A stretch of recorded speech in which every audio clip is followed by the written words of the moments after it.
Yeah. Okay, we appear to have.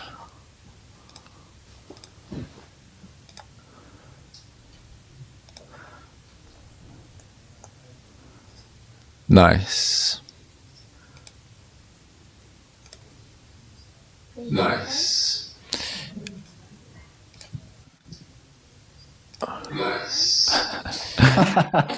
Just need to turn the volume off in a few places. Yeah, okay. So we're now live on Facebook, sorry, on YouTube. And Don't have any feedback now? a little bit. Okay, I'm seeing it on Fem's YouTube. Are we on IMD? Yeah, on YouTube it's already up. Yeah, it just goes straight onto YouTube, so that's great. So if you're watching, hello, welcome to the IMD live stream preamble. YouTube it's already up. Sorry. Yeah. So what I'll do in the meantime is we can share. Ooh, my laptop's having a little bit of a wobbly.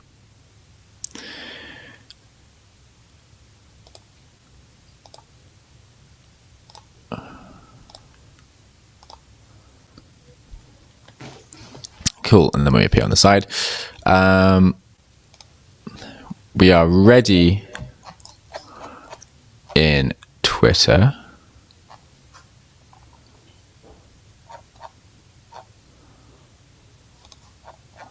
Almost, anyway. What's it not letting us do it? That's fine, that's fine, that's fine.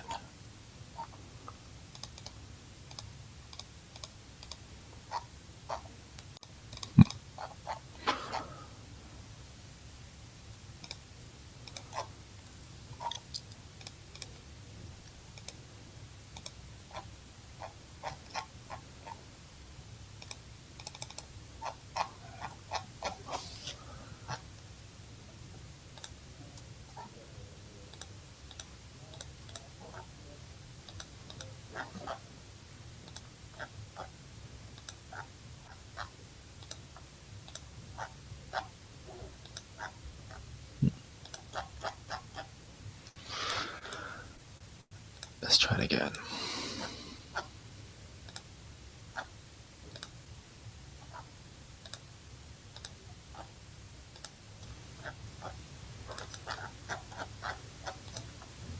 Cool.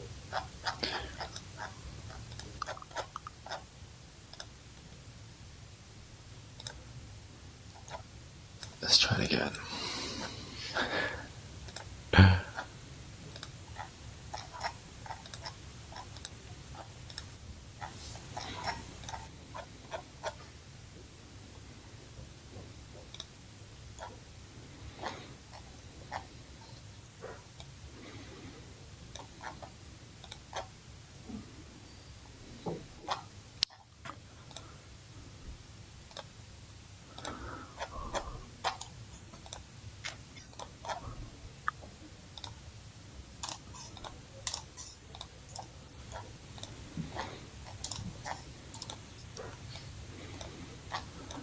Cool.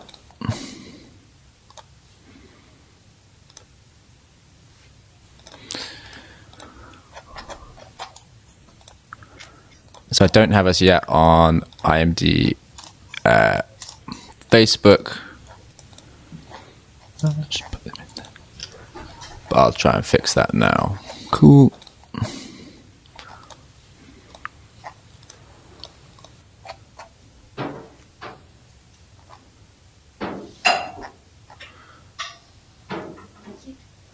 Thanks, guys.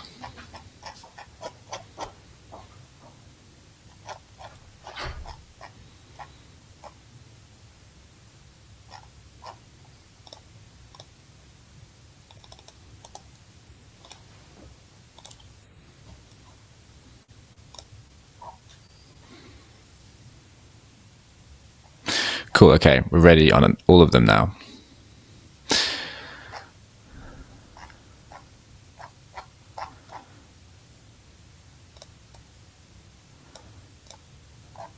Okay.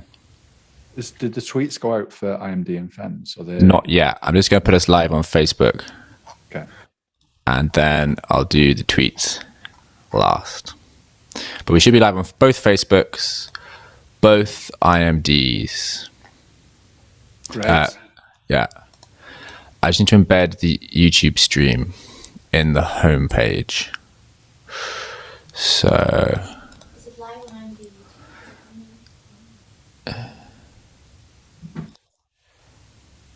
let me just check. It might not be live. It might not be public. Yeah, there we go. Publico.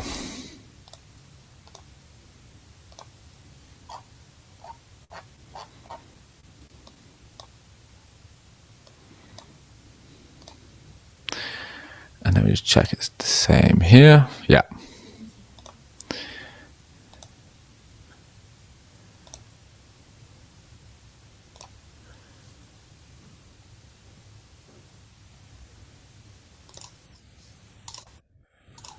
Yeah, cool.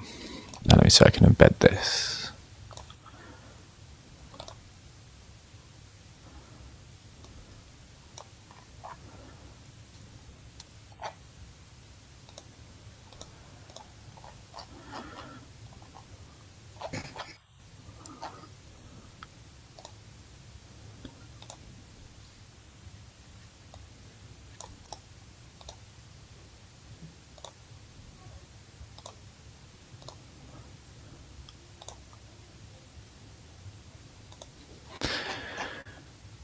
Bum, bum, bum.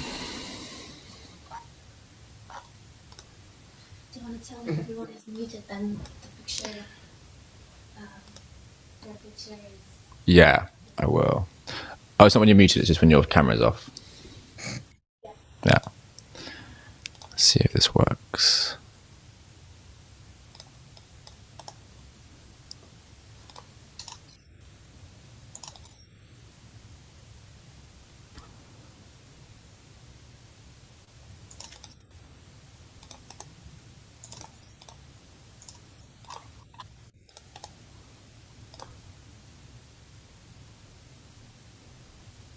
Cool. Yeah, nice. Okay, so the live stream is now on the homepage. Do you guys mind checking that for me? If you can see it on the IMD homepage.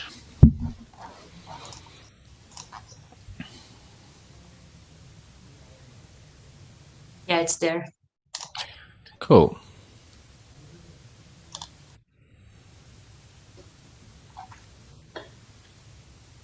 And should I tweet us out on the Twitter pages? Yeah, I think we're ready to IMD go. homepage. Got 2 minutes. 2 minutes to go. Nice. Managed to not be late. That's always good.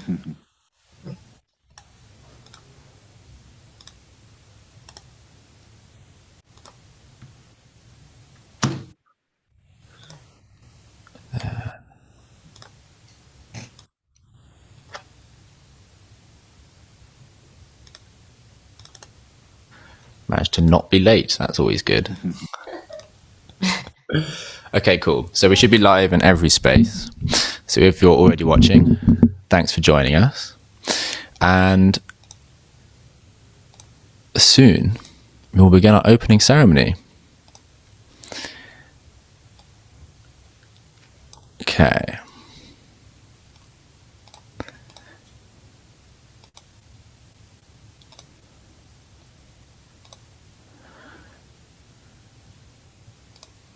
Okay, we've got 1 minute.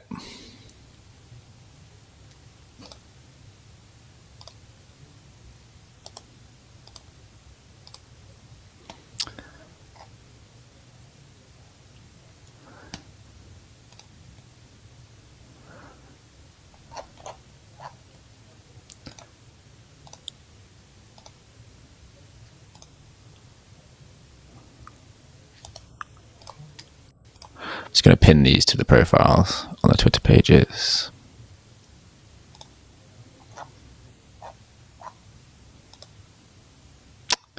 Oh.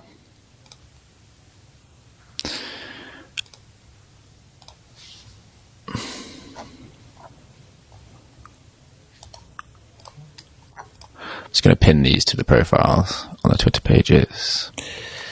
Can you check on the IMD Twitter? Because I just want to see if has it come up properly. It just seemed to be a code rather than the actual stream. Yeah, no, I don't see it there actually. Let me try again.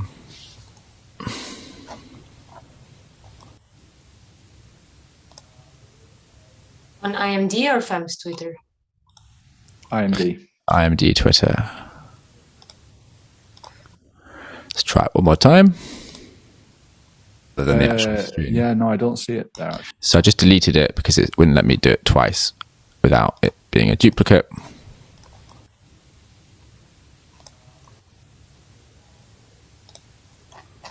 I was just thinking, actually, we're starting like IMD a day early. I was wondering if it is actually International Microorganism Day anywhere in the world at the moment. Like it must be. So it nearly is. Australia. Yeah. That's annoying. It won't let us do it on Twitter through the IMD account. So we'll have to just retweet. I can play with that, and then we can get started with the opening ceremony. Yeah. I'll just retweet the FEMS one. Cool. For the meantime. It just comes up as a link. Yeah. It might be we don't. If you click it. Yeah, okay. Right. Okay. Well, if you joined us today, welcome to the IMD opening ceremony. And I'm joined here today by the whole IMD team. We have Isabel Sacria, Claudia Godino, Ben Liberton, myself, Joseph Shuttleworth, and Eleni Kusari. We're streaming from the Hague Humanity Hub in the Netherlands, but we're joined by Ben in Sweden and Claudia and Isabel from Portugal. Just want to welcome you to our live stream. For the next 24 hours, we're going to be bringing you a huge plethora of microbiology content. If you follow any of our social media accounts, or you're watching us there, or you want to navigate to our website, internationalmicroorganismday.org, you can find the full program as a PDF on the homepage, and you can find out the timings of every session. We're just going to give you a little bit of an introduction to IMD, the history of this initiative, and talk you through, a few bits about the day, a few initiatives we had running this year, and then we will commence with our opening sessions after this. But Claudia, do you want to share the PowerPoint slides and we can run through some brief bits of information for you? Hello, good morning from Portugal. I will then share some slides. Please let me know if you are seeing them correctly. I can see it. Looks good. Yeah, all good. Okay, so here goes a bit on the International Microorganism Day. So as you may know already, the mission of this day is to disseminate and promote microbiology as an area of professional activity and careers, and also to raise awareness among young people, society in general, everyone in the public, about the role that a multitude of microorganisms play in our lives.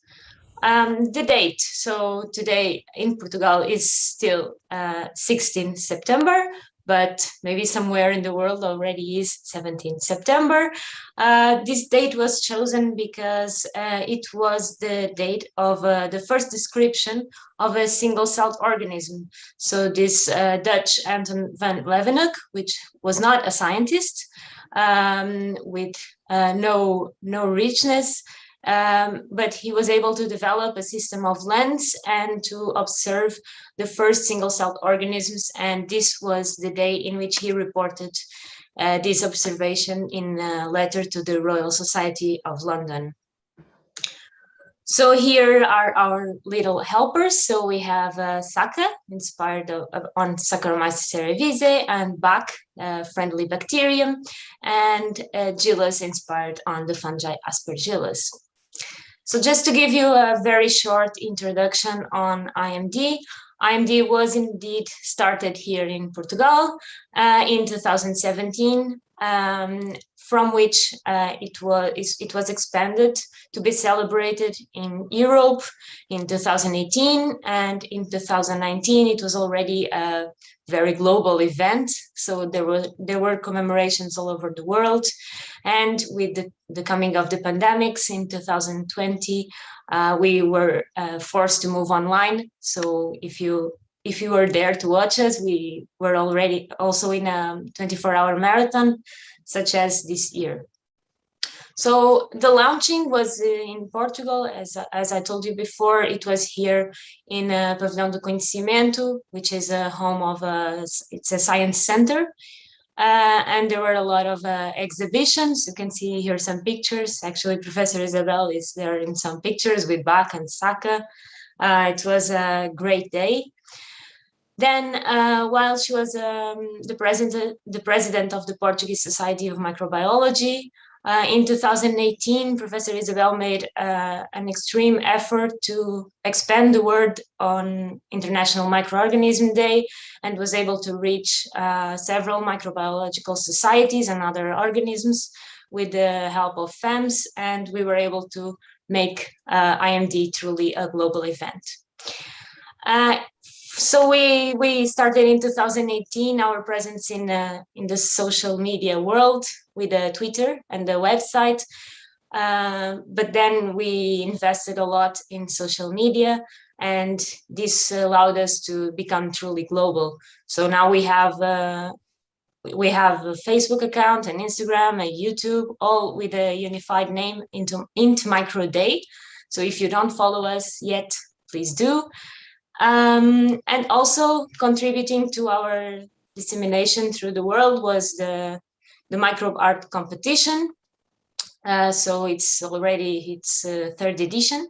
And this year, 2021, we also launched a mascot art competition to find our fourth mascot for IMD. So here I pass the word to Joe to tell us a bit about last year's marathon. Yeah. You can all hear me okay, right? Yeah. Good. Yeah. So last year, as I'm sure everyone's aware, we weren't able to do any physical events due to the pandemic. And so to kind of fill this space, we decided to put on a marathon 24-hour long live stream, which we're repeating in a different form this year. But yeah, the live stream went on for 24 hours. There were 58 speakers. You can see here a picture of the opening ceremony from last year. We had the mascots join us in their costumes. We had some live microscopy. We had scientists from all over the world, and all streamed from a central Zoom call to different social media channels. People hopped in and out from different time zones across the entirety of the stream.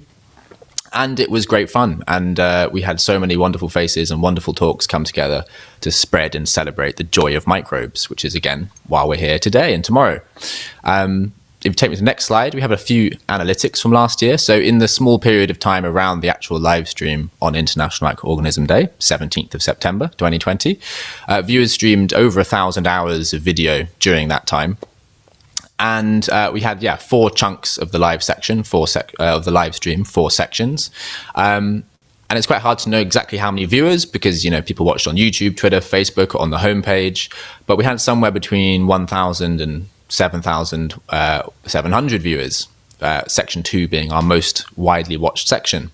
You can see here a little bit of data on the kind of like percentage where people watched it. Most people watched it in some form on the YouTube channel, at least in terms of the watched time. But we had far more individual viewers on Facebook and Twitter coming for sort of like micro content. And you can see, the average watch time on YouTube was much longer than on the other social media channels. People seem to settle in and watch it for the entirety of a session, whereas on Facebook and Twitter, people would catch little bits of the stream and a few segments of the talks. So how many viewers exactly? It's hard to know. All the different social media channels measure different metrics, but several thousand people for sure were there watching and enjoying our content.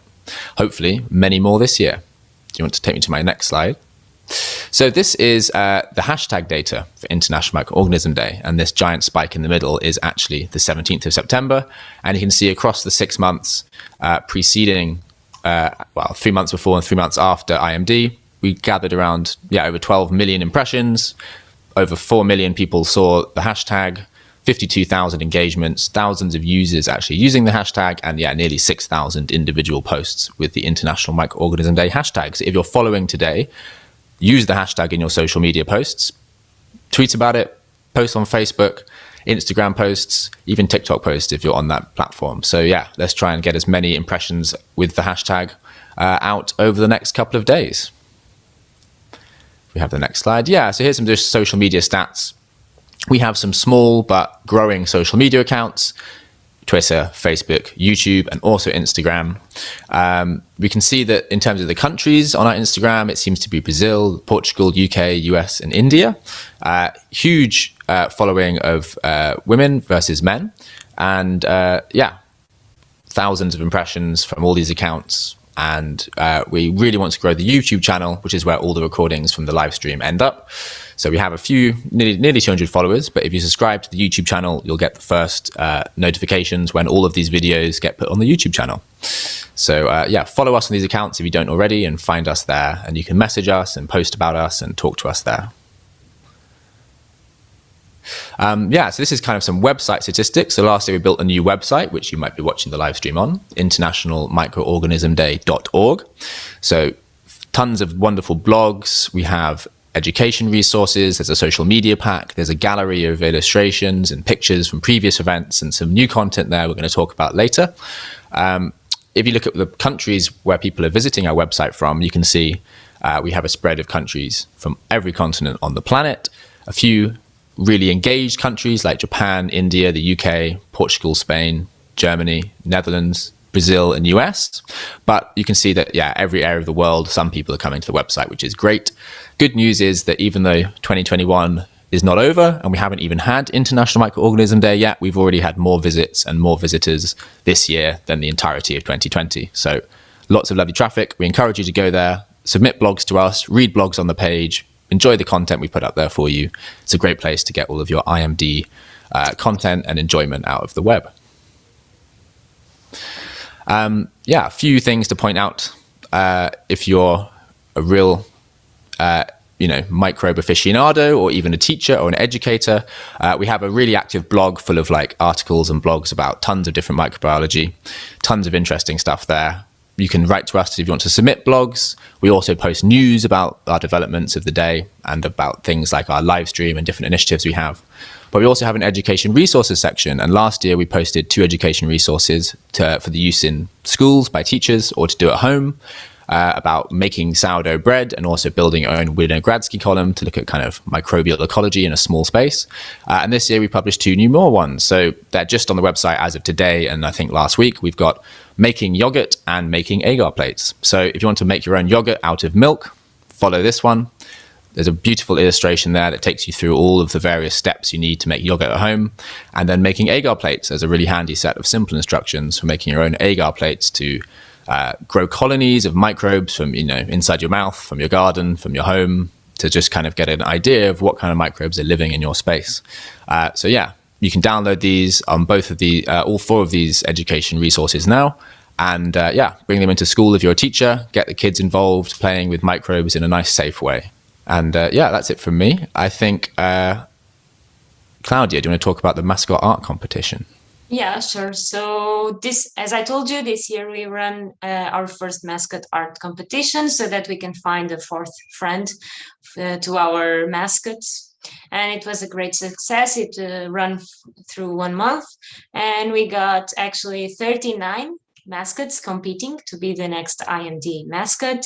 And these mascots come from 14 different countries, although this number might be high, since not every contestant told us where he was submitting from. So a panel of 6 judges, so the IMD team, voted independently and elected our new mascot. I'll take this opportunity to show you our top 5 mascots. So in 5th place, you can find Beefy, inspired in Bifidobacterium, from Elisa Wolfson, who submitted from the UK. And then we have a COVID-inspired mascot. So it was Corona Terror from Lee, from Singapore. Then our 3rd and 2nd runner-ups were submitted by the same author. So Jordan Bailey from Australia submitted 2 rust spores, the Rusty and the Tadeus. But our winner was indeed Rizu. So Rizu is inspired in Rhizobium bacteria, and it was also submitted by Elisa Wolfson. So congratulations to Elisa. It was a great design, and now we have our mascot family complete for 2021. So who knows if we are joining another mascot for next year. For now, this is the IMD mascot family. So this is it from me.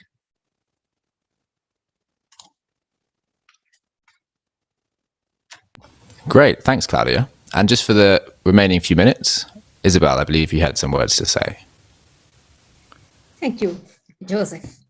And hello. Good morning, good afternoon, or good night to all those around the world who are following this opening session. This is a borderless online meeting on microbiology, and I'm extremely pleased to note that 5 years after the first edition of the International Microorganism Day, IMD, in Portugal, the day has become a celebration of microbiology at a global level.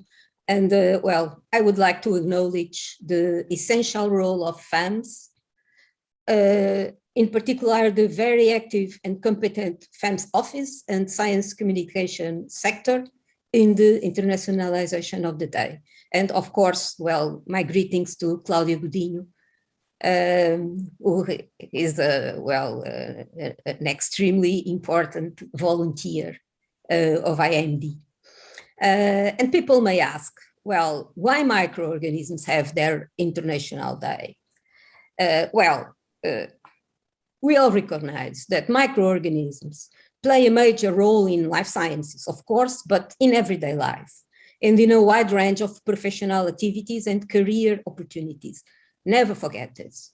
Moreover, only the alphabetization and the literacy in microbiology of the society will allow all citizens to understand and trust the science and reject unfounded and obscured theories.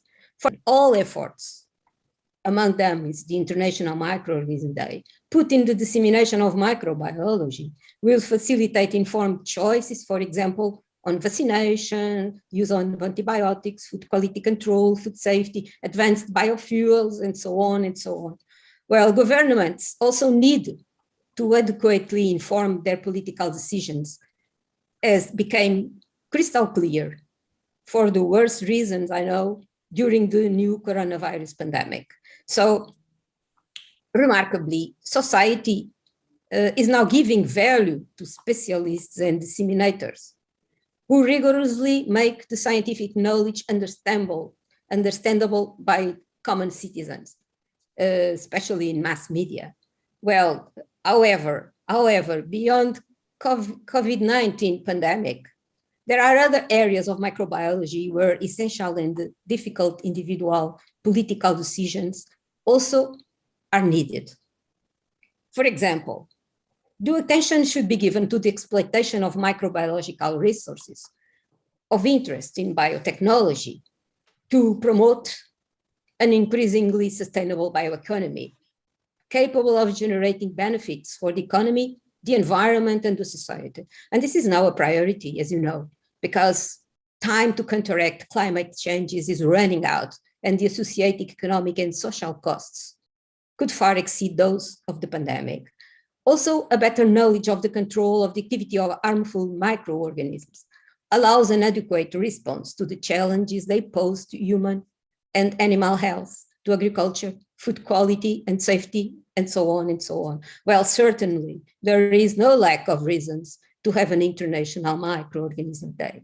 Well, at last, I would like to thank all the speakers who gladly accepted to contribute to these 24 hours of microbiology online, and to thank you for participating in this borderless meeting to celebrate microbiology. Enjoy the meeting. Thank you. Awesome. Thank you very much, Isabel. So yeah, enjoy the live stream. We've got lots lined up for you.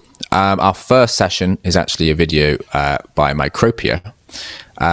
And we have our first guest who we'll bring into the room. And shall I pass over to you, Eleni, to introduce him? Hello, everyone. Greetings from me as well. And thank you, Professor Isabel, Claudia, Ben, Joseph, and everyone that gave the talk of the opening ceremony. Hi, Jasper. Can you hear as well? I'm muted. Sorry. Hi. Hello. I hear you. Good morning. Hi. Welcome. So yeah, as Joe said, we are moving forward to our first session of the day, which is going to be about a tour in the Museum of Microbes. And I am referring to the museum called Micropia, directly from Amsterdam in the Netherlands. And I've been there a couple of weeks ago, and it was a fun and unique experience. So I'm very much looking forward for all of you guys to see what Micropia has to offer. So I have Jasper with me, who is the manager of the Micropia Museum, right? And he's going to give us a few words before actually going and having the tour. So yeah, Jasper, over to you. Thank you, Eleni. Hello, everyone. My name is Jasper. I'm the head of Micropia, the world's first and still only microbe museum. And I'm really thrilled that you've asked us to be part of the program. Of course, the International Microbe Day, in our mind, of course, is a very important day to, well, get something more about microbes and their huge presence in our lives, even though a lot of people don't realize that, out in the open a bit more. So that's why I'm really thankful that we got this opportunity. But having said that, I'm presenting now from our lab, which is also part of the museum, which Eleni will know, of course. But of course, today we will show you a bit more about Micropia itself. And that's being done by Remco Kort, a professor from the Free University here in Amsterdam, who's also part-time the Micropia professor, because Micropia is more than a museum. We also want to be a platform where we not only tell our visitors something more about microbes, but also make connections between, well, for instance, the university and our public, but also different commercial partners, non-profits, other museums. And that's something that we're continuously working on. And that's why I'm also really thrilled to be here. Maybe we get to know some more of you guys here. If you're ever interested, just send us an email. We're always willing to hear you out.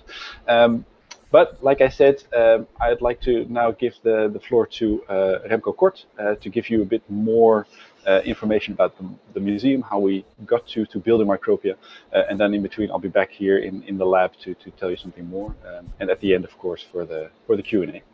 Yeah, great. Thank you, Jasper. Just to mention to all of you guys that are watching that we are monitoring our social media channels. So if you do have any questions about Micropia or any other things that you want to know about IMD, do comment them below, and we're going to address them at the end of the session. So Ben, can we have the video from the tour, please? Absolutely. Great, thank you. Hello, welcome. My name is Remco Kort, and I'm affiliated as a professor in microbiology with the Vrije Universiteit in Amsterdam, and connected to Artis Micropia, the first and only microbe museum in the world. And what I will tell you about today is that this museum is actually more than only a museum, and let's dive into that. So I'm right here, located in the museum at the center of Amsterdam, and the museum is actually part of Artis. It's the oldest zoo in Europe.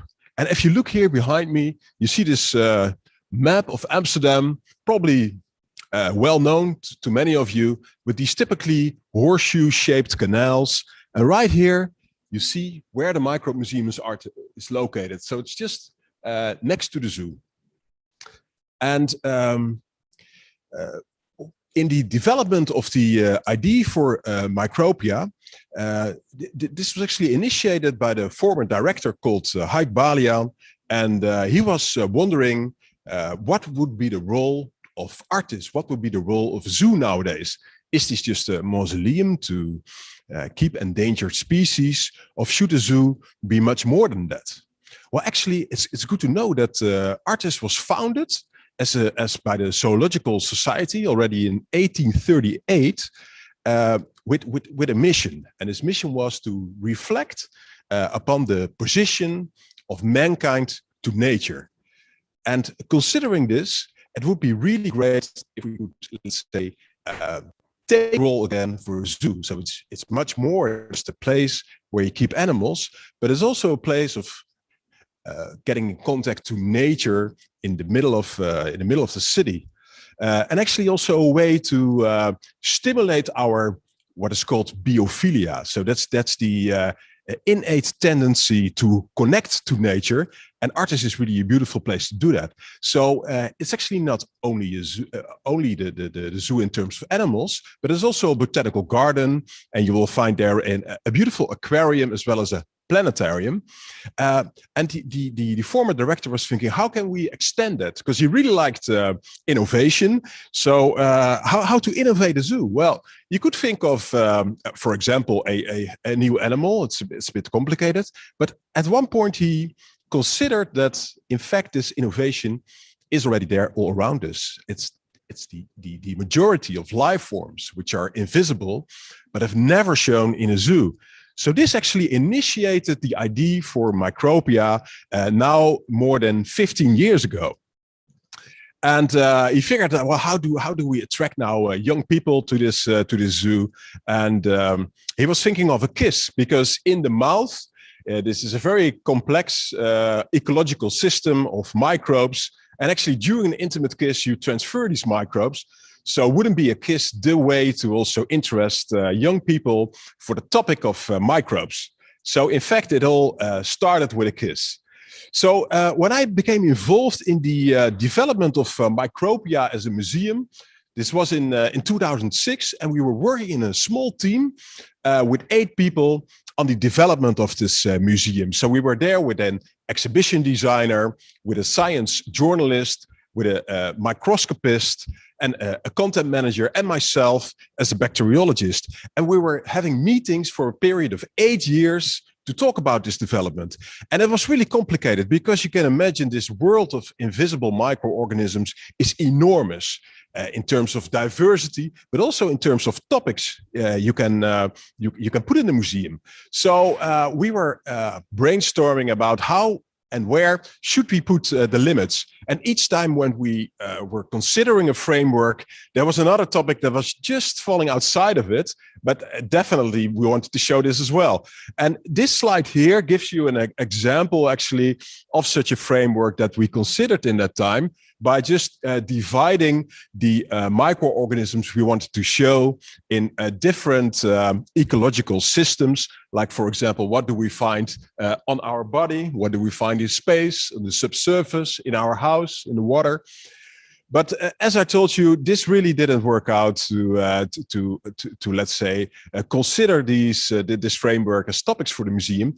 So what we at one time decided is to just leave this for what it was, and just take a variety of themes, and as a central position is actually myself. So humans. So what do these microorganisms mean for me?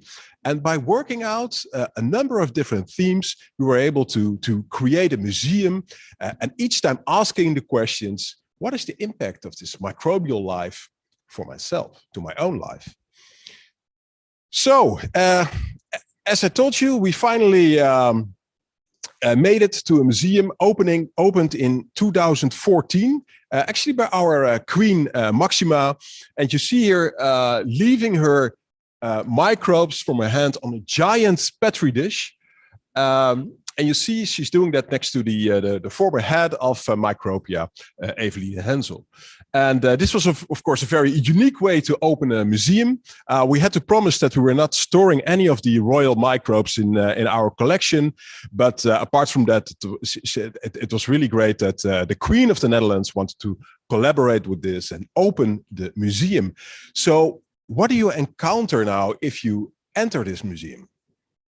Well, first of all, we wanted to show the enormous microbial diversity, and show that actually microbial life is in a way much more extensive than all the visible life forms. So we designed this sculpture over here. And the interesting part about the sculpture is that it shows actually all life forms on this planet, but the microbial life forms, they lighten up by these on this fluorescent sculpture, while the visible life forms do not. And by showing this tree, you can immediately see that there is so much more of invisible life on planet Earth than there is visible life forms like those we encounter in the rest of the zoo, like the elephants and the lions and everything. And we even needed a kind of magnifying glass, which you can see over here, to actually show the part of the animals that were present and present in the zoo.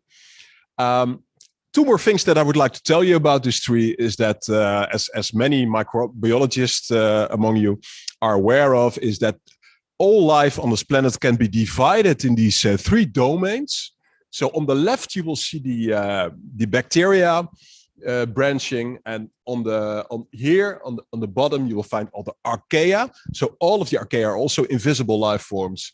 And then on the right you find the eukarya, and part of the eukarya are invisible, so it's the yeast and the fungi, but this also includes all the visible life forms, including the mammals and humans.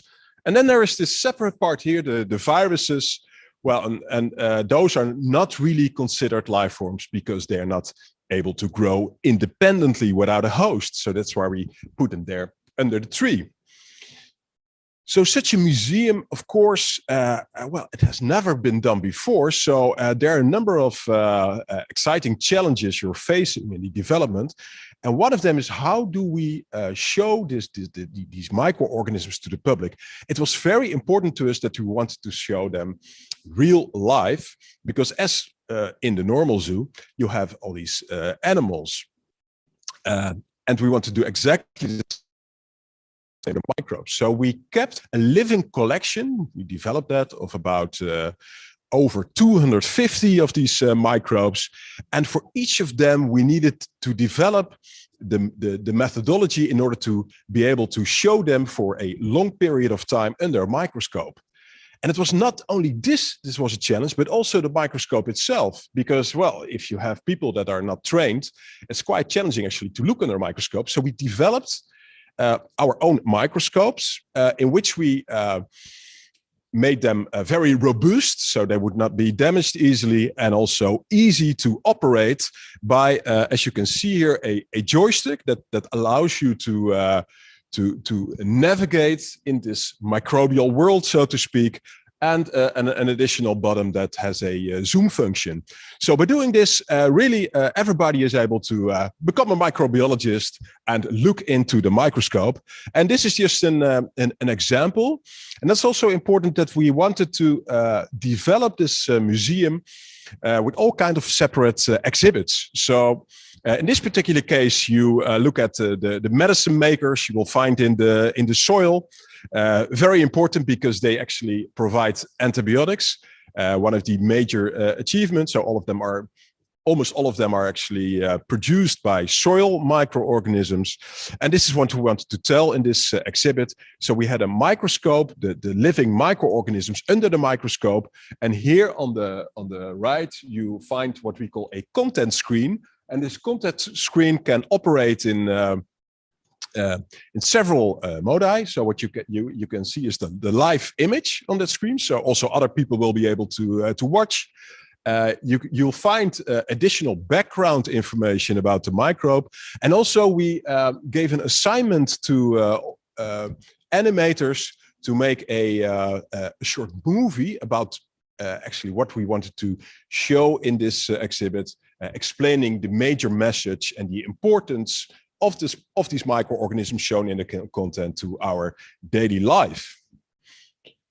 So if we now continue our trip through the museum, you see that we took this quite literally. What does the microbes mean for us by including a body scan? And you can see over here with an interactive device, which allows you to navigate through all different sites in your body. And by doing so, you can get all kinds of information on, well, well-known term, I assume, to all of you, the human microbiome. So you can have a look at your intestinal microbiome, as well as your skin, the oral microbiome. And what's really cool about this feature is that it actually starts with a scan, and it scans your body and gives you an estimate for the total number of microbes that are inhabiting your body space. So let's continue our trip now through the museum. And over here, you see that it's actually a quite dark space. So we designed the museum in a way, it's kind of some kind of inverted laboratory where all the light is coming from the exhibits. So this also gives you the impression of a rather mysterious world in which you become submerged, so to speak. And to add to that effect, we created a specific sound design, which allows you to actually get an experience of these microbes. And even though, you know, we know, of course, that they do not make any sound, but it adds up really to having this submerged experience in the museum. Here on the left is actually one of the greatest symbols of Micropia. It's a tardigrade. It's a small animal. You find it everywhere around the world, even in your own back garden. It's a bit smaller than even a 1 millimeter, and it's really known to be a very extreme survivor of all kinds of conditions. And it's not being active under these conditions, but it has this extreme characteristic that it can be completely dehydrated, and in this dehydrated form survive all kinds of conditions, even travel through space. And once it finds a surrounding where where there is water and where there is food, it kind of inflates again and just starts living again in this new environment. So continuing our trip, we do see here that life of microorganisms has been extremely diverse, and there's actually no niche on this planet in which bacteria are not able to thrive. And that's what we wanted to show in this microbial theater, the extremophile theater. So over there, by turning this giant wheel right here, you're able to move to all kinds of different environments and get information about the microbes that are living in these environments. So like I already said, the thermophiles living under extreme conditions concerning very high temperatures. So this is in the deep sea. But then we have also, for example, at Chernobyl, the organism Radiococcus, Deinococcus radiodurans, which is able to survive very high doses of radiation, and it has a very unique mechanism to repair its DNA. So you see all these kind of fascinating adaptations that are developed over the evolution by microorganisms, allowing them to thrive under all these different conditions. And I think this is also a very important message, because we can make use of these properties for all kinds of different applications. So that brings me to the collection of microbes that we keep. I already told you more than 250 of these microorganisms are actually kept in the museum. And we set up the laboratory in a way that is actually integrated part of the museum. So there's this enormous window in the museum, and you can see the technicians here at work in the laboratory, keeping the collection. And also this is a very important role in education. So we have interns here that are doing their internship over a period of time. So that's an additional role here of the lab. And I would like to give the word now to my colleague Jasper. He's actually right there in the lab, and he's going to tell you some more about this. Thanks, Remco. Hello, everyone. My name is Jasper Buijks. I'm head of Micropia, standing in front of our own Micropia lab. As you can see, this is part of the museum as well, but this is also the heart of the museum. Because like Remco just told you, Micropia is full of live microbes, over 250 different species of them, and they're all cultivated here in our lab. So if we want to show a tardigrade, a water bear, we also have to cultivate some algae to feed it. And that makes it a very unique location, because it's possibly also the most diverse collection that you would find in such a small location. And that makes it also interesting because we have all kinds of different lab technicians with different expertises, from marine biologists to virologists to bacteriologists, you name it. and we've got them. But the cool thing is, it's not just amongst themselves that they can learn each other something. They can also teach our audience, because aside from being, well, the home of our microbes, the lab is also part of the museum in our educative program, because 2 or 3 times a day we have our so-called lab talk, where our lab analysts are set free into the world. They come out into the museum and they talk to our audience. They tell a story about a certain subject, but they also interact with them, because that's often the first time that normal people, so our visitors, can interact with white lab coats and ask them questions. Because why are you wearing a white lab coat? What's your favorite microbe? And that makes it a unique place inside this unique museum.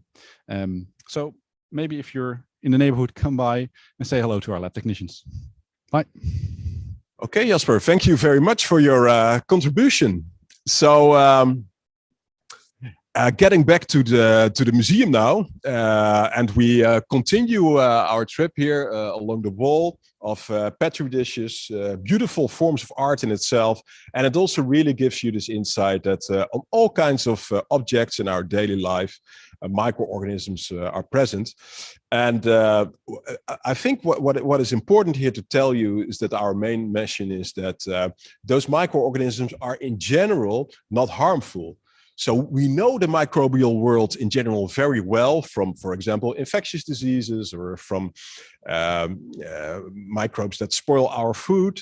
But what we want to convey here is a completely different message, that of course those microorganisms are there, but they are the exceptions. What we do see in our daily lives is that microorganisms, for example, in our body, are a very important and integrated part of human physiology, and they play an essential role in maintenance of our health.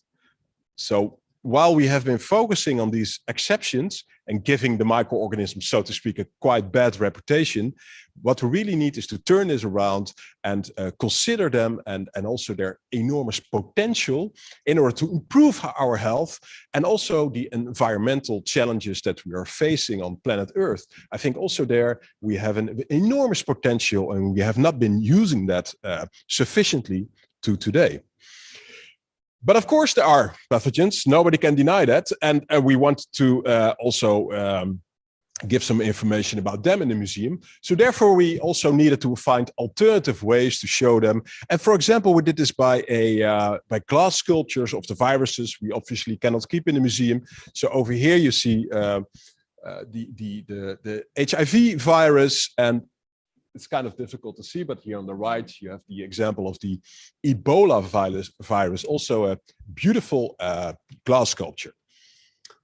Then we want to of course, also pay some attention to all these different applications and all the fun projects you can do with microorganisms. For example, here you do see an artist who was able to grow mycelium in all kinds of shapes. And in all kinds of different applications, like for example here, you see that he created some kind of vase, but there is even furniture. Really, the sky is the limit when it comes to all these different applications you can use with simply growing fungi in the form of mycelium. So we had a special exhibition here in the museum about the work of this very innovative work of this artist.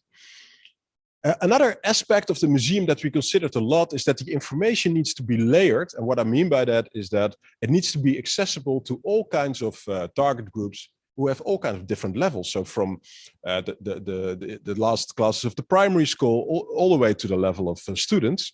So therefore, we also considered a way to collect your microorganisms in the museum by a stamp.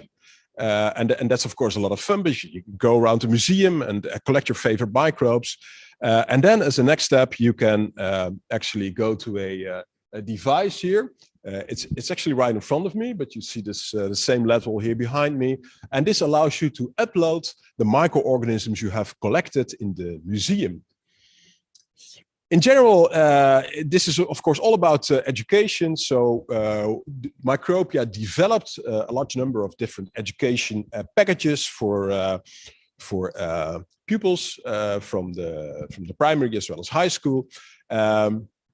And by doing so, they are kind of prepared when they enter the museum and learn a lot more by the classes they took before entering the museum. You see them, for example, here at the Petri dish wall. Not only on the level of high school, but also on the academic level for students. We have a number of lectures here. So I'm giving here the annual lecture on the human microbiome and health and disease. And for this, we also have a beautiful lecture hall, which is right here in the center of Artis. The students are attending the lectures here, and of course combine that with a visit to the museum.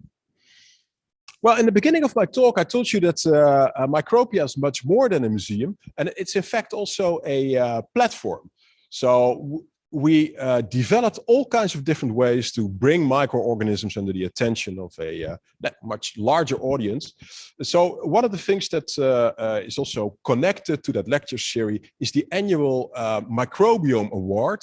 So all the students attending my lectures need to think of a project, an application in which they look for for example, a medical or industrial applications using what they have learned about the human microbiome. And each year, the student with the best idea wins the Microbiome Award of €1,000. And this is, for example, the first edition of this award in 2016, which was won by Sarah Botschuiver. And she developed this very interesting idea about a pacifier with microbes, which allows you to transfer microbes from mother to child in case of a cesarean section. So it's not only the annual Microbiome Award, but we organized a large number of events, which altogether form the outreach platform of Artis Micropia. And this already started with a research which was connected to the opening about intimate kissing. I told you that the idea of the kiss, so the Microbial started with a kiss, so we thought it would be really cool to connect this to some research where we invited actually visitors from Artis on a beautiful summer day to kiss each other, and we monitored the microbial transfer from partners from one to the other. And we determined the complete microbial composition that we found on the tongue and in the saliva before and after the kiss. And this is a so-called analysis where we looked at the similarities of all the data that we collected. And we did a very nice finding that we reported in the journal Microbiome, that actually the oral microbiota on the tongue of individuals that have a relationship is much more similar than unrelated individuals. And also we found a correlation with the number of kisses per week. So if couples kiss more frequently, we found that in the saliva, the microbiota is more similar. Well, of course, this research raised a lot of attention, and it went actually around the world, starting here with a very nice news feature on the BBC. We did not only use this for research, but we also implemented this result in the museum itself by the kissometer. So here you are invited in the museum to enter a stage, kiss your partner, and then the kissometer is able to evaluate your kiss, so to speak, and gives you an impression of the amount of microbes you transferred. So I can all invite you to come and have this analysis going on in the museum. So this research was followed up by another research of microbes from the laboratory I was working in. And it's a completely different topic, but another topic where we could really engage the public in the important work that microbes are doing. And that is actually the topic of fermented foods. Because we all know that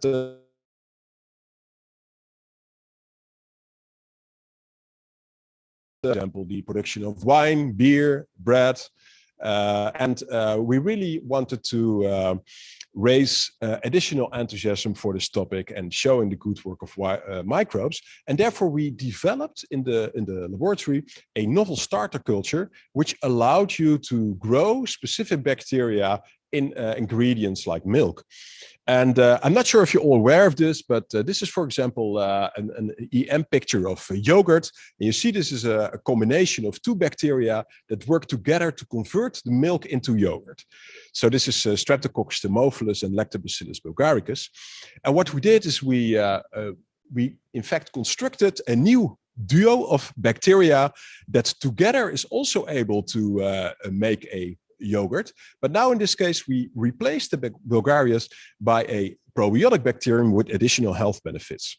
So what is more fun to actually apply this starter culture to all kinds of products and organize a dinner. Actually, you see me standing here just on the same place where I'm standing right now, with all people enjoying their variety of fermented foods made with this starter.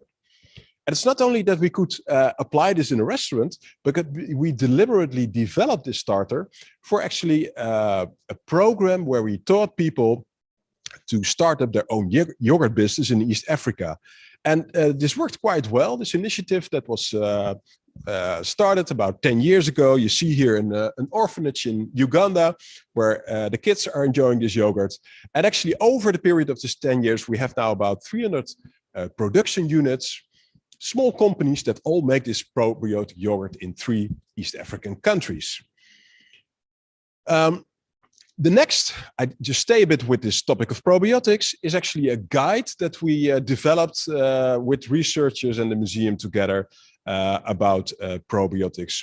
And we launched this a number of years ago. And the purpose really was to give a much larger audience, the public, an impression of what are actually the health claims related to probiotics. And we did a review where we looked at efficacy of probiotics after the treatment of antibiotics, because there was a lot of unclear about this. So we published that work in the journal BMC Gastroenterology, and allowing people to really have a look at, okay, these are the products that are available on the market, and this is the evidence that is presented in the scientific literature. Likewise, we organized a debate. So we do these, we use this microbiology platform in all kinds of different ways about the hygiene hypothesis. So we invited a lot of experts from the Netherlands and asked them about their opinion about this hypothesis. And then we used a number of statements and see if these experts agreed or disagree with these statements. And the two major, let's say, results from this debate I put here is that, in fact, if we consider this hygiene hypothesis, that is that it's actually not really a good term. The biodiversity hypothesis is a much better term, and there is no clear consensus about effective interventions. And just as an introduction to all of you, I guess most of you are familiar with that, but it's actually the point that exposure to microbes, and about this point all the expert agrees, is very important for the development of our immune systems in early life. So in view of the time, I just want to address one final topic, and that's a more recent research that we started here in last summer, and that's really exciting. It's about the gorillas, where we are looking at the activity of the gut microbes in gorillas after a diet intervention. And the whole point is that if we look at these gorillas, you see that their diet, of course, in the wild and in the zoo is quite different. And we wanted to rewild, so to speak, the gut microbiome of the gorilla by giving them additional branches, because that's what they are consuming a lot in nature, leaves and the bark of branches. And those very difficult and those components are very difficult to digest. So we figured that we would affect, that this definitely would affect the composition, but also the activity. And what we really like about this is that this is, of course, giving a beautiful connection of what's going on in the zoo and microbia. But even for humans, this is relevant because this is really about introducing more fibers into our diet. And that's a very actual topic for humans as well, because we also see that going from, let's say, a lifestyle of hunter-gatherers to what we are now doing now in the city, completely different lifestyle devoid of microbes. It's important to really go back to some of the ancient habits in terms of diet and see if we can improve our health by that. Okay, I would like to thank you very much for your attention. I hope you enjoyed this talk, and I, of course, hope that I will be able to meet you very soon here in Micropia. Thanks a lot. Is there life on your nose? Sure there is. Your nose is home to a lot of creatures.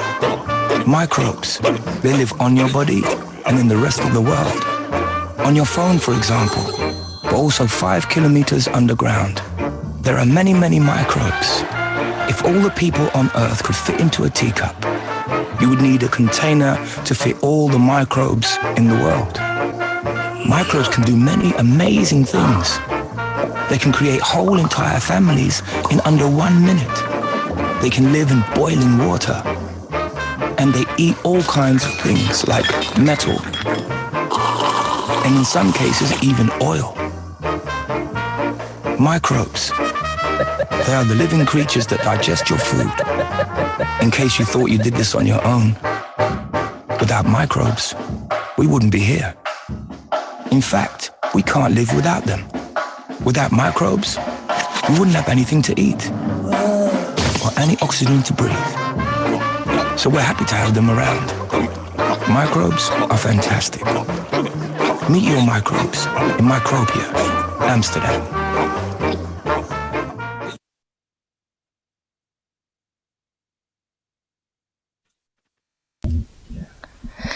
Okay, so we are back with Jasper. I thank Professor Remco Kort for giving us a great presentation.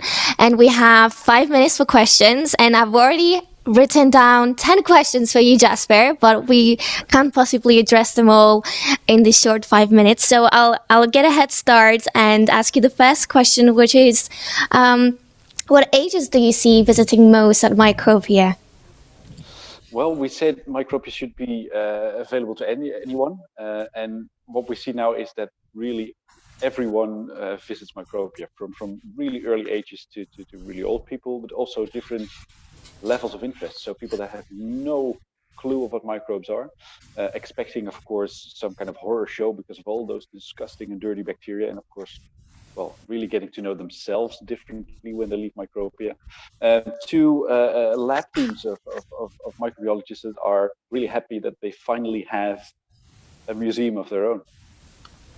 Great. And we received lots of questions about your collection and how do you maintain all of this. But I think the most popular one was, how do you collect all the samples that you have in the museum? Do you actually go out and collect them from the Netherlands? Do you receive them from abroad? What happens there? Well, in terms of our collection, our platform function is also very important. So a lot of what we have, we got donated by research groups, for instance, that have been doing research on the specific strain of bacteria or fungus or whatever for a long time and have donated the strain to Micropia as well. But in other cases, if we want to show more about the microbe life in a ditch, then of course we go out into a Dutch ditch to find whatever microbes we can find there. So it's a broad collection, but it also has a broad amount of origins. Yeah. Okay, and I think let's do one last one. So which one is the number one question people ask you guys when they visit Micropia? Well, I think it's 2 questions really. One of them is, are there so many microbes in me as well? And that really shows a lot of people really think of something like microbes, something far away from their day-to-day lives. And then the second question they often ask us is, when they've seen the water bear. So the tardigrade, does the tardigrade live in me as well? Because then, of course, they think, oh, the tardigrade looks pretty cool. Maybe that's one of my microbes, and then I can tell something, well, very interesting at the next, I don't know, holiday or whatever family meeting. So it really focuses on themselves, and that's also what Micropia is about. Like Remco said, we really want to show people that they are themselves really more microbe than man, which is important because you really have to love your microbes and take care of them to also take care of your own health and your own future. Mm-hmm. Yeah, great. Thank you for that. I think we need to wrap up because we have, it's 1 o'clock, so we need to hand on to the next speakers. I just want to say thank you to you, Jasper, and to everyone in the team in Micropia that worked to create this nice video tour for us.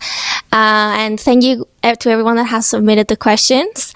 And if you happen to pass by Amsterdam, make sure you visit the Micropia Museum because it's going to be loads of new bacteria, viruses, fungi join your collection every week, I guess. So even if you have already visited, do make sure to go again because there's always new stuff to see. Thank you so much. Thank you, Jasper. Enjoy the rest of the day. Thanks so much. Bye. Bye-bye. So I'll hand now the microphone to Joe, who's going to introduce us to the next speakers. And I believe we have several science talks by people from all over the world. So, yeah, Joe. Thanks, Eleni. Yeah, I'll just admit our next speaker into the room. So we have 3 speakers for this session, and they're scientists from all across the world giving different talks about different aspects of microbiology. So we'll just wait for Rajira Balasuria to join us, who is our first speaker. And I believe she's just here. Yeah, wonderful. Let me just bring you on. Hey, can we hear you is the first question I have. Hello, Joseph. Yes, we can. Happy International Microorganism Day. Yeah, fantastic to have you here. You're a senior lecturer from the Department of Biotechnology at Yamba University of Sri Lanka. So thank you for joining us. And to avoid delaying anybody, I'm just going to let you get on with your talk, which I believe is on microalgae and the solutions they have, or the roles they play for sustainability and in climate change. Is that correct? Yeah, thank you so much for joining me in here. And it's we'll just check. Yeah. Amazing. We'll just check you can share your screen, and then as soon as that's up and active, I'll hop off out of the way. Okay. I'm sharing my screen. Can you see that? Just loading. Oh, yeah, we can. Okay, brilliant. So I'll get out of the way and you can commence with your talk. Thanks for joining us today.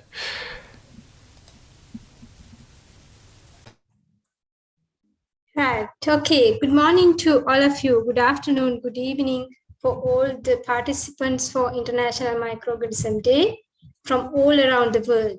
I wish you all a great Microorganism Day. I thank the Federation of European Microbiological Societies and the Portuguese Microbiological Society for giving me this opportunity to deliver a talk on today for the wider participants, including the school students. So I'm Vajra Balasuria from the Department of Biotechnology, Yamba University of Sri Lanka. If you don't know Sri Lanka, so you can see our tiny island next to my photograph here. Maybe you are interested in knowing about my academic background because I'm making a talk on microalgae today. I obtained my basic degree in agriculture and master degree in agriculture from a university in Sri Lanka, the leading university, University of Peradeniya. And then I obtained a master and my PhD in Ghent University of Belgium, which is in Europe. And then I have 2 short-term postdoctoral research periods at the Argonne National Laboratory and University of Winnipeg, Canada.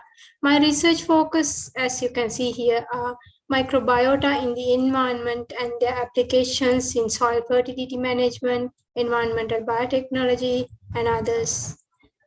Recently, I have developed a great interest on soil and aquatic microalgae as biofertilizers for paddy and for wastewater treatment.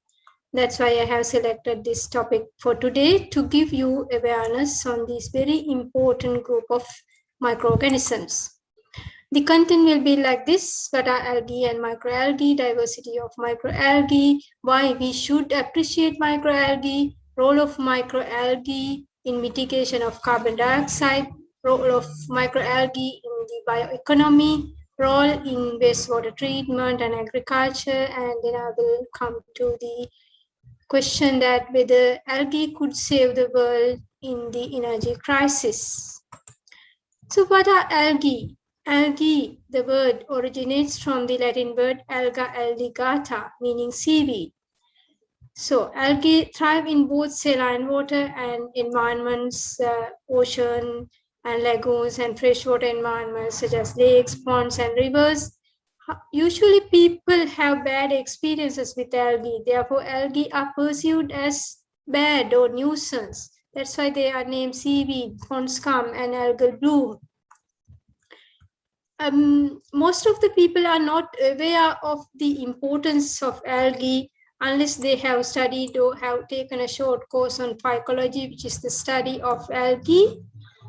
But by my talk, I'll show you that we need to appreciate algae for the services they have done and are continuing to do. Let's see what are they.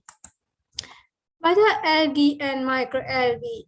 Algae are not identified as a consistent taxonomic group, but they constitute of several divisions of phyla which share common characteristics such as aquatic, photosynthetic, no vascular tissues in simple vegetative structures, and simple reproductive bodies. Based on the cellular morphology and size, algae are classified as microalgae and macroalgae. Multicellular larger algae, which are visible with the naked eye, are termed macroalgae, while microscopic, smaller, single-cell organisms are named microalgae. That are the focus for my talk today. The latter generally includes microalgae, includes prokaryotic cyanobacteria, blue-green algae, and eukaryotic microalgae, including green algae, red algae, and diatoms. Why we should appreciate microalgae? Around so long ago, around 3.5 billion ago, the earth was not like this. There was no adequate oxygen for the plants to grow. First, microbes on the earth were anaerobic. Later, blue-green algae or cyanobacteria have evolved. They were able to photosynthesize using carbon dioxide and light energy. Oxygen was released as a byproduct of this reaction. With time, Earth's atmosphere was filled with oxygen so that eukaryotic microbes and plants and other animals like the human could live on Earth. Therefore, we owe very much to these blue-green algae that they are the reason why we as humans are alive on Earth. At present, also microalgae in marine and aquatic environments are producing lots of oxygen, half of the oxygen on the Earth, while the total biomass of algae is only the 10th of the biomass of other plants, which are responsible for producing half of the oxygen on Earth. So we should appreciate microalgae. Not only this, let's see other ones. Here you can see the stromatolites. These are the earliest blue-green algae found on Earth. They are found at various locations as fossils and in few places as living systems at present.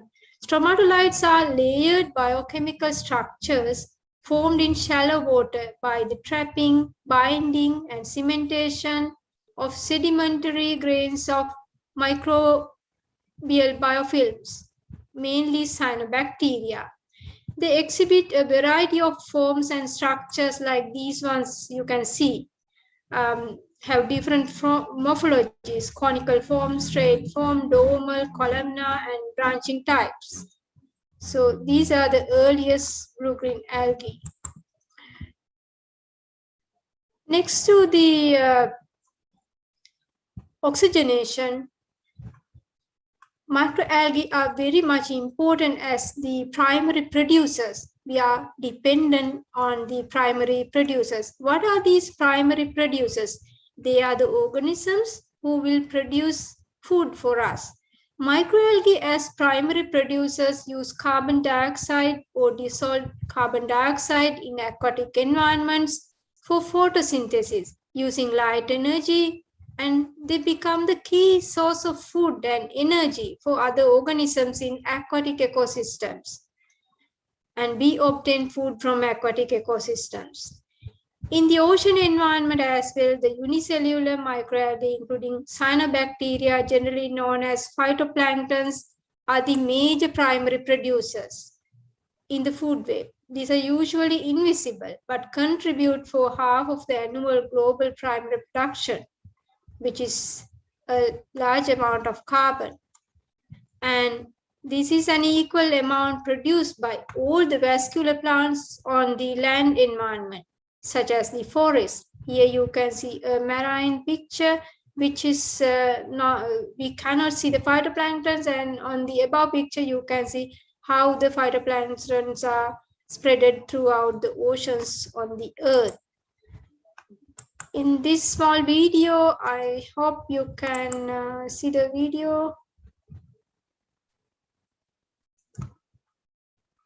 Maybe it will take time. So this animation indicates the diversity and abundance of phytoplanktons in the oceans, but most of them are not visible unless they form a bloom. So they are fascinating to see, but not visible to the naked eye. And what is the role of microalgae for mitigation of global warming? What is global warming? Global warming is one of the great issues on the planet due to rising greenhouse gases as carbon dioxide.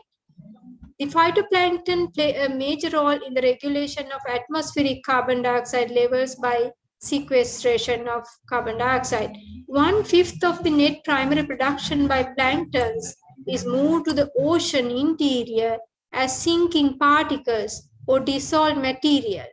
Large fraction, 99% of the organic matter which have been sinked are mineralized to form inorganic carbon, which enter deep ocean circulation that will take 100 to 1,000 years to recycle. Thus, the phytoplankton act as a biological pump to transport atmospheric carbon dioxide to the deep ocean, where it is sequestered for long times. And that mechanism is more efficient than the carbon dioxide capture by the terrestrial plants. What are these microalgae? Are there different types? Of course, there are many types.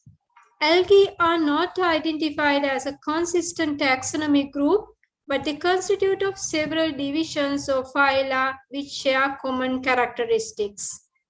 These are such phyla: red algae, green algae, brown algae, diatoms, haptophyte algae, dinoflagellates, euglenoids, likewise including blue-green algae. But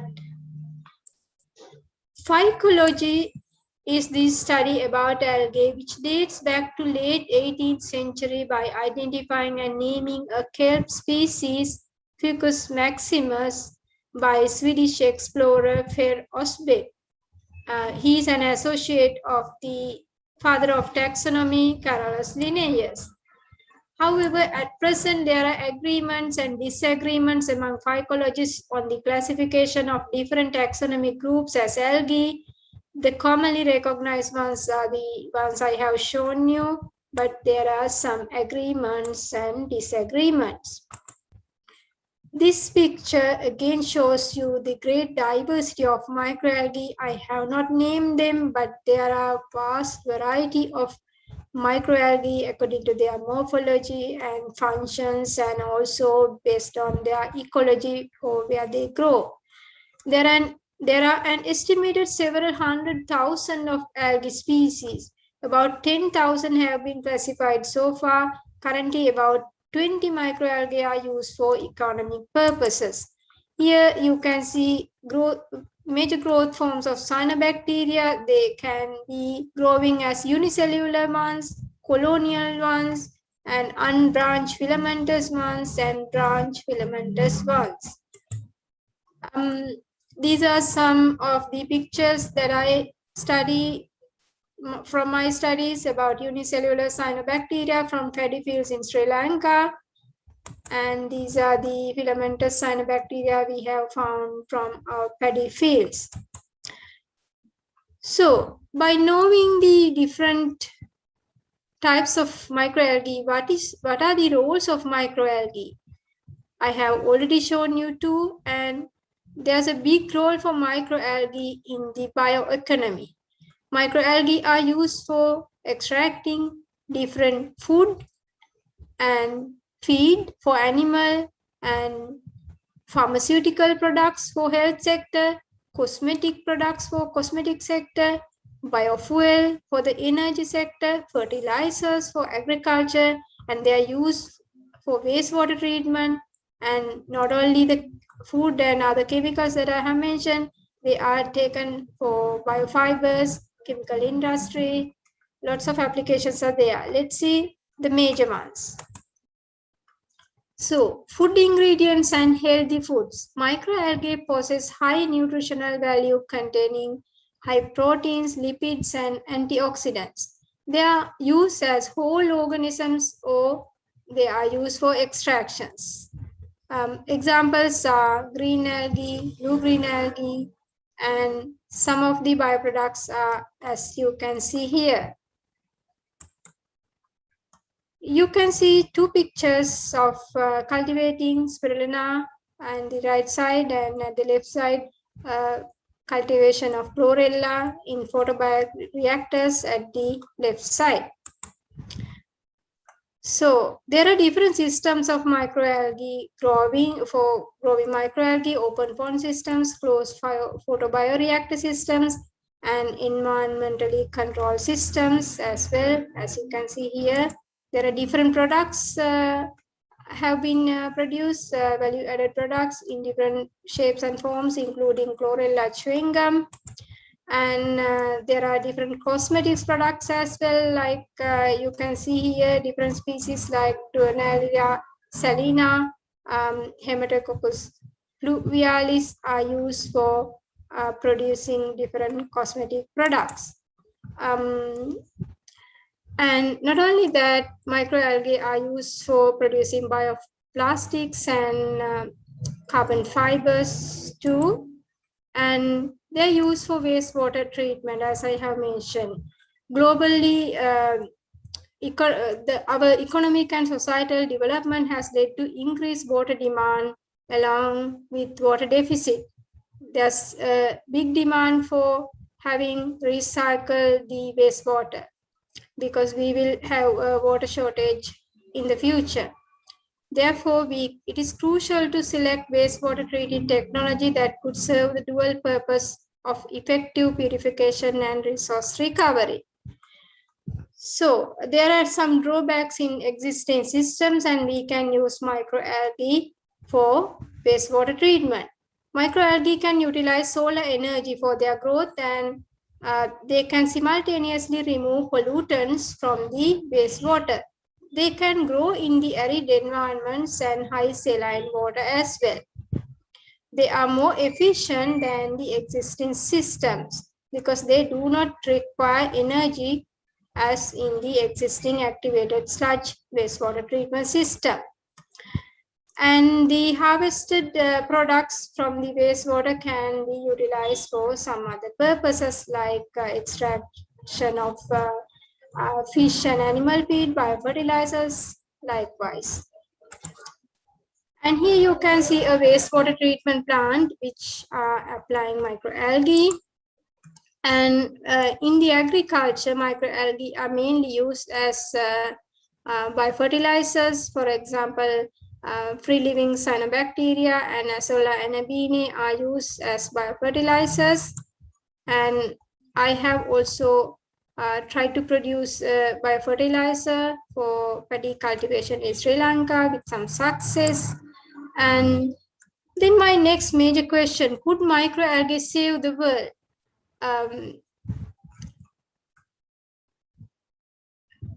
Energy crisis is the greatest problem we are facing in the world.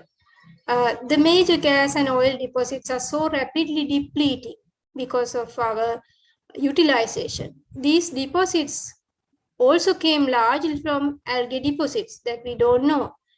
And now it is essential to find alternative energy sources for a sustainable future. Microalgae have potential to produce different kinds of bioenergy: biodiesel, bioethanol, methane, biohydrogen, and bioelectricity. I'm not going to describe you all these in detail. However, now there are places called microalgal biorefineries, which allow the transformation of biomass into the production of biofuel, food, feed, chemicals, polymers, and value-added ingredients. So the microbes will be cultivated in the biorefineries, and then harvest will be extracted in the refinery. Other products will be taken, including the bioenergy. Why microalgae are best as future fuel? They do not require cultivable land and fresh water for cultivation. They can be grown quickly with minimum requirements irrespective to seasonal conditions. Microalgae can feed on industrial waste, especially wastewater. They use CO2. They do not need energy. Biomass productivity of the algae is 10 times as compared to crops and other plants, and it could be cultivated in arid temperatures like deserts and in brackish or salt water. So bioenergy is another gift of the algae to humankind.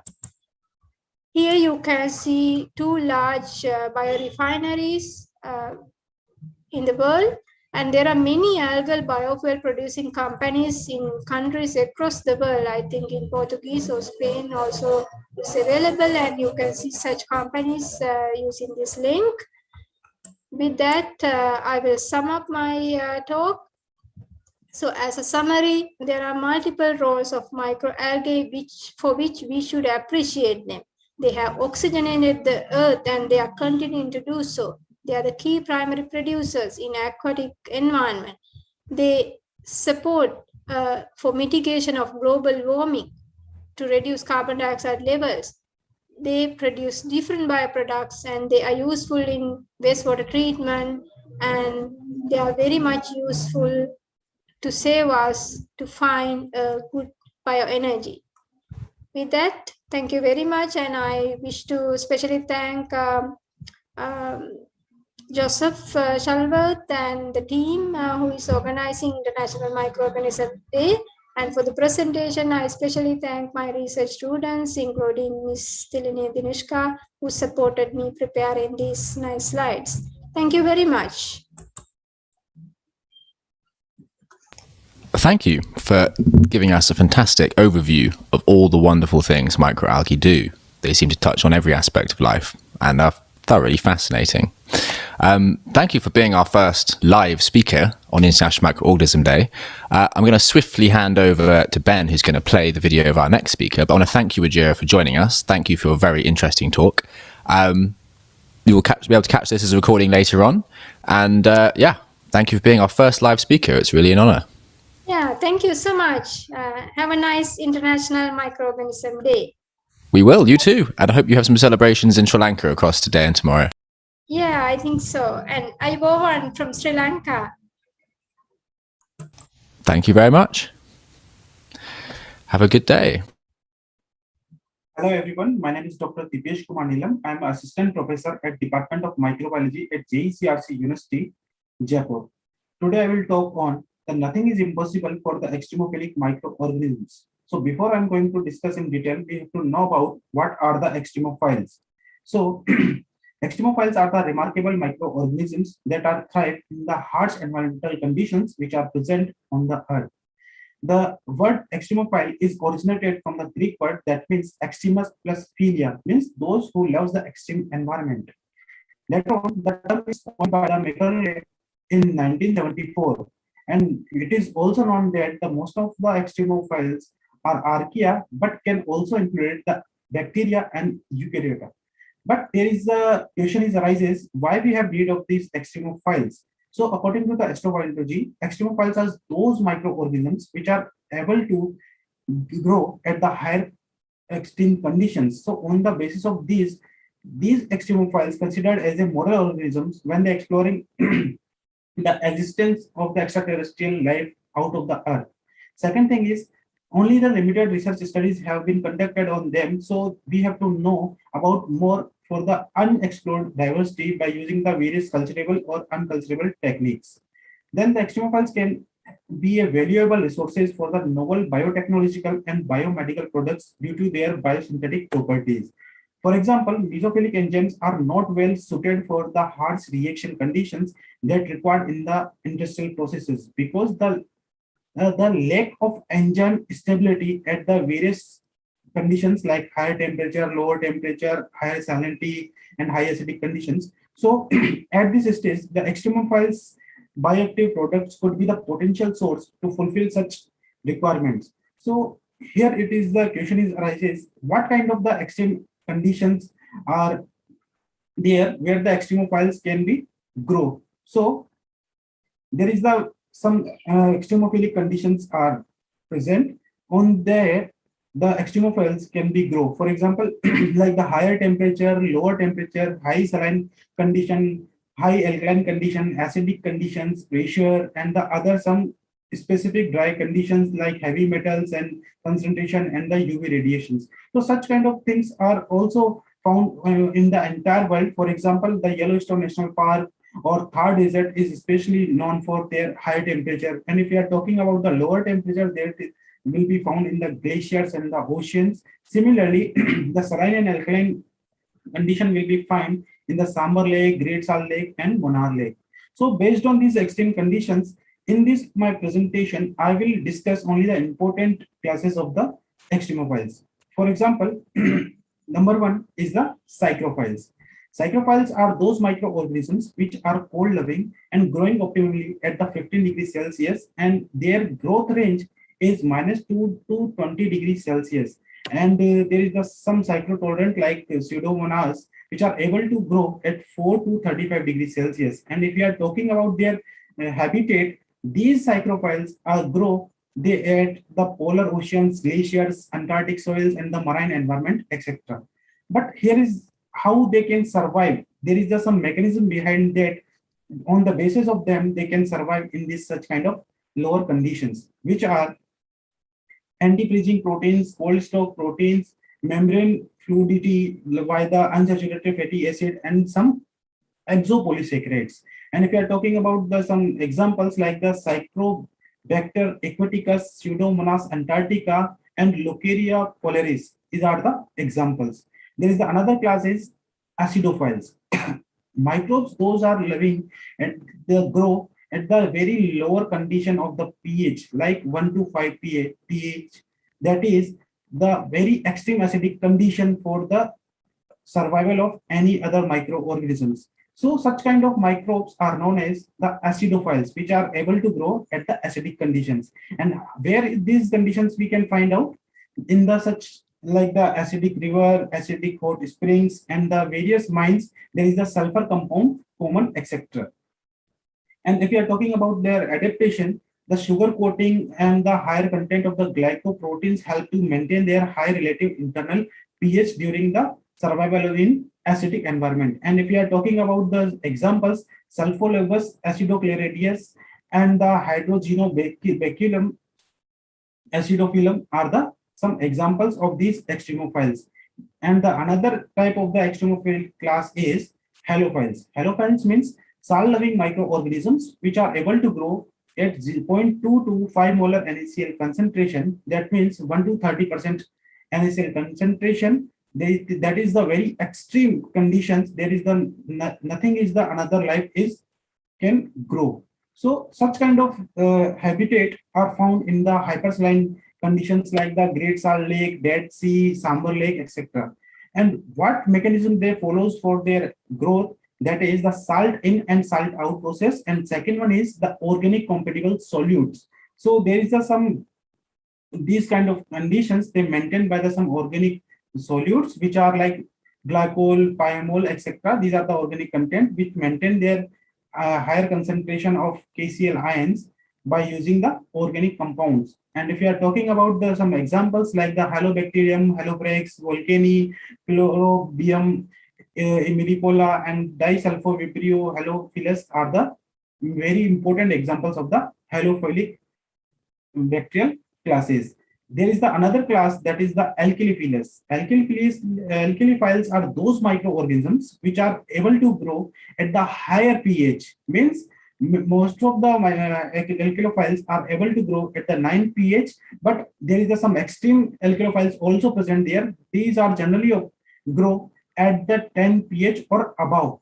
And these microorganisms are found in the alkaline environment like the Mono Lake, Lonar Crater Soda Lake, and Lake of Magdigi, etc.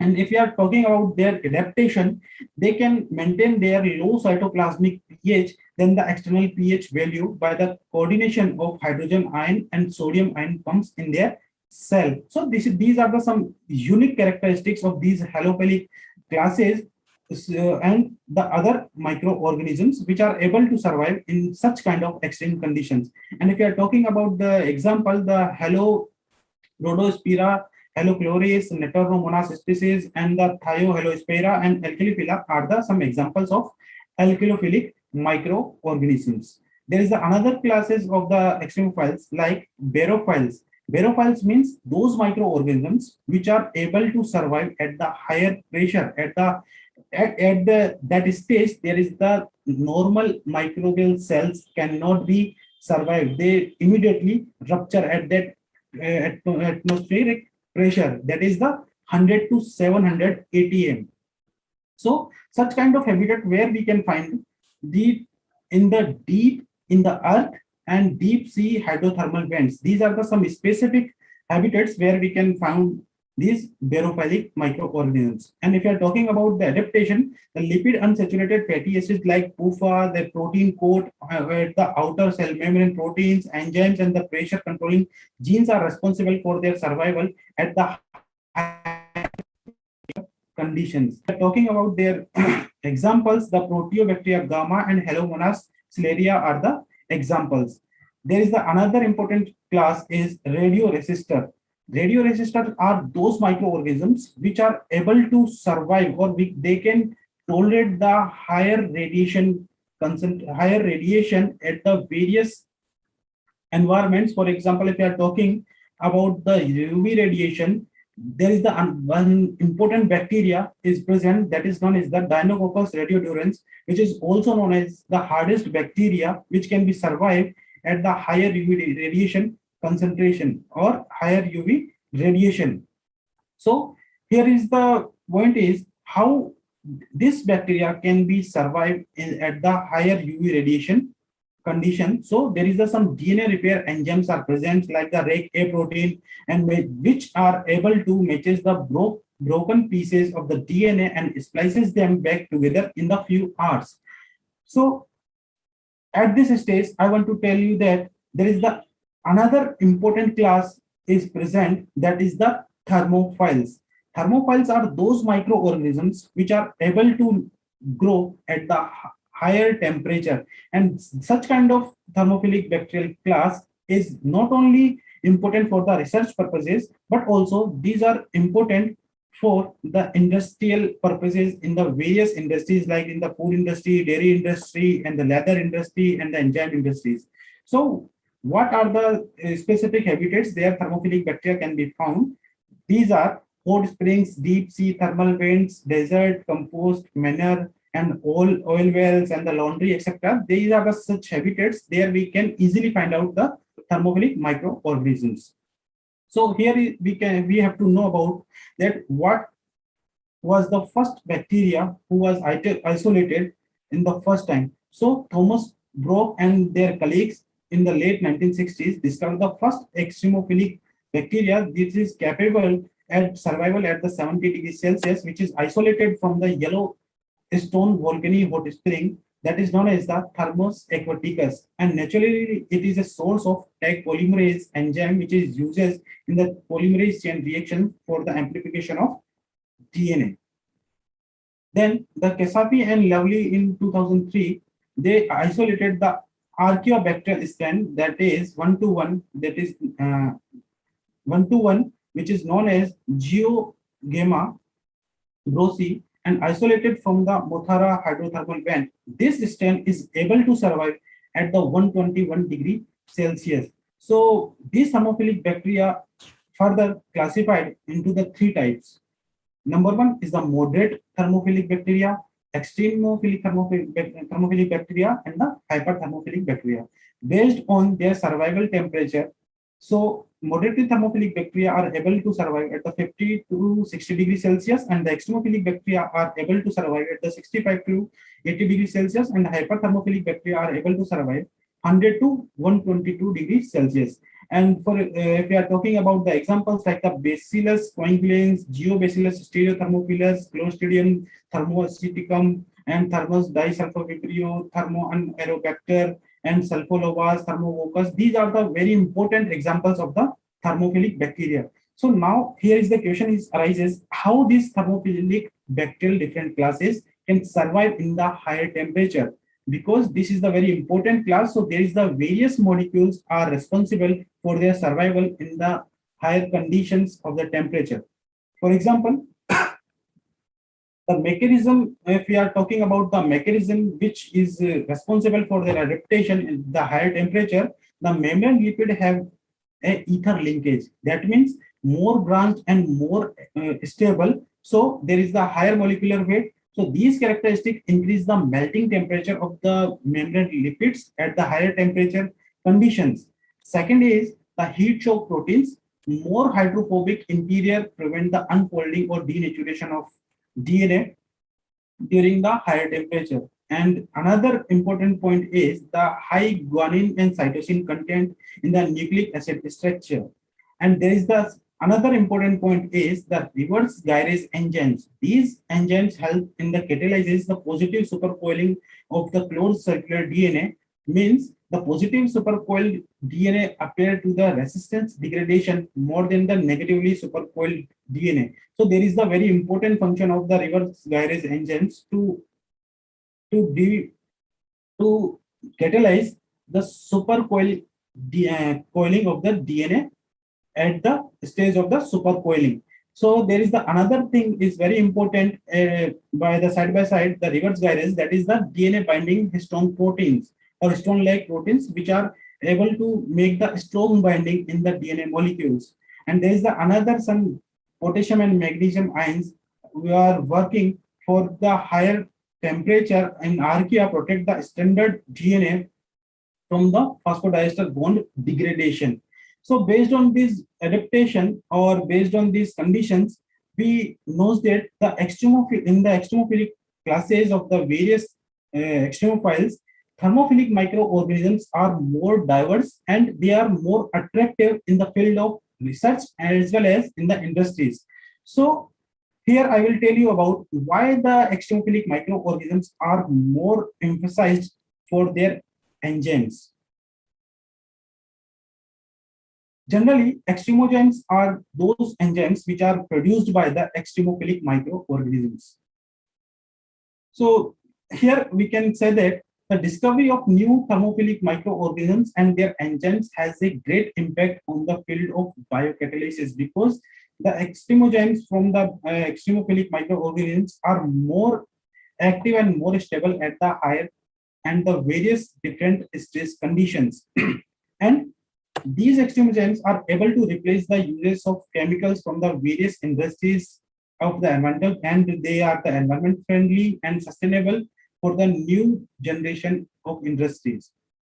In particularly in the extremozymes of the various classes, thermophilic microorganisms have found the most practical commercial uses to date because their overall inherent stability at the higher temperature, as well as they have some another characteristics like they are also able to grow at the higher pH. So they have multiple characteristics to survive and able to produce some enzymes. Those are working at the not only for a single specific parameter, but also they are able to stable at the multiple parameters.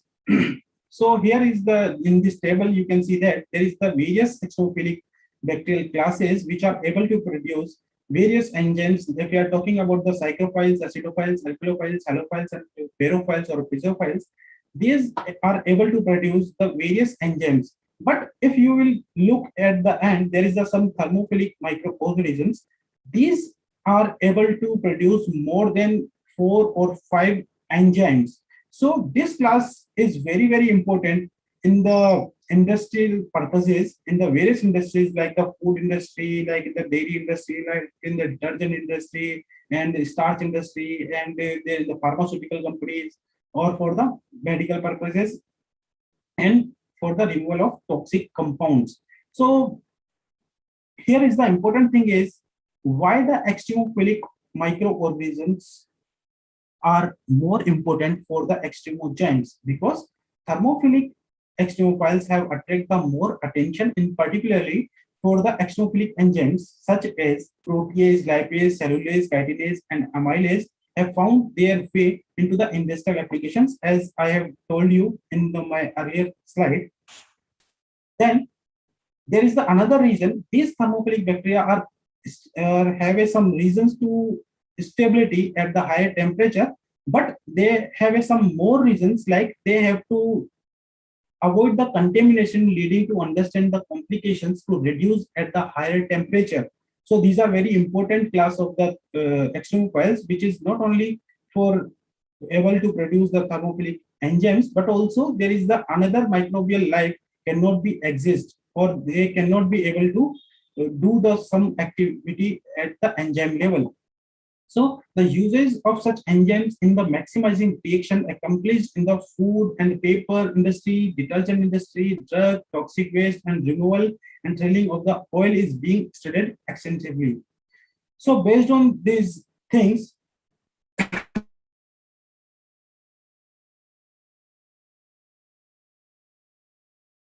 Dr. Akhil Agarwal sir, and during my study PhD research work, we found that various thermophilic microorganisms which are able to produce not only a single extremophilic enzyme, but also they are produce the maximum various industrial important enzymes. Those are capable to work at the industrial level. In this figure, you can in this slide, you can see there is the one strand that is able to produce the alpha amylase, which is used in the starch industry. And if you can see in the B figure, there is the protease enzyme producing thermophilic bacteria. Those are used in the detergent industries and the protein industries. And if you can see, there is the C in the C figure, there is, you can easily observe the hydrolysis zone surrounding the bacterial strain. That means these are able to produce the cellulase enzyme. And if you can see in the D figure, there is the esterase enzyme, which is produced by the thermophilic bacterial strain to segregate the some content related by the twin 80. And in the figure D, you can see there is clearly the red color zone indicate the activity of L-asparginase enzyme. And at the end, there is in F figure, you can see there is the anurelinase enzyme production by the bacterial thermophilic strain.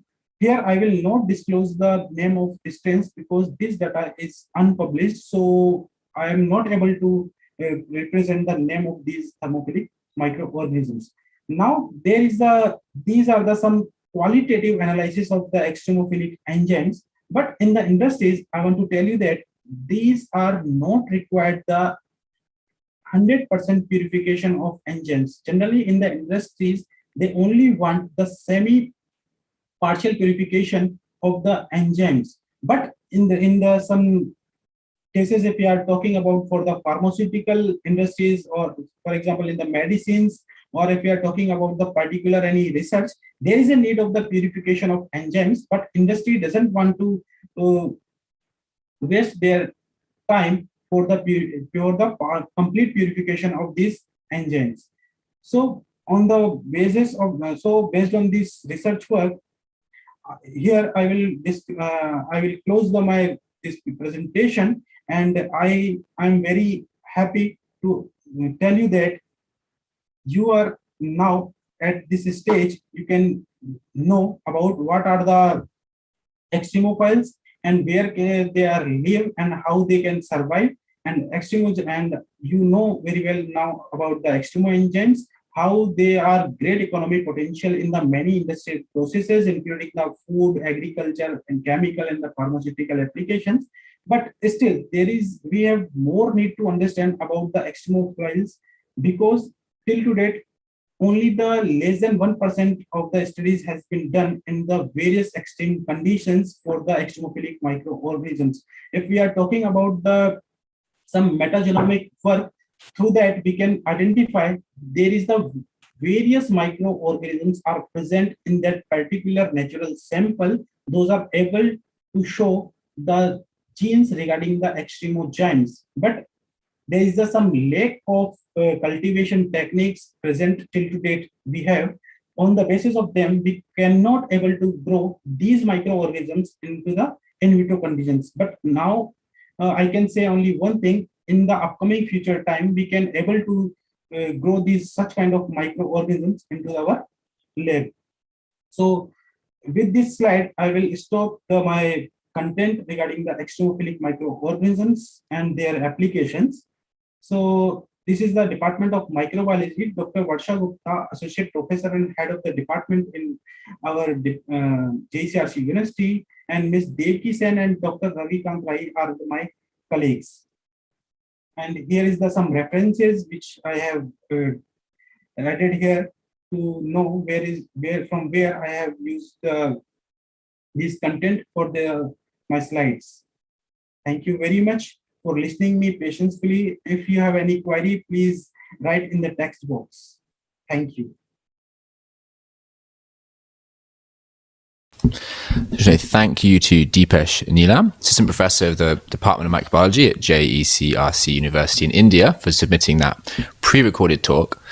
Just as we wait for our next speakers, I just wanted to ask Wajira if you could come back on camera, because we have some questions for you from the YouTube stream, and we'd love to chat about microalgae again. So if we can bring you back online. But in the meantime, here we go. Wonderful. Let me just do one small thing here. Yeah, so I'll pass the microphone over to Eleni so she can ask the question from the YouTube. So we had one question that says, do you foresee microalgae as a possible solution for the world feeding problem? Yeah, the feeding problem, maybe we need some clarification. Is it animal feed or food or?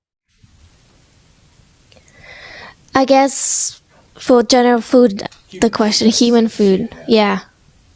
Yeah, microalgae cannot replace all the human food, in my understanding, but microalgae are the source of human food in aquatic systems. They are the primary producers.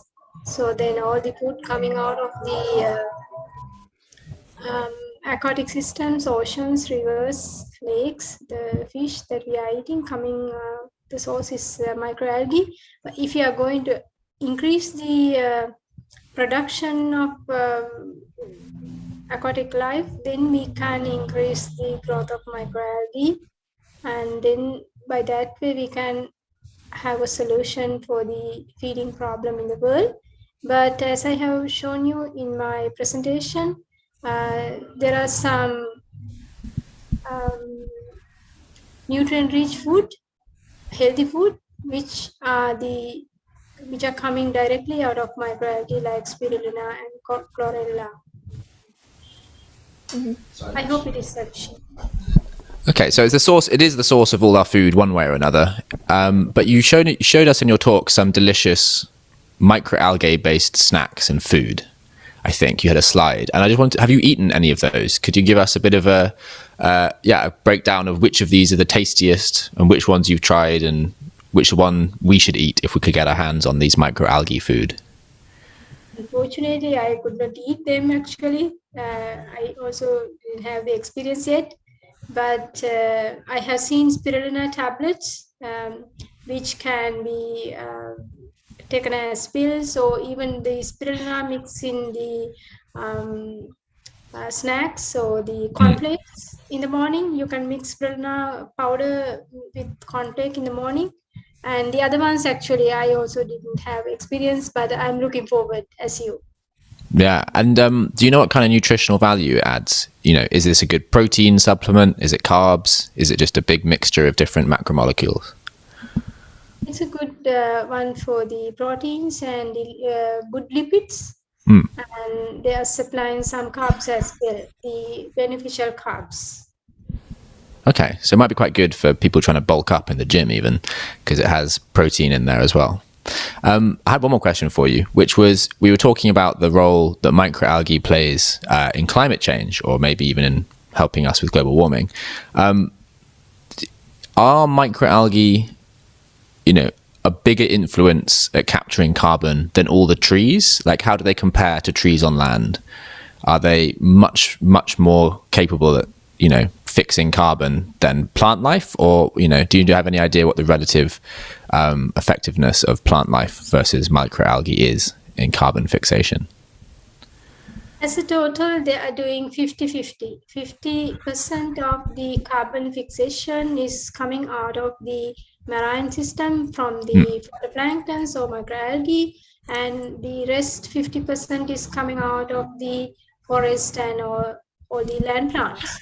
However, when we consider the biomass, the phytoplankton biomass is lesser when we compare with the biomass of the land plants. It's I think it's 1/5 when we compare, and so their mechanism is efficient. The phytoplankton in the oceans, they take dissolved carbon dioxide in water, and the land plants, they sequestrate atmospheric carbon dioxide. The mechanism is more efficient with the phytoplanktons. Okay, so they're more efficient, they weigh a little bit less, but they capture just as much CO2. So they're pretty good then in terms of, fixing CO2. Are there ways that we could increase the rate at which they, sequester CO2, or ways that we could increase their population, or is it out of our control? Yeah, we should find ways to increase the population. As I have mentioned, we can couple them with the wastewater treatment. We are producing a huge amount of wastewater, and we are leading to a water deficit as well. Then we should find ways to recycle the wastewater, and use of microalgae will be the best way to do that. By that way, they can fix carbon dioxide in the water, because finally we can harvest the algal cells after treating wastewater and use them in the soil as biofertilizers and other products like animal feed and all. So they will be sequestrated. So I just wanted to know, in Sri Lanka, where you're based, obviously you've got, the ocean all around you. Do you have quite good access then to phytoplankton and microalgae for your institution? Is it one of the advantages of being based where you are? Yeah, but although you have, as you have mentioned, we have quite a lot of ocean area in the Indian Ocean. But as far as I know, the studies on phytoplanktons are still developing and very minute. And my department, I have initiated some work on microalgae, but the inland ones, still I had to look for the oceanic phytoplanktons. I did study something about the brackish water in the lagoons, but not in oceans. So what do you need to go study the phytoplankton in the oceans? Do you need like a big boat and a crew to go out and find them? Of course, I think there's an aquatic resource research center in Sri Lanka, But I think if I have an interest, then I can join with them for such studies. Okay, so yeah, you need just some ships and some helpful crew to get out there and take some samples. Okay. I'm excited. Yeah, very. I mean, that would be a really good trip, just getting out into the ocean to go and get some nice samples of phytoplankton. I'm just going to hand us over in a couple of minutes to the next session, but I just want to say thank you so much for joining all the way from Sri Lanka to us here in The Hague, in the Netherlands. And yeah, that brings us to the end of our science talk session, but it's been fascinating learning about extremophiles and plankton. You know, organisms that do amazing things in so many different strange environments and things that probably people don't think about very often. So it's been brilliant to have you here. And I can only, yeah, and we'll hopefully maybe see you again next year, or drop us an email and perhaps we can try and exchange some samples of phytoplankton and maybe even get something under this microscope one year so we could have a look at them. It's a nice setup there. Yeah. Okay, well, bye-bye. Thanks for joining us in the studio, and enjoy the rest of International Microorganism Day tomorrow. Right, okay. Moving on to our next session, we have up and coming a session on yeasts in bio-based industries put together by the Portuguese Society of Microbiology. We're just going to start this one a little bit early, but that will give people time just to sort of introduce each other and make sure all the streams and presentations are working. So I'll just admit everyone for the next session. I'll be handing over to Claudia Godinho from the Portuguese Society as the host, who will be able to run you through an introduction of our upcoming speakers. But they have arrived in the Zoom room and we will soon be getting them on board. So Claudia, I'm just going to make you a co-host so you can do all the things you need to do to get this session rolling. Okay. Right, Claudia, can we hear you? Yes, sure, Joe. I'm here. Ah, brilliant. So we have everyone we need for the session. I'll just hop off the call myself and yeah, let you start giving us some wonderful introductions to yeast in bio-based industries.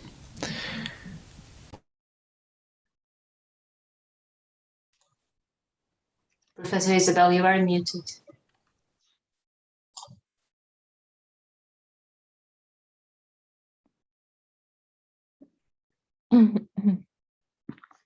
Thank you, Joe. Oh, we are seeing Irina. Hello, Irina.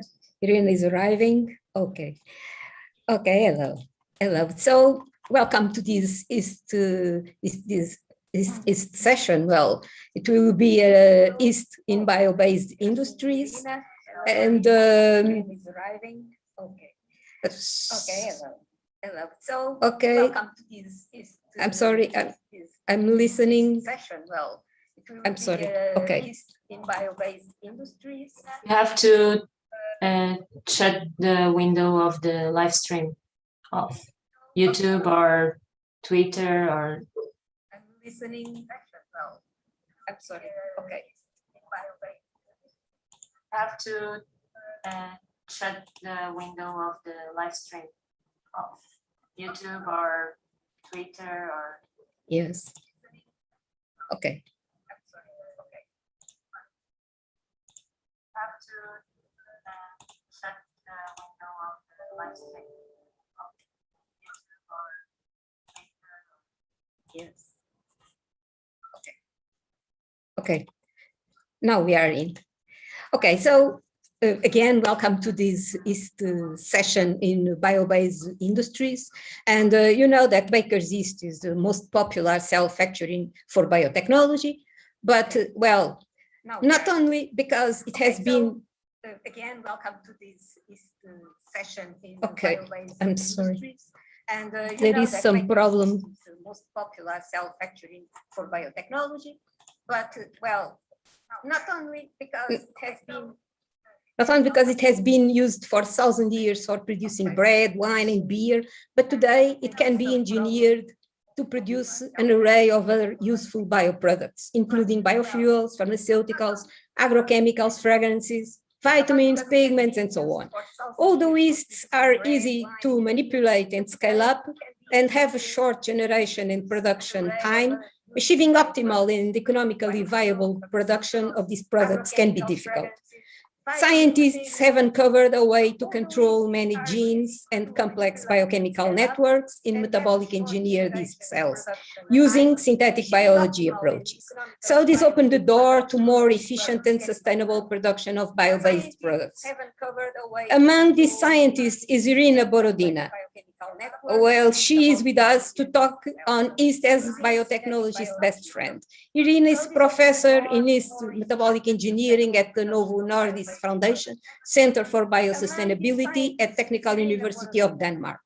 Originally trained as a chemical engineer in Lithuania, she holds a PhD degree in biotechnology from DTU, co-inventor of patents and co-founder of a biotech startup company. She was selected in 2019 as an European Union Human Innovator. So, Irina, please. She holds a PhD degree in biotechnology from DTU, co-inventor of patents and co-founder of a biotech. Thank you so much, Isabel, for the kind introduction, and also thank you very much for invitation to participate in this event.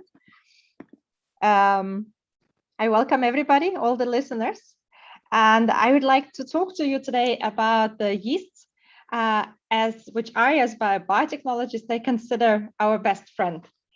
And I'll explain to you why. And as Isabel already mentioned, yeasts have been used for millennia for baking, brewing, and wine making well before we knew that actually it was yeast that helping us to do the job. And this is, of course, thanks to the yeast natural properties to convert to ferment sugars and to generate CO2 that helps the bread to rise, and also to produce ethanol and different aromatic compounds that help to give the beer and wine its unique properties. But we can teach yeasts to do completely new stuff thanks to their DNA manipulation technology that has developed in the last 40 years. So they can not longer only make ethanol, they can make a lot of other things such as drugs, materials, food and cosmetic ingredients. And I would like to give you a few examples just to give a taste of what actually yeast can do after it has been engineered. So one of the very interesting products is polylactide, which is a biodegradable plastic. And it's made out of lactic acid. But the interesting thing is that the lactic acid for production of this plastic cannot be made chemically because you need a very pure stereoisomer. So you need L-lactic acid, and it's only microbes that can produce pure L-lactic acid. So normally in nature, it's lactic acid bacteria that do the job, but they are very difficult to ferment at large scale because they require some very special expensive nutrients. So therefore, firstly, bacteria and then yeast have been engineered to produce lactic acid in large fermenters. Yeah, yeast have a huge advantage in comparison to some bacteria such as E. coli because they can tolerate very acidic pH. So that will mean that you can produce lactic acid in acid form and avoid the waste of gypsum, for example, that would be generated if you use E. coli and need to maintain a neutral pH. So nowadays, the polylactide that you can see in the supermarkets and that you can purchase, it's actually produced using yeast. Another example of what yeast can do is the engineering of production of jet fuels, such as farnezen, which was accomplished very successfully by Ameris, where you can actually fly the plane with having, not as bad conscience as usual, because their jet fuel would be produced from renewable feedstocks. Another excellent example is production of resveratrol, which was developed by Volva, and this is a particular very strong antioxidant compound, which is normally found in wines, in wine in very small amounts, but you can make it in yeast in quite large quantities, and then you can use it as a food supplement for health, to promote your health. So why would you want to use biotechnology? Why would you want to use biotechnological processes for making chemicals? And there are two main reasons. One reason is because you can reduce the carbon dioxide emissions because you produce this different chemicals using renewable feedstocks. And here a great example is a production of succinic acid. Here is an example from BioAmber that accomplished this process again using a yeast cell. And here they could show that in comparison to petrochemical succinic acid, the yeast produced succinic acid led to 99% reduction of the carbon dioxide emissions. Another reason for using a biotechnological process could be when the compound that you want to produce is non-obtainable from nature or is simply too expensive to extract from nature. So one example is stevia glucosides. So probably many of you have seen on their, for example, bottles of soft drinks that you buy that they might be sweetened with stevia extract. But stevia leaf extract, it mainly contains some stevia glucosides that have a bitter aftertaste. And that's why only a very small fraction or a fraction of their sugar in the soft drink can be replaced with stevia glucoside. However, you can engineer yeast to produce stevia glucosides and only the specific forms that have the sweet taste, but that do not have the bitter aftertaste. And this is a product, one of these products is EverSweet, which is marketed by Cargill. And that's that contains mainly riboside M. So it's stevia glucoside without bitter aftertaste. And using that, you can replace the whole sugar in a soft drink or in another product. You can replace it with stevia glucoside. And so it becomes completely zero calorie product. So these are the two main reasons why you would want to use biotechnology, and that why it gives you a great advantage. So I have here a little video that I will try to run now, and which explains how we actually can create such yeast cells. So what we do, we metabolically engineer them. So normally, if we look at the yeast cell, it takes up sugar. Here it's illustrated as a yellow compound, and it secretes ethanol. And that's what basically yeast can do naturally very, very excellently. However, we can change this. So we can manipulate its DNA and its enzymatic machinery, because it's the enzymes that are responsible for production of ethanol. So what we can do, we can look at its DNA and we can cut it in specific places, and we can insert new genes that encode for enzymes that are responsible for productions of totally new compounds. So here you can see the DNA is being cut and there is a new gene which is being inserted. And this gene will then get translated to the protein, which is an enzyme in this case. And this enzyme will catalyze a totally new reaction. So you can see the enzyme is appearing here in the cell, and now their precursors, the carbon, is being converted into a completely new molecule. It could be, for example, resveratrol or farnesene or anything else. Normally, when you're going to insert the new biosynthetic pathway, the production efficiency will be quite low. So you need to manipulate the cell further, such as, for example, by deleting the ethanol production so that most of your carbon can be redirected into your favorite product, and so that you create a very, what we call an efficient cell factory. So here you can see the ethanol formation was deleted, and now the cell primarily produces the product that you want. So this redirection of metabolic fluxes, this is what we call metabolic engineering. And this is what allows us to create these different cell factories. So I want to show to you two examples from my laboratory where we created the yeast for production of two high-value compounds. One of them is a nutraceutical compound and another is a potential pharmaceutical compound. So the first compound here is called egothioneine, and it's mainly found in mushrooms. So there are not many other dietary sources of this compound for humans. So why is egothioneine interesting? Well, let's have a look. There are some interesting studies that show that mushrooms and egothioneine, that they promote healthy aging.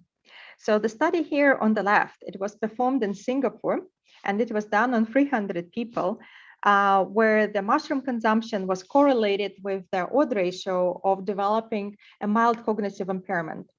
And what was found in the study was that people who consumed more than 5 portions of mushrooms per week, they actually have a significantly reduced odd ratios of developing mild cognitive impairment. So the authors hypothesized that this would be connected to the presence of agathionin in the mushrooms. So of course, there could be also other positive compounds with a positive health effects there. Another interesting study was conducted in Sweden, and this was done on 3,000 people, where the concentration of more than 100 metabolites in the blood serum was measured.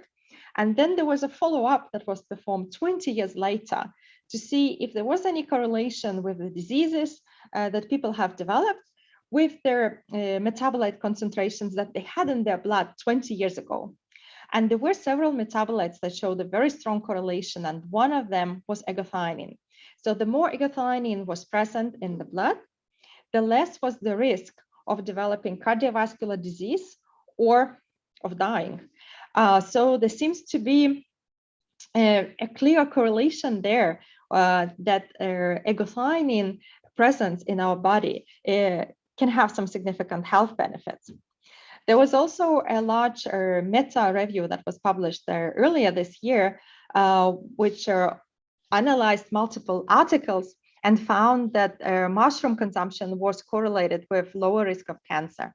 And again, the authors hypothesized that one of the reasons could be the presence of this essential agathionin in the mushrooms.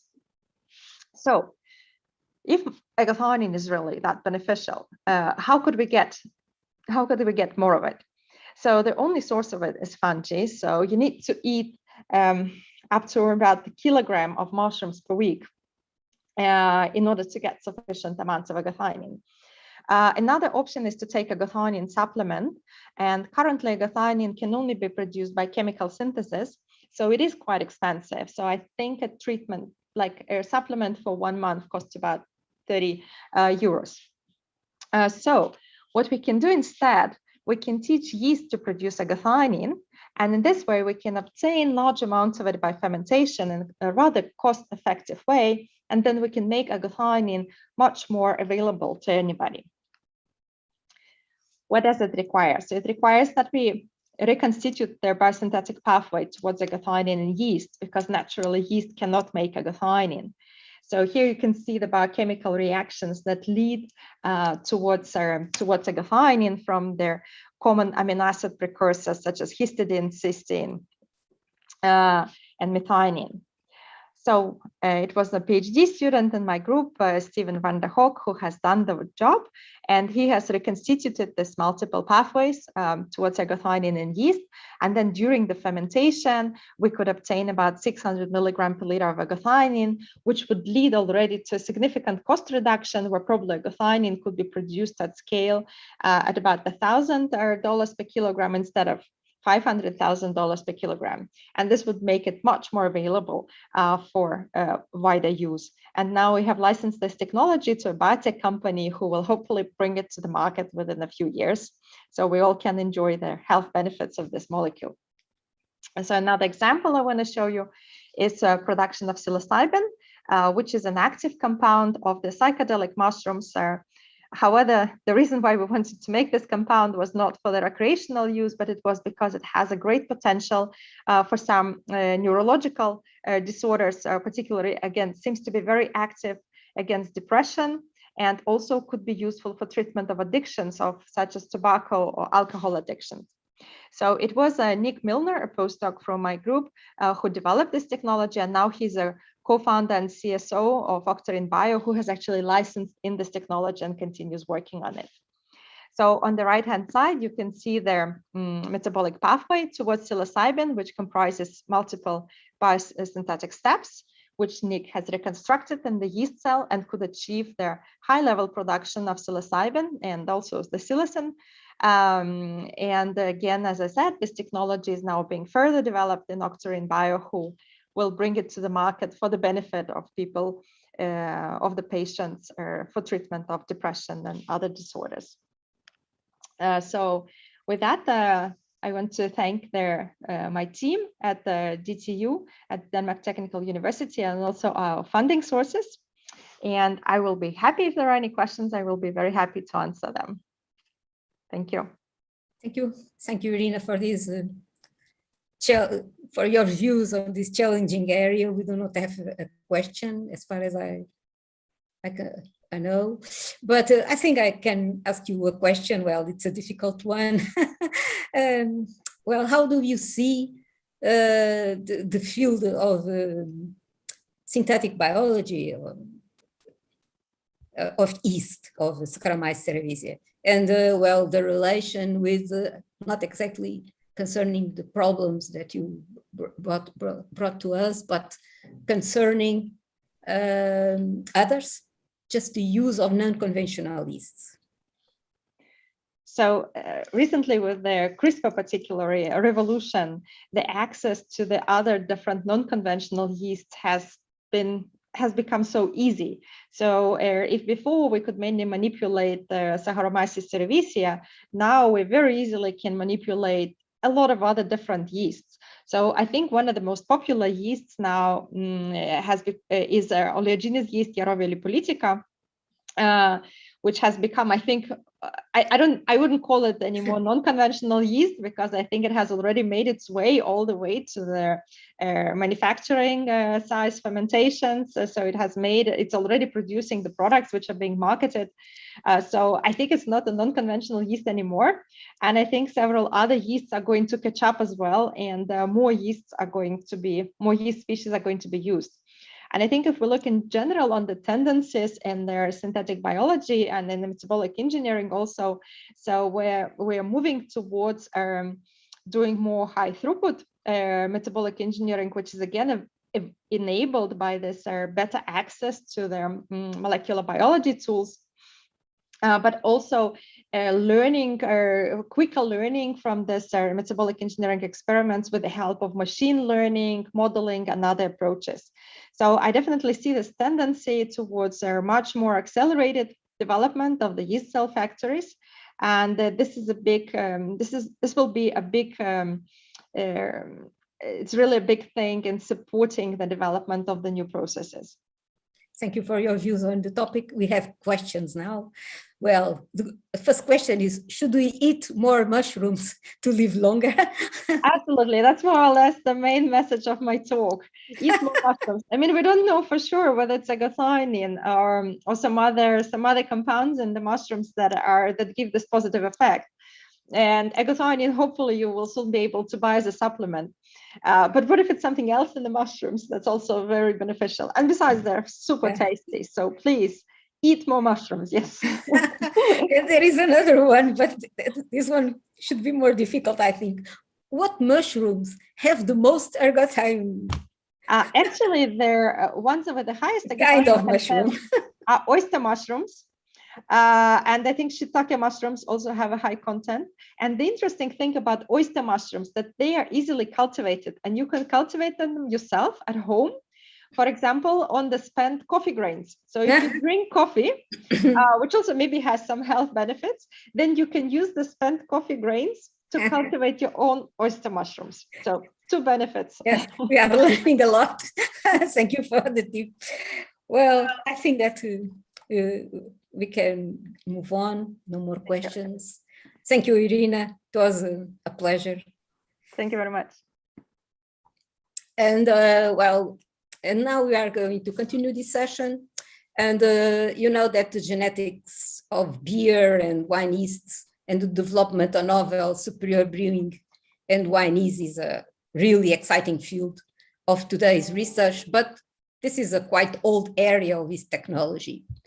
The domestication of industrial beer and wine yeast is obviously very important from the industrial point of view, and is scientifically challenging. It's a very, very challenging research topic.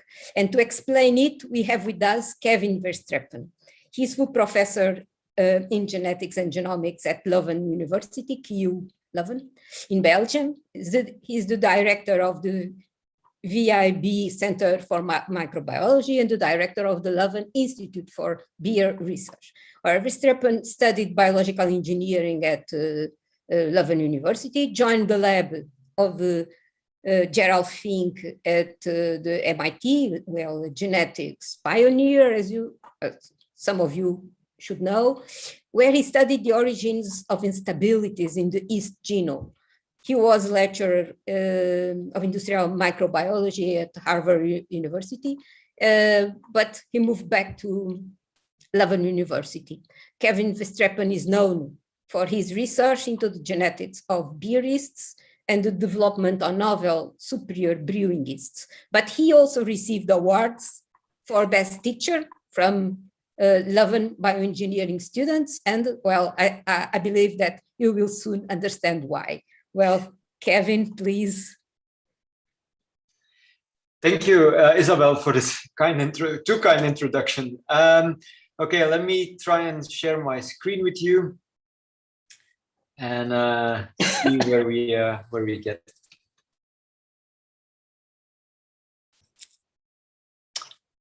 So you should be able to see my slides now. Yes. Great, thank you so much. Okay, so my lecture is entitled Beer Yeasts Are Dogs, Wine Yeasts Are Cats, and some other yeasts are mules. And hopefully that will become clear when I flip through these slides here. I'm going to start with the conclusions, because I know in these online lectures, at least for my students, they give me prizes, but after 5 minutes, most of them are in a deep coma. Maybe that's why they like it, because they get a good sleep during my lectures. So I think it's smart to start with the conclusions. I will show that the different industrial yeasts that are out there for beer, for wine, for bread, for biofuels, are very different from the wild yeasts that are out there, and they've all adapted to their individual industries over hundreds of years. Actually, this adaptation, we've investigated it of course happens in the DNA, in the genetic material of yeast, and we've identified a few cases where we can specifically see changes that make these yeasts adapt to their respective environments and make them better at what they need to do for humans. So this is really a case of domestication. I will show you that domestication is the strongest in beer yeast. That's why they're dogs. And wine yeast, it's less so. So that's why they're cats. They're less tame. And then actually, I'm going to link back to a little bit what Irina has been talking about. I will show you how we make better yeasts for food industry, but then also even for pharmaceutical industry or biofuels, for example.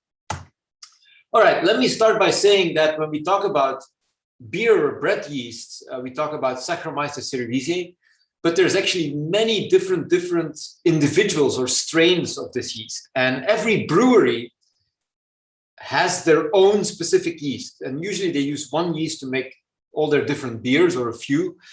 The same goes for wine yeast. There's many different wine yeasts. The difference is maybe that wine yeasts are often sold by big companies, so they're not often owned by a winery. And the same goes for bread yeast. There's many different bread yeast also sold by companies, so bakers can choose a yeast that they like, that has properties that they like. The funny thing is that while there are so many different yeasts, and they've been around for a while, when you ask people where they come from, they didn't really know. And here at the university in Belgium, we are sitting on one of the largest collections, especially of beer yeast, as you might understand, but also bread and wine yeast. So when I moved the lab from the US to Belgium, one of the first things I thought about was, hey, let's investigate what we've inherited here, and let's start sequencing a few hundred of these yeast. And back in those days, this was still a big undertaking. So we sequenced around 200, 250 different industrial yeasts. And much of that research is published. So if you want to know the details, this is one of the key publications, Calone et al. But the key figure really is this tree. This is really the family tree of industrial yeast, if you will. It's a circular family tree. It starts here with the Adam or the Eve of all yeasts. And then you have the wild yeasts here on the upper right corner. And they're completely separated genetically from all the industrial yeast, which you see with the colored bands here and the rest of the circle. We have way more wild yeast, but I'm not putting them all on the tree because then you don't see the industrial yeast anymore. So, but the first conclusion was that genetically, there's really two big groups. You have the wild yeast and the industrial yeast, and they're clearly separated genetically. So that's already something. It's a bit like dogs and wolves. They were clearly once related, but these industrial yeast became genetically distinct through their domestication. They started growing in man-made environments and they adapted to those, and that is really seen in their DNA. Then you also see that the industrial yeast split out per industry. We have two families of beer yeast, which we've called beer 1 and beer 2, not very imaginative. There's wine yeast here in red, and there's a mixed clade, which has some of the bioethanol yeast, some of the baker's yeast. There's in blue Asian yeast, so sake yeast, for example. So they're really split according to geography and the industry they're linked to. We were able, through some various molecular dating mechanisms, to put dates on when these industrial yeast split from the wild yeast.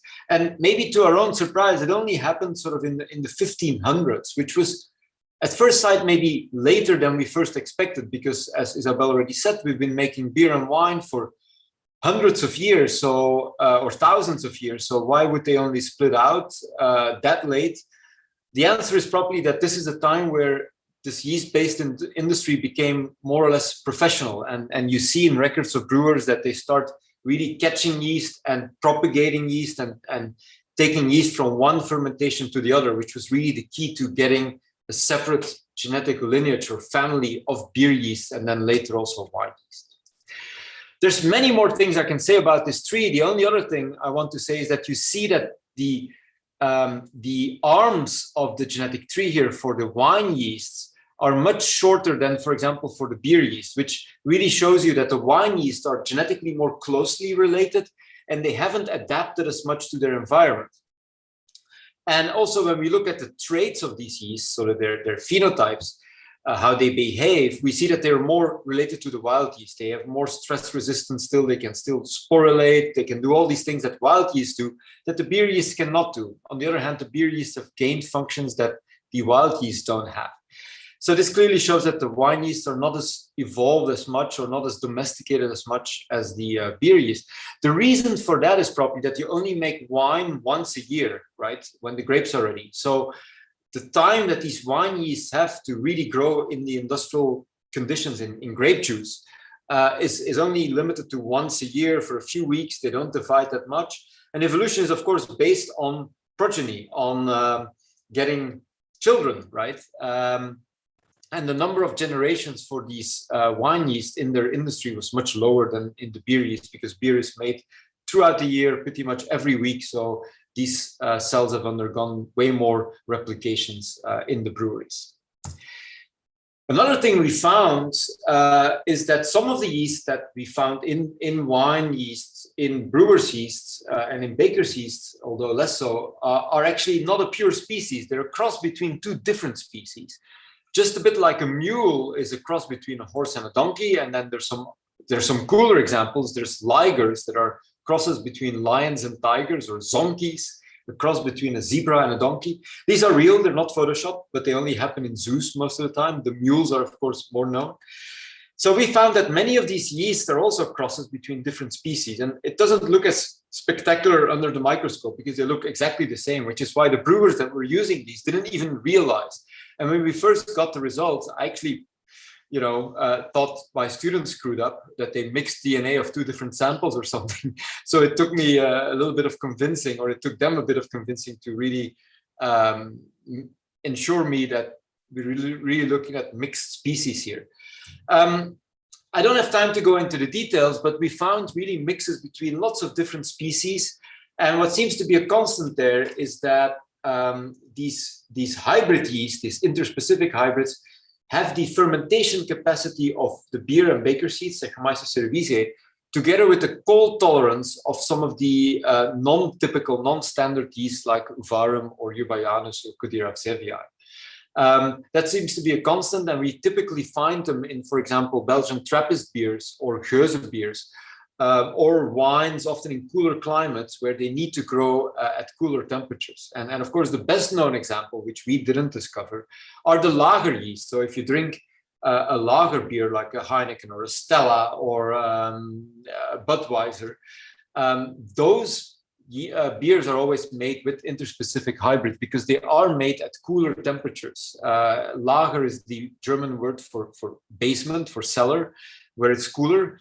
And so we actually, and that's unpublished work. We're hopefully going to publish a paper soon where we can show that these lager yeast really originated in a specific brewery in Germany in a basement, where this first sort of sex between different species of yeast must have happened. And then from there on, we can follow how it spread.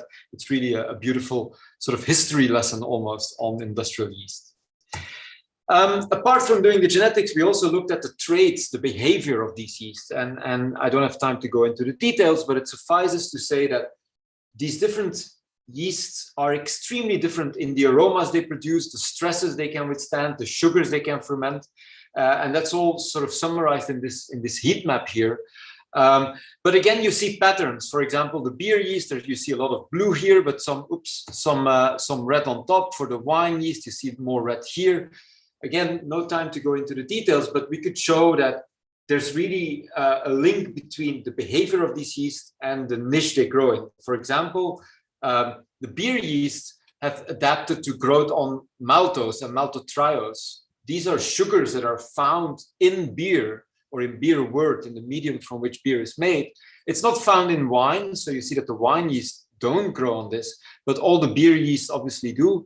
And the wild yeast actually are all over the place, so they've not been selected for this. And there's others, like the wine yeast are more resistant to sulfite, which is often added to grape juice. So they have learned to grow in high concentrations of sulfite. The beer yeast grow better at lower temperatures, the wine yeast are better at higher temperatures, so we can really see how it matches their proper niches. Another thing that I need to stress is that these behaviors are not just different, they're extremely different. For example, this is the production of an aroma compound. You have to know that all these yeasts, they make alcohol and CO2, which is why they're most known, but they also make important aroma compounds. And the difference in concentrations they can make is huge. We found a more than 30-fold difference in isoamyl acetate, which is one of the main aroma compounds that they make in wine and in beer.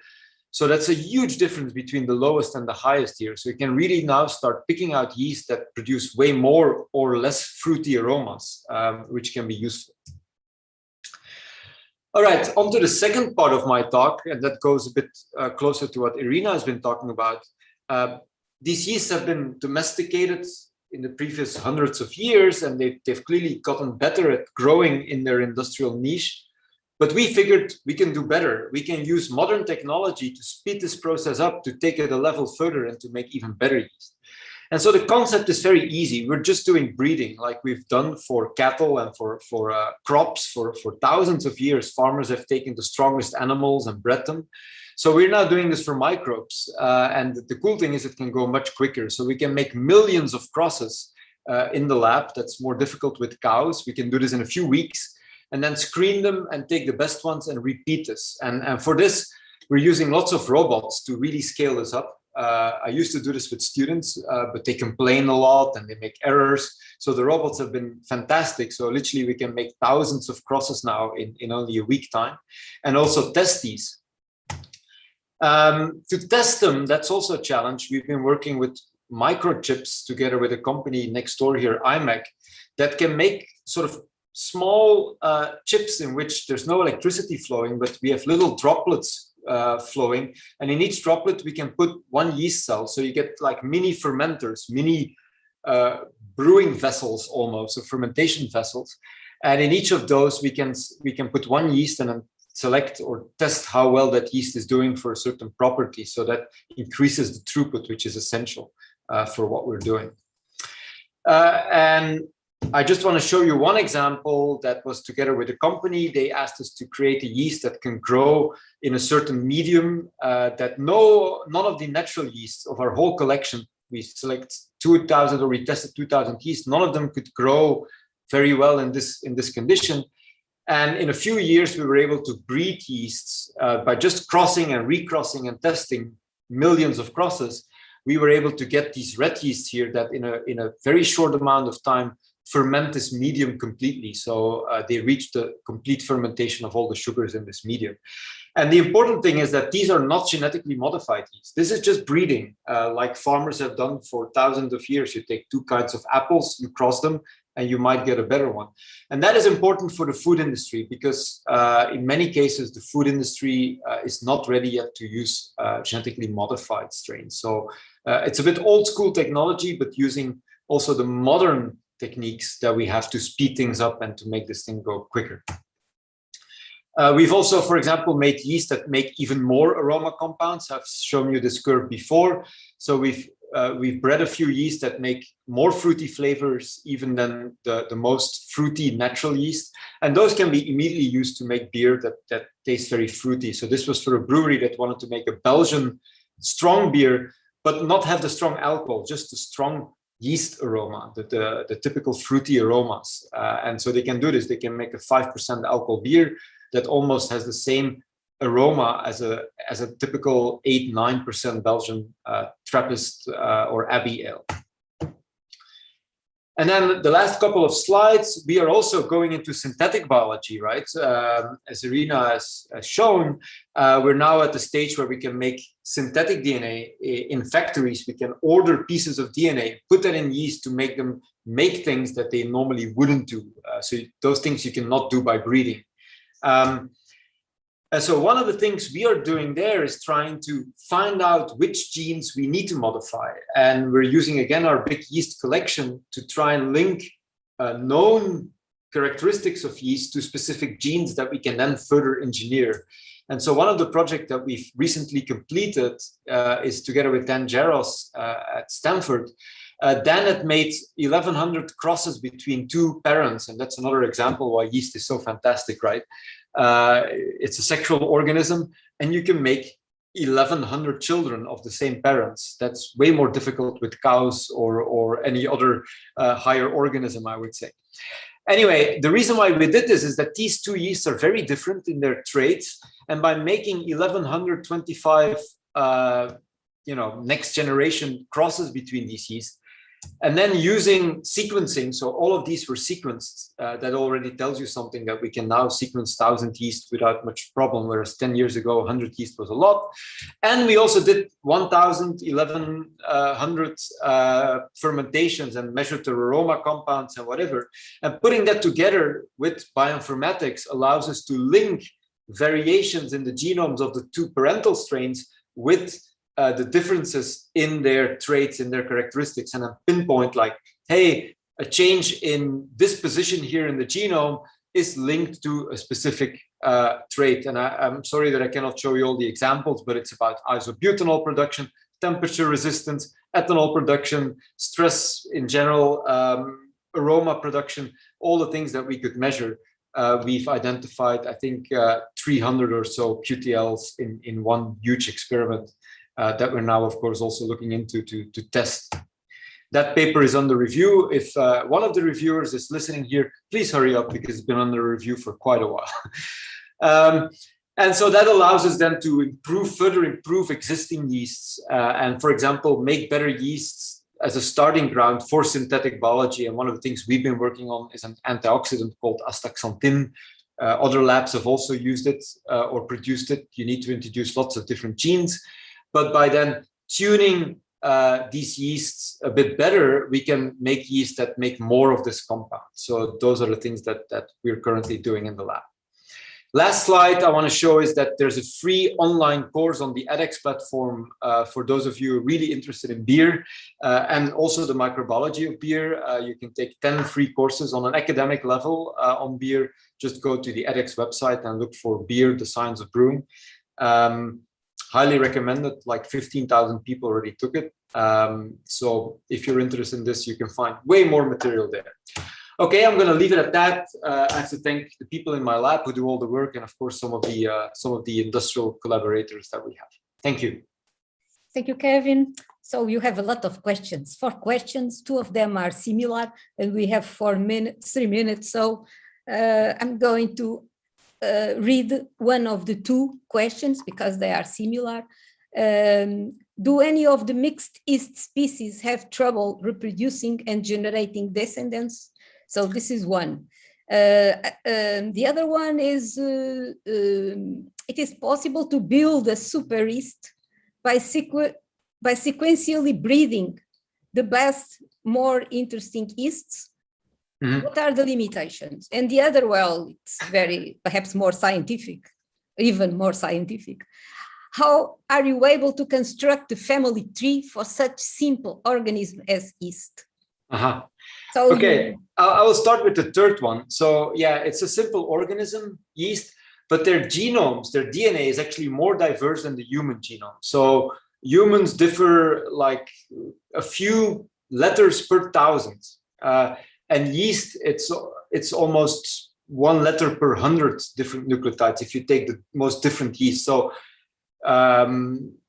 actually, so whereas yeast seem like under the microscope very simple, their genomes, their DNA, in a way is more diverse than the human genome. So in a way, it's easier to make a genetic tree. And don't forget that the genome is still millions of letters long. So we have enough differences to know exactly who are brothers and sisters and uncles and aunts and a bit further. So that was relatively easy. Then the second question was about combining the sequencing with the breeding and where the limitations are. So it is true, it's something that I haven't talked about, but we actually do use some of the information from the sequencing in the breeding.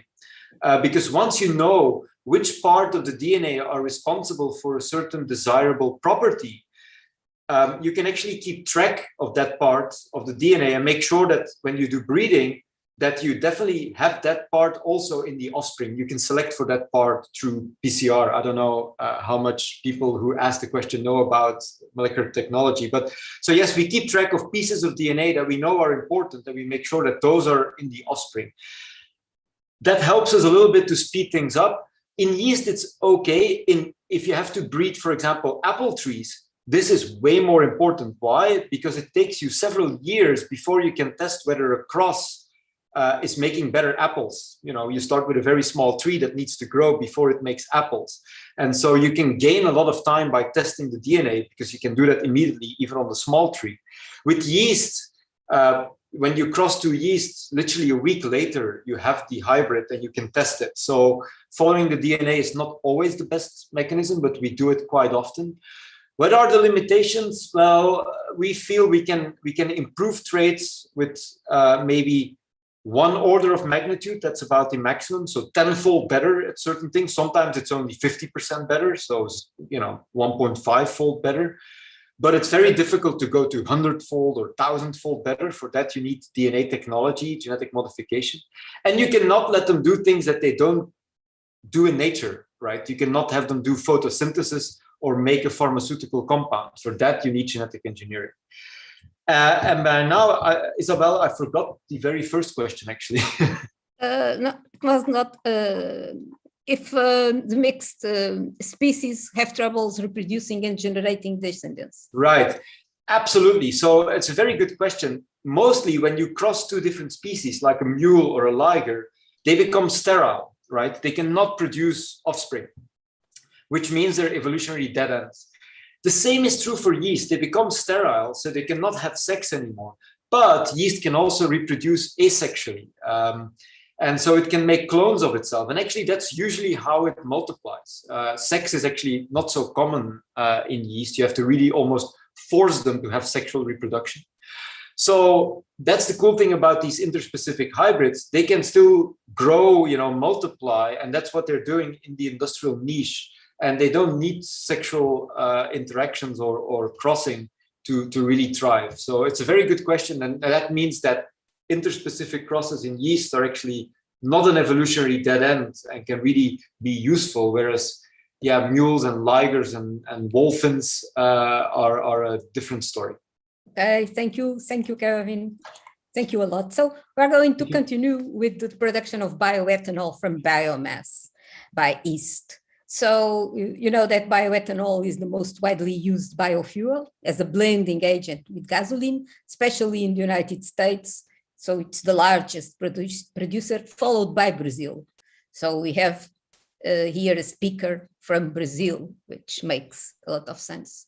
So the first generation bioethanol industry is based on the fermentation of food crops with starch and sugar, so sugarcane, beet, corn, wheat, but and has demonstrated viability. In the case of bioethanol, second generation bioethanol from lignocellulosic materials, well, this has continued facing difficulties. So the next presentation is about yeasts used in bioethanol production. We have with us Andreas Gonberg, he's professor at University of Campinas, Unicamp in Brazil. Andreas also acts as a consultant for companies in the field of industrial biotechnology. So he is a chemical engineer graduate with a PhD by Universidade de São Paulo in Brazil.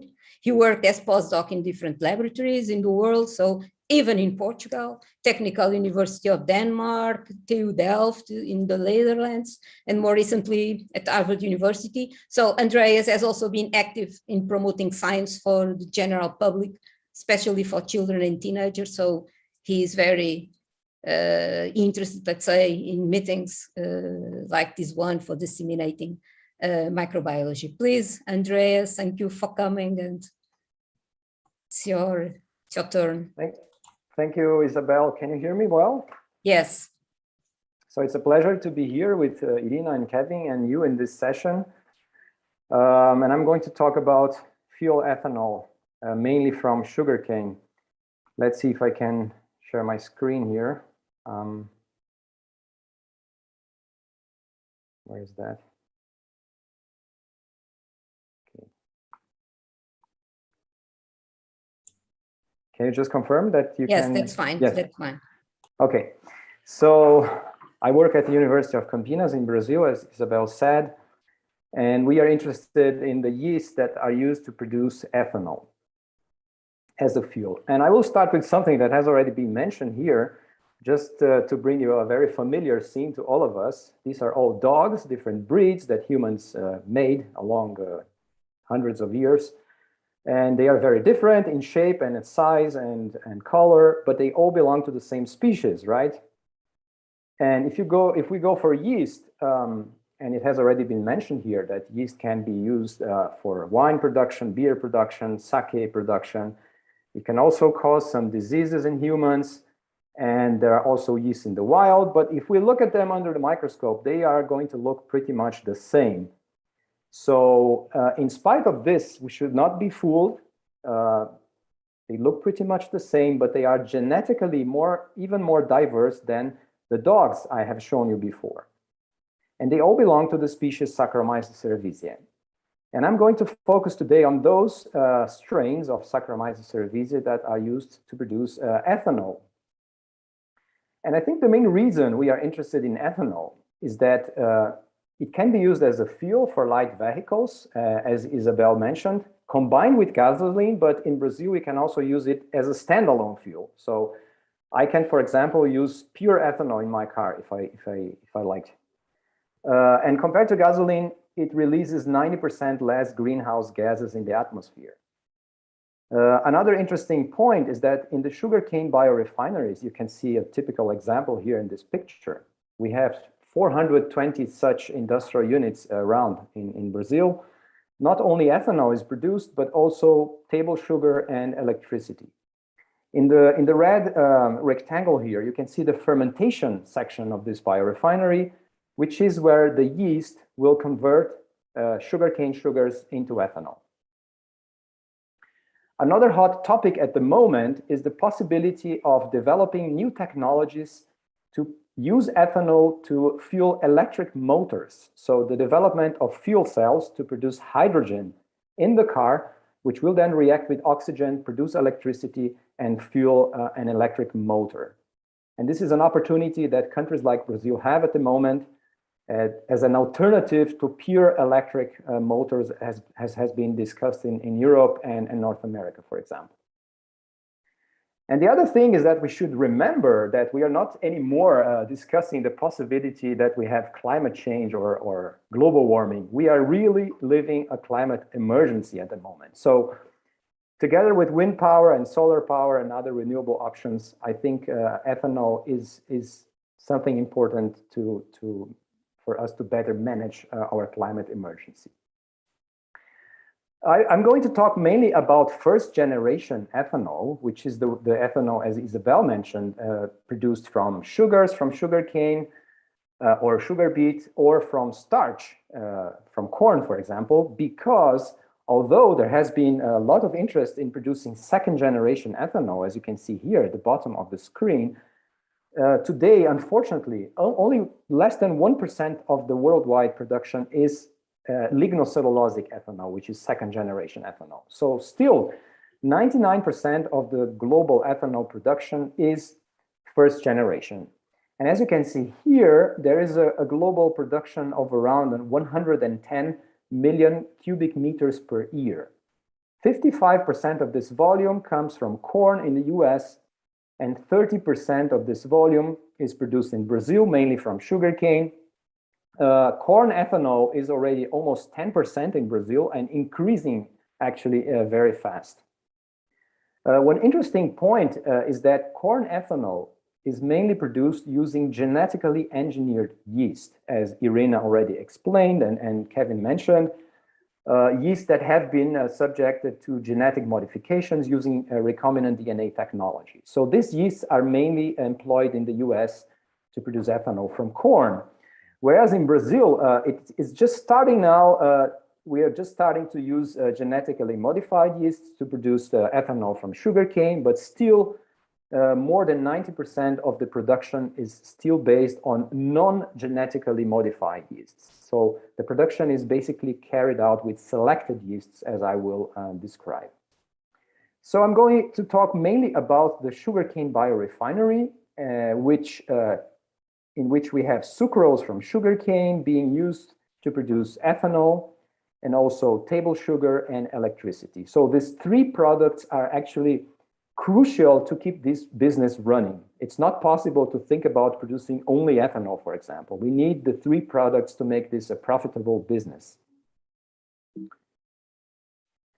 So how does the yeast look like in this process? So differently from beer, as Kevin described, we don't have hundreds of years of experience in this. It's quite recent. So in the 1970s, that we started producing fuel ethanol massively in Brazil. And the process looks a little bit like this. We have a fermentation in a big vessel, which lasts about 8 hours. When the fermentation is finished, the broth is centrifuged, the supernatant is used to distill ethanol, and the very concentrated yeast cream is then subject to a sulfuric acid treatment at very low pH to fight contamination. I mean, this is a non-aseptic process, so contamination is actually inherent here. And then after this acid treatment, the yeast cells are recycled to a new fermentation round. So basically we have 3 fermentations every day in one vessel, and this process runs 8 months a year, so almost continuously. So there is opportunity for evolution to happen. So we have some similarities to what happens in the beer industry, but again, we started in the 1970s, and also the number of generations, as Kevin mentioned, which is crucial for evolution to happen, is very low in this process. So the process is run in such a way that we almost have sugar being converted into ethanol with very, very little yeast growth. And obviously we need then to drain a little bit of yeast from the process so that there's no accumulation of biomass here. But basically in the 1970s, people started purchasing baker's yeast, as you can see here, and throwing tons of baker's yeast into the big fermenters. And we are talking about 1 million liter fermenters, so they are really huge. And in the beginning of the century, some research groups in Brazil started following the population dynamics using molecular methods. So here we have an example of a PCR fingerprinting method that generates electrophoretic profiles like this, which basically are like fingerprints. So each strain, each yeast strain would present a different profile here. So they realized immediately that the baker's strains that were used to start the process were substituted by other Saccharomyces cerevisiae strains. So you can imagine here that each color is a different yeast strain. So baker's yeast wouldn't survive in the process for many weeks. It would be naturally substituted by other Saccharomyces cerevisiae strains. And we don't know exactly, and we didn't know, we knew even less at that time, where this other strains that invaded the process come from. So these works also showed that it's possible to have the coexistence of at least two Saccharomyces cerevisiae strains in the fermenters together. And they started also suggesting that ethanol producers should start the process every year with strains that they had isolated from the process itself, instead of purchasing baker's yeast in big amounts, which represents a high cost actually. This is a work that was published in 2008, and it's a sort of landmark paper in this field, because these people, they followed several biorefineries along 12 years. So this work reports the results of at least 12 years of studies. And they isolated many different strains from different biorefineries. And here they were using chromosomal karyotyping as the method to discriminate between one strain and the other. So you can see here that from 1993 up to 2005, they sampled from many companies. They made many, they produced many of these karyotypes, and they started characterizing many different strains that were naturally present in these biorefineries. So this is the kind of result we have from this chromosomal karyotyping analysis. And then you really need to be an expert to be able to say, oh, this profile is one strain and this other profile is another strain. This is actually also somehow subject to debate. Researchers sometimes will not agree on what is different and what is not different. And these people also brought these strains to the lab, and they created a miniaturized biorefinery to be able to look whether these strains produce, for example, foam, or whether they flocculate, because these are undesirable characteristics in industry. We do not want to have strains that flocculate. We do not want to have strains that produce foam. So they selected strains that would behave like this here. So these would be well-behaved strains that we could think about reintroducing in the biorefineries in the subsequent industrial periods.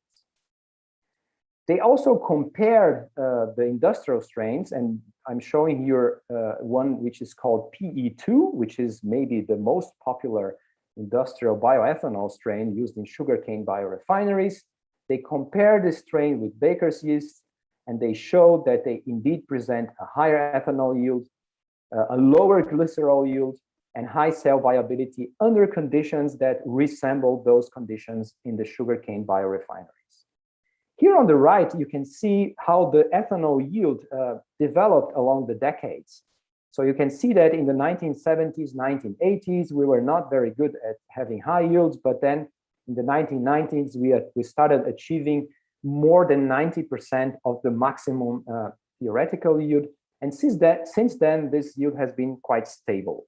So now, if we want to increase this yield further, we really need breakthrough technologies, for example, using synthetic biology, but we basically also need to better understand this process.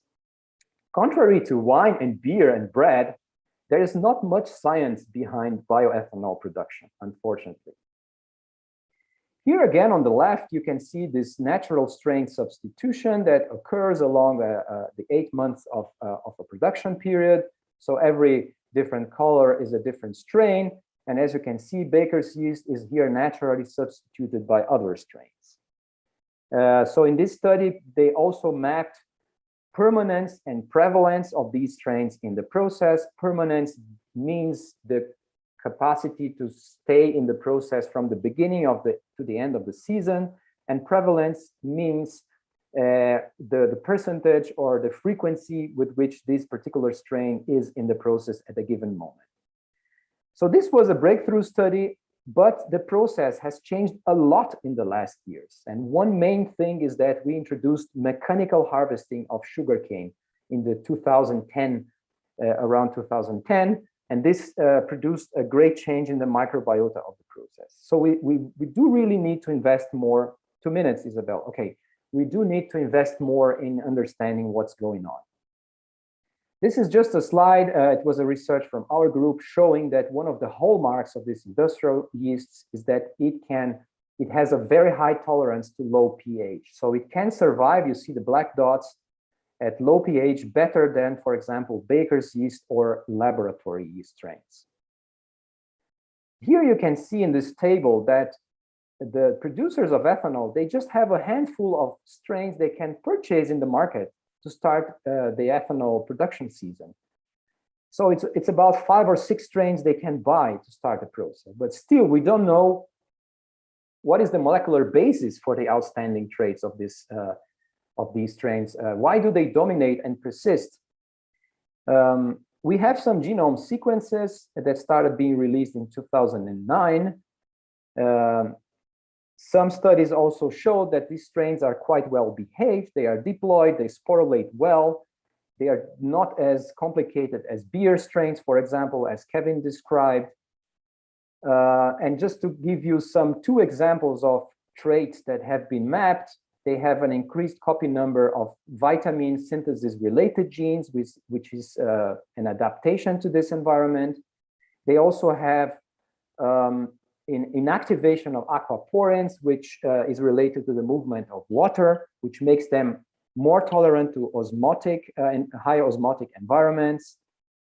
And a recent study, and this is 2021, proposes that these strains come from cachaça strains that in turn came from the European wine strains. So this is the first proposal of an evolutionary path for the bioethanol strains. And this is the study we are currently working on. This is 4 different industries and 4 different scenarios, just to show you that the population dynamics is completely different in every year and in every industrial unit. So we do need to better understand why these things happen to be able to design a better process. And I will leave you with this. Thanks for your attention. Thanks, Isabel, and I will be happy to answer questions and discuss. No time for questions. Thank you. Thanks to all the 3 speakers. It was a pleasure to have you with us. We will be killed by the next session speakers and host if we stay in the room. So bye-bye. It was a pleasure and very nice one East hour. Thank you. Thank you. Thanks. Bye. Well, thanks everyone for our yeast hour. Fascinating set of talks there about products and organisms that, you know, impact on everyone's lives. I'm going to pass the microphone over to Eleni next, because she's going to introduce the next session, which is our science/art session. So we'll hear more from her. Okay, guys, so science and art session. In this session, we are going to dive deeper into the concept of merging science with art. Art can not only make a concept easier to understand, but it can also make complex ideas creatively easier for people to understand. In fact, our ability to visualize and imagine processes go all the way from learning till creation to processing ideas and presenting science and microbiology. So all of these things we're going to be addressing in these 2 hours of science and art. And we have a fantastic array of 6 speakers from 5 different countries around the world. So I'm just going to welcome into the Zoom call Anna, who is a freelance artist. She has 20 years of experience in exploring infectious diseases and synthetic biology. And yeah, I'll just wait for her to join and see if she can hear us and check the microphone.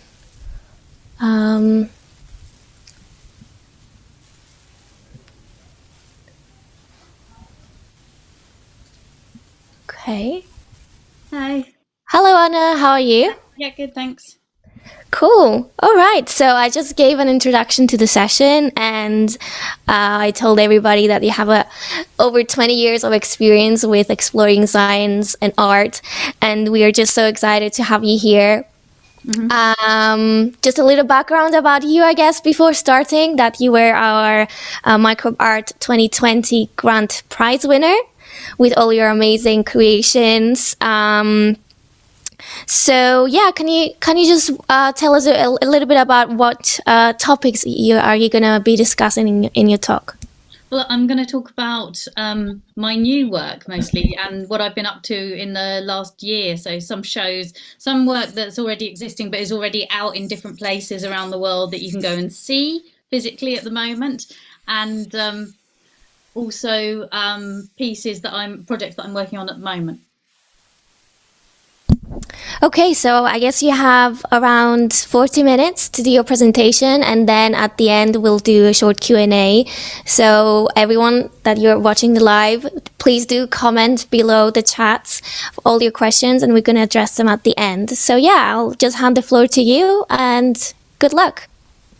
Thank you. Just going to start my slides.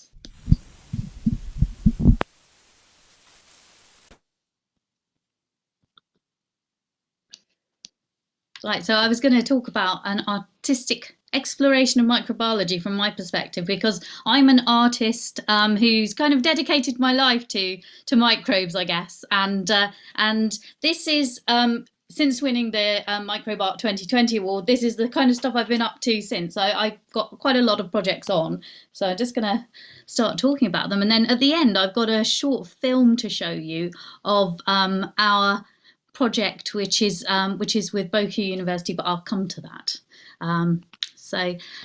So early in 2020, I started working. I was already collaborating with the University of Brighton on a project about data around domestic violence, and it's not a microbiological theme, but I thought it was something interesting that I could to do with healthcare that I could turn my my creativity towards, but as I was just about to start the project, the lockdown happened in the UK, and my workshops with the charity Rise, who I was going to collaborate with, were all cancelled. So I ended up looking at the data around the impact of the COVID pandemic and the lockdowns on women who were survivors, victims of domestic violence.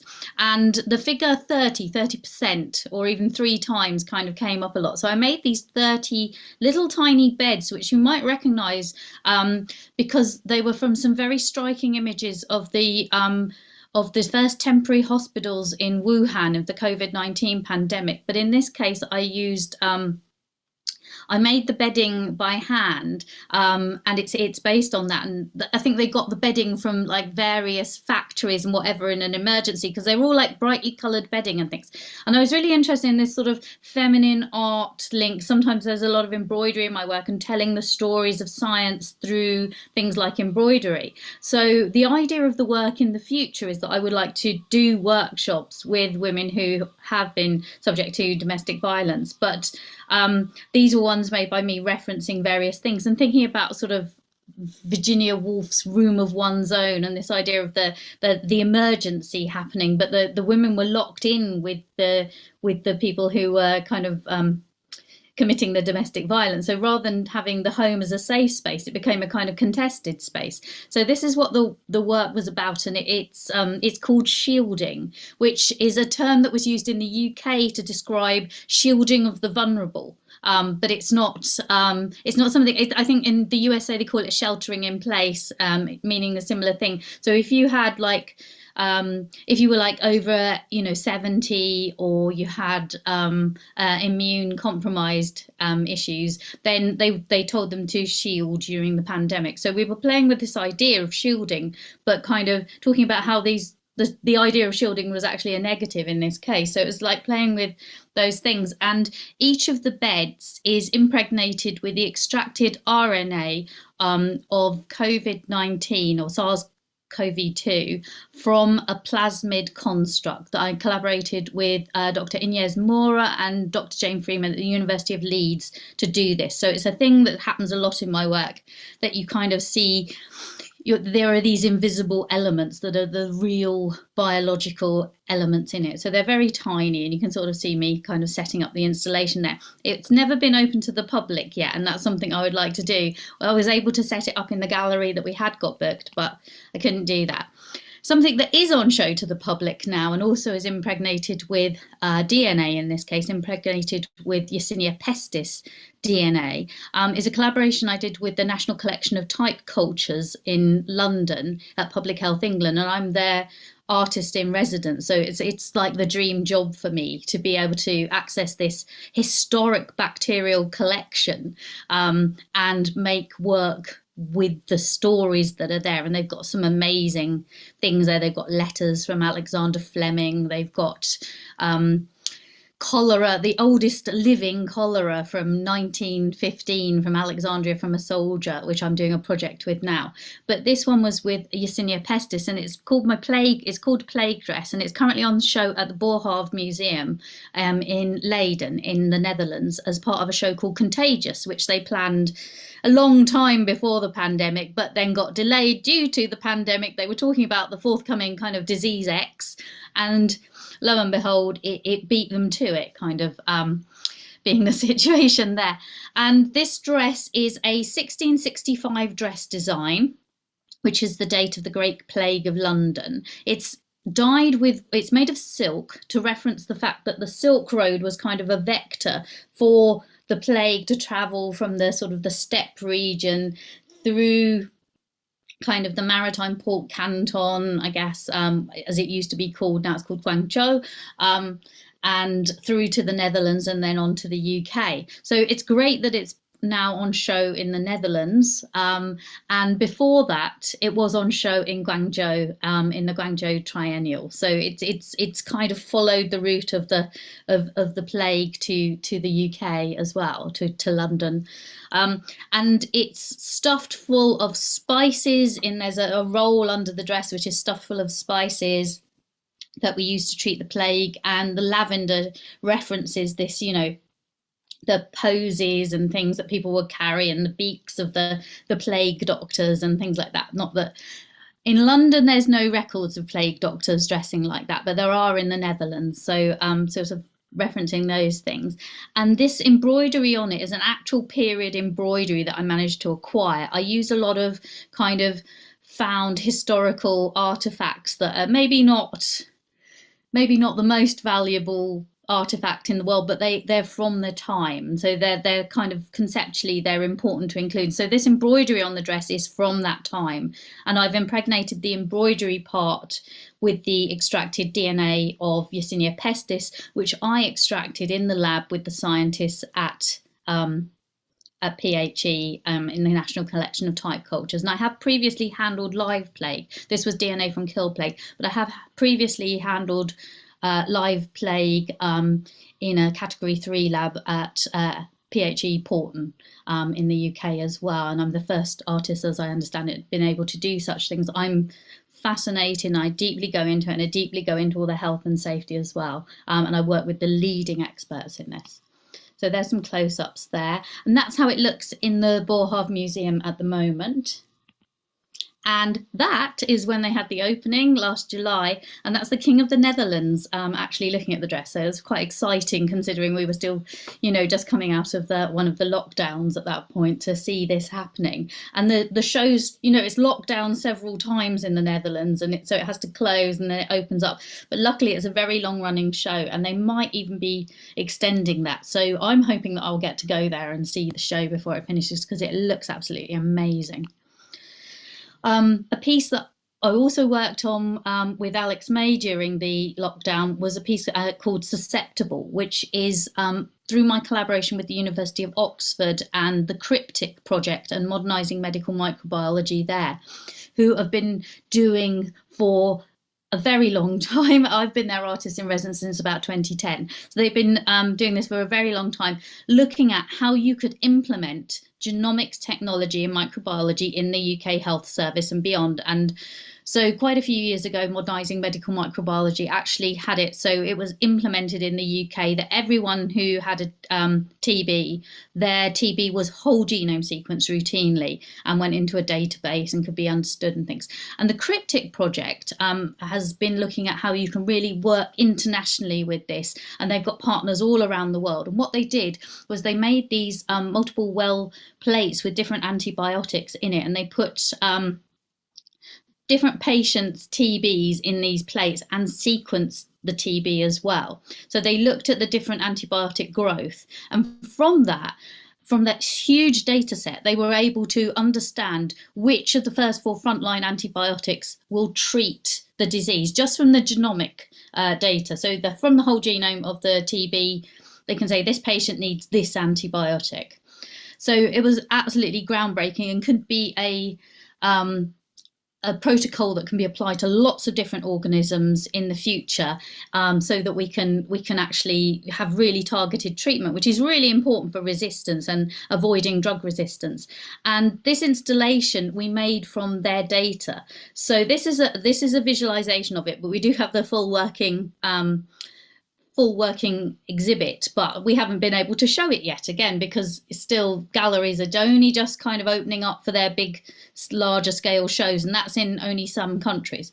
So what it is you're kind of entering inside these lungs, these sort of bronchi and alveoli and things, and the 4 different coloured clouds are the grey, the red, the yellow, and the white. They're different antibiotic drugs, and each of the little bacteria that you see floating around, they're actual data from a patient in the system, and so they're susceptible to one of the drugs, and they will cluster around you as you go to the installation, and you kind of need to move with them slowly towards the right antibiotic, and when they reach the right antibiotic, they kind of disappear and they get sucked in away from you.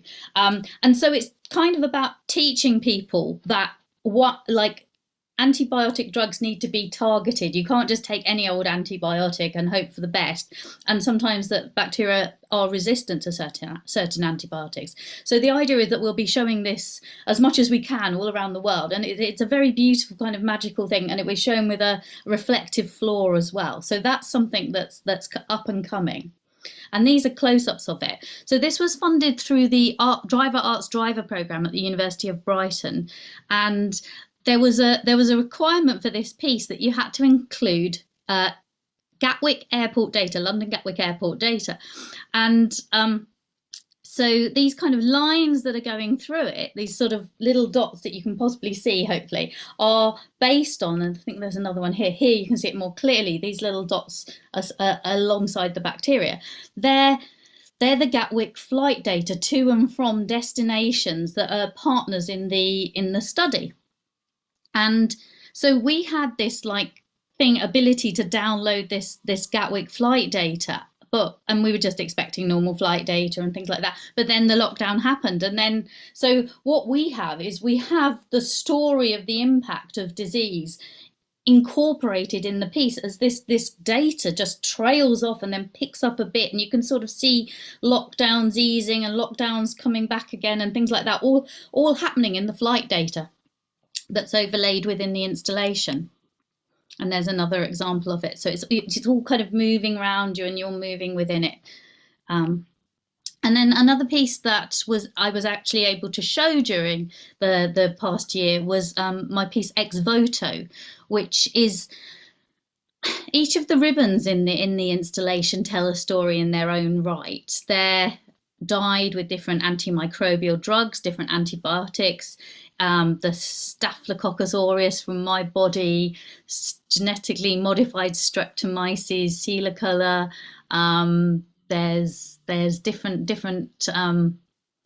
other bugs that we've kind of worked with. Woad, which is an antimicrobial dye, Madder, which is an antimicrobial dye, and all sorts of things like that. And so this is one version of it, and each of the little votives in it, these are kind of secular votives, like you might see in like a Greek Orthodox church, but these are kind of secular and about storytelling.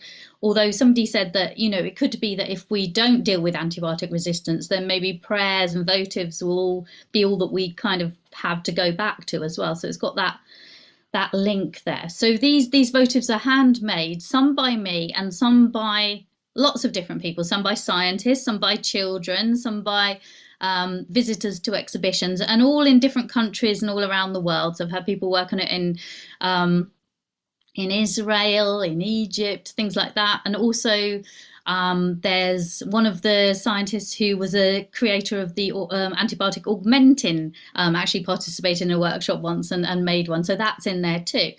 And I showed it in the Valkhof Museum in the Netherlands this year, and they had a show called The Plague. And so in the case of this one, it incorporates both votives from the lockdown. So I made a series during the first UK lockdown. Every day I made a votive to tell the story of what was happening in the news that day. So there are things like toilet rolls, shopping bags, Captain Tom Moore, who became like a famous hero in the UK for he's 100 years old and he was doing laps of his garden to raise money for the NHS. So all these things are kind of in there in the story, so like a timeline. And then the Valkhof commissioned me to make a series of plague votives. So we've got the lockdown votives, which are on turmeric dyed ribbon with the SARS-CoV-2 RNA impregnated in it. And then the plague votives are on walnut dyed silk.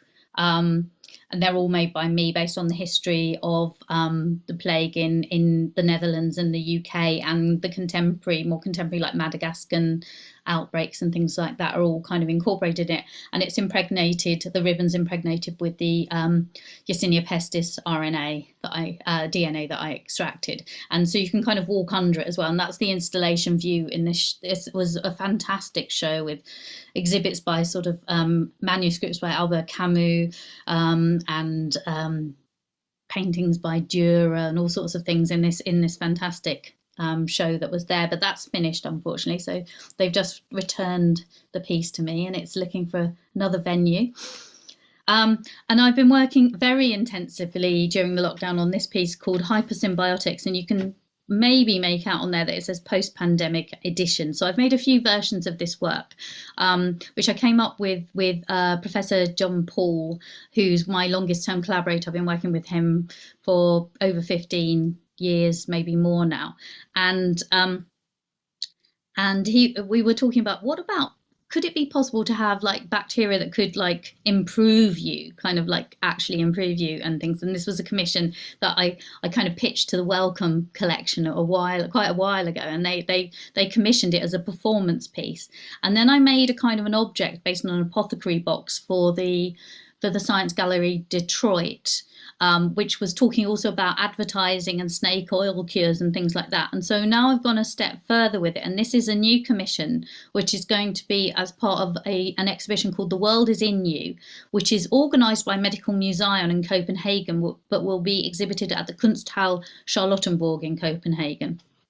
And each of these bottles contains some kind of story, very complex story in the case of most of these. And so there's a link to it. I can't go into huge amounts of detail, but I've got, for instance, a bottle of psychobiotics in the middle there at the front, which I did a collaboration quite a few years ago, 2015, with the UCL iGEM team, who were working with, could you make a genetically modified E. coli that produced serotonin that could kind of make you happy. So it's kind of probiotic E. coli that would make you happy. Obviously, it hasn't been tested on people and things. You don't know what the overgrowth might be or things like that. So none of these things are kind of like definitely there. Some of them are more there than others, and that's part of the discussion with it. But it physically contains the DNA, the plasmid, inside these blue tablets in the psychobiotics, and the company GenScript sponsored this part of the artwork and they supplied that. There's also there's chicory root. I'm doing a project with that, which chicory as a superfood, genetically modifying chicory to make a probiotic that will improve your gut microbiota, and jumping genes. We've got one called Dr. Clara's Jumping Genes, and that's a collaboration with the Helmholtz Institute, with the Institute for Epigenetics and Stem Cells there, and looking at this idea of transposable elements in DNA. I can't go into the details of this because it's very complicated, but you can see some more close-ups there and there, some of the things. Oh yeah, I've got the tooth repair pills, which are containing a biomineralizing bacteria, a kind of Serratia N14, I believe it is. And there's also the new normal pills, which contain the SARS-CoV-2 RNA. So it's kind of bringing together a lot of different projects and telling the story in a different way. Another piece that's been exhibited quite a lot during the pandemic has been the Archaea bot, which is a different kind of, based on a different kind of microorganism, but based on Archaea this time. And it's, so Archaea, as you know, are another branch on the tree of life. They're more genetically similar in the way that they replicate their DNA to humans than they are to bacteria, but they look very much like bacteria. This Archaea that was based on this is an underwater robot that I made with Alex May through the EMAP program and funding from Arts Council England. It's a 3D printed robot. We worked with the MARA project at Imperial College, and I worked with the late Amanda Wilson, who was an amazing microscopy expert working with electron cryomicroscopy. And they were studying these archaea called Sophilobus acidocoldarius, which are incredibly acid tolerant and incredibly heat tolerant. So they were studying them. Could you understand how the Archella motors, these little cogwheel-like motors on the surface of the Archaea, which spin their kind of tails around and help them tumble to better situations. And they were studying, could you find out how they exactly look and make them from DNA origami with a view to using them like robots, like nano robots that you could attach to something like bacteria and send off into a cell, into the body to attack bad cells or something like that. So we made this idea of the robot really struck us, and we made this underwater robot, and we were kind of thinking about how the Archaea are like in a perfect situation for, well, these Archaea anyway, are in a perfect situation for a potential post-climate change world. They love acid rain pollution. They love hot temperatures. It grows very happily in 80 degrees water or solution, growth medium anyway. And so they would be very happy with this. And then we were playing with the idea of the notion of the singularity and this fear that we have of AI and like the future of the human. So it's kind of a dystopian solution for climate change, that we could maybe upload our consciousnesses to the neural networks inside these. It does have a neural network inside it controlling the movement of the motors and how it swims about. And we could live on post climate change, post singularity in this very dystopian world. But it sort of alludes to the idea that sometimes, you know, these sort of techno-progressive kind of billionaires and stuff are kind of coming up with these kind of solutions sometimes. You think you could just have a few wrong steps and you could end up with something like this as the best we could do. I've done a lot of work with seaweed during the lockdown. This is some microscopy of seaweed, and I started to get very fascinated. I did a project with Fabrica Gallery in Brighton, and I managed to find this old book, which was a study of certain British seaweeds and their utilisation in the preparation of agar.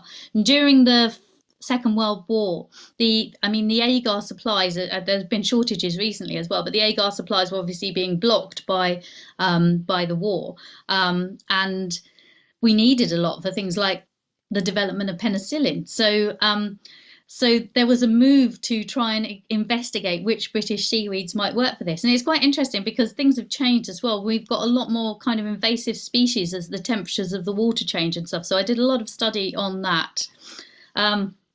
And there's just a picture of me kind of in the lab doing some other work. That's with my Fermenting Futures project. And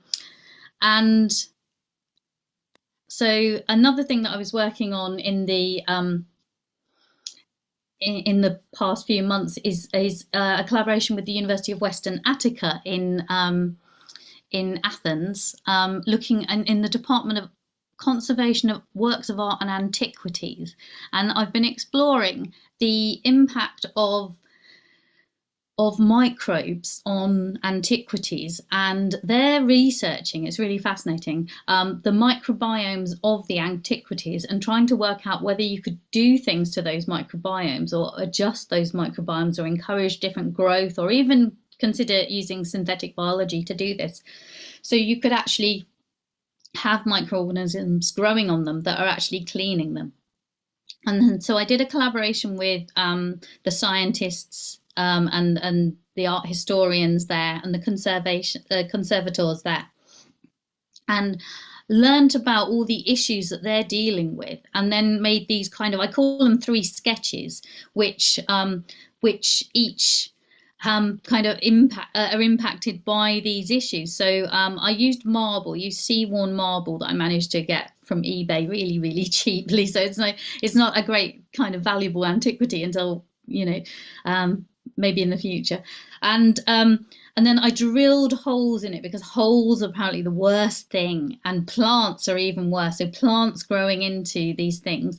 And I painted them with agar, and I painted them with the mud from a Vinogradsky column, and they started to kind of turn purple in patches, which I guess is Chromobacterium violaceum and things like that on there. And there's paintings on there because there's paint on there which is referencing the microbiomes as well, but the paint also references the fact that all the Greek antiquities were painted, and that's kind of very much not in our consciousness. We kind of think of them as these sort of pure white things, but they were actually very gaudily painted in some cases. So kind of playing with this issue as well, and how do you conserve this? And there's some issues around like the inclusion of bio artworks in like museum settings. So I've shown a few pieces where I have managed to do this, but in a lot of cases, especially with the living works, people are very wary to include those works in museum collections. So part of our exploration is looking at how could these works be conserved. So one of these objects, the larger one, has gone to Athens and is now in the hands of the conservators there, and is being looked at under electron microscopes and things like that. And some of them have these carvings on, which are based on the electron microscopy of the microbiota on antiquities. And one of them is, just trying to move along. One of them's been put into, that's not the right one. Oh, here it is, I've gone too far there.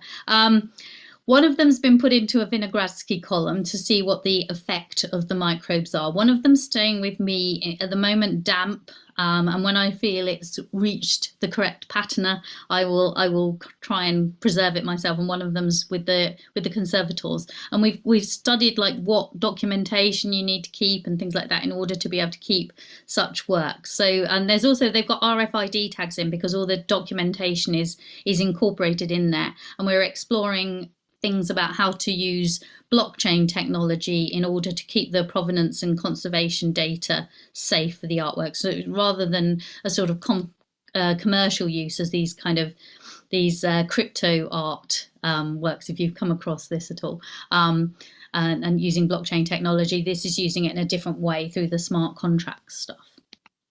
And I'm also working on this project called Collateral Effects. This is just a work in progress and looking at the collateral effects of the pandemic. So things like TB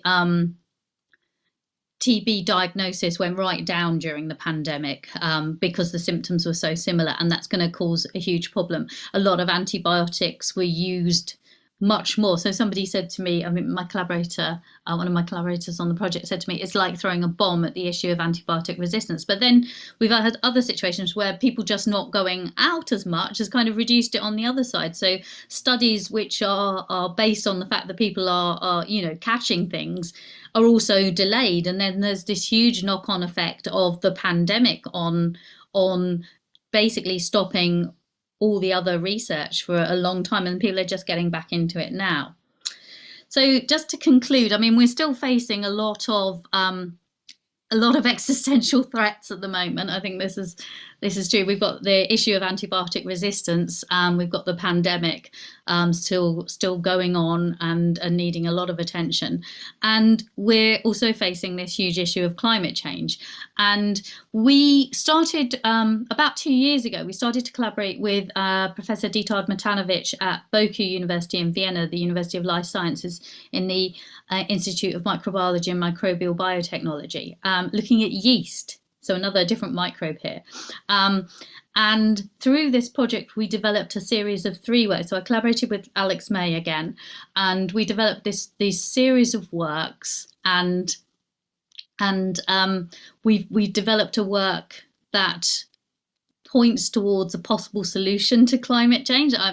It needs a lot of work, obviously, but it's something that biotechnology could be useful. So we're very much involved with investigating synthetic biology now, as well as a solution, and also in terms of being aware of potential future risks. So I'm just going to now show you a short film.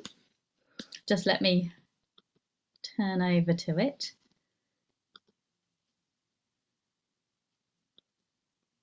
Oh, what do we can't access the optimized video for video clip file thing. So we're going to try and share it, but if you find it's not working, maybe you can stop it and readjust this, because it doesn't come up like it normally does. So we're just going to show this, but I hope it works, because we're unable to access the optimized for video clip.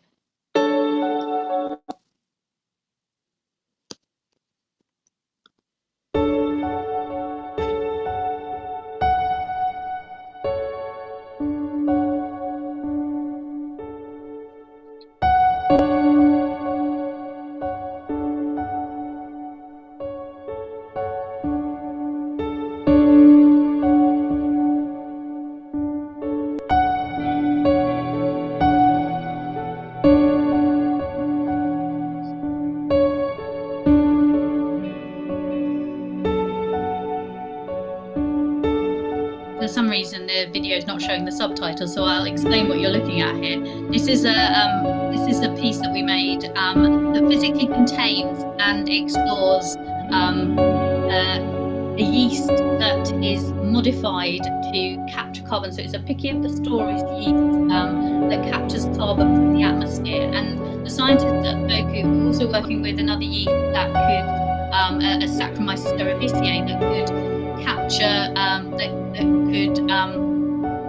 that could take usual, food that yeast eats and output lactic acid as a result. And they were slowly evolving it to become more tolerant of the yeast, of the lactic acid. And what we thought would be interesting is if we could put the two together, and we could have a yeast that would capture carbon from the atmosphere and output lactic acid, which you can polymerize to make DNA. And so this blob that you can see here is the important one, because this actually contains the lactic acid producing Pichia pastoris that basically eats carbon and outputs lactic acid, which you can polymerize to make this 3D printing filament. So you can make kind of as much plastic as you like, and it would, in theory, kind of drop back down, because it biodegrades quite quickly and then recaptures the carbon.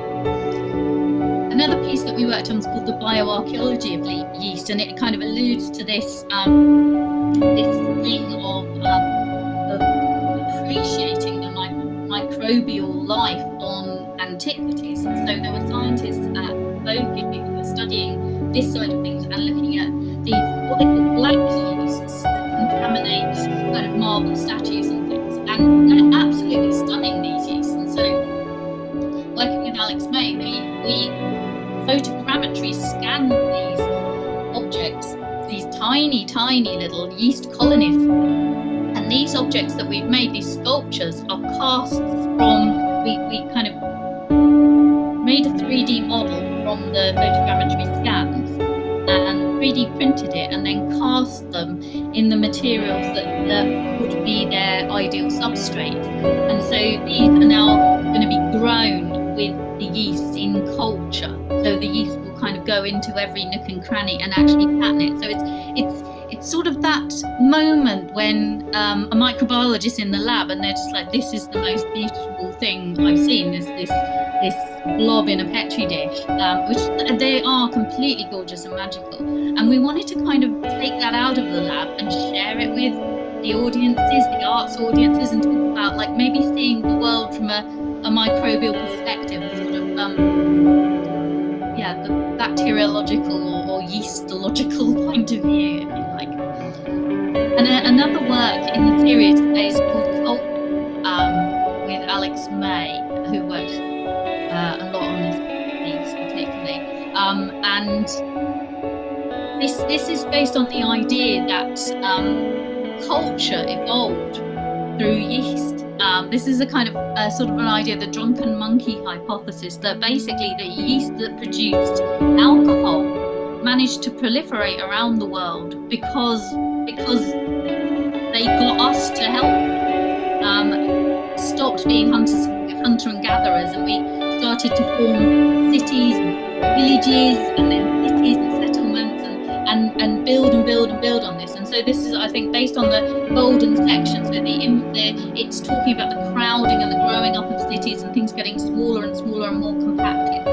And the thing which is based on the kind of cityscape, which is based on architectural models, is covered with breadcrumbs, but they're special breadcrumbs because they're from the lab at Boku, cooked, and then the yeast was killed, and then we kind of ground them down and applied them to the artwork. They are picking up a story yeast that's capable of making bread rise and fermenting beer and wine. Because Oscar Attar, one of our collaborators there, has understood the mechanics behind this and been able to kind of produce this yeast, this non-fermenting yeast that can now ferment. And they're actually exploring ways to develop this, and maybe it's got different flavors, maybe it has, it's interesting in other ways to us. So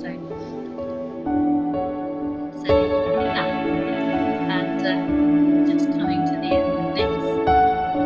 And so this project, we're going to be showing it next year at various venues. So keep a look on my website and keep a look on my social media, and you'll see more. Just come back to my social media page.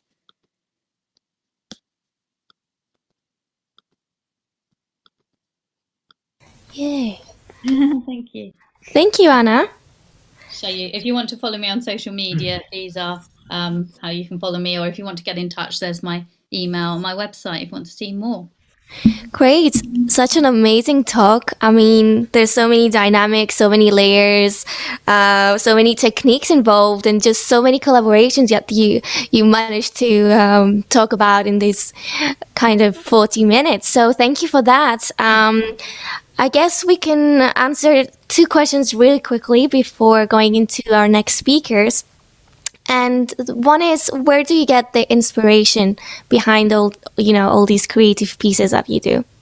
From the scientists and from research, really. I'm obsessed with like learning everything from the scientists. So I always say, like, to Dr. John Paul that I mentioned there, I always told him he was my muse, because it's like everything he would tell me, and he'd say, well, we had a conversation a few weeks ago and now it's an artwork, because that would inspire me. And then on the other side of it is looking at the history, and looking at thinking about the future. So I always do lots of research into the historical background to these things. So I find the history of microbiology absolutely fascinating. So there's that like link and that thread across time from the past right up to the most contemporary, cutting edge and future thinking kind of research. So all those things are kind of my inspiration. I just love microbiology, really.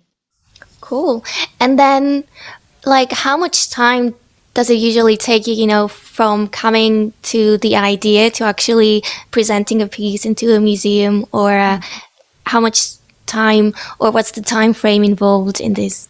Well, it varies. So I kind of look at my works as never finished. So I'm always up for kind of collaborating and taking that next step. But a lot of it's controlled by the deadlines that the museums and the kind of the funders have as well. And then you have things like pandemics in the way, which affects things again. So originally the yeast project was supposed to be a sort of 9-month project, but it became over 2 years because of the pandemic, and we weren't able to go there and things like that.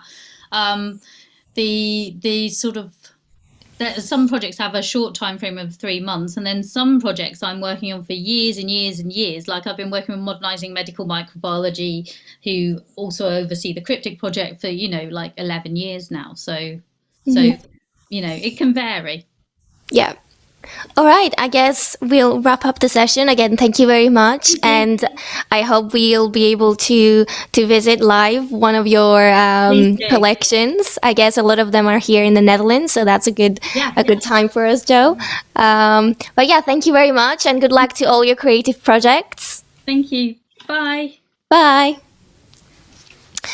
So we have in the waiting room 3 of us speakers, which are going to be joining us shortly, and we are going to talk about 2 different projects that we've been working as part of International Microorganism Day, which is Women in Science, Women in Microbiology, illustrations, showcasing all the hard work that it's been done by women in microbiology that sometimes it's difficult they don't really come out as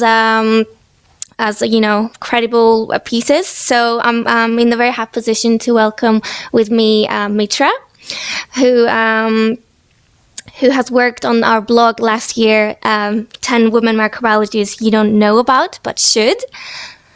We also have with us Veronica. So thank you very much for the last minute joining. Who she actually worked on the illustration part of the Women in Science and Women in Microbiology. And we also have Ben, who orchestrated all of these collaboration and helped finalize the project. So welcome you all. We're so happy to have you here. Thank you. This is great. This is the first time we've actually all met. At the same time, so this is kind of maybe a symptom of COVID times, but it's an absolute pleasure. Yeah, I mean, there's just so much to talk about in this session. I don't even know where to start, but I guess we could just maybe take a chronological view now of how things started. And I guess the first thing was the blog on our website, which you can find. So I'll maybe hand out first to Mitra and Ben to just give us an overview of your inspiration, how you actually wrote the blog, the illustrations. Yeah, so super happy to be here. Thank you guys for inviting me, and awesome to see both you, Ben, and Veronica. Veronica, awesome job on the illustrations. It was so good. So I got the inspiration for this blog, I guess, last year's International Microorganism Day. I got in touch with Joe, and we were bouncing off blog ideas, and one of them was to talk about some lesser known microbiologists. And I was like, okay, I know Lee Hook and I know, Louis Pasteur, who else do I not know? And I was like, wait, I've never learned really about any, marginalized, especially any female microbiologists in any of my textbooks or school curriculum. So that was pretty much an easy start for me to start researching and to find out, who are some of those unsung heroes, heroines, I guess, of microbiology that oftentimes worked in the shadows of these really revered male scientists. So there's a decent amount of research on women microbiologists out there, although it is a little bit hard to come by. So the ones that I found, I highlighted in my blog that I think Joe is scrolling through right now. But I always like to mention that it is in no way an all-encompassing list. There is still so much out there. And there's still so many, marginalized scientists that remain to be highlighted, in this discussion. Microbiologists that really set the groundwork for the work that so many scientists are doing today. So yeah, I'll leave it there. Mm-hmm. And I guess which one, should we pick one and just say a little bit of history behind it, as we're just, which one may be the most striking or example of a woman in microbiology, which we should mention? Yeah, I have one up here. It's Elizabeth Bougie. And the reason I like to highlight her, I don't know if you want to pull her up on the blog, but she was an American microbiologist and biochemist, and she helped develop or discover the antibiotic streptomycin, which is used against Mycobacterium tuberculosis. So she discovered this in a soil culture, and she was helping these male scientists, and I have his name up, Professor Selman Watson. So Professor Watson ended up winning the Nobel Prize for Medicine for this discovery, but they kept her name off the patent, and they didn't give her the recognition when they won the Nobel Prize, because they assumed that she's gonna, one day get married and have a family, and so that recognition wouldn't really be important for her, and closed that book. So I like highlighting her because this basically sets the tone for what a lot of these women microbiologists, women scientists, and historically have gone through. It's just doing a lot of the legwork and the heavy lifting, and making these really amazing scientific breakthroughs, but just not getting the light of day for the work that they've done. And similarly, I could also highlight, I think, one second, Esther Letterberg too. She helped discover the lambda phage, which is the phage that is the virus that is specific to E. coli. But similarly, she worked in the shadows of her husband. They worked in the same lab together, and also didn't get a lot of recognition for the work she was doing. And so this theme plays out across a lot of these women scientists that I've highlighted in this blog, and surely so many more that I haven't been able to highlight yet. Mm-hmm. Yeah, I mean, thank you for all these stories. Maybe let's pass to Ben, just giving a voice to everyone of you guys in this call. So, how was your involvement in creating this, the blogs and the illustrations, and can you identify with what Mitra said before? Absolutely. I mean, so my involvement in this was absolutely minimal. I mean, it was Mitra who kind of got everything together and produced this amazing blog post that I think everyone who saw it kind of was really amazed by. And my involvement was basically kind of finding Veronica and asking her to kind of put some color on these amazing stories. And I think during the whole process, I definitely can't take credit for it, but I'm happy that it went ahead, because I think it's taught me a lot about the history of the subject that I'm involved in, and really taught me how little I know about microbiology and history, the history of microbiology in general, but then especially the stories of these amazing women who have contributed so much to the field. And like, as you said, Mitra, the story really does repeat itself, that they kind of get zero credit, despite having contributed so much under very, very difficult circumstances. And the project kind of that we did actually involved us kind of revisiting the list and kind of finding more. And I think that was also a great experience, kind of really looking at the list and really trying to find these amazing scientists who have been buried by this, the kind of circumstance that they found themselves in. It kind of made me really want to kind of do more and continue. Mm-hmm. And Veronica, I guess we could get you involved in this question. So yeah, can you just tell us a little bit about what you did, and maybe we can also show the illustration that you did on the screen as you are walking us through it. Yeah. Hi, everybody. Thank you for having me here. I think it's really interesting for me because I'm completely outside of the science field. I'm an illustrator and designer. So learning about these women was really interesting for me. And it's almost like the way that I compose illustrations was on the basis of discovery about what jumped out at me about each one. So I guess I'll use this analogy. When you're putting IKEA furniture together and they tell you, don't tighten all the screws until the very end.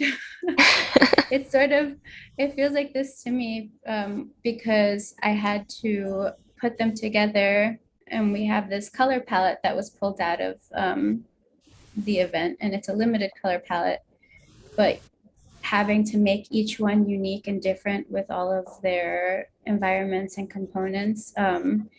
It was a lot of composing and then coming back to it. I'd do 2 more ladies, and then I would come back and then say like, oh, this one they all need to feel equally special, to me. Mm-hmm. And so I needed to add more to the environment, and it was a lot of revisiting them And even like going back to the very first one after I finished the last one.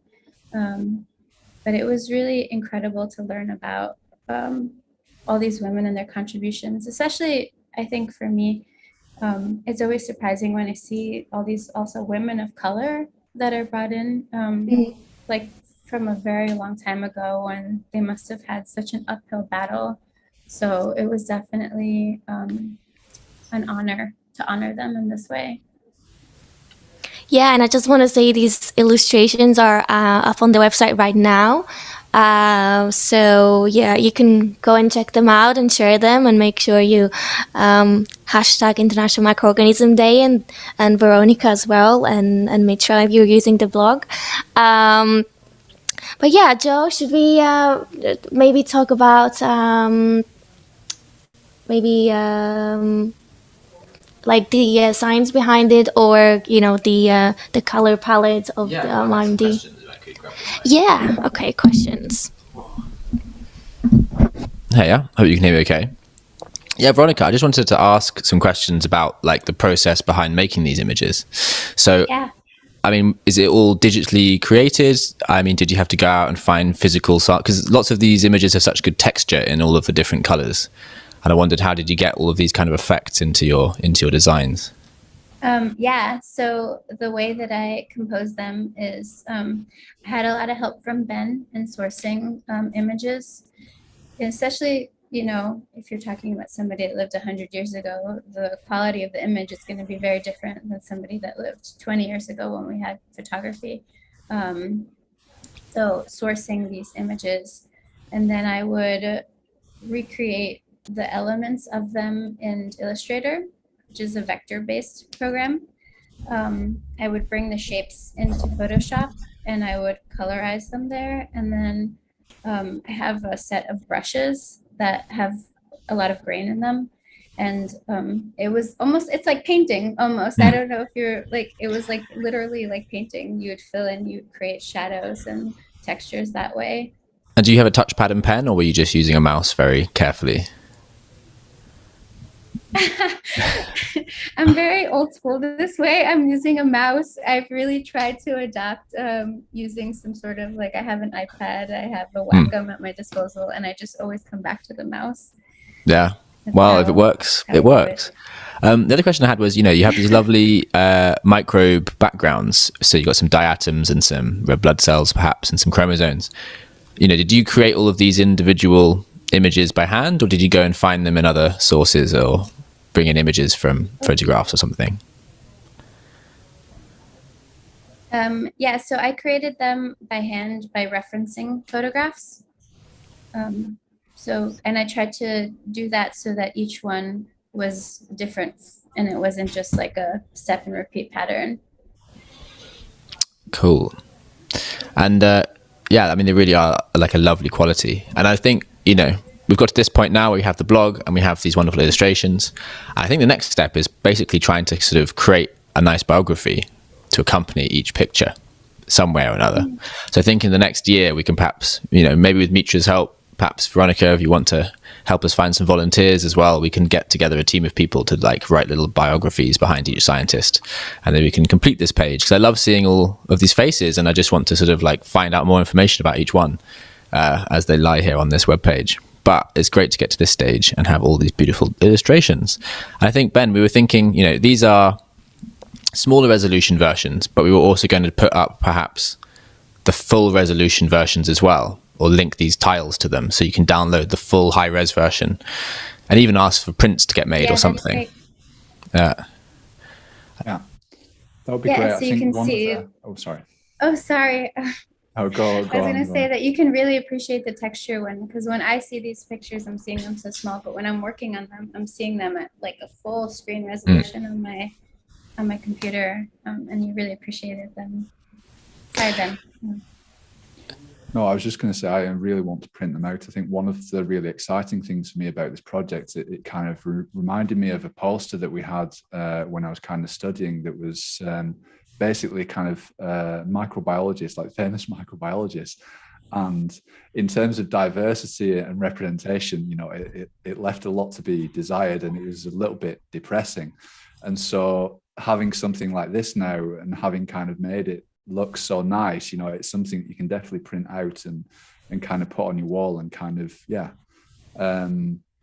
realize that that microbiology is for everyone.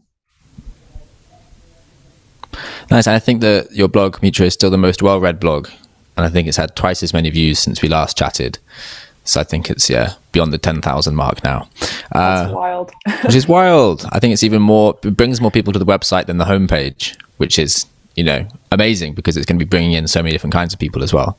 I'm just going to pass the microphone back to Eleni because I think we've got 2 minutes right before the next section begins. Okay, nice. Cool. Okay, then we've got a bit more time. So, Veronica, I know that this isn't the only Women in Science illustration project you've done. So I think there was another one that you might have done, and I wanted to ask you some questions about that. How did that one get brought to you? And could you tell us a bit about it? Yeah. So I was, I was working at Google at the time, and I was working specifically for like a section of Google Earth where they have a blog, and they did a section on scientists, specifically like astronauts. It was women in space. Actually, it was women also. Okay, so I started doing portraits of science. It's a very niche art field. It's a good niche. But you've now done, women in the largest possible space and also women looking at the smallest organisms. So you've got both ends of the scale, I suppose. Yeah, I love that. I didn't realize that was the connection, but yeah. These are slightly different though. The other ones, I feel like I challenged myself more in this project because in the previous one, I didn't give anybody any facial features. I don't know if you ever go back and look at that project. But for this one, their expressions are so endearing. I felt like it would be a shame to not include it. Gives them so much more personality. Yeah, there's such life in each of these pairs of eyes, kind of like staring at you with this scientific intelligence, which is a really nice feature because they're quite simple images as well, but they have that kind of extra depth, even though they don't contain too much kind of like heavy detailing, but you capture all the kind of facial characteristics very simply, which I really liked. Thank you. It was really important for me also to not have compositions where they're all with microscopes, Yeah. I mean, we have our cliched microscope here, but I see what you mean. Yeah, because that is the kind of like stereotypical image of a microbiologist. Right. Yeah, I'll add that the pictures I used for the blog are like, you kind of feel like you're reading a textbook at some point because they're just these old black and white images, and seeing these just brings so much character and life to all of their stories. So, more science and art is where I'm standing right now. Yeah. Or more art and science. More art and science, but wonderful to hark to all the scientists here. But yeah, so I think as we go forward and we try and build the biographies around each of these scientists and link in all the high-def images, Ben, you were mentioning that there might be a way in which we can add in a thing that would allow you to print off any version of these you wanted and post it to your house. I think that was your mad scheme for the next step. Yeah, exactly. I'd like to kind of set up like a print on demand or something that maybe we could have on the website, so we can design some of them as individuals or as posters, so that people can just print them off as they want. So when we do that, that will definitely be added to the website. I was also kind of thinking before we finished, like talking to everyone listening, like so the blog kind of developed now into the series of 10 illustrations that kind of includes a few different names. And I kind of really want to know who we missed, like who should we have on a list, because I don't feel like stopping. I feel like I want to learn more, and I want people to kind of, shout out their favorite stories, their favorite heroines of microbiology, like today and in the past, because it's so important to learn, and it's fascinating. So is anyone, Mitra, on the list that you provided that we didn't cover with an illustration who you think should be next in line? So there are the few that are on the blog that are in this illustration series. But as Ben said, I mean, even beyond like this handful that we've covered both in the illustration series and in the blog, there I'm sure are many more untold stories. And I particularly am now interested in digging up as much as I can on more both women of color microbiologists or that contributed to microbiology, but also a lot from the LGBTQ community. I'm sure both of these groups have had hurdles upon hurdles in addition to being either women or in any other marginalized group trying to do the science that they're doing. So I expect the research to be a little bit difficult and hard to come by, but I'm excited to look into it. And as Ben highlighted too, if there's some avenue of maybe it's on Twitter, social media, or through this this live stream, if people can shout out like other microbiologists that have not gotten the recognition they deserve, if they can add that to our list and spotlight them, that would be very helpful. I think that's a great idea. I think we also have next year, before IMD, but in a few months, there's LGBT and STEM Day. So maybe we could aim to get the blog ready in time for that day. That would be a nice kind of like timeline. Yeah. I'm just trying to find which day it was, because I remember it was earlier this year. I think it might be in March or sometimes in April. But anyway, we'll find the date and we will put that down as a good release date for the next blog. Awesome. Good stuff. Cool. Right, Eleni, you got 5 minutes left. Anything you want to wrap up with? I guess we can highlight a few more microbiologists, I can say, because we do have another 5 minutes. So I guess that would be a good time to highlight maybe two more women microbiologists that you covered in the blog, Mitra. Sure thing. Yeah. We can do Jessie Isabel Price. I thought she was really cool. So she's the one that's holding the waterfowl, the duck, right now. I don't know if we want to go to the blog too, but I can just speak briefly about her. She was a veterinary microbiologist. She was an African-American veterinary microbiologist. And she helped actually develop vaccines that fight against bacterial diseases in waterfowl and commercial ducks, and received her PhD from Cornell. And then she went on to develop, I have the name here, a vaccine against Pasteurella antipestifer. I totally didn't butcher that name, virus. And that's again found in ducks and waterfowl. So it was a really niche field that she was in microbiology and in veterinary sciences. Definitely kind of unique work that she was doing, and especially for her time, again, she's one of those scientists that would not only have been dealing with being a woman microbiologist, being a woman scientist, but also being an African-American woman during the historical context that she was in. So kind of had like that multifaceted double hurdles to overcome, and yet she did really groundbreaking work in her field. Another scientist I can highlight is June Almeida, and I don't know if she wasn't in our illustration project, but I think she's somewhere. She's going to be pretty relevant to our times. I think she's probably closer to the bottom, maybe. There she is. So she actually never had, June Almeida was a Scottish virologist, and she had no formal education, like no formal, science degree or, PhD, let alone like any formal education. But she was a skilled technician, and she was actually the first person to visualize under a microscope a coronavirus among other viral structures. And so she did that at the Ontario Cancer Institute in Toronto, Canada. And then she went on to identify an image and diagnose many other viral structures. But whoever, or if you all are wondering who found the first little spiked, virus, coronavirus, it was June Almeida. Okay, thank you for that. I guess we can wrap up the session and just say thank you for the three of you that have joined.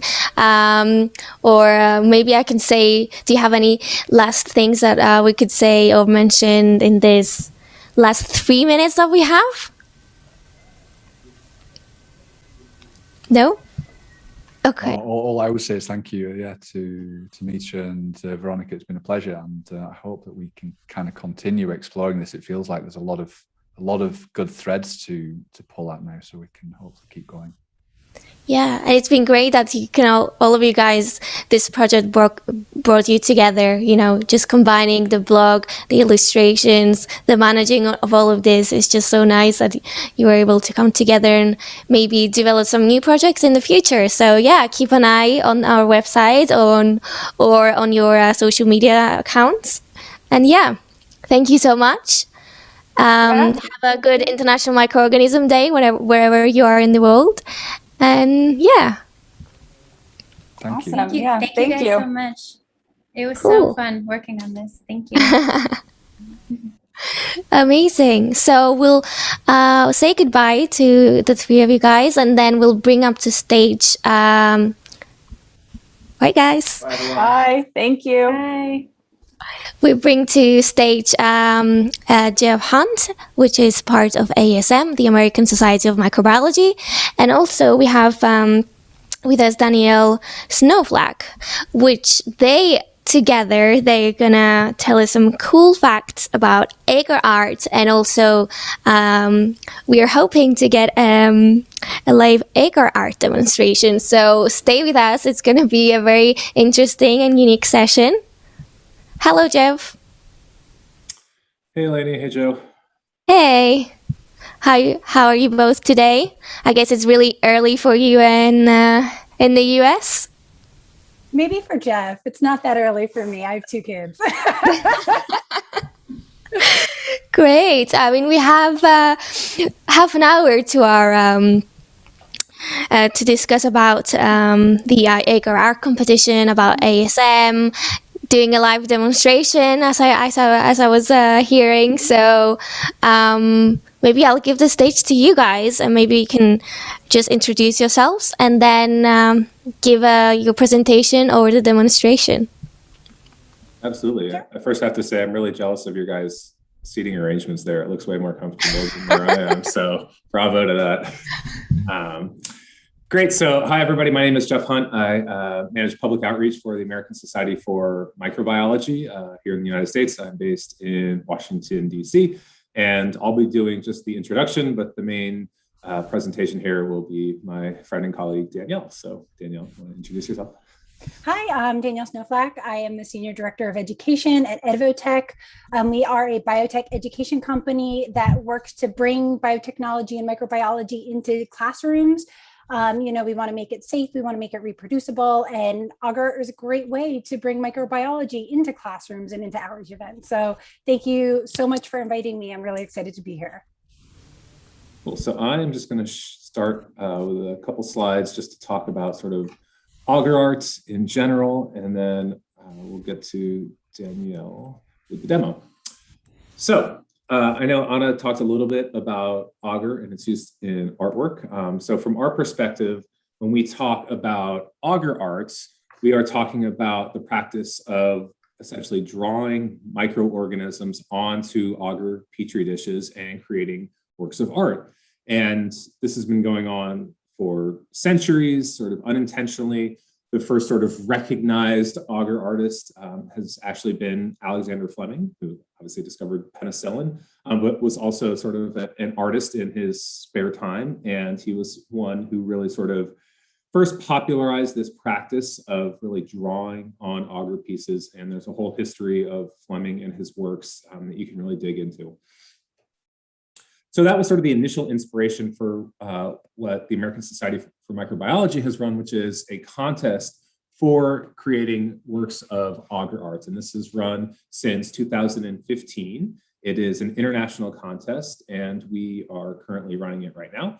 But as you can see, we get some really amazing works of arts that people create simply using microbes, different colored microbes, differential media, and different agar plates. And I'll include a link at the end of this where you can check out all of the entries that we've had over the past couple of years. But this is really a great way for our members and really anybody who's interested in this sort of science art interface to express themselves and to sort of showcase sort of that artistic side of science and say, you know, this is scientific, obviously, but this is a way to talk about the work that we do in a way that isn't just a presentation or a slide deck, ironically, that I'm showing in a slide deck. Just to give people a sense, this contest is open for people around the world, and we've had submissions from countries around the world. I think we're up to about 150, but we'd really like to get that to everybody. So if anybody from, I don't know, Morocco is watching and wants to submit, you know, we'd love to add a little check mark to our map here of the submissions that we've received over the years. So just some basics, if you're interested in participating in the contest, all that you need to do is create your work of art. We ask for a description of sort of what the artwork is because these are publicly available. We make them available on our website as well as on our social media pages. And then we also ask just for technical information because we want this to be an opportunity for future or sort of burgeoning artists to be able to sort of replicate.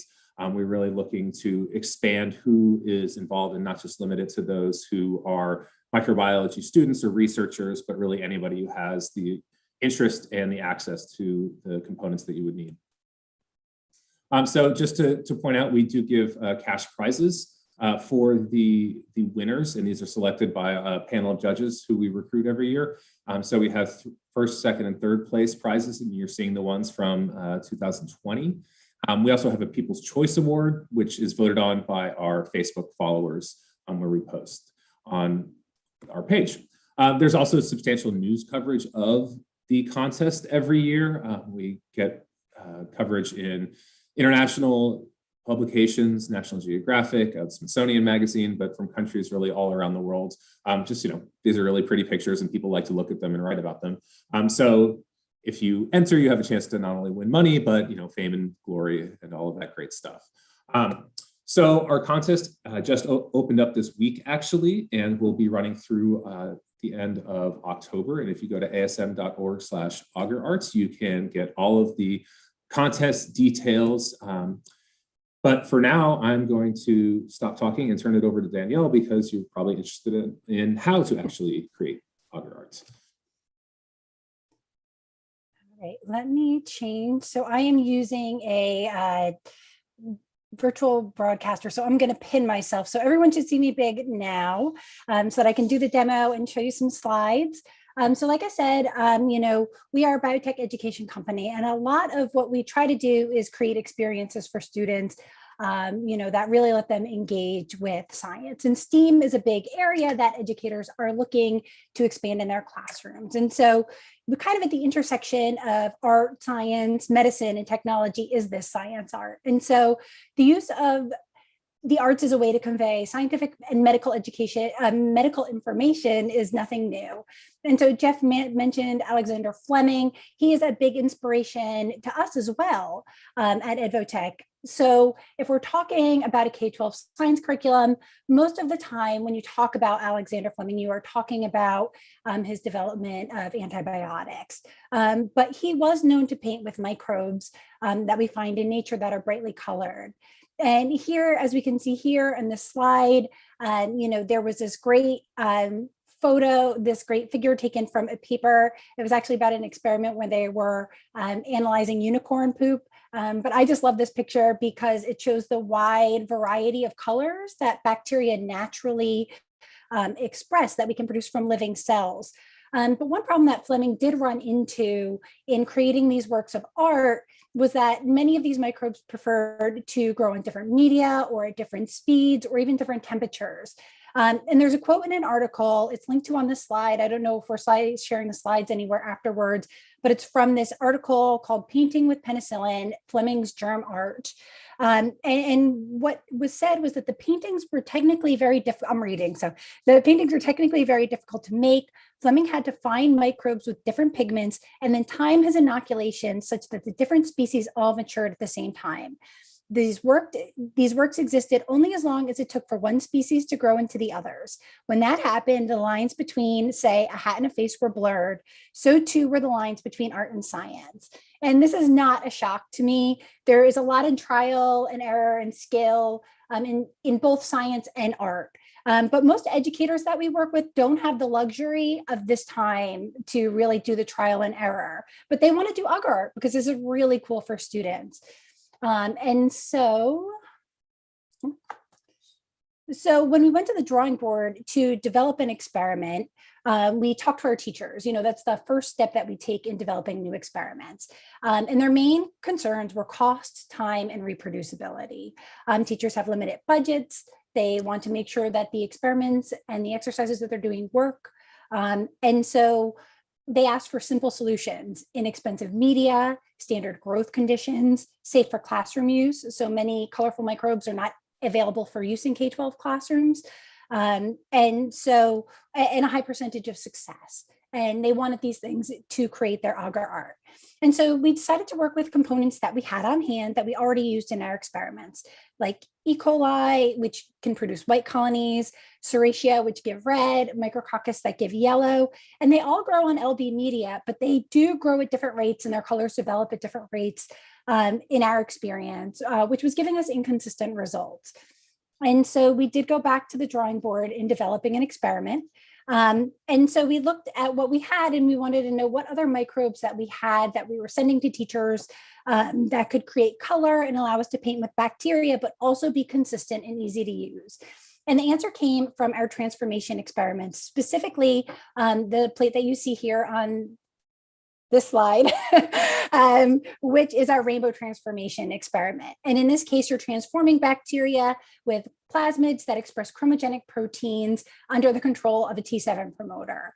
And so this is great because the bacteria are all the same. It's all E. coli. They're all using the same promoter, which is inducible with IPTG, and they produce bright colors that are visible with the naked eye. And so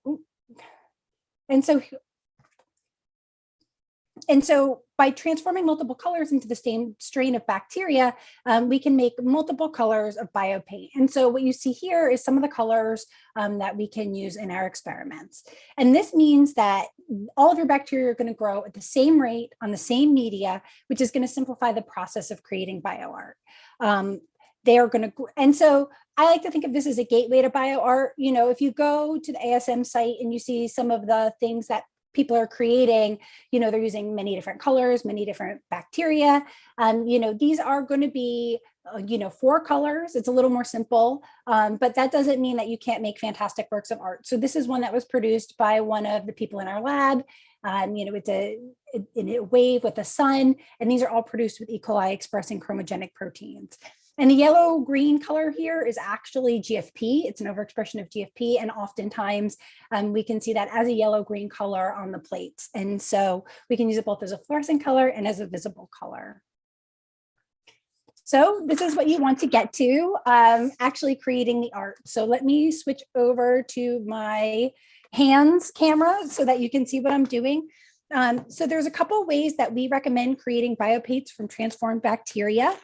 While I'm getting my gloves on, safety first. Again, I'm using, these are all E. coli, so they are, they're K-12 derivatives, so they are safe, but we always want to practice safe science. So gloves, I always tell people, you don't want to eat it, you don't want to drink it, you don't want to rub it in your eyes. But again, these are things that if you're teaching, if you're doing outreach, you're probably already using E. coli in some regards in your classroom. And so if we are creating bacteria from pre-transformed colonies, and I do have one plate here, which is just our transformation plate. Let me get to it. Oh, I'm giving away many of my results. Oh, good, I kept them off screen.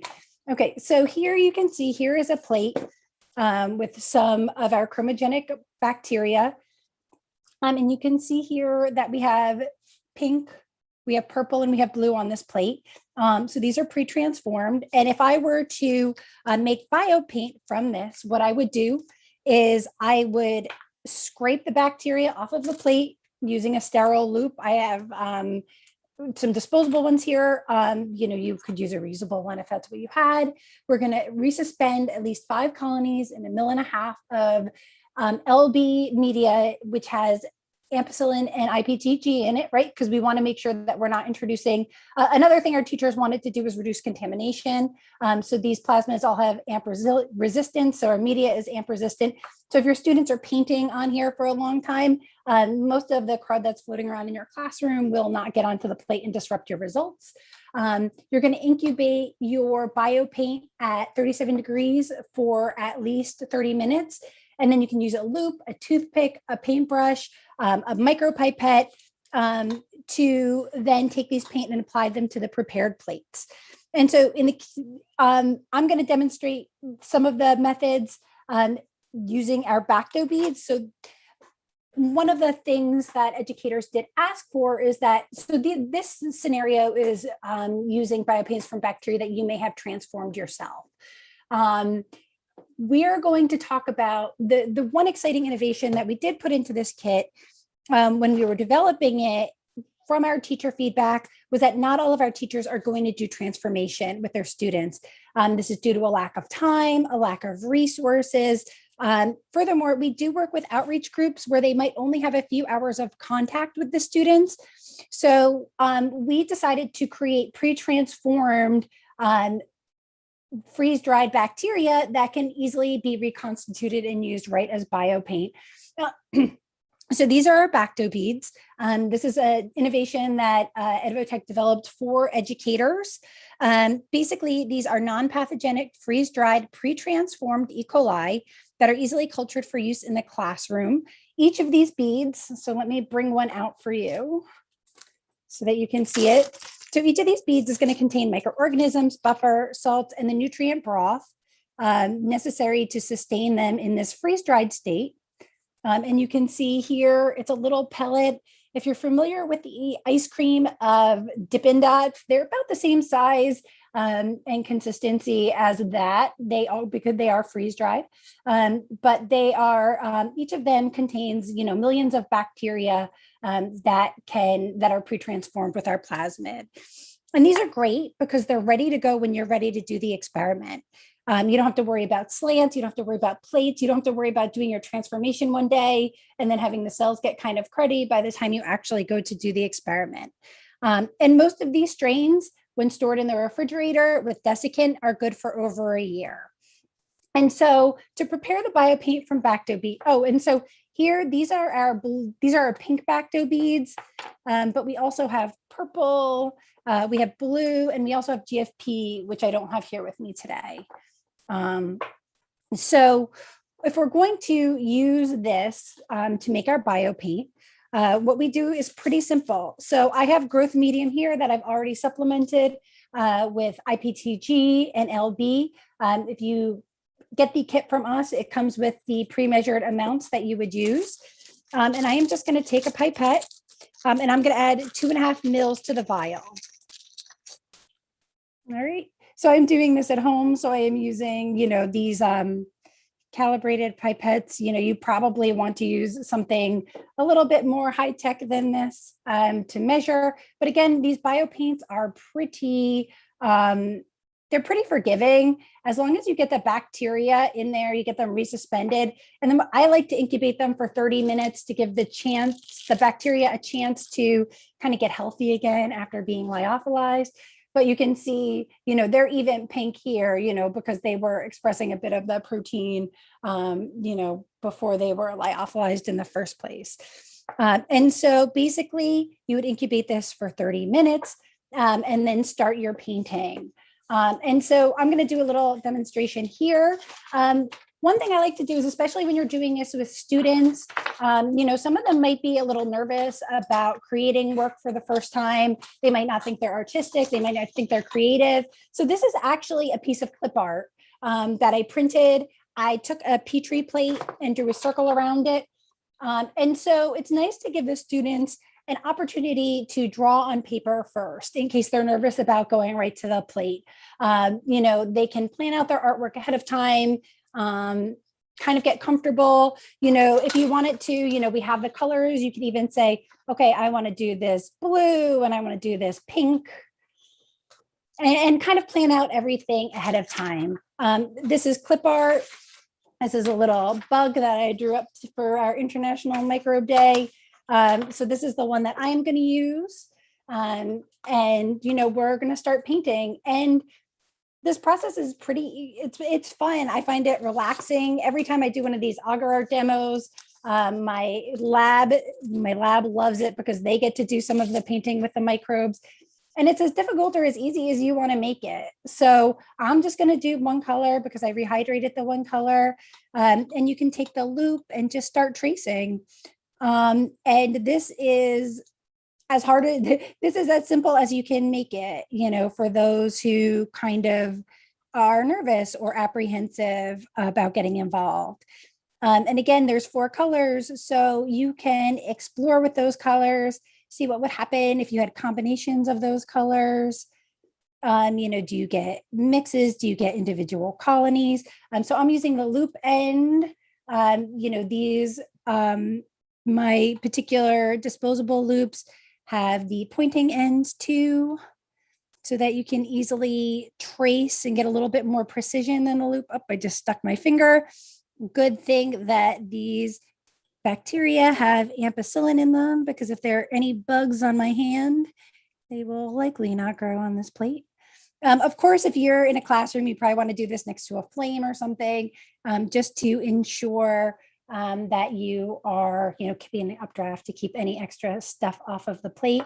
Another technique that we can demo here is pipette. So I have this figure here. We do include a whole bunch of tips on how to paint with agar art. This is all freely available on our website under this kit. But here's an example of the size dots that you can get when you're using pipettes to make some of your dots. So I got my pipette here, and I'm going to make some 5 microliter dots here to put, these little, let's call them plasmids or whatever, onto my little critter here.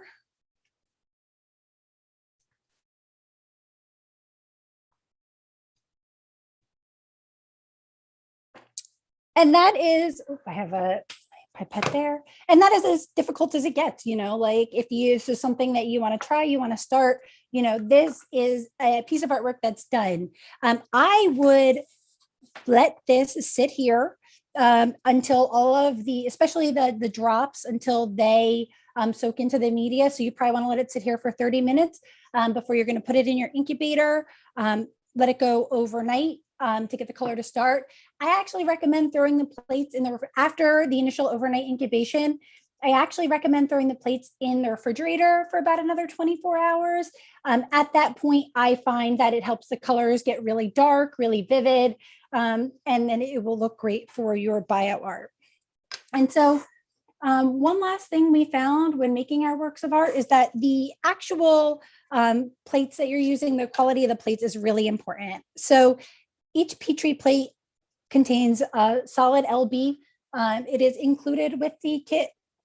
This has been in my refrigerator, so you can see that it's got condensation on it, and the label got a little messed up. But this is a solid LB agar. It's included with the kit.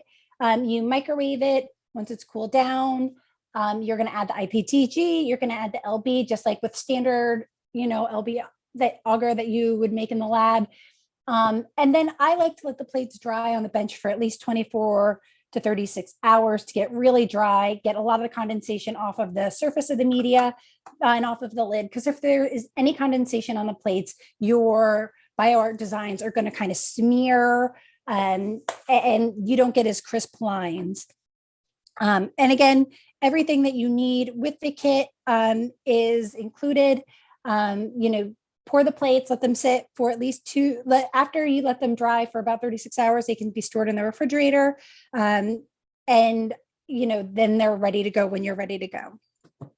So after we kind of developed the experiment, we took this kit pre-COVID. We took it to the National Science Teaching Association regional meetings in 2019 to see how well our agar art system would work. Because we wanted to test it in teachers' hands before we released it. And we had heard at this meeting that this was something that teachers really wanted to try. And what we found was the experiment was a huge success. So here you can see teachers at the meeting creating their bio art from our Black-Doe bead bio paints. We actually didn't have an incubator at this meeting. The teachers drew the designs on the plates on a Thursday. And so we found a warm spot in our booth and incubated the plates for 2 days. And so by Saturday, you could see we had really nice results. These are some plates on our True Blue 2, which is our transilluminator. And you can see the colors and you can see the glowing from the GFP bacteria, and it looks really great.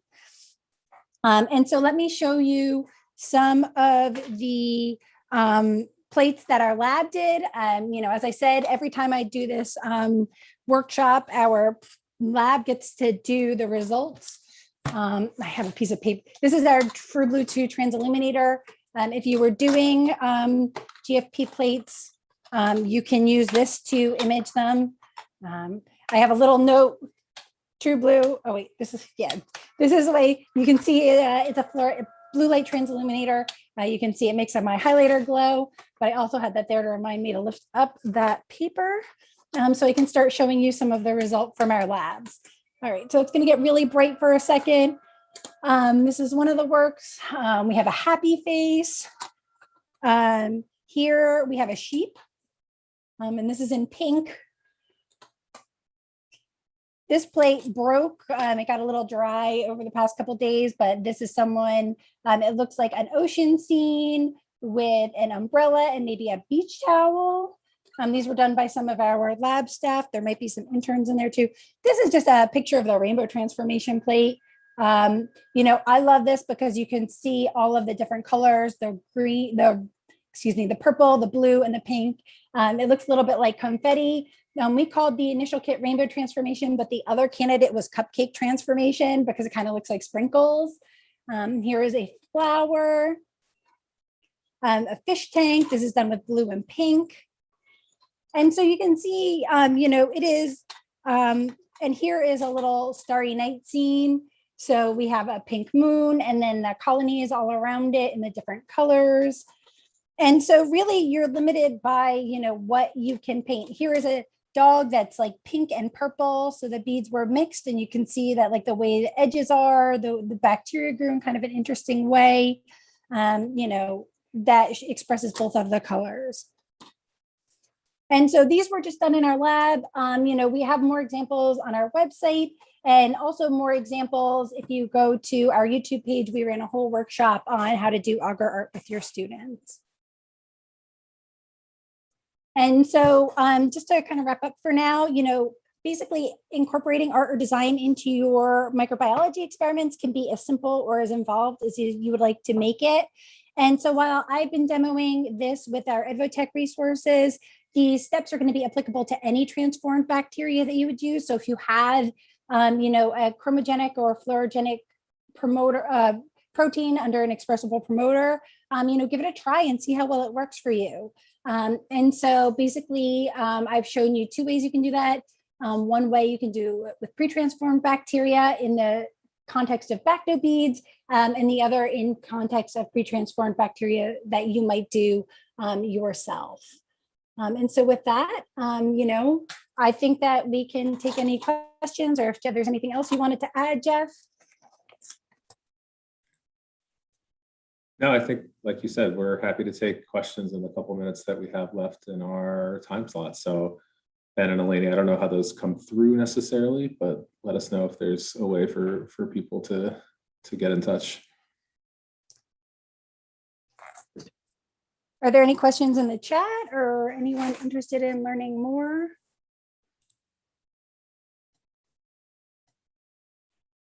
Or we just answered everything? So I know you said it's open, Jeff. Do you get to see the submissions ahead of time or do you wait until you get them all in before you see what comes in? Sometimes I take a sneak peek at what comes in, but usually there's so many that I'm just making sure that everybody's got their name sent right and everything. What I can do, I don't know how it will show up, is I'm just going to flip over quickly. So I talked about before that we post all of the finalists from our contest on our Facebook page. And I know Eleni's actually going to show the winners from the FEMS contest coming up in a few minutes. So this is just to showcase for folks from last year's contest. If you go to the ASM Facebook page, American Society for Microbiology, you can see these are all the finalists of people who submitted in 2020.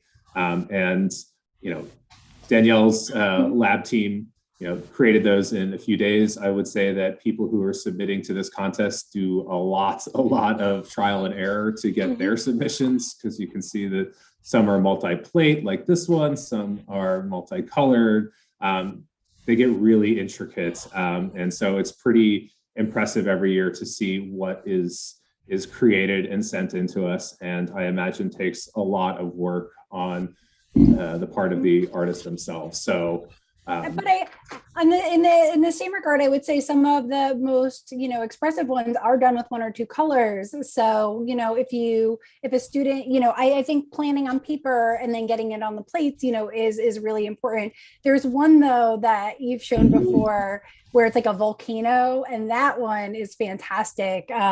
It's like it looks like there's scaffolding involved and multiple different species of microbe that come together. And I just think it's really neat. Here, I'll show the one that Danielle's talking about real quick. This one, right? Yeah, that one is so cool. Yeah, I don't know how somebody made that. So Danielle, how do you get all the different colors in the Yeah, so basically they are chromogenic proteins, so proteins that can produce color when expressed, and so they're under a T7 promoter. And so it is basically there's no other gene in there. It's just the chromogenic or the fluorescent protein. And we just have it expressed under T7 promoter. So when you have it on a plate with IPTG, it turns on the switch and the colors are there. And so that's why, again, going back to the original Fleming works and others, they use microbes that have this endogenous color. And it's tricky to get them all to grow at the same rate in the same time. And so because all of our E. coli, once transformed, are going to grow at the same rate and produce color, it makes it easy because the only variable is color. So we have our blue biopaint, our pink biopaint, our purple biopaint, and a green biopaint. And then you just add the media, you paint them on, and they will express the chromogenic or fluorogenic protein because of the promoter system.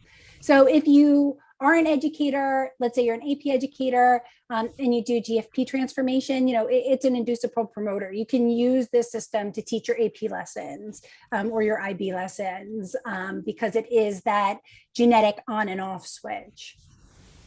Mm-hmm. Yeah, thank you for that. And I mean, this ties really well with our new education source that we have on the IMD website on making your own agar art from maybe easy to find materials.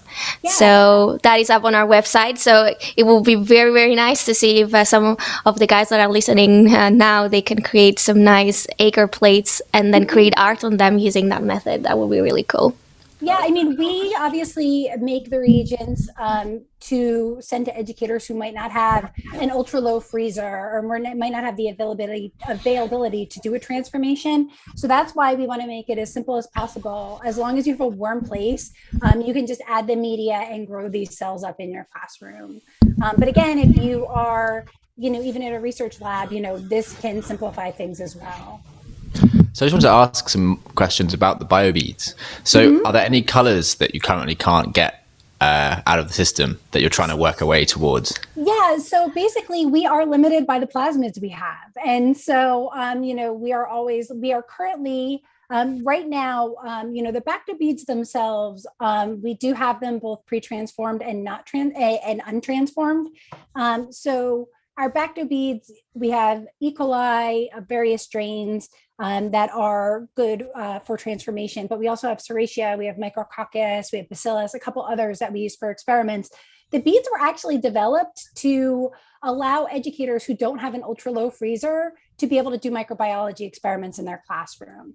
And then one day we were kind of just messing around and we said, what if we pre-transformed the bacteria and made them into bacteriobeads as well? And it became another important reagent for some of the fermentation experiments that we do, where again, teachers might not be able to transform, but they want to do fermentation with their students. And so, again, like this is a little, but we're currently doing some research and development to have additional colors, perhaps for next year's kids. So, keep an eye on this space.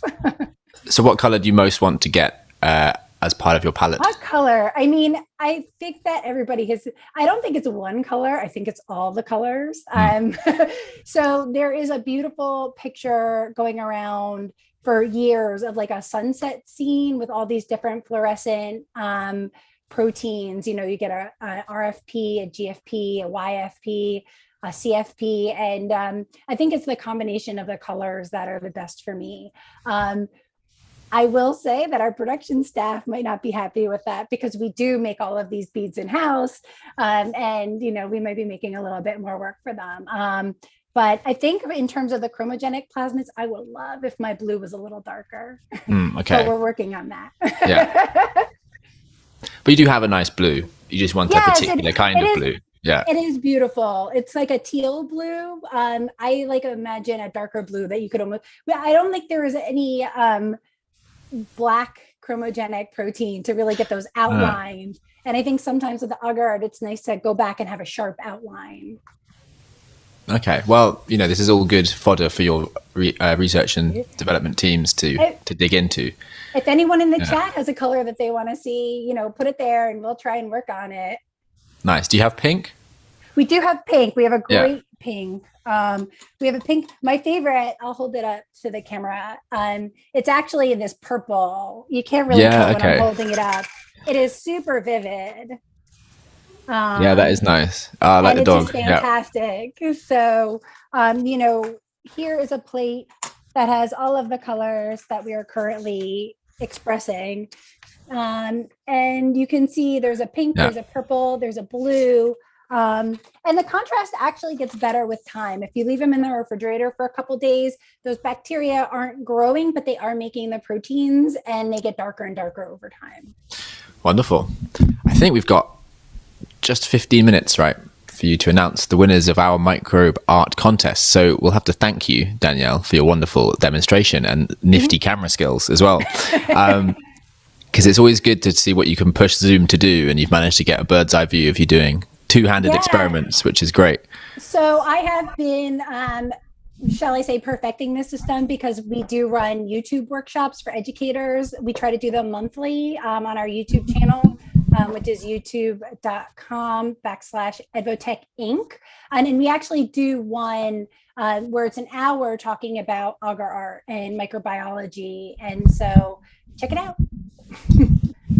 Yeah, thanks. Thank you of you both. I think we'll move forward to announcing the winners of our own microbe art contest. I just want to say thank you both. And if you do want to enter the competition, please do, because it's actually running now, Jeff. So when is the deadline? October 22nd, and the October website 22nd.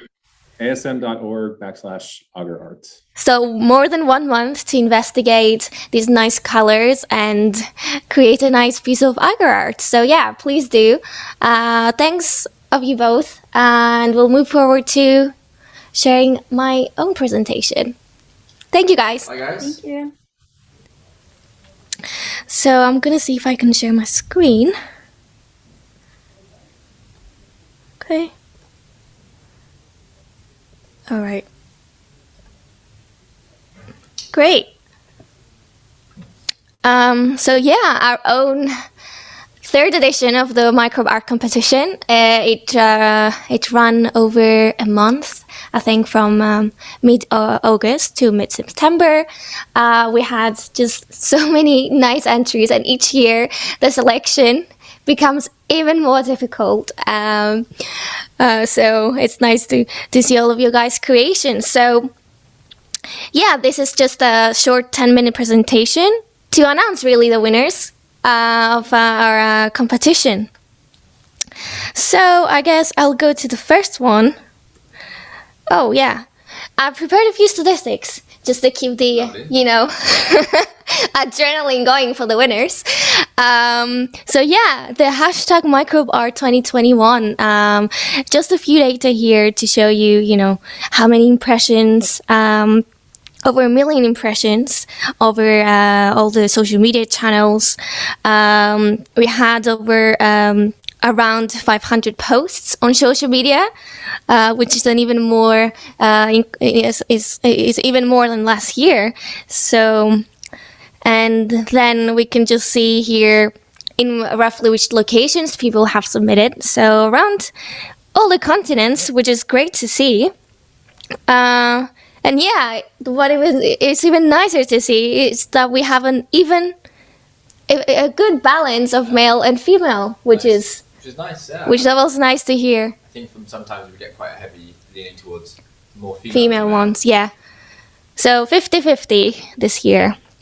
Okay, so I'll move forward to the winner of the best Eiger art, which is Stefania Rizelli, who submitted this beautiful art of bacilli in yeast isolated in dairy products. We particularly loved how colorful this art was, and I'm really eager to hear and see how this was created, because it's really fancy. It looks like different types of fungi for me growing outwards, or like mold and different colors. So yeah, congratulations, Stefania, and we're gonna be in contact with all the winners to supply some IMD t-shirts that we are wearing today. So we'll be in touch with you, Stefania, and all of the other winners.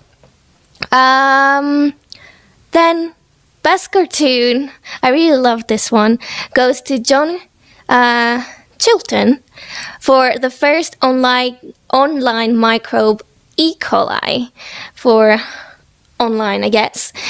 Yeah, I think it was a really loved cartoon across all social media, especially because E. coli is such a, it's a microorganism that if you work in a lab, you're definitely using E. coli. Yeah, so fundamental. So it's really, really, really nice.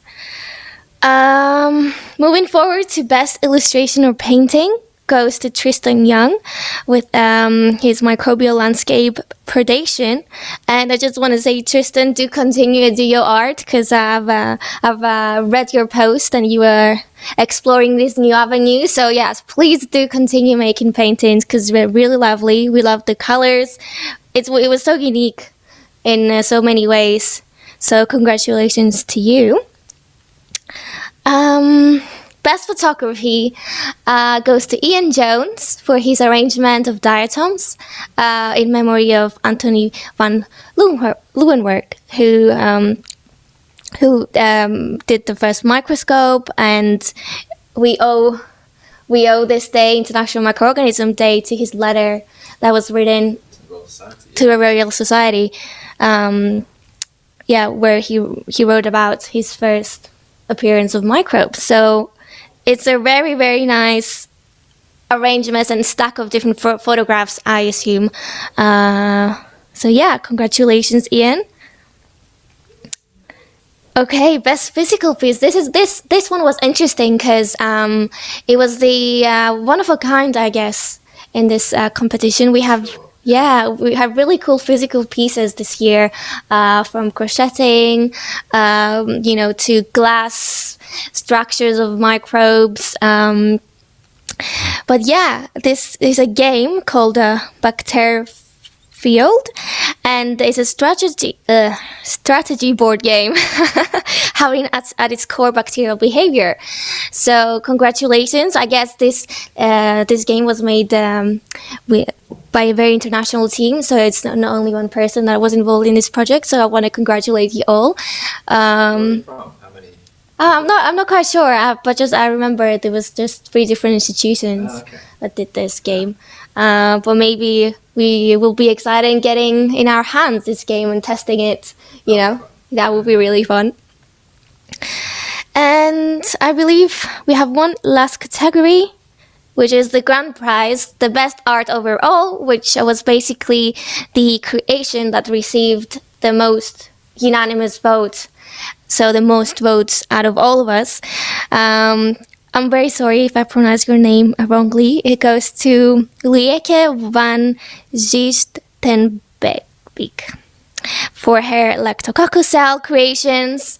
I believe they are bacteria found in cheese. So yeah, really unique design. We love the vivid colors as well. Yeah, we like the form as well, like the layout. Yeah. I think, yeah, that should be the end of my presentation. I'll just stop sharing. So do you know what the prizes will be this year? We hope to be able to send you to all of you guys the IMD hoodies or t-shirts, right? Yes, which Joy is gonna display for you guys. So we have. Yeah, so we have a wonderful classic white version of the IMD t-shirt, which Eleni is also wearing. And then we also have a stylish monochrome black version, which I think is like really funky as well. And you can see it's just like a nice black t-shirt here with the white IMD logo. And then we have these hoodies, which have the lovely IMD logo on the front, and then all 4 mascots on the back, which is great because we have, this is the new one here. Other side. Okay, so this is the new one, the won the microbe art contest, and we managed to get it on the hoodie in time for IMD. So thanks to Eliza Wolfson as well for winning this competition and giving us Rizzo, the new mascot. And we now have this lovely set of IMD merchandise, which we'll be distributing to all the prize winners. And I guess we should also probably send a hoodie to Eliza, so she has a nice one with her new mascot on it. And yeah, well done to everyone who entered the microbe art contest 3rd year in a row. Do you have any? Yeah, what were the stats? We had millions of impressions of the microbe art contest hashtag, which was amazing to see. Still lots and lots of energy to put microbes and art together. And in fact, this session has proved beyond doubt that microbes and art blend into a wonderful combination, really. You know, we've had illustrations of women in microbiology, we've had microbe-based paints, we've had sculptures and installation pieces from Anna right at the beginning, you know, taking yeasts and bubbling in them in vials and eating away at marble to produce like beautiful colored sculpture.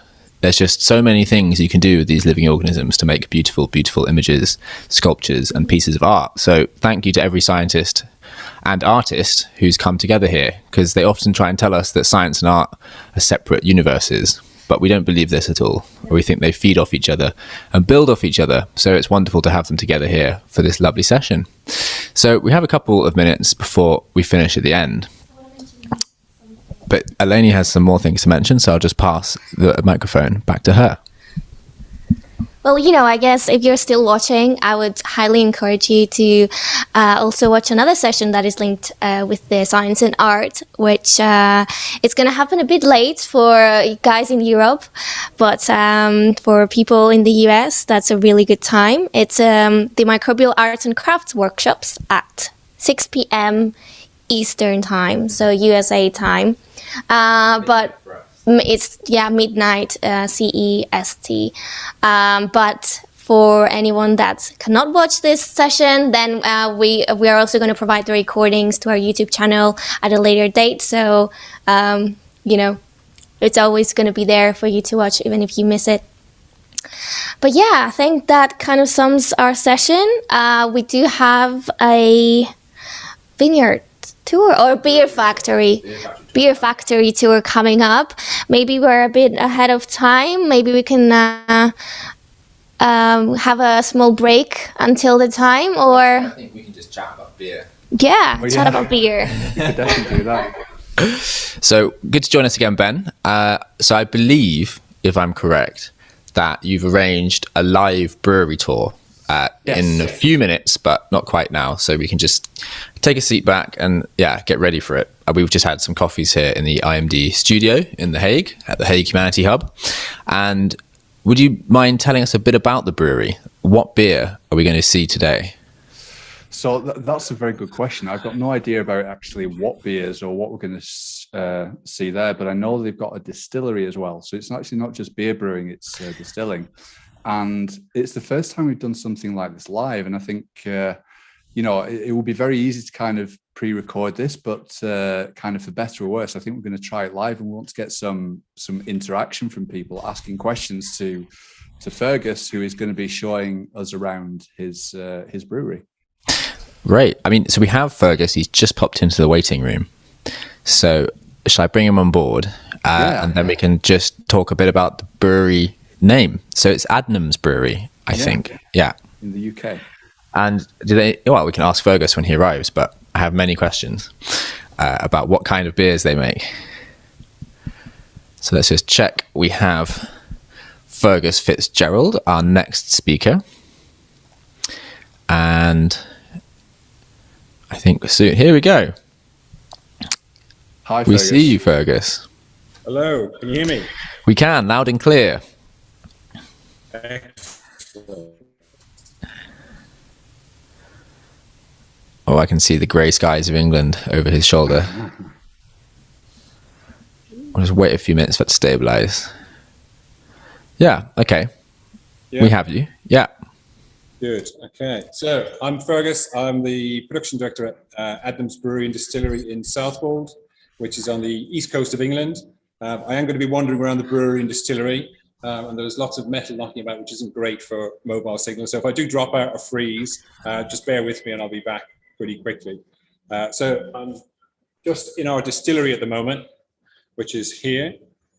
And I'll talk a little bit once we get through about what ends up in the distillery. But as this is the most attractive view in Southwold, not with me in it, obviously, but I thought you might want to see where we are. So You got a great lighthouse. it's not bad, is it? There aren't Yeah. many breweries with a lighthouse, so we're quite proud of that one. So this is the best view in Southwold until you get obviously into the really interesting things which we like to look at. So I'm going to wander down. Actually, what I'll do is I'll take you through the start of the brewing process.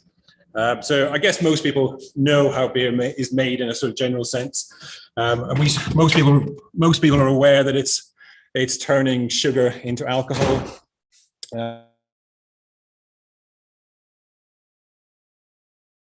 Strain on view since the 90s. We have changed it over time, so it's a mixed strain yeast. So we've got for breweries historically, because it was sort of a culture that grew up and sort of acclimatized to your normal brewery, and then it was just transferred from brewery to brewery and grown up. Our yeast was probably 4 or 5 different yeast strains when we had it in the sort of 1970s. The brewery had issues with the consistency of the beer, so they decided to clean the yeast up to turn it into two of the most dominant strains. So 90% of the sort of yeast was actually 2 strains. So they cleaned it up to leave just those 2 strains. And those are the 2 strains we still use today. So we do a lot of work in sort of managing yeast. And once I get through the brewing process, I'm going to hand you over to Connor, who's in our lab, and he's going to talk a little bit about what he does there to try and make sure we manage our yeast strain to keep those 2 yeast strains in balance. But going back to the brewing process. So in here, we've got some barley. So we use malted barley from this region. It's all grown and malted in this region, which is quite an easy thing for us to do, because where we are, it's surrounded by lots of barley, lots of wheat. So actually, there's lots of those malted barley quality or strains grown around here. And then it's also malted in this region. So we use different types of malted barley. Pale ale, which has got a relatively low color. We use some chocolate, which, as you might think, has got a slightly darker color to it. We use things called crystal malt, Munich, Vienna, which are all been malted. The malting process turns that starch, makes that starch more readily accessible to enzymes. So within those barley strains, there's an embryo, there's a starch supply. The malting process is really about getting that grain germination going. So it's making some enzymes, which will then eventually break that starch out into sugar, which is what we're going to feed the yeast actually ferment with. But the sort of process along the way involves drying it, and then they send it to us until we turn it into a mash. So I'm going to walk you through the brew house, and I'll point you at the vessels rather.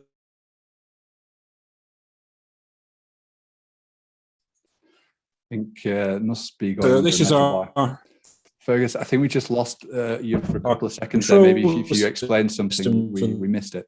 But I won't in the tanks. Take in that malted barley.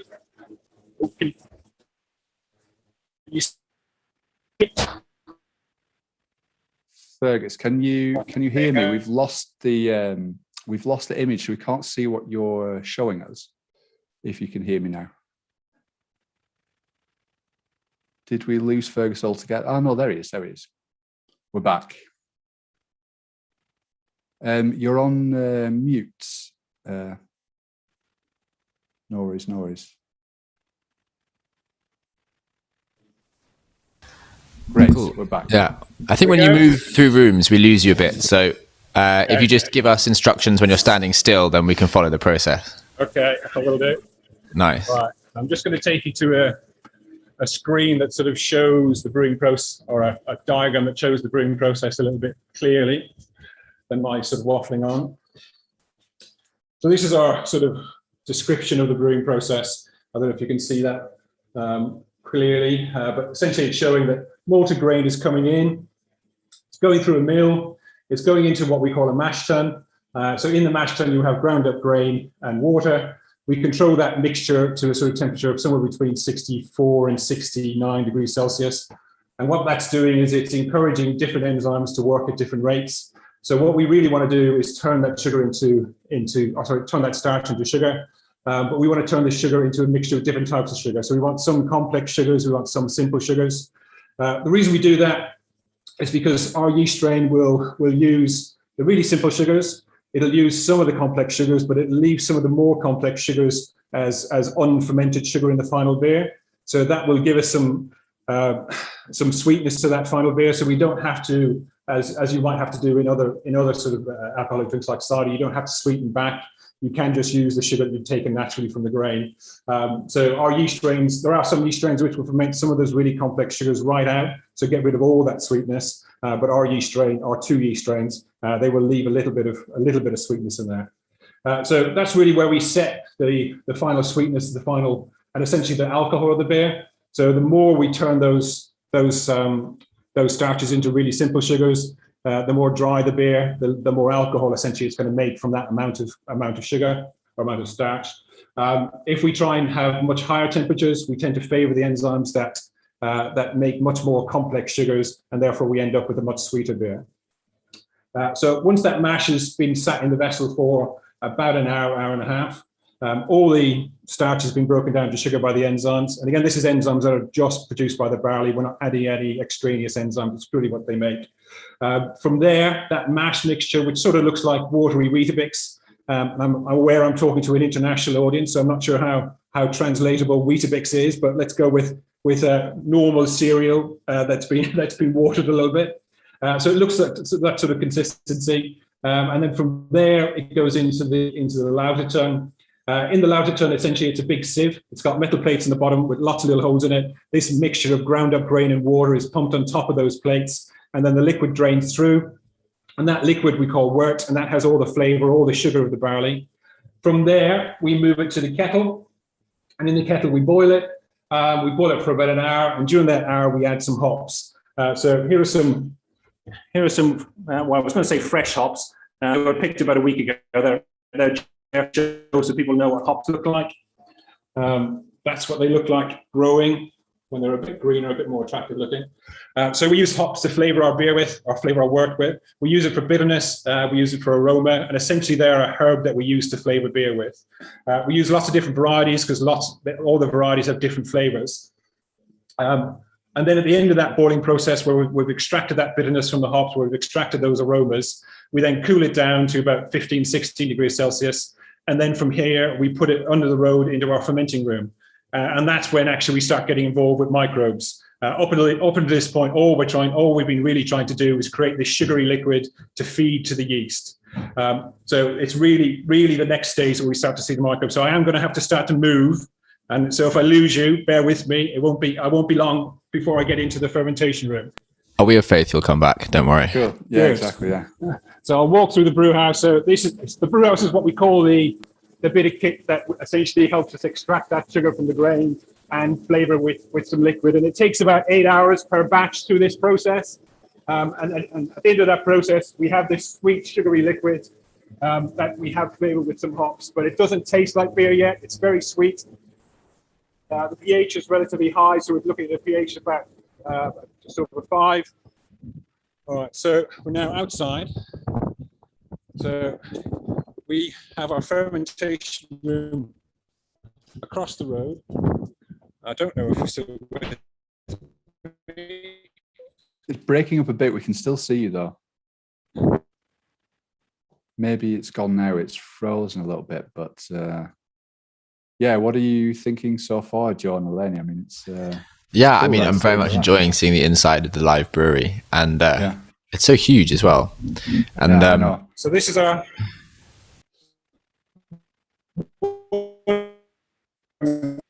I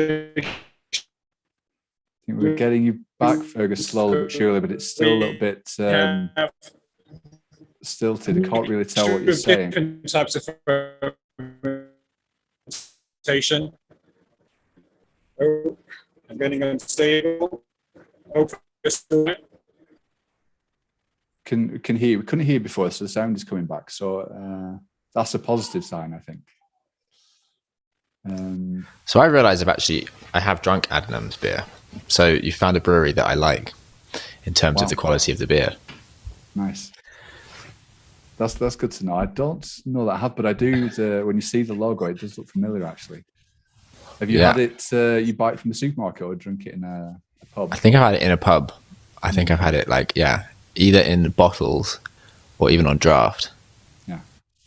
Do we know where the location of the brewery? Yeah, so it was in this. Where was the location again? Was it the southeast? Yeah. Coast. Yeah, exactly. Yeah. Okay, so I think we've lost Fergus for a second, although he's just come back. So here we go. He returns. The suspense is absolutely killing me. I can't. Where? Yeah, here we go. We're back in the brewery. Now? Oh, you got to unmute. There we go. Okay. I was just saying, tell it's live. Yes. We can hear you now. I think we can see you. Gone back. The stream's good now. Yeah. So see in there. This is one of our fermentation vessels. So the wort has gone in, which is all that sugary sweetness from the barley with the flavor of the hops as well.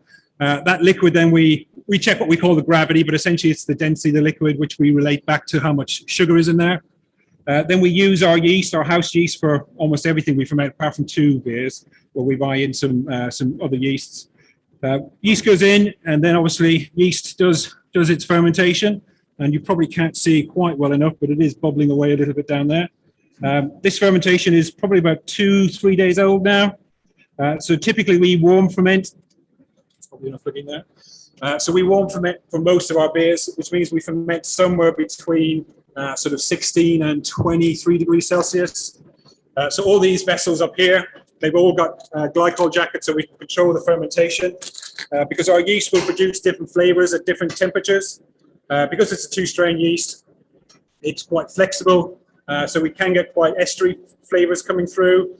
We can get lots of strawberry, lots of banana, lots of pear drop as well at those higher temperatures. So for those beers where we want lots of those fruit esters, we'll ferment a bit warmer to get those flavors.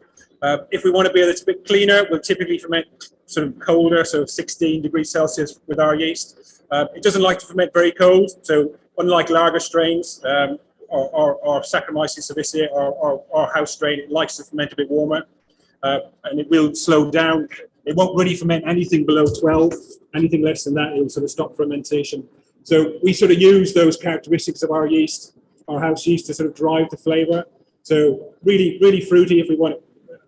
Well, really high temperatures up to 23 if we want those fruit flavors, and 17, 16 if we want it drier, and less influence from the yeast.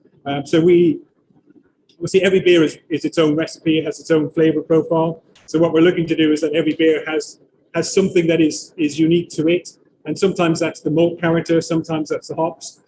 For almost everything we use with our yeast, there is an influence of our yeast in there. It has some flavors in there. And one of our yeast strains produces a small amount of clove, which is unusual for most English yeast strains, but quite common in Germany and Belgium. They have a small amount of that clove characteristic. So we like that in some beers. We don't like it in others, so we play around with the temperature and the ingredients. There's Dan. It's live. So we play around with those temperatures and those characteristics to try and give us different flavors. Lots of people will use a single strain yeast. So a strain, usually lager strains or sort of a very, very simple strain, which isn't really characterful. And we do use those strains for some beers, but we don't want our influence on those particular beers. But for the vast majority, what we do, we want our house character on it. We want our stamp on it. So I'm going to head back across the road. Hopefully, I don't lose you this time. So bear with me. We've still got you. I'm going to take you to our yeast room. So we do some public tours, and all this is on the public tour, really, except when the CO2 alarm's going off, which they're not at the moment, which is good. But the place I'm going to take you to next is our yeast room, which I guess is pretty appropriate, but it's somewhere we don't take people normally. It's in the back of the brewery, sort of hidden away. But that's where we store our yeast and grow up our yeast for the next batch of fermentation. So you'll have to bear with me while I wander back. You got a nice day though, beautiful blue sky. It's not bad. There's the lighthouse again. Ah, lovely. So one thing I haven't mentioned so far about our yeast is we call it a top fermenting yeast. So breweries typically split yeast.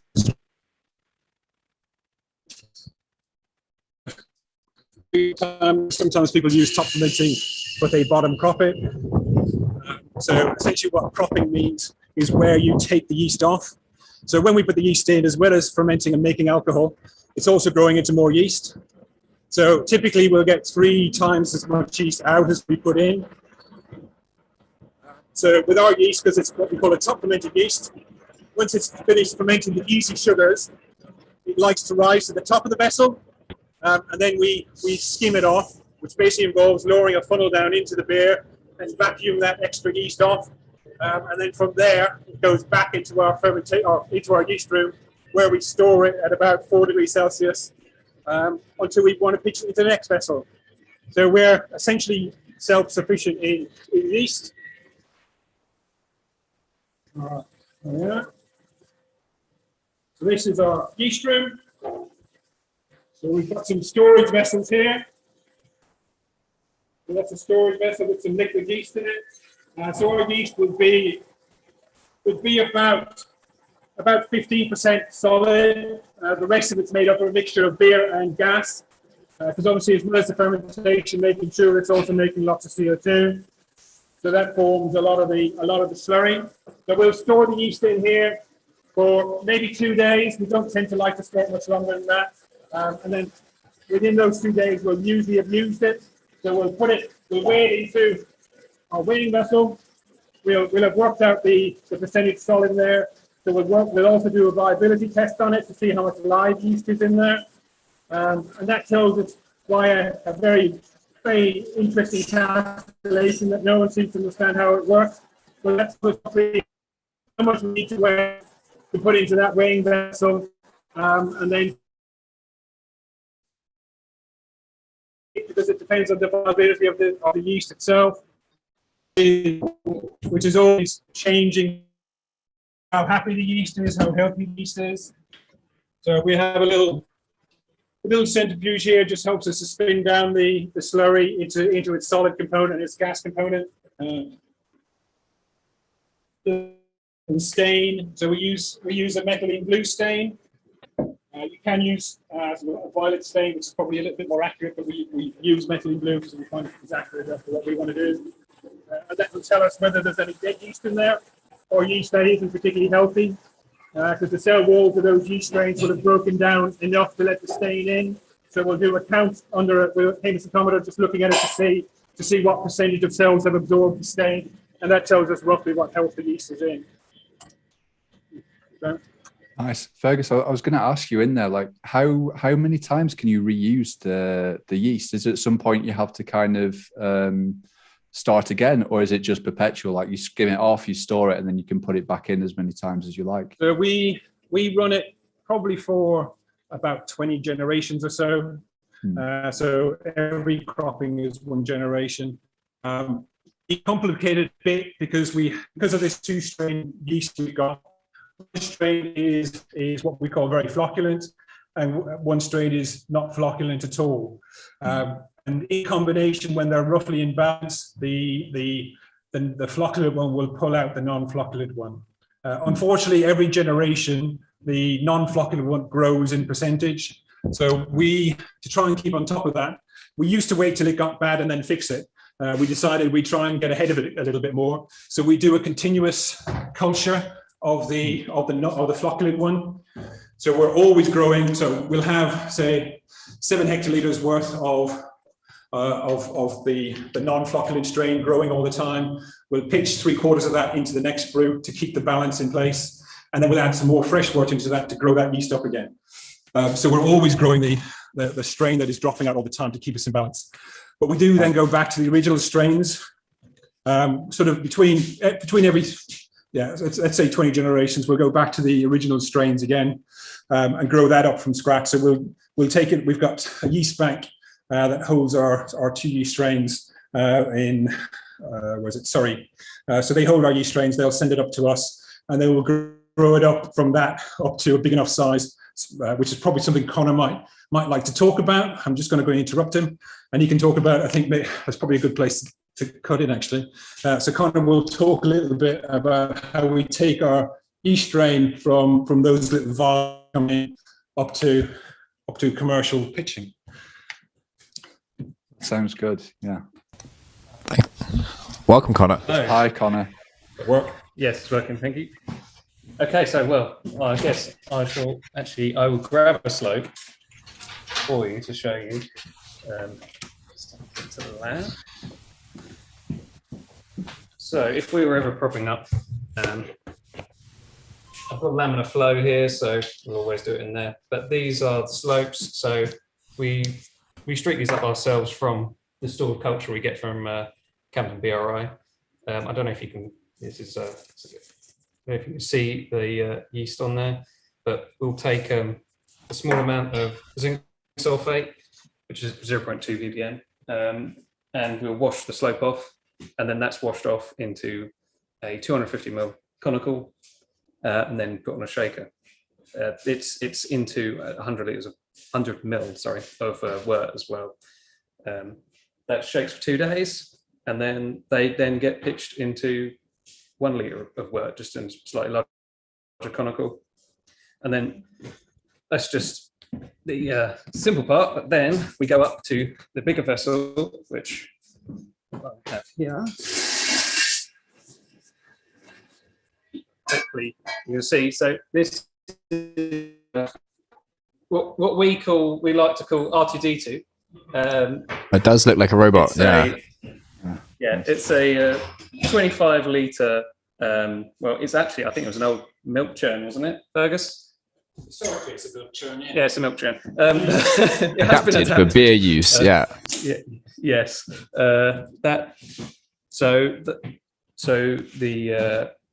So from the shaker, which is over here, when we take off our propagations, they go into there, and then that goes down into the yeast room. I don't know if Fergus showed you. We saw a fermentation vessel.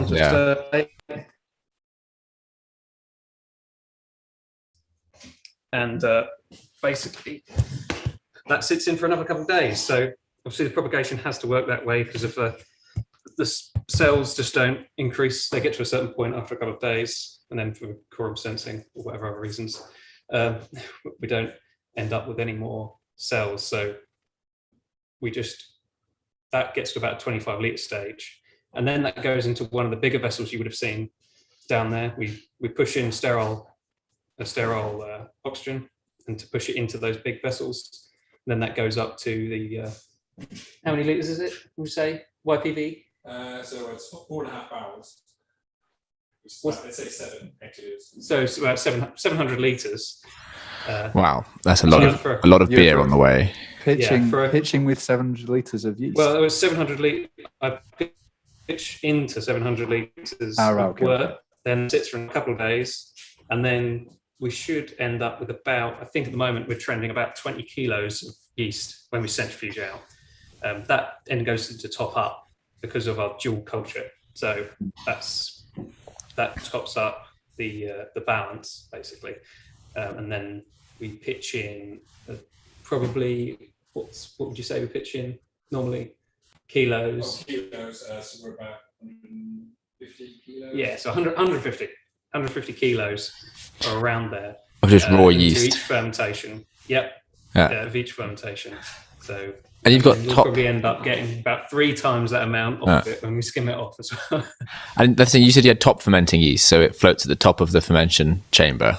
Yes. So that's in that area, yeah. That's where we do what we call skimming. So then at the right time, it's skimmed off and then it's funneled back into those vessels. So. And is that the same? That for the next brew. Okay. Is that the same kind of yeast? So I know there's top fermenting and bottom fermenting yeasts. Yeah. Is top fermenting, which is the one that, so lager is one and ale is the other, I remember being told at some point, or was it a bit more complicated than that? Yeah, it's a bit more complicated than that, but traditionally bottom fermenting is lager and top fermenting is ale, but really you can do either. Okay. Nowadays it's a bit more complicated. Okay. But so this would be, your yeast is perhaps more like a traditional ale strain than a traditional lager strain. Yeah, or again, definitely. yeah, okay. And I'd say ours is actually more familiar. I guess it's more like a Belgian ale yeast. Yeah, okay. I mean, we're here in the Netherlands, so we get a lot of those Belgian beers. The profile we have on it, it's definitely more. It's not very traditional British, I would say, but that's why we like it. Yeah, absolutely. And so, I mean, nowadays you can go into things like ester profiles. Does that really inform the way that you make, the flavors of the beers that you're brewing? Is it very central to how you're thinking about the outcome of the beers? It definitely is for us. For certain beers, we really want certain esters. So, like I said, on new one, Cobalt, we're really relying on our yeast singing, basically, because there's not much else that goes into it. So the idea is that you can really taste what our yeast tastes like in that beer, and it's really banana-y, and it might have a bit of clove on it as well, which is, again, it's more like a Belgian ale strain. You wouldn't usually create a lager with that either, but we do. Okay, so you're mixing up a little bit. And what's the kind of highest strength in terms of alcohol percentage that you get to in your brewery? And does it start to kill your yeast off, or do you not get that high? Because here they do about 12% sometimes when you get a triple or a quadruple beer. Yeah, so I mean, we do both barrels, which are barrel-aged beer that is bottled broadside, but then, with a bit of extra, some cherries in it and other stuff, but it's barrel-aged for, I don't know, how long are we barrel-aging that now for? Depends. A year, but then it's blended, so it's, but that can get up, some of those casks, some of them will get up to 11, maybe, I don't know, the highest one we've had is probably around 11. Some others are only do 8, but I think our yeast tends to sort of tails off at about 11 at the moment. Okay, gets a bit unhappy, a bit too drunk, and has to slow down. Yeah, it really does struggle at that height, but up to 8 or 9, it will go very quickly. Yeah, Especially okay. one of our, because it's dual strain, class 1 strain, is it's really fermentable. I think attenuation is over 9% easily, and the other one's a bit lower. So when the balance goes out, the fermentation actually changes. So our final gravities will change depending on the balance of the yeast. And do you have to? Yeah, I was going to say, do you have to be quite protective of your yeast strains? Are they your top secret strains, and do you have to make sure no other breweries get hold of them? Are you proud of special strains you've developed? Anything secret or you know? I wouldn't say ours is really a secret because it's also a bit of a pain to work with, so no one else would want to work with it. So we don't have to worry about that. But obviously, we do have it stored in multiple places. So obviously, we don't want to lose it. That's the main thing for us. I don't think it's too dissimilar to probably some other strains, but the fact that we have this dual strain, that's what's really unique about it. So what makes it so difficult to work with? Is it just the conditions, or does it have some weird characteristics that cause you difficulty? Yeah, because it's two strains, and one of them is more flocculent than the other, and also one seems to skim better. It means as we go on, so as we go through more generations, it will tend towards class 1 rather than class 3. Class 1, the class is just means class 1 means it's non-flocculent basically, and class 3 is fairly flocculent. So what does this flocculent word mean for someone who's uninitiated? Basically it means that the cells clump together, so they'll produce on the cell surface membrane and then they'll clump together. Obviously, and there'll be co-flocculation with the two classes as well, even though class 1 is non-flocculent, but that's the main reason why it's really difficult to work with. And because they're quite different, it will also cause issues in the brew house. So we'll have the fermentation changes, so the PG will go down. One's better at clearing diacetyl as well, class 1 is, but then we can't get the yeast counts down, which is really important for cask racking. So we're always trying to keep it in balance, even though it's constantly going out. That's why we do those top-ups every 2 weeks. We're constantly having to top it up just to try and keep it in balance, because when it is in balance, that's when it's at its best. Okay, so you are dedicated to this strain of yeast, and you've never thought about replacing it with something a bit easier. Is it the flavors you get from it? I think we have thought about it, definitely. But we're used to it. Yeah, fair enough. It just works. Yeah, it's like your own child, really. You just get used to it. I mean, if we could find a strain that gave us everything we wanted, then maybe, but I don't know.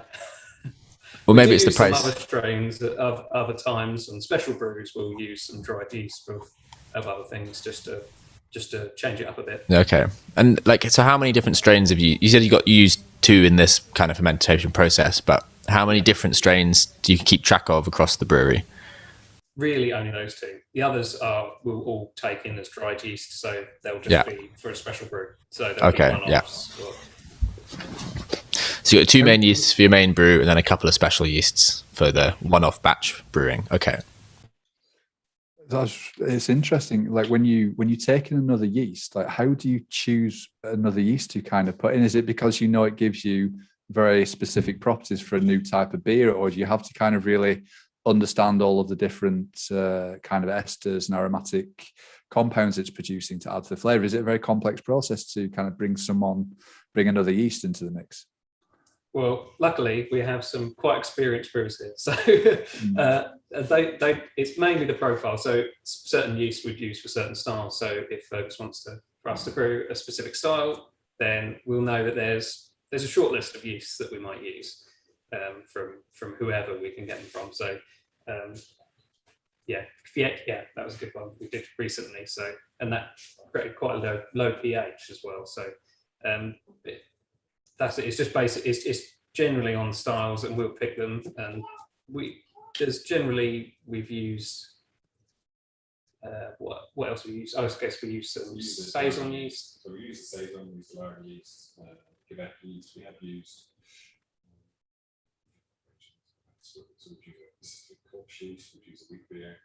Yeah, Kolsch and wheat beer as well, those yeasts. But really, we'll just check the profiles and then we go for it. When it's a special brew, we don't have to worry so much about it. It's sort of a test in its own, and because we know we use trusted yeast strains that other people use, so we know that they're going to do the job that we want them to do.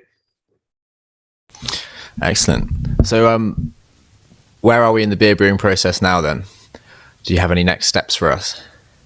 That might be back to Fergus if we're on to the next brewing set. Okay. Oh. Right. But yeah, give our thanks to Connor. Thank you, Connor. Thanks. Thank you.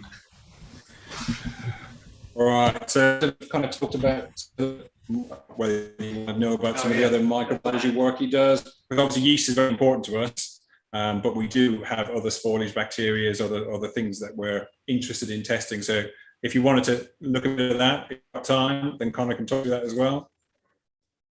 Oh yeah, I mean, yeah, definitely interested in that.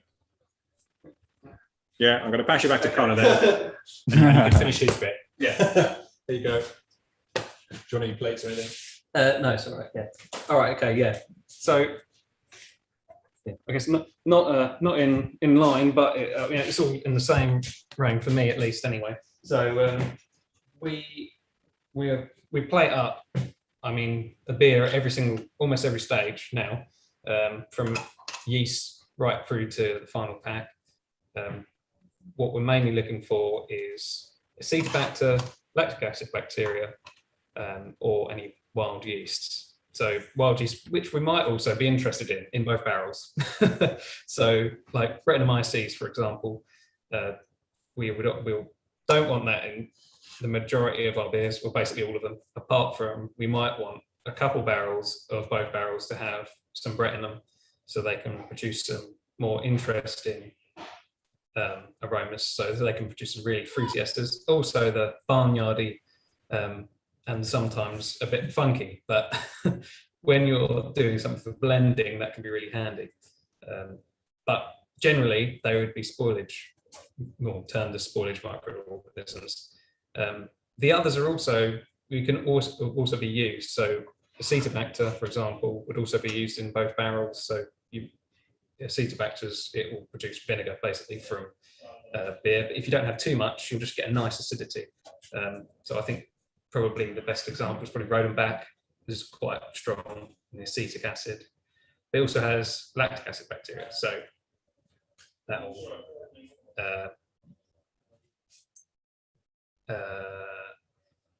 yeah.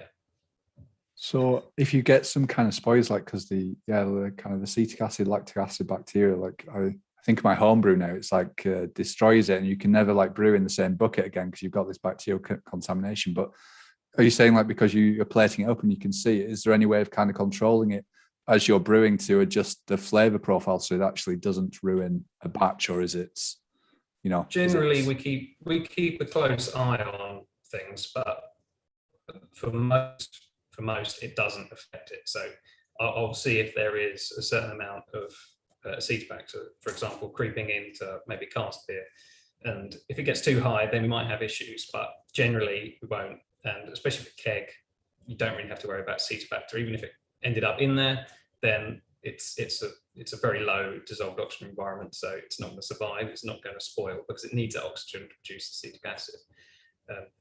Same with lactic acid bacteria. Really, like if it's in low amounts, and it also depends what lactic acid bacteria you have, because it turns out we had one and it doesn't spoil very well.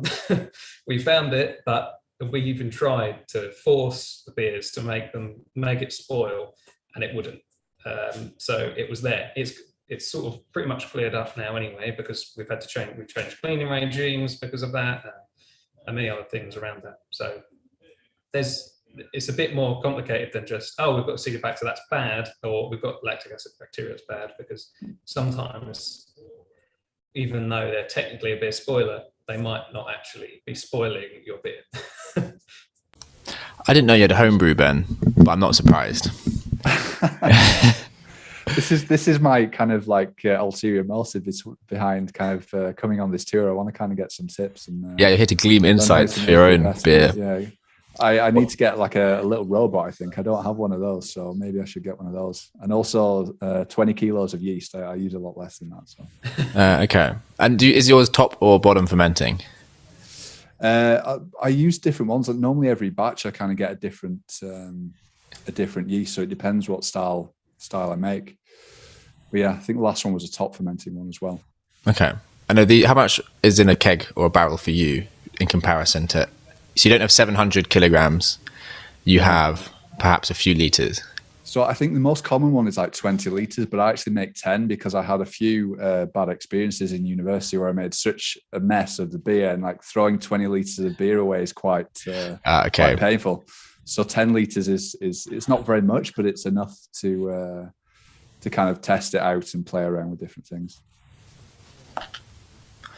Very nice. And what's the outcome? What kind of beer do you get at the end? Is it anything like Adnams, or is it more like a lager, or what are you aiming for at the moment? Sometimes I haven't done it for a while, actually. So I'm definitely inspired now to kind of do some more, but it just, I've got this little book and it's kind of got lots of recipes. So normally I'll try and do something a little bit unusual, something I haven't tried before. Although the last one I think was like a Saison or something like that. But yeah, either something like kind of different or something that I think would just be a nice beer that you can kind of produce regularly. But I haven't been able to do that yet. There's always something different. I guess I don't control my conditions well enough. And you don't have a laminar flow hood? No, I don't. Oh, alas. I noticed you've got some nice rare pipettes behind you. Now, is this for testing your yeasts? Well, yeah, that's just generally for plating up. So yeah, okay. So yeah, I guess with plating our yeast, so checking our yeast culture specifically, I would check that for wild yeast. So what I use is YMCU, so it's yeast and mold agar, but with copper sulfide added, which our yeast does not like. So our yeast won't grow on that, but wild yeast like Brettanomyces should. So generally, I will just do spread plates for that. I do those now almost every day. We would take samples every day just to check that we're not, because that's the most important part, is that if your yeast is contaminated, then you're going to contaminate everything else down the line. So you've got to make sure that's good before you start trying to concentrate on everything else. And what kind of contaminants do you get? Is it just other molds or other fungi, or can it be bacteria, or like you're never sure? Yeah, you can get bacteria in your yeast, generally anaerobic, just because of the conditions they're stored in. But so generally it would be lactic acid bacteria, which we do occasional testing for. It's hard. There's a lot of the microbiology in brewing is very difficult because beer's fizzy and it's full of yeast or solid parts. So certain things don't work quite as they should. So we have to have some sort of adaptive methods. We can't sometimes plate as much as I'd like. So I can only do 0.1 mil on a spread plate for YMCU. I'd like to do more. I'd like to be able to be more sensitive than that, but because the yeast slurry is so thick, that's just the way it is. There's not really much else we can do apart from trying to force something and then just being a detection test. Yeah. Wow.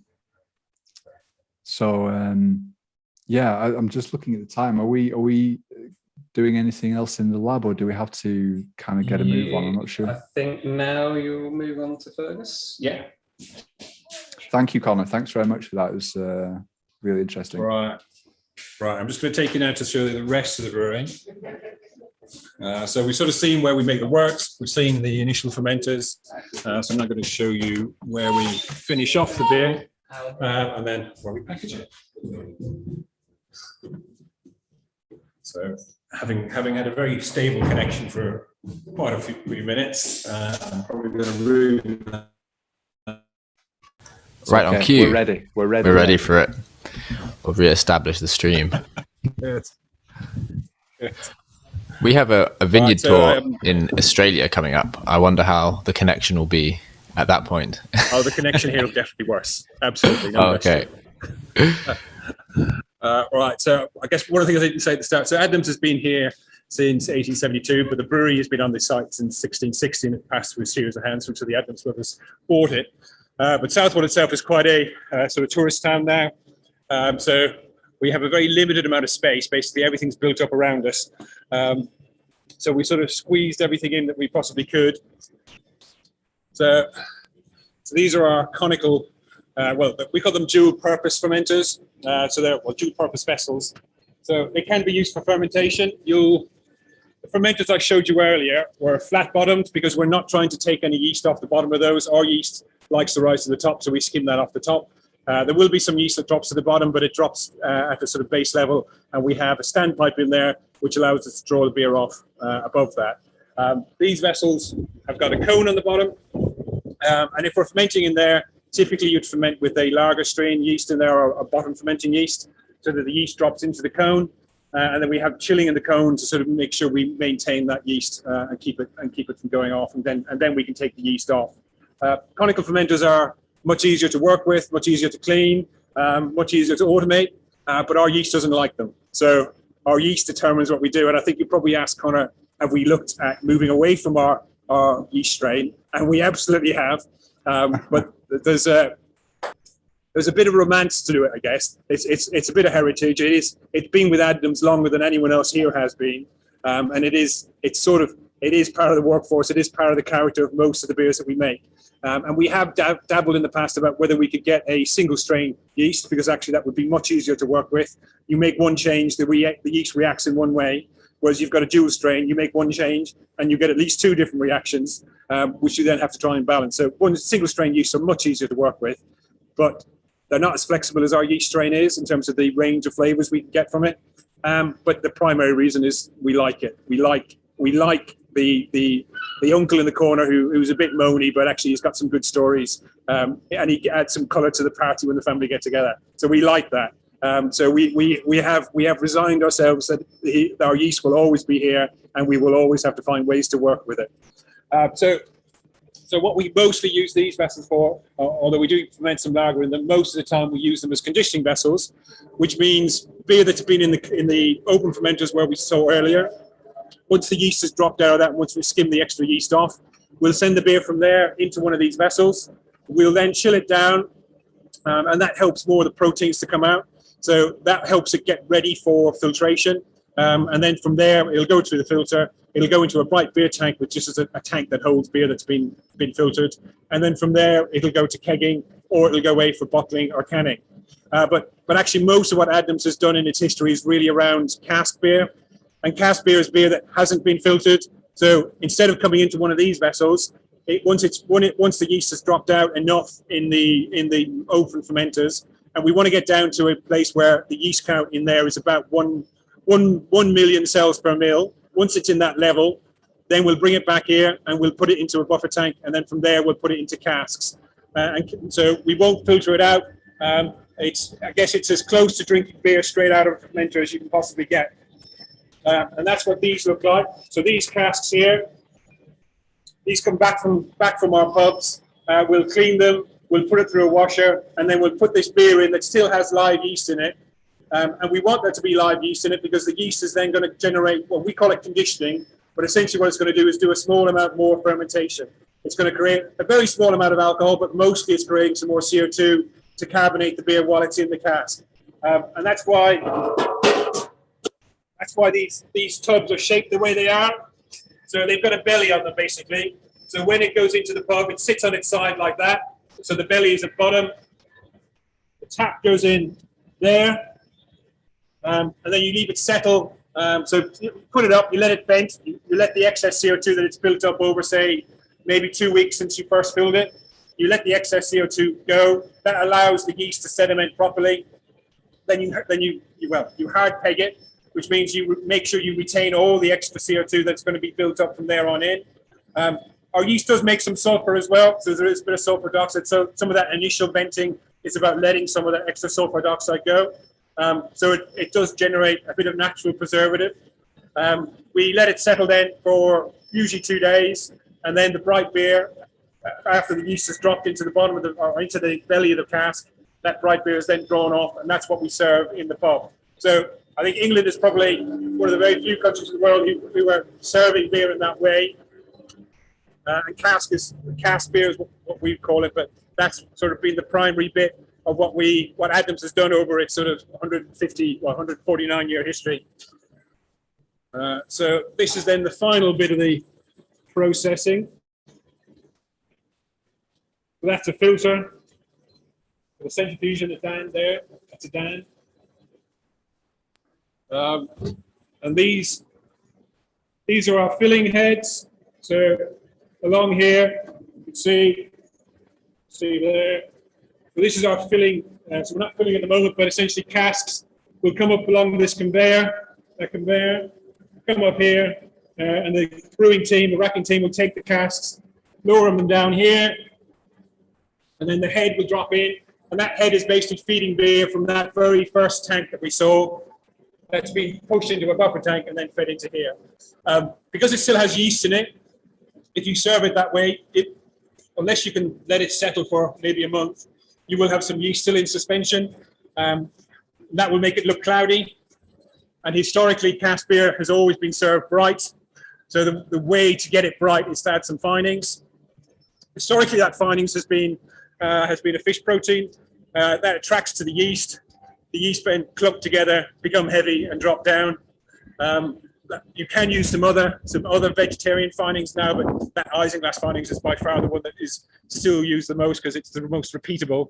Because for a fining, what you want is something that you want this charge which will make the yeast stick together, and then when the cask gets rolled up to the warehouse, it breaks those bonds, and you need a finings that reattaches those bonds again, and then it gets taken from the warehouse and put it on a dray, and those bonds get broken again. So you need sort of finings that repeatedly has that with the yeast, and isinglass is still the one that sort of probably primarily works the most.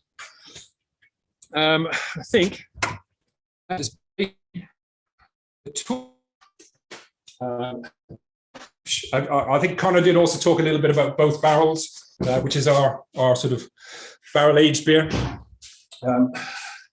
What Connor didn't mention is we treat it like a Solera sort of system. So when we put a distillery in 2010, so we had some whiskey barrels that we brought in to sort of age some whiskey in. We thought we'd age some beer in them as well. So we filled one barrel with our bottle broadside with some cherries, and then we left it for about a year. We didn't add any extra yeast to it, but what we tried to do was get some wild yeasts growing from the cherries that we added, and we also wanted a bit of wild culture in there, something that we didn't really know what it was going to be. So we got that a little bit from the wood, because obviously the microbes can live within the sort of porosity of the wood, really. So that one barrel, that was back in 2010 we filled it. But then one barrel, we used to take little bits out. We would take it to beer festivals. Whenever we took a bit out, we'd always top it up with some fresh beer. And over probably 5 or 6 years, we constantly did that, but we still only had the one barrel, and we just kept topping it up, leaving it, topping it up, leaving it. And then about 4 years ago, we decided actually this beer was too good just to take to beer festivals. So then we took the beer that was in there, which we called the mother beer, and then we spread that across 10 whiskey barrels. We washed the whiskey barrels out a bit because obviously the alcohol will kill too much of the sort of wild yeast and bacteria there. So we wanted a little bit of whiskey flavor in there. But then those 10 barrels were then left for a year. And then that was our first bottling of that. And again, we never empty those barrels. All those barrels are always left with something in them, unless they go off. So if we haven't been very careful about making sure there's not too much oxygen in there when it's fermenting, or other wild yeast get in that we're not particularly keen on, if they're particularly phenolic, then we don't really want those in there. We want it to be more acid-led, more fruit-led. But the barrels we keep, we will always leave some in there, so we always constantly top it up, and then age it and top it up and age it, and that's how that beer sort of keeps getting made now. Oh. How big are the barrels? So the wine, they're either wine or whiskey barrels, so they're usually about 220 litres each, so they're not big. It's a very small batch beer for us, but it's an interesting beer. It keeps Connor interested. So he likes looking to see what wild yeast he can find under there, and then growing them up to see whether they give us that fruit characteristic. So particularly Brettanomyces, you can get some Brettanomyces which initially are very farmyardy, give you lots of horse manure flavors, which is not an overly attractive flavor for most people. But actually over time, some of those funky flavors can turn into some wonderful fruit flavors as well. So you can end up with pineapple and mango and peach. And usually for beer, we're getting those flavors from the hops, but actually with the right yeasts and the right conditions, you can get lots of fruit characteristics from those wild yeasts as well. Amazing. Useful little organisms. Yeah. And that is why we're here, obviously, today, is to celebrate International Microorganism Day, which is technically tomorrow for us, but I've just realized in Japan, it's now nearing 1 a.m. on the 17th. So in Japan, if you're watching, it has just begun International Microorganism Day. and we will catch up with them in a few hours. 6 more hours to go for us. Yeah. Nice. Yeah. You're going to be visiting a sake brewery later on as well? Yeah, so our Japanese ambassador, Ken Ushida, has filmed, I think this one's a pre-recorded tour, but he's gone to a sake brewery. Oh, pre-recorded chickens. Yeah, I know. What are you doing?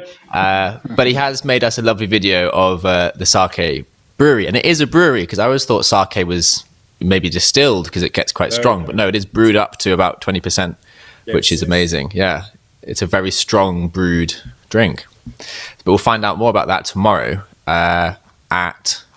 When is the time? For the UK, that will be at 8 a.m., 9 a.m. for us in Europe.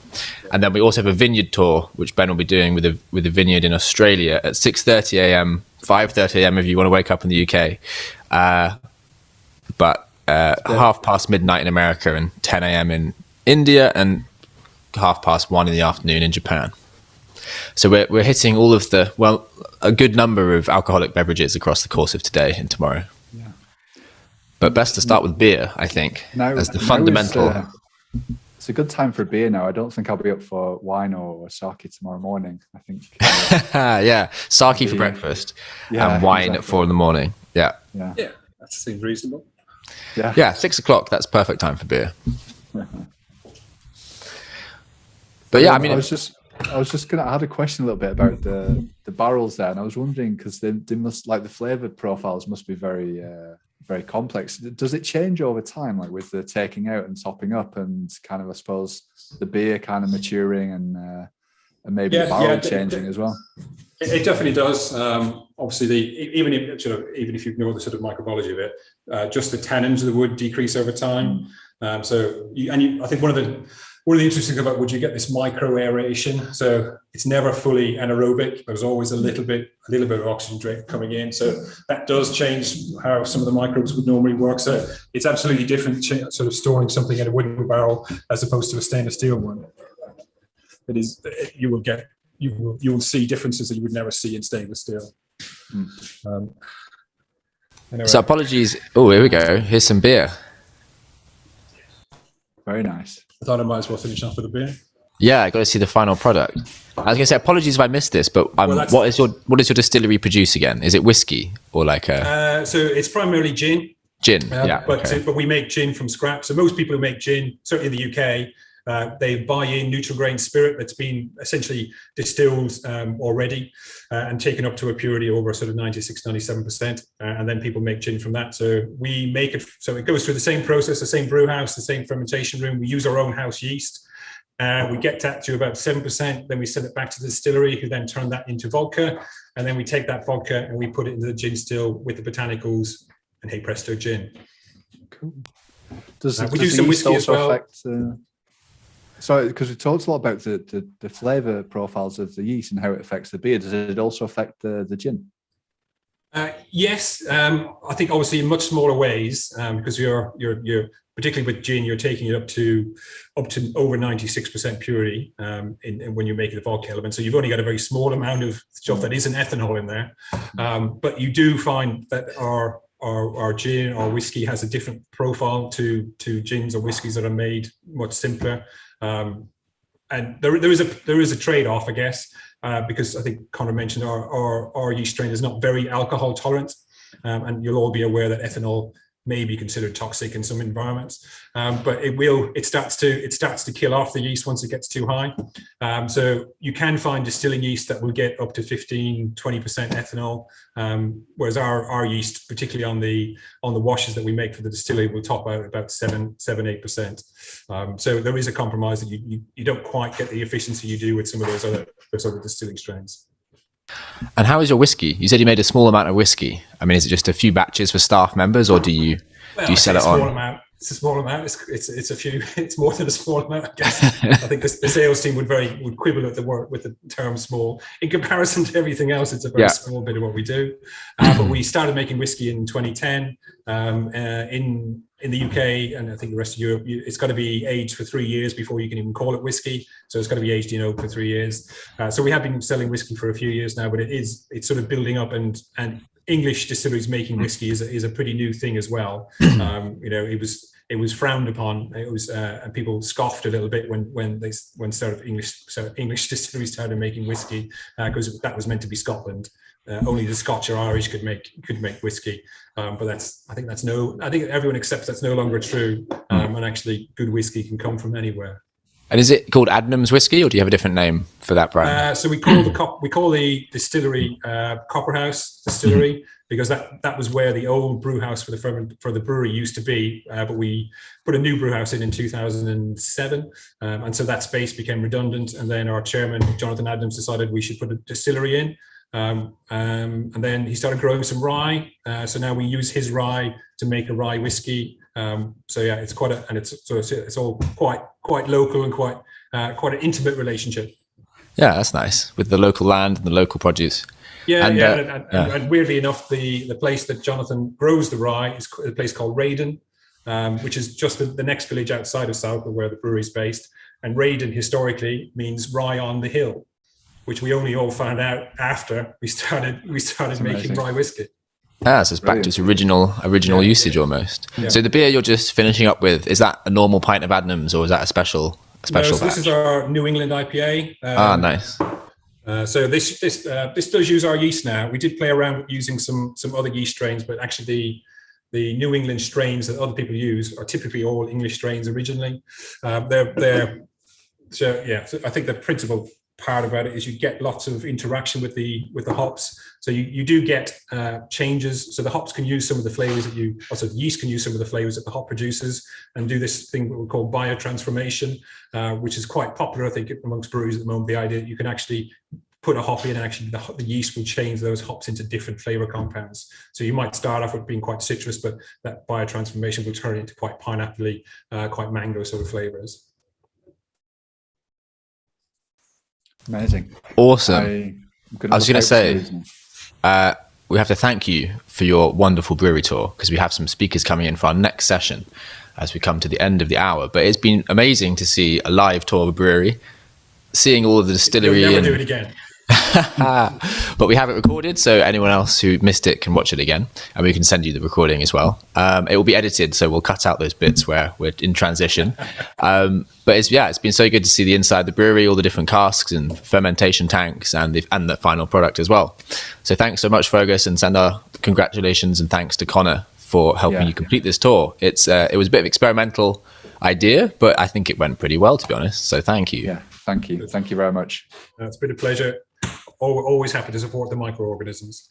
Yeah, absolutely. Yes. And I hope you all celebrate tomorrow on Friday, International Microorganism Day, and get down to the pub and spread the word to as many people as you can while giving out its beautiful products to everyone around you.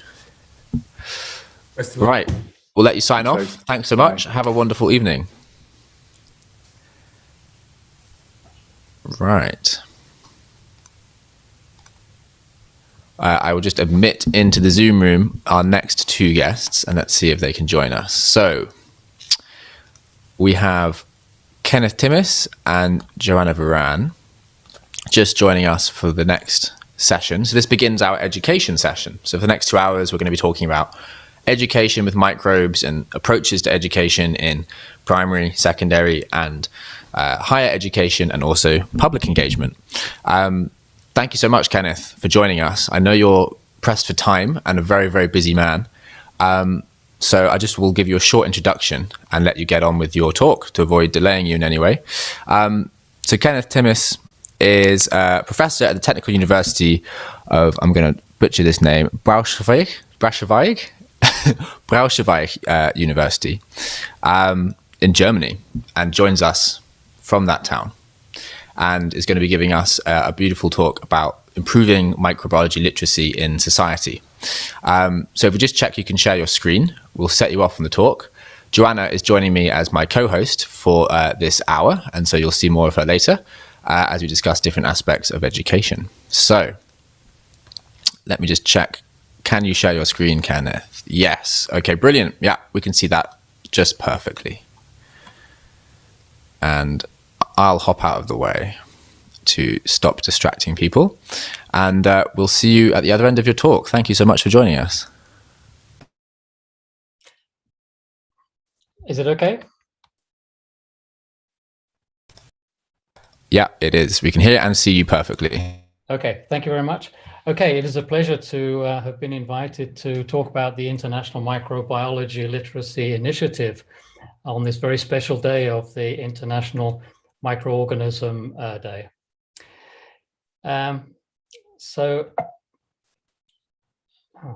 Why doesn't? So this initiative was launched with an editorial in Environmental Microbiology in 2019 entitled "The Urgent Need for Microbiology Literacy in Society." So what I'd like to do today is to discuss a little bit why society needs to become microbiology literate, how society may become microbiology literate, the International Microbiology Literacy Initiative school curriculum and resources, and then a few concluding remarks. So why does society need to become microbiology literate? So I've listed a number of things that I believe are important, but there will be others, of course. So the first is planetary importance. So microbes are pervasive in their activities and in fact affect the planet in many different ways. Just a couple of examples: they generate a quarter of the oxygen which is respired in the biosphere. They recycle most of the waste that the biosphere generates, and they're responsible for 2/3 of oceanic carbon fixation, which is obviously very important for greenhouse gas fluxes and global warming. So microbes are the life support system of the biosphere, and we ignore them at our peril. The second reason is crisis importance, to minimize preventable crises and to mitigate unpreventable crises. So microbes are at the center of multiple intertwined crises we face. And I've just listed a few here.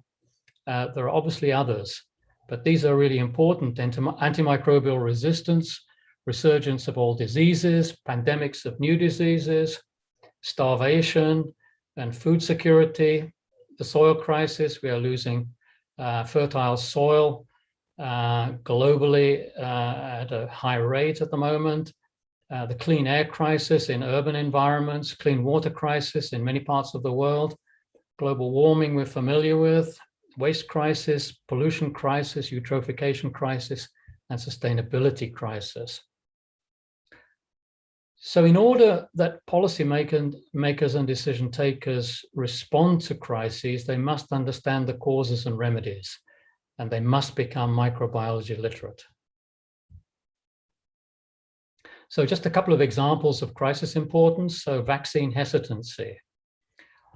So these diseases are coming back, increasing in frequency. Measles, whooping cough, diphtheria, diseases that were virtually eradicated, and they're coming back because of vaccine hesitancy, because of parental concern about vaccine risks.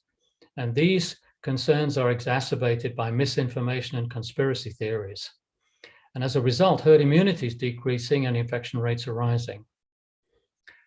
Well, knowledge is power. Knowledge counteracts information, prejudice, and conspiracy theories. The second example I want to give is the mitigation of unavoidable crises, namely pandemic preparedness and the COVID-19 pandemic management. So COVID-19, or something like it, has been predicted for many years, and there's been an increasing probability of it happening with increasing interactions of humans with wildlife. Many countries were fully aware of this, and they had prepared strategies to deal with it. Surprisingly, therefore, most countries were totally unprepared for the pandemic. And as we all know, the major problems consisted of supply of personal protective equipment to frontline medical professionals, which meant that they often caught the disease, and we had a reduction in capacity in our medical systems. And most importantly, the key issue of transmission was poorly understood by many. And this resulted in disparate instructions being issued by the various governments, causing confusion in the population. And of course, this was all compounded by misinformation campaigns. I don't know what the current numbers are, but obviously we have a very large number of cases of COVID, and we have a very large number of fatalities. So if politicians had understood the seriousness of the predicted pandemic and they had listened to the experts, we could have been much better prepared and managed transmission in a much better way.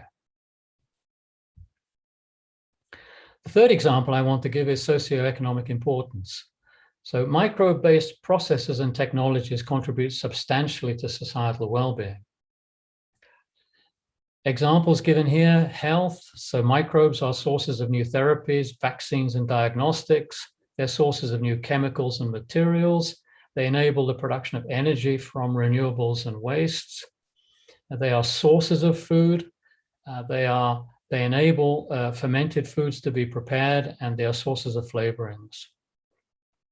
They're crucial to agriculture and crop yields because they are very important to plant health, and they can promote plant growth and suppress disease. They enable environmentally friendly recovery of natural resources, a process called biomining. And obviously they're central to waste management because they're important biodegraders of wastes, remediation of contaminated environments, and they enable recycling of resources through bioconversions. And they represent an expanding commercial sector in the sector and in the activity in the sector of biotechnology. So microbial technology is high tech, it's innovative, it's problem solving, it's rapidly growing, importantly, and it's a significant sustainable driver of creation of enterprises and employment. It represents the core of the new bioeconomy. Microbiology literacy is important for sustainability because microbial processes are currently crucial in efforts to attain the Sustainable Development Goals, and they will assume increasing importance as innovation drives development of new technologies in very different sectors. I've listed the Sustainable Development Goals here and highlighted in red those which are impacted most importantly by microbial activities. But in fact, all of the Sustainable Development Goals are impacted to some extent by microbial activity. So we've already dealt with hunger and health, clean water, energy, and employment. But we also have sustainable consumption of natural resources, climate change we've seen, the protection of marine resources, and the protection of terrestrial ecosystems. And then microbes have a very significant importance to individuals and to us personally because they're part of us. So we and all other organisms on the planet are covered in microbes. These are our microbiomes, and these provide us with essential services and regulate to a significant extent organism well-being. So microbiomes are the life support systems of individuals, and again, we ignore them at our peril. And to update Descartes, who formulated the famous phrase, "I think, therefore I am," we have to update it to "I think, therefore we are." So to put a little meat on the bones of the issue of personal microbiology and the implications for evidence-based everyday decisions, a few examples. So whether to elect for a cesarean, an aseptic, or a natural delivery birth, here the issue is the transfer, microbiome transfer between mother and baby, which is crucial for development of a healthy gut microflora, which will orchestrate the development of the immune system. On the same line, whether to breastfeed or formula feed the infants, because human milk oligosaccharides again orchestrate the structure of the microbiome and its immune training. Whether to use powerful disinfectants and how frequently. because they reduce the microbial diversity of the home, and the diversity of the home also regulates the microbial diversity of us. Whether to be vaccinated against an infection, that means avoiding the infection, or to take the risk that we have it and then to be and then to have the morbidity, inconvenience, and possibly worse, and the need to treat the disease. So whether to prevent or to treat the disease. This is an important issue also to concerning vaccine hesitancy. Whether to use phosphorus-containing household cleaning products, because phosphorus is a diminishing resource, and ultimately it gets into surface and groundwaters and causes eutrophication where it ends up. Whether to use germicidal soaps, which perturb the skin microbiome and its important barrier function. Whether to acquire a companion dog. The positive effect here is that a dog will increase microbial diversity of the home and therefore increase the diversity of our microbiomes. But there are other issues, as we'll see in a moment. The choice of the food to eat, whether we eat beef and lamb, and if so, how frequently, because they carry a significant carbon and environmental footprint. The provenance of our food, the shelf life of the food, the associations with known risks, how to store our food and prepare it, and how much to ventilate. Just think of the SARS transmission issue, or humidify or dehumidify our homes. These are everyday decisions that we're confronted with, and where a knowledge of microbiology will help us make evidence-based decisions. So microbiology literacy is essential to transit from ignorance-based decisions and chance-based outcomes to knowledge-based stewardship of our lives, the biosphere and the planet. And the aim of the International Microbiology Literacy Initiative is to provide this knowledge and thereby become an enabler of responsible stewardship. Well, I've talked quite a bit about literacy. So what is literacy? Well, here is a definition from the UNESCO. It's the ability to identify, understand, interpret, create, communicate, and compute using printed and written materials associated with varying contexts. Literacy involves a continuum of learning. So learning is the key word here. So learning can occur throughout life, but tends to be concentrated in formal education and during childhood, early adulthood. In essence, its product, in other words, the product of learning is literacy, and it is the qualification of adulthood with all its challenges and responsibilities. So literacy is best acquired in school through incorporation of the subject into the curricula. Qualification of adulthood, what does that mean? To understand our world, humanity, our needs, risks, and so on. To assess and develop informed, objective policies at the individual level, community, family, national, international level. To make rational and accountable decisions which are understandable by everyone. To take productive, accountable actions. To assume our stakeholder responsibilities. And to participate fully in the family, the community, and the wider society. This is the qualification of adulthood. So for teaching, we need resources. Well, in fact, there are many excellent microbiology resources out there, both online, ASM, FEMS, Microbiological Society, the Spanish Society for Microbiology, eBug, and many, many more. And physical resources like exhibits by the University of Oxford and Harvard. But the formal incorporation of microbiology into school teaching requires the creation of a comprehensive microbiology school curriculum for different age groups and settings. So the goals of the International Microbiology Literacy Initiative are the following. To provide appropriate curricula for different age levels in diverse societal and cultural settings worldwide. To reveal the major planetary biosphere human processes and problems impacted or underpinned by microbial ecophysiological activities. to inform how these activities affect our well-being and that of other members of the biosphere. So in other words, how microbes affect us. But on the other hand, to reveal how microbial activities are influenced by our actions and the ensuing consequences, how microbes are impacted by us. To indicate how we may steer or exploit microbial activities for personal, human, planetary benefit, and to contribute towards attainment of the Sustainable Development Goals.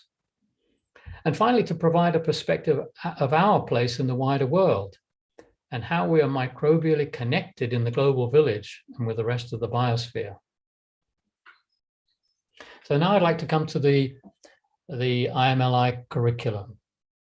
So it's important to note that the curriculum is child experience centric, child interest centric, child excitement centric. And it consists of the following: class lessons, the topic frameworks, and I'll go into this in a moment.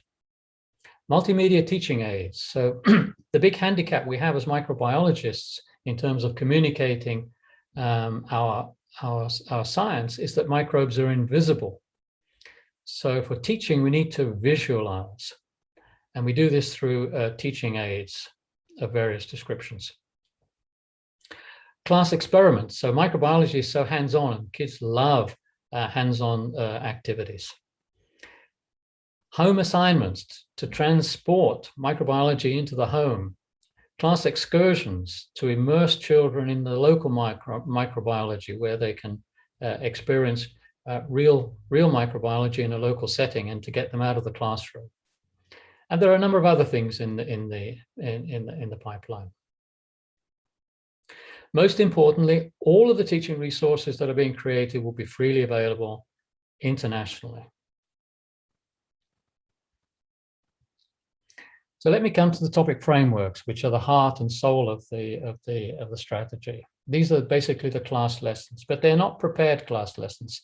The teacher has to prepare them. So what they consist, that they are generic outlines of knowledge, they're generic frameworks of knowledge, which are adaptable to all age groups in all settings. They're written in non-specialist language for teachers. So the teachers are the target of the topic frameworks.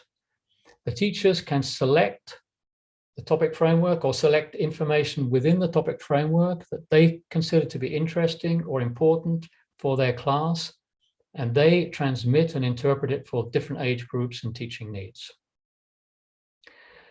The topic frameworks are standalone, so different from typical curricula where you have to follow a set sequence, and if you miss out some parts of it, you are handicapped. In this case, the topic frameworks are standalone, so teachers can select and make their own collections, their own groupings of topics which they consider to be appropriate for their class and their purposes, their teaching aims. So they can mix and match them. And actually they can take bits from one topic framework and take bits from another one and mix and match them, and thereby create new topic frameworks. The topic framework places the topic treated not only in its human and microbiological context, but also in the context of wider issues, the grand challenges, sustainable development goals, and societal problems. And they identify relevant decision issues impacted by the microbiology presented. The topics are grouped in sections, some of which are listed here, but not all. So our personal microbiology, where microbes play a role in our well-being, so body odor, toothache, acne, things which are important to children. Our food, our plants, our animals, our well-being, health issues, our planet, our water, how microbes help us, the topic of biotechnology, how microbes influence civilization and culture. So what microbes have done in the past to create society that we recognize today. And finally, some background information on how we study them. So let me come to the topic framework. So the topic framework consists of a title page, which has a title, and a child-centric question plus a relevant image to enable the teacher to catch pupil attention and establish child relevance and interest. There's a storyline, which is a short description of the TF content to enable teachers to rapidly browse the selection of TFs and to make a choice of the ones that they want to use. Then you have the body of the topic framework, which is basically consists of brief descriptions of microbial activities that underlie, control, or influence the issue discussed. Then we have a section on relevance for sustainable development goals, a section on potential implications for decisions at the personal level, community, national, international level. We have some pupil participation exercises, and then at the end we have what's called the evidence base, some references, future reading, and teaching aids. And finally, a glossary. Let me show you some one example of a topic framework. So this one is on pet dogs. So this is obviously not classic microbiology. This is a child-centric topic. And the question and the image, Maisie has just been given a gorgeous little puppy for her birthday. Can we have one? And I think many families will have been confronted with this question, and many children will have posed this question. So it's relevant. So what do we have in this topic framework?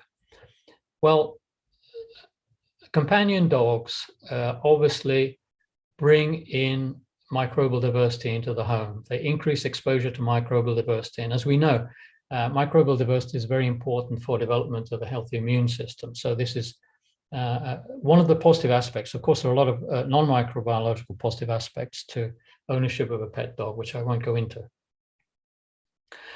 But like us, pet dogs can become infected.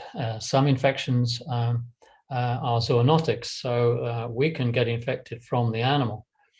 And that means that we have to take our pet to the vet and have it treated. Of course, we can prevent disease, some diseases, by vaccination.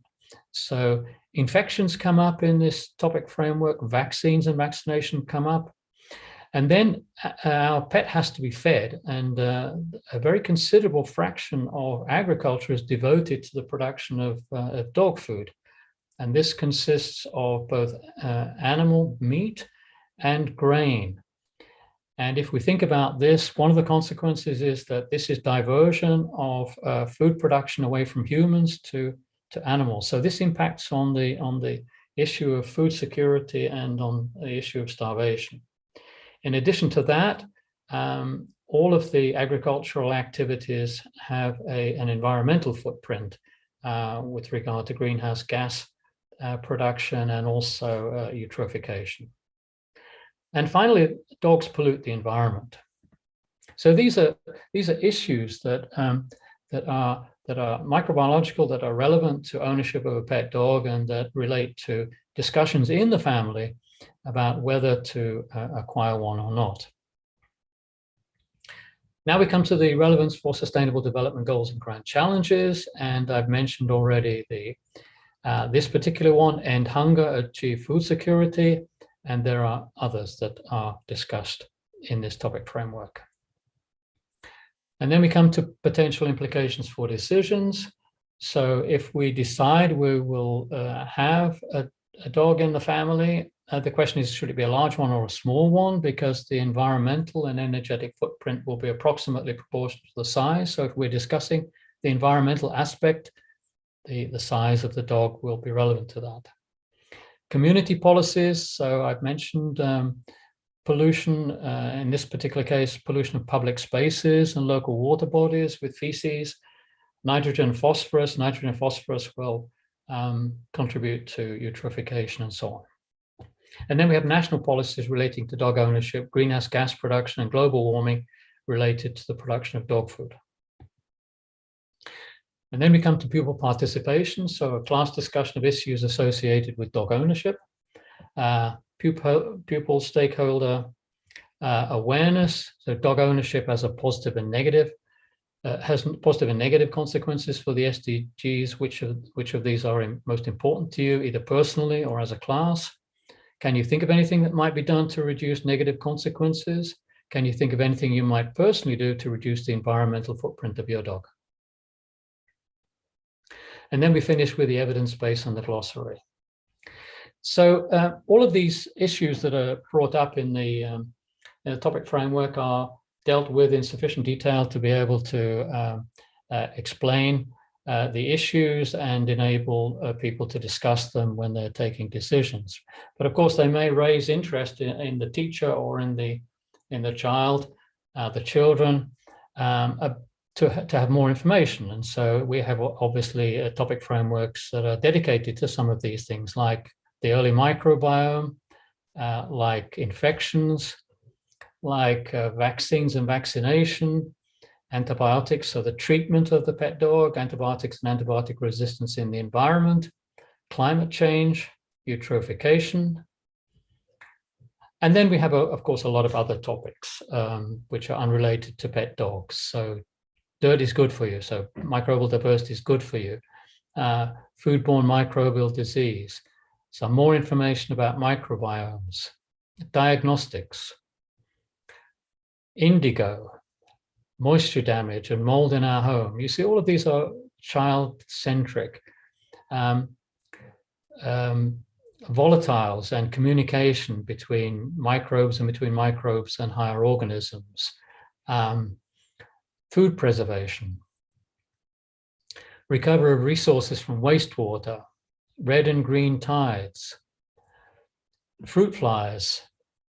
Microbial control of animal behavior. So those are some examples of the TF. So what is the current status of the initiative? So we have something like 200 plus commitments for topic frameworks from authors. More than 150 of these have been submitted already. More than 80 have been completed. So I'm anticipating that the core of the curriculum will be completed this year, but there will be others which are added later. The multimedia teaching aids, this is in progress. Class experiments, this is in planning. We hope to complete that by 2023. Suggestions for class excursions, that was already completed in 2020. And we have a small-scale trialing of topic frameworks in schools during the coming school year. So the initiative is well underway. It involves a highly diverse group of players from many countries who provide very diverse outputs. It's attracting a lot of interest also from teacher relatives and friends who will carry out the initial trials and provide feedback to us. I should emphasize that the TFs will not only serve a school curricula, but also for adult education and self-learning, and importantly for university outreach.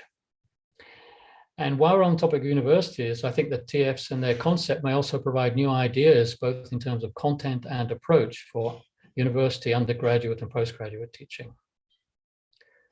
But I should also emphasize that the aim of the IMLI is not to create microbiologists, but rather to create excitement and interest in microbes and their activities, and thereby adults equipped with the knowledge they need to make responsible decisions. Well, there are many things to do. Authoring of more topic frameworks, creation of the MTAs, creation of experimental protocols, translations of a few key documents, recruitment of additional teachers for trialing, engagement, most importantly, engagement of education ministries, authorities and agencies, and establishment of regional centers to promote and coordinate the IMLI. So if the IMLI excites or interests you and you'd like to contribute, do get involved. Here is my email address. And if you do get involved, you'll be joining many other well-known microbiologist friends worldwide, including all of these people and many more. And finally, I just want to say that attainment of literacy will depend on societal acceptance. And societal acceptance of microbiology literacy will depend on persuasion, realization of its practical value, and collective excitement about new discoveries. And this persuasion must come from the experts, you and me, the microbiologists. We are excited by microbiology. And excitement is infectious. We need to be transmitters of a global microbiology excitement infection. So on this special day, the International Microorganism Day, we must commit to the task of communicating to others the fact that microbes rock. Thank you. Thank you, Kenneth, for that wonderful talk. Detailed and wise and incredibly coherently delivered as well. I believe you have to go before we can ask you too many questions. But I just wanted to say, what are you going to be doing for International Microorganism Day tomorrow in celebration? I am going to give a second talk for the Portuguese Microbiology Society. The Portuguese Microbiology Society initiated the International Microorganism Day, and I'm very proud that they invited me to make a presentation for them on that day. So this is the first thing I will do, and the second thing I will do is jump in the car because I have to go to the UK for the first time in 2 years to visit family and friends. COVID has been a dreadful thing for most people, and I'm incredibly lucky that I haven't been seriously affected, but many people have been affected by the same issue of not being able to see family and loved ones and friends. So this is what I'm going to catch up on tomorrow. Wonderful. And yeah, I hope you have a good day and celebrate microbes with excitement, infectious excitement. I guess that brings us on to the next stage of this education session. And we'll say goodbye to you, Kenneth. Have a wonderful evening. Thank you. Which brings, my co-host Joe into the studio with myself, Joe, and Delaney. If we just unmute you and check we can hear you. Yes, good afternoon. Yeah, good afternoon, good evening. How's it going in the UK? It's great, thank you. I've been really enjoying the day. It's been fantastic. And that was really interesting, that curriculum as well, and the way that it sort of extended right across from children through to adults. I think it fits in well with what we're trying to do today. Absolutely. And I guess it's a call to arms for everyone in the microbiology community to try and be as excited and persuasive about the wonders of microorganisms as possible. And I guess for the next 10-15 minutes or so, I'm going to talk us through some education resources we've put together for International Microorganism Day, aimed for school kids, aimed for young adults and children. So if I just start sharing my screen, we can start to work through them. How is that? Can you see the education resource page? Yes, I can. Yes. Okay, great. So, I mean, last year we produced two wonderful education resources, the Winogradsky column and the sourdough bread education pack. They contain wonderful infographics that show you how to produce sourdough bread and Winogradsky columns. But we're very pleased today to announce that we've produced two more. And I think you had a hand in a couple of these, didn't you, Joe? With yes, Ben Liberton. I worked with Ben. I think he asked me to kind of read them like I didn't know what to do, so that I was able to follow his instructions. Yeah, wicked. And they were clear from your perspective. Yeah, okay. So I'll just dive into the first one of these, which is making yogurt. So, I mean, everyone at some point in their lives might have had yogurt or bought it from the supermarket, but you can actually quite easily make it from home. So in this education pack, you'll find an infographic for use by the children in the class, and then some teaching resources for the teacher to have a bit more of in-depth knowledge and a few little tasks for the children. And as we work down the infographic, we can see that mostly you only need things that you would find at home. I guess the most complicated thing here is probably a thermometer, but you can buy this in most good kitchenware stores, usually for testing the inside of meat, but you can use it here to make yogurt. So we have, a litre of whole milk. You need to use a few different types of yogurt to start off your culture. You've got 2 clean tablespoons, some clean lidded jars, perhaps a Kilner jar or something similar, marker pen, small pan, thermometer, clean measuring jug. Then the infographic here demonstrates very clearly what you need to do. You use your milk, and then we have to sort of pasteurize it in the first step, which means heating it up to nearly but not quite boiling to kill off any harmful microbes.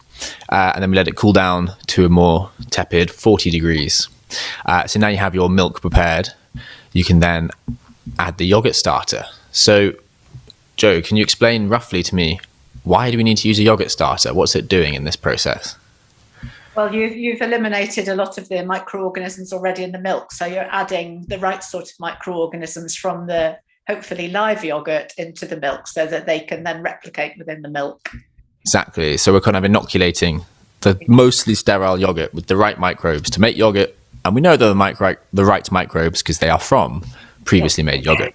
So in this setup, you have a few different yogurts to try out, and you hope that the yogurt you make will be similar to the one you started with. So in this case, you have 2 yogurts.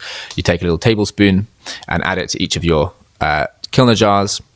And then you, take your 2 Kilner jars, and then you mix in the milk that you've pasteurized, and then you stir this all together with the spoon, and then you place the lids on top.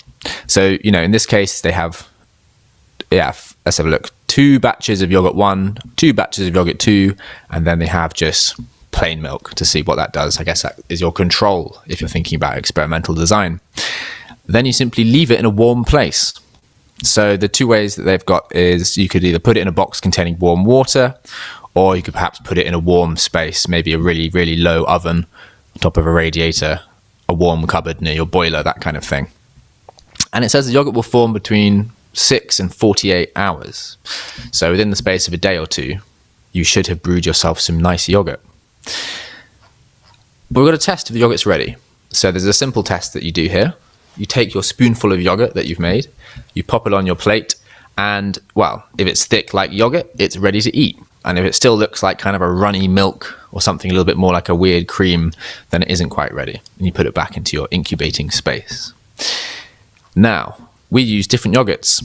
So the last step, I think it's the last step, almost the last step, is you take your yogurt containers from your warm place and you put them in the fridge for a couple of hours to make them nice and cold, which is how we expect yogurt to come. And then you taste it. And hopefully you'll have something that tastes like a delicious yogurt that is similar to the one that we used at the very beginning. If it isn't quite ready, again, like you say, you put it back into the warm container, and once cooled, you should be able to taste them and enjoy your homemade yogurt. Storing your yogurt, wow, we keep them in the fridge like lots of different foods, and you should be able to keep these yogurts for maybe 2 to 3 days. So don't eat them beyond that point because they might spoil and become too acidic and become a little bit more like a weird cheese. And that is basically as simple as it is to make yogurt. If you want to get a little bit more complicated, you can test different varieties of yogurt. You could even try different milks. You might actually be vegan and decide you don't want to use dairy milk. So you could use skimmed soy milk or oat milk, or maybe even almond milk, although I haven't tried that one. Have you tried any of these milks in yogurt production, Joanna? No, I haven't. No, okay, just the straight dairy yogurt. And the other thing you can do is, instead of cooling it straight away, you can try and heat the yogurt for some time, maybe 5 to 20 minutes, to see if that changes the consistency of your yogurt. And you could also try adding different other sources of bacteria. So maybe probiotic drinks, there's a huge range, and you could use these instead of the yogurt. For teachers, we have some teacher notes, which I can open up here, which just give you a bit more of background knowledge, give you some information about cleanliness so no one gets ill, a bit more detail on temperature, and just fills you in with a bit more of the kind of like detailed knowledge you might need to run this as a classroom experiment. Let me just end the full screen and hop back 1 page. And the infographic here is easily downloadable. It runs really well on a smartphone screen because it's so long, so you can just scroll down it with your classmates. That's the first education pack. The second one is making agar plates. So this one's perhaps a little bit more complicated and a bit more like using science in a, I guess you'd say, laboratory condition or laboratory format. So again, beautiful infographic we've put together here. Were you just asked to read this one through, Joe, or did you have any more inputs on this one of the education? I worked with Ben on both of them. Yeah. Okay, wicked. So this one again uses loads of household ingredients. I guess the most difficult thing to find is actually the pack of agar. But apparently you can get these from health stores or Asian supermarkets because they're sometimes used in styles of cooking that are probably beyond my skill. But you can buy these agar packets, and then other than that, everything else is fairly straightforward. Small containers, heat-proof bowl, cotton swabs, waterproof markers, kitchen towels, kitchen scales, tablespoons, teaspoons, a litre of boiled water, some beef bouillon cubes, adhesive tape, aluminium foil, spatula, a fridge, thermometer, oven gloves, and then some nice things to keep yourself clean and disinfected: plastic gloves, paper towels, and disinfectants. So a few more pieces of equipment needed for this one, but you do get, perhaps I'd say, a more tangible understanding of the microbes at the very end. So, oh yeah, you also need to have a sealable bowl that is, at least 100 milliliters, has a sealable lid and is wide and shallow. So some kind of Tupperware style bowl will be what you need here. And to make the agar mix, well, you take 1 liter of recently boiled water, you add it to the bowl, a heat-proof bowl, and you add 5 beef bouillon cubes until they dissolve completely. So it's like making a stock to begin with. But then once that's all dissolved, you add the agar until that's dissolved, so about 15 grams. And you allow it to cool to about 50 degrees, and that's what you use your thermometer for. So once you got to this stage, you need to pour the agar, and this is something that scientists used to have to do in laboratories themselves. They used to have to make their own agar and pour their own petri dishes and agar plates, but luckily you just buy them nowadays. But for the purposes of understanding what science used to be like, you have to pour your own agar.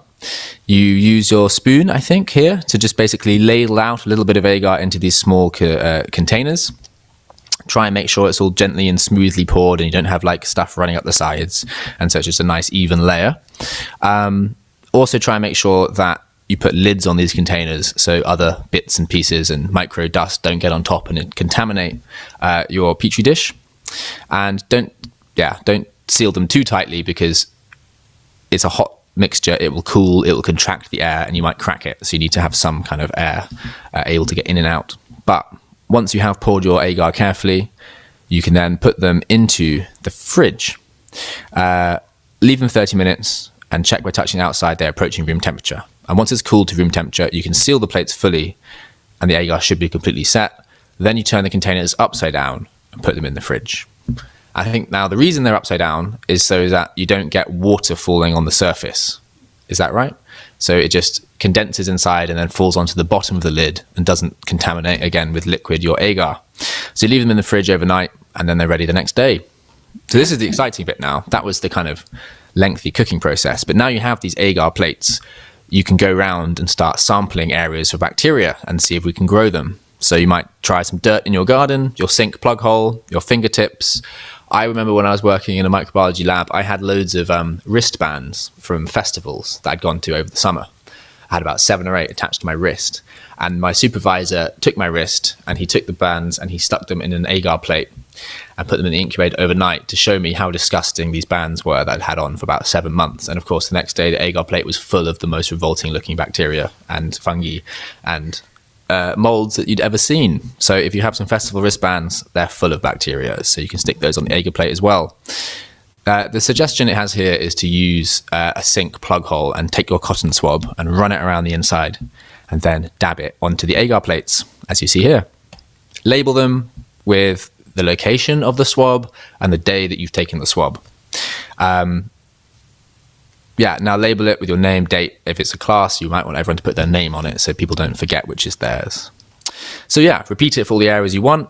Build up a nice collection of agar plates that you've inoculated with the cotton swab from different locations, and now you get to grow them. So you need to leave them in a warm place for about 2 days. So this could be a radiator near a boiler in your house, that kind of thing, or on a bright sunny windowsill. And then these tiny numbers of microorganisms should sit on the agar plate and grow and grow and grow until they have formed colonies we can see with our naked eye. And that's the exciting bit. So when you take them out of the warm space, remember, don't touch them, because there's going to be just billions of bacteria and billions of molds cells on the surface of this plate. So do not touch them. Make sure your class do not touch them. That's the main thing. But because you've got a clear lid, hopefully you can see these beautiful colonies and you can judge the shape, the size, the color, and try and guess what microbes you have. So you'll have an agar plate. Perhaps you've even decided to put it into some kind of fun design to enter an agar art contest. But once you have this, you can start to have a look at your colonies and see, what you might have. So it says here, yeah, sometimes microorganisms will grow as individual colonies that are most often round. You may see colonies in an agar plate or just a few. If you have a sample with lots of microorganisms, the colonies can join together to form a lawn on your plate, and all outcomes are good, but you can start to compare the different agar plates and see which location is more or less full of microorganisms. So yeah, that's the second teaching resource. Again, we have some teacher notes, which perhaps give you a little bit more information about what the Petri dish is and some things to consider about heating, cooling, and cleanliness.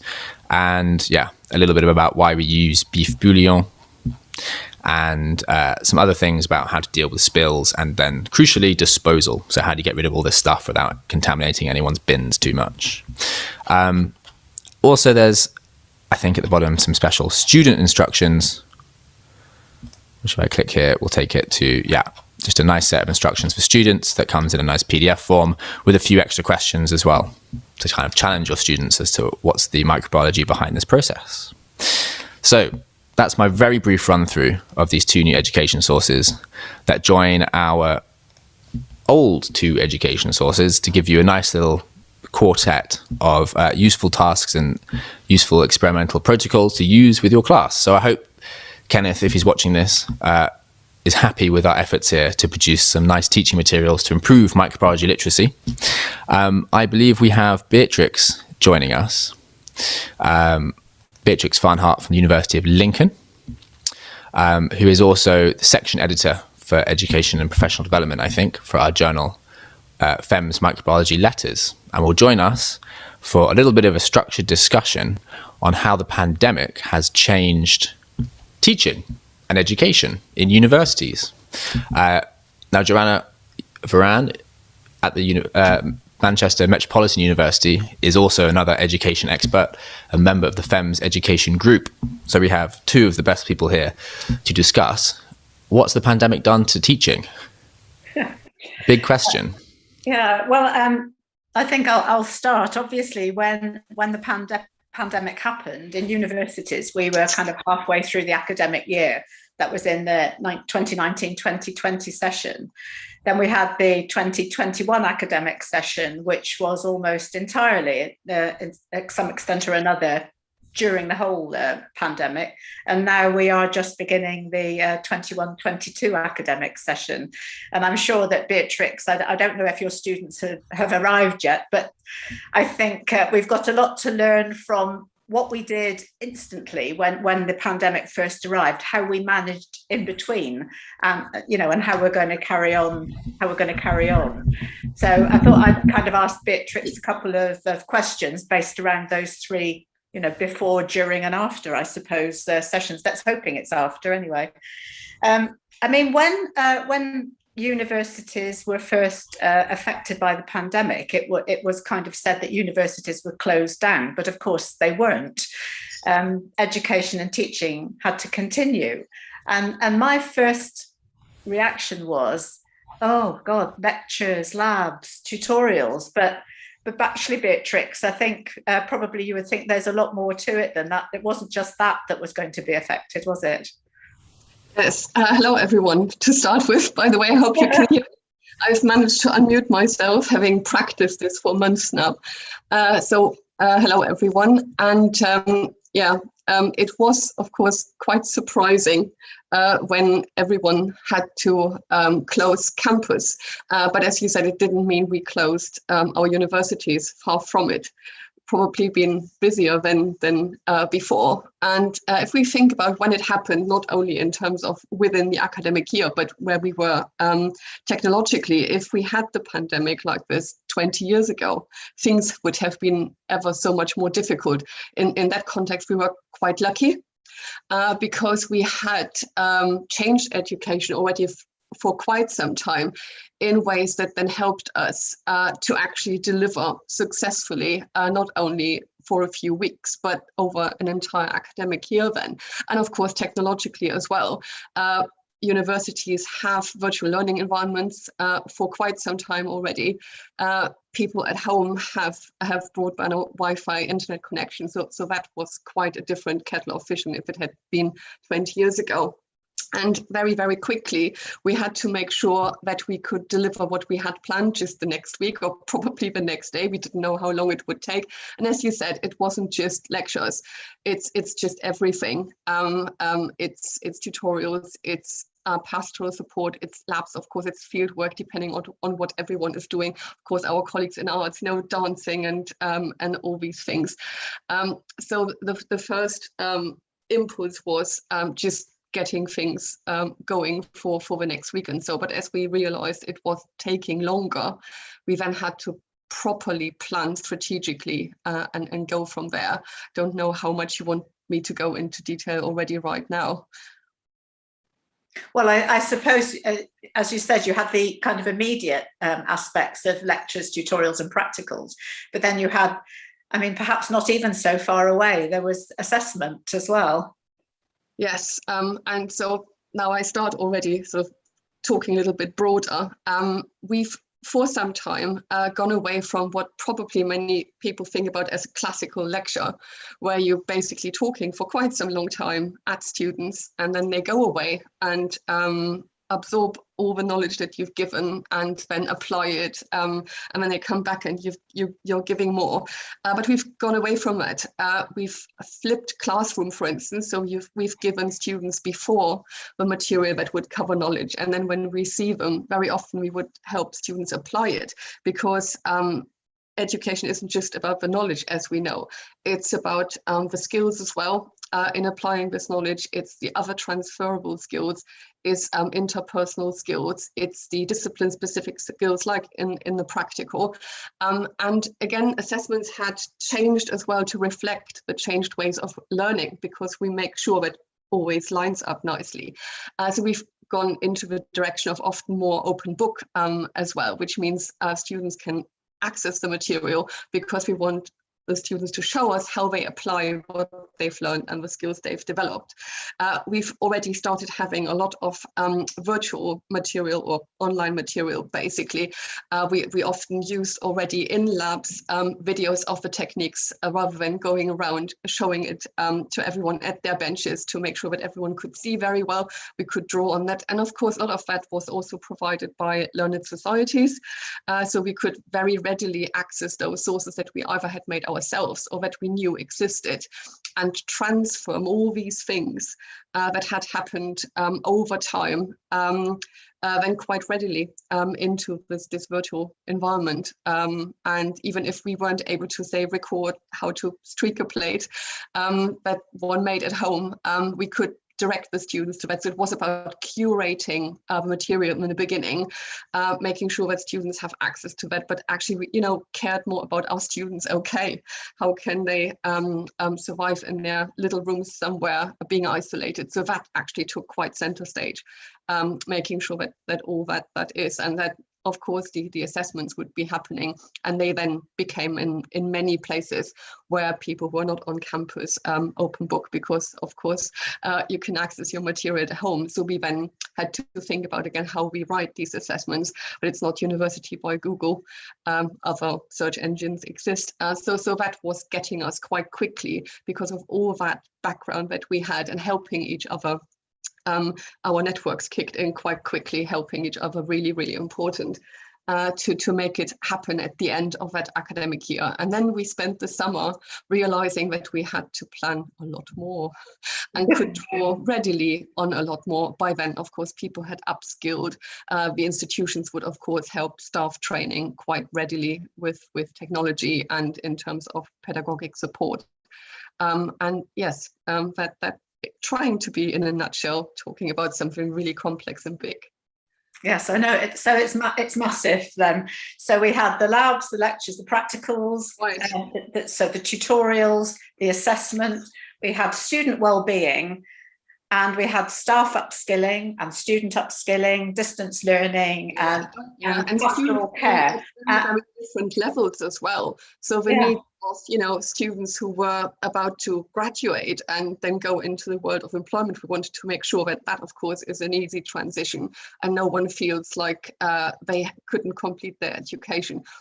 Even though that wasn't the case, but maybe students would worry, or the current student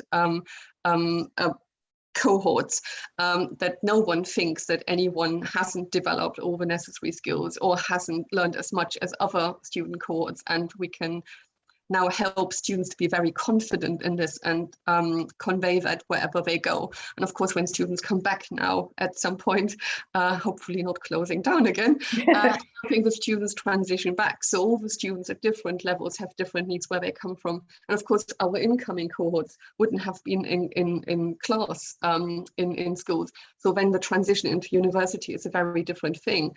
Or the students going in the second year, they wouldn't have really been much on campus and in a normal world. So it's all these things that we now already been preparing for quite some time to make happen when they come back.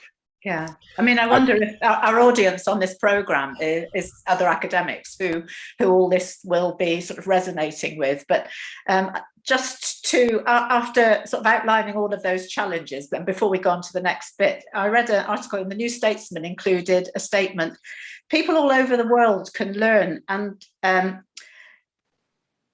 at the close to zero marginal cost.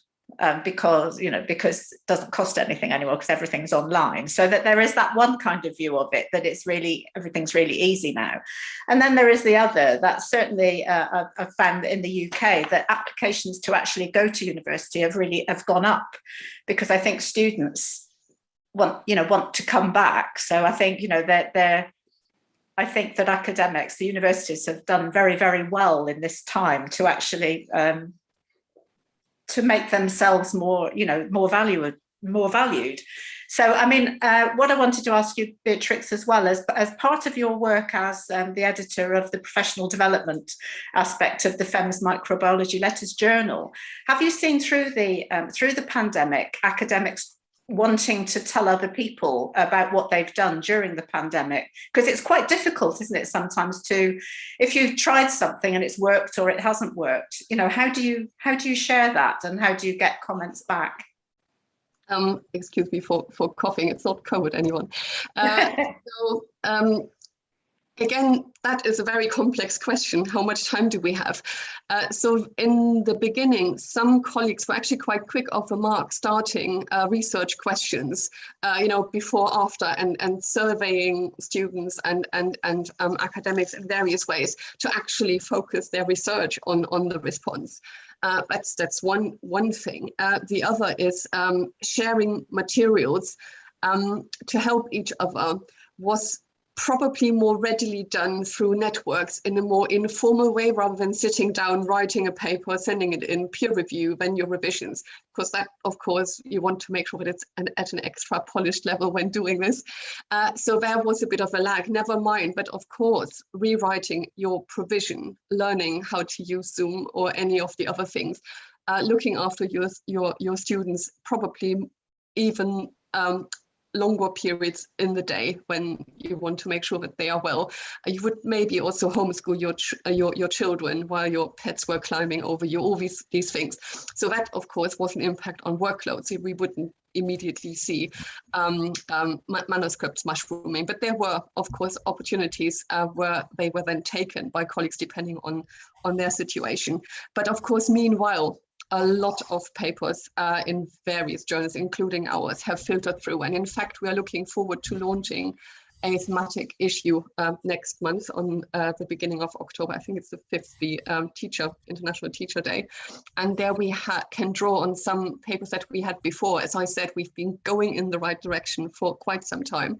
And very exciting papers that were written by colleagues who were reporting on what innovative deliveries they were able to develop and then successfully implement during the pandemic, which help us going forward on that trajectory that we have in terms of being more flexible and blended and more personalized. And so that will be not just, oh, this was what we done in the pandemic and, put it in the drawer and everyone has seen what we have been doing, but they will be instrumental in terms of professional development for educators and taking education into the next steps, because one of the silver linings of the pandemic was that it basically speeded on developments that we sometimes been taking a bit longer because it takes quite some time to implement change if people are very, very busy. So say active learning, authentic learning, some of the good blended aspects, not, you know, leaving someone in their little room unsupervised, which of course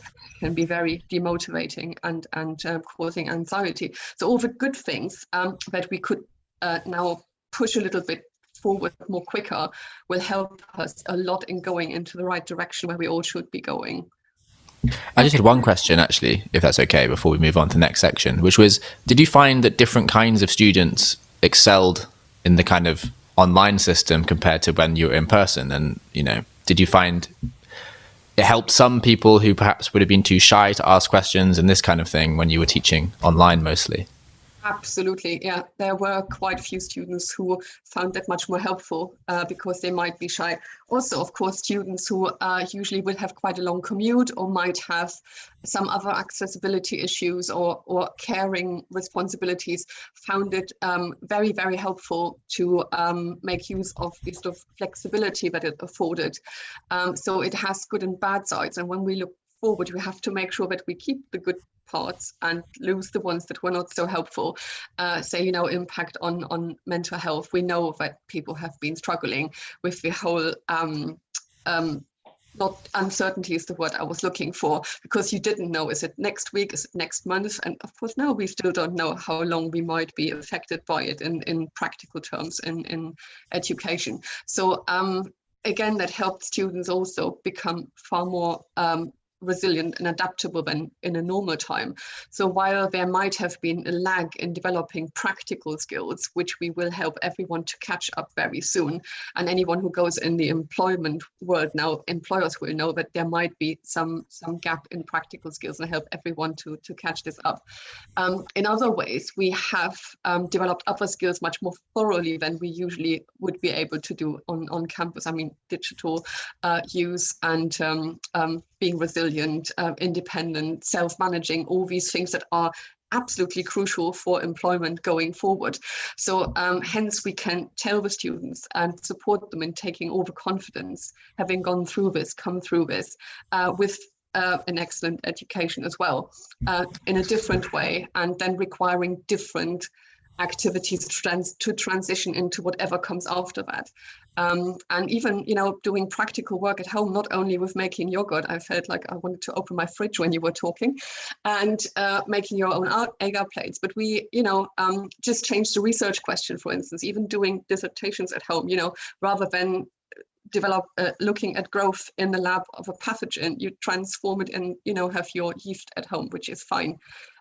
So these things, we were very, very inventive. When I say we, not of course just only my colleagues, but everyone in their setting, in their universities around the globe, helping each other, making all these things happen. So aside from the in-person community building and some of the sort of more hardcore pathogen-related practical skills, we could deliver everything and help the students develop all these skills and learn the core knowledge, as well as we all assessed at the end of the last academic year.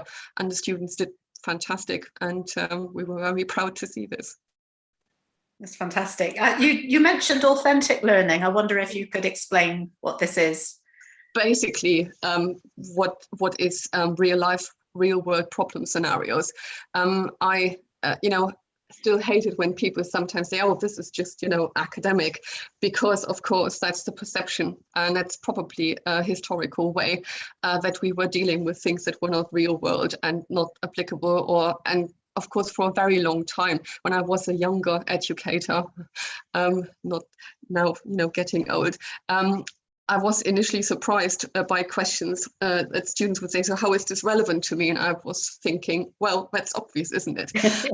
But it's not necessarily obvious. So we learned very quickly, I did, and that we need to make things more relevant. And of course, with the talk earlier, it's important, microbiology literacy, but also what is the worth, the value of any education if we're not dealing with the problems that our students should be solving when they leave us, because that's what we prepare them for work in the real world, solving all the problems that we've created in the past and our predecessors, and that we depend on. So why would be creating an artificial environment doing something that's not relevant? So again, we have gone a long way, and more using real world examples, real world problems that are everywhere. You don't have to look very far. Yeah. And you're talking about the courses and the learning, but some of our courses in microbiology, so for example, biomedical science and hospital-based work, how did the organising bodies or the official accrediting bodies react to the pandemic and the degree? Yeah, that's a very, very important question. So when I said, future employers might help students transition into those environments where they have missed something, of course, there are some professions that require a specific skill set that is regulated and that's accredited in terms of the programs that prepare the students for those work environments. Generally, we would usually be in contact with those accrediting bodies whenever we make changes, even in a normal year. And so, of course, with making all these changes, we had to have a very, very swift and helpful interaction. And again, when I say we, I'm not just talking about our programs, but everyone in the same situation. And many, many thanks to all the accrediting bodies for being extremely quick in their response and very, very helpful. And so we made sure that everything that was done was still within the required context. And also depending on the national regulations, I can now only give an example of my own because I'm not au fait enough with what other countries necessarily did in detail.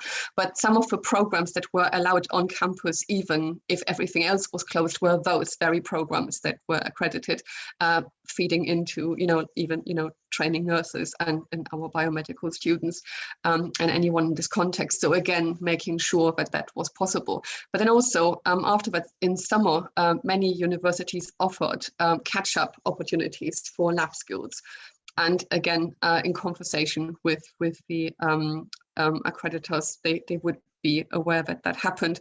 And then anyone who is still with us or any other university, one would make sure that that's caught up particularly well as well in the next academic years. And please don't look anything down again in terms of the virus. So again, there was great care taken and a very close eye that did happen because it's people's lives. And yeah, that happened everywhere.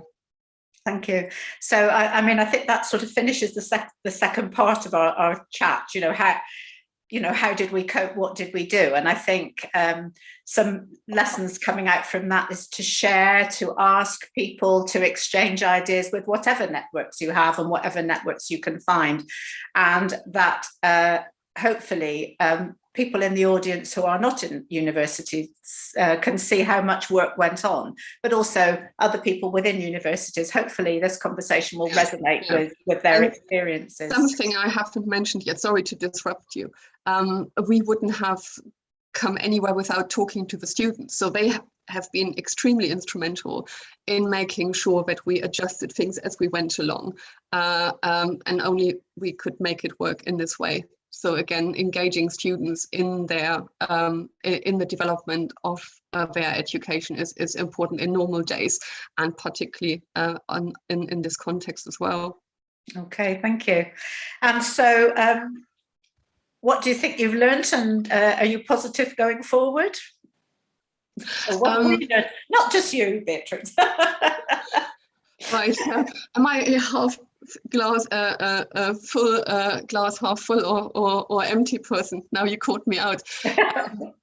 Right. So I think we have all learned a huge amount. And it's now another learning curve in making sure that when we transition back, that we apply what we've learned in the best possible way. So as I said earlier, keep the really, really helpful things for students and for staff. And again, we are in conversation with everyone to maintain some elements of flexibility, particularly the authentic context, the active context, helping students to thrive even if we are coming back, because again, this will cause other issues for some of the students who might be, worried coming back or meeting suddenly loads of people again, not even infected ones, but just being in a crowd again. And again, I imagine helping each other in our network through learned societies and in everyone's institution, working together going forward. But what we've learned that we can deliver blended activities, something that then helps going forward to be more personalized, so that students at any time in their education, we are now of course talking about the traditional higher education, but of course how education at some point will be is that you of course never stop learning, and so you might do some top up here and there, or you mix and match maybe already your program as you are in your main education. So having learned how one can blend things together and run robust and reliable assessments, even if they are not on campus, so all these things we've learned now will help to make that happen as of lifelong and life-wide and technology supported, going along, looking at your phone and suddenly you've learned something that doesn't require you to sit somewhere with other people in a room at any age. So we're looking forward to that.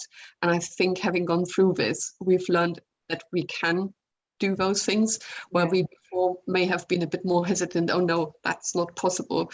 If you are forced into it, you realize it is, and then you can see what you take from there. Of course, ideally we wouldn't have been forced this way. Thank you very much, Beatrix. Joe, have you got any other questions that you want to ask? We've got another couple of minutes, have we? Oh, well, yeah, we've got about, let's have a look, 18 minutes actually until, well, you've got some, you want to talk about the Bad Bugs Book Club in 3. Yeah. So I had one more question for you, Beatrix, and that is, term is beginning right now. Are the kids and the students coming into campus, or are you doing a hybrid system, or is it mostly online, or are you really uncertain as to how the winter is going to go? So yes to all.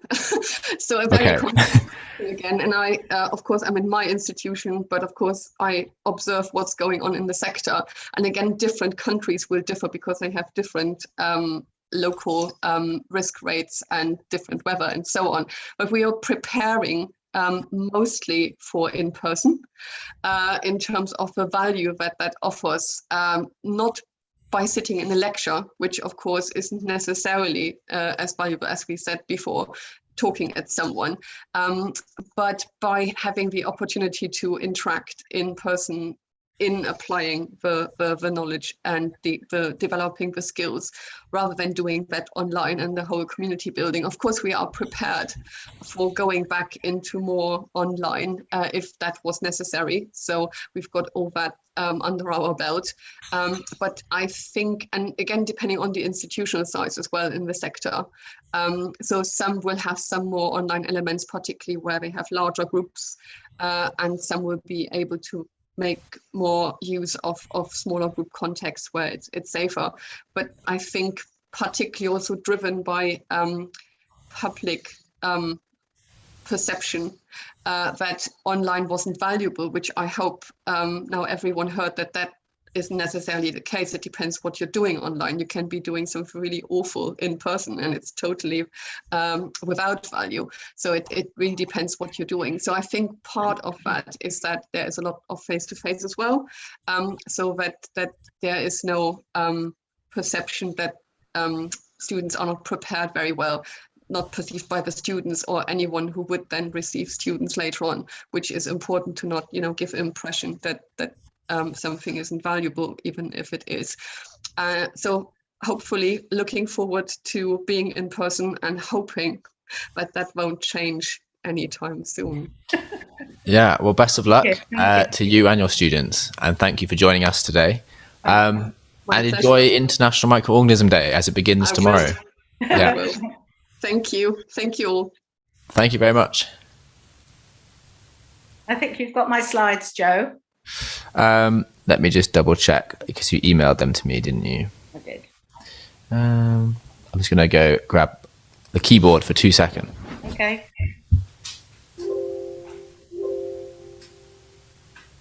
I'll just introduce it anyway. So continuing through with this education theme, listening to Kenneth Timmis's discussions about microbiology literacy, and then the discussion with Beatrix about university education, I kind of wanted to combine the two of them by telling you a little bit about the Bad Bugs Book Club, which is a public engagement activity which I set up in 2009. So should be some slides. Yeah, just coming through now. And just give me a heads up when you want the slide. Okay, thank you very much. Yes, so this is the Bad Bugs Book Club, the website. It comes out from my university, Manchester Metropolitan University. But if you search Bad Bugs Book Club, you'll find the website. So the aim of the Bad Bugs Book Club I set up, as I said, in 2009, was to encourage scientists and non-scientists to talk about novels or fiction where infectious disease formed part of the plot. My idea was that it was particularly aimed at non-scientists and to encourage dialogue really between scientists and non-scientists, but in a way where everybody was coming to a meeting having the same experience behind them. In other words, everyone has read the book, everyone has got different opinions about the book. The scientists will know some more microbiology, the non-scientists will have different perspectives on the book. So everyone has got something to say. The idea is, again, to engage in discussion, particularly about infectious disease, but we have actually also ended up talking quite a lot about literature, which has been a really nice cross-disciplinary extension of my original intention.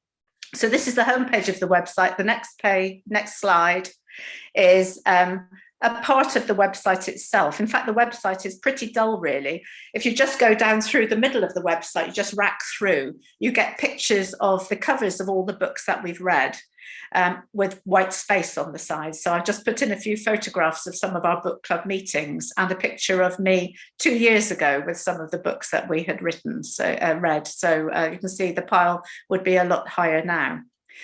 For each book that we've read, there is a downloadable meeting report, which tells you what we talked about and what our opinions of the book was. But there is also a reading guide.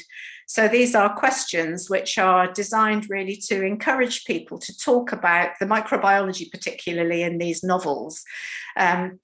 We don't always need all of the questions in the reading guide, but they are there really to kind of guide the reading or to make sure that people have something to say. And since 2009, we have read more than 70 novels. It's quite incredible that there are that many. And the book club itself has got about 8 members. So, and of those 8 members, about 4 are the original. We have people who stay with the book club for quite a long time. Some come and go, but a size of 8 is good for having face-to-face discussions. So that I would recommend if you were going to set up a book club would be a good sort of size for discussion. So the next slide. The book club really is aimed as a public engagement activity. So 8 people obviously isn't very many. So often we have book club meetings within larger events from Manchester Science Festival or World AIDS Day or other activities. We also combine the book club meetings with guided walks or film screenings.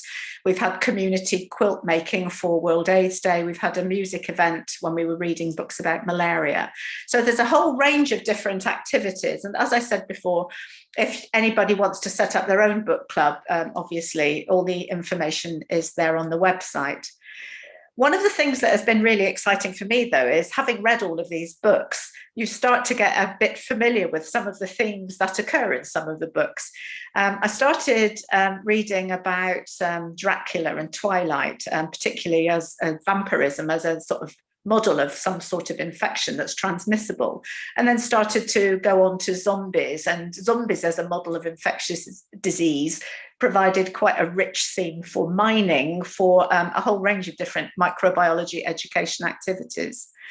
I also want to tell you something that I have observed about influenza infection, AMR infection, and something about coronavirus.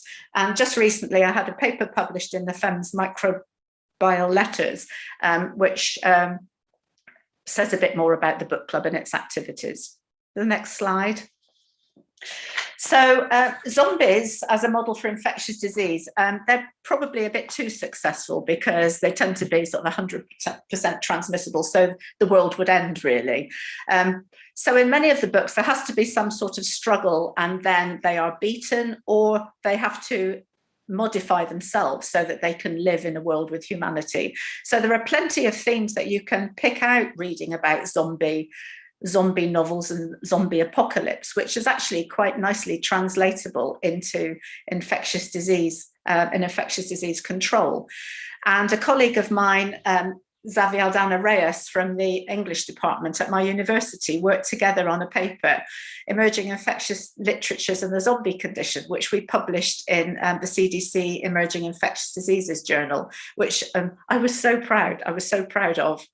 And you can see the other paper I published with some of my mathematician colleagues, where we produced a computer-based model, a simulation to show how zombie epidemics can spread depending on the different parameters you input to that program. So I never knew going into a book club that I would end up learning all of this. So it's not just learning for some sort of audience, but also for yourself when you're taking part in something like this. Next slide. These are just some more books. On the left-hand side are some books where we've had, for Manchester Children's Book Festival, a whole series of young adult books. Code Orange is about smallpox, Fever 1793 is about yellow fever, Twilight's vampires, but there is mention of flu, and The Enemy is another zombie-type movie. So we have used those books, Warm Bodies, also zombies. We've used those books to engage with young adults about infectious disease control. And then for younger adults, we had the tale of the 13-week-old mouldy cheese and pickled egg sandwich, which we simulated and discussed with the author, who's there looking down a microscope with me, about a boy who ate it. The public engagement activity was in part to advise not to eat 13-week-old cheese and pickled egg sandwiches, as well as other aspects of hygienic sandwich making. The next slide. If you look at certain diseases that are popular in fiction, you wouldn't be surprised that plague was one of them. There are many, many books about plague, let alone the more famous ones. And the sort of scenarios of plague fiction are often set, say, in the time of the Black Death, such as Minette Walter's series, or during the time of the Great Plague of London, such as Daniel Defoe's And Forever Amber, which is a bit of a, I think you call them bodice-ripping yarn. And then there are also quite a few more modern spins where there is a release of a virulent plague bacillus. So plague is really conducive to fiction, not surprisingly, because it's been with us right through history and causes very dramatic symptoms and pandemics. The next click. The book that we're reading tonight, we have a book club meeting tonight, is Hamnet by Maggie O'Farrell, which is a fictitious account of the death of Shakespeare's son Hamnet. In this book, it is from plague. So we're going to be discussing that very, very soon, in fact, at the book club meeting. Next slide. There are very few books of fiction about antimicrobial resistance. And when you compare those with novels, say, about plague or HIV, and I wonder if it's because it's quite hard to spin a story around AMR, which at the moment tends to be more stories about individuals. So The Infectious Futures is a series of short stories projected into the future. A Fierce Radiance is about the discovery of antibiotics at the ends of the Second World War. Deep Zone is about the discovery of antimicrobials in extreme environments. Robin Cook's Contagion is bioterrorism. But last year we read Eve Smith's The Waiting Rooms, which is a fantastic book about a world in which antibiotics cease to work. It's a near future book and resonates very much also with the coronavirus pandemic in terms of isolation, the experience of the elderly in care homes, and the changes in behaviour. And The Perfect Predator is a real life novel about phage therapy. So there are some AMR novels starting to turn up now. So the next slide. Influenza is again another disease which has many novels, and again interestingly some of them are based on the 1918 pandemic. So The Last Town on Earth, The Pull of the Stars, which one we read very recently. But then there are also pandemic novels where there's an influenza pandemic that has killed everybody. And the nature of the story and the nature of the plot line is related to essentially the virulence of the influenza virus. So if you have something which is highly infectious and highly virulent, you end up with an apocalyptic type novel. Station 11, Lovely Way to Burn, and The Stand are examples of those. And then there are others. So The Health of Strangers, which we discussed at the FEMS Congress 2 years ago, is about the management of a pandemic afterwards, as is immunity. So in those cases, you're living with influenza and living with the aftermath of it. And I think you can probably see from what I'm saying, there's plenty you can extrapolate. But the next slide is what I wanted to come towards the end of the talk about is the coronavirus pandemic obviously had a massive impact on my book club. The 8 of us couldn't meet anymore face to face, so we went online and met on Zoom. And actually, this has been transformative in terms of the book club because we now have international members. We still have relatively small numbers so that we can have a discussion. There's about 12 of us, but we have members from America and mainland Europe, and also not just in Manchester, of course. We have others from the UK. And every book that we've read during the pandemic, which are these ones on the slide, have enabled us to explore what's been going on with the pandemic at the particular time we've read it, which is something that obviously we didn't know was going to happen. So Not Forgetting the Whale is about community spirit in a flu pandemic in a little village in Cornwall and how people work together and support one another. John le Carré's Constant Gardener is about clinical trials. So we were able to explore vaccine trials at the time.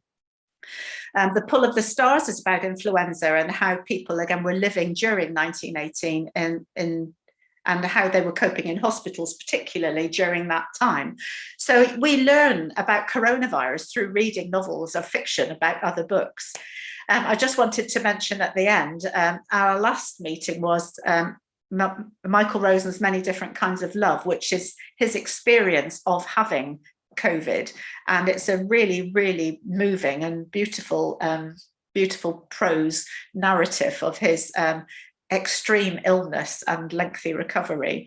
And Ali Smith's Summer is a narrative just about other things that happened during the summer of coronavirus. She obviously wasn't anticipating the coronavirus pandemic when she wrote these near to present time novels, but had to cope with it. And the number of hits on the website shot up, the number of engagements with the book club shot up as well. So in all of my attempts to try and promote the book club as much as I could, coronavirus is what actually helped that to happen. So my final slide is just to say that the Bad Bugs Book Club started off as sort of cross-disciplinary interactive engagement to get contribution from other partners, scientists and non-scientists.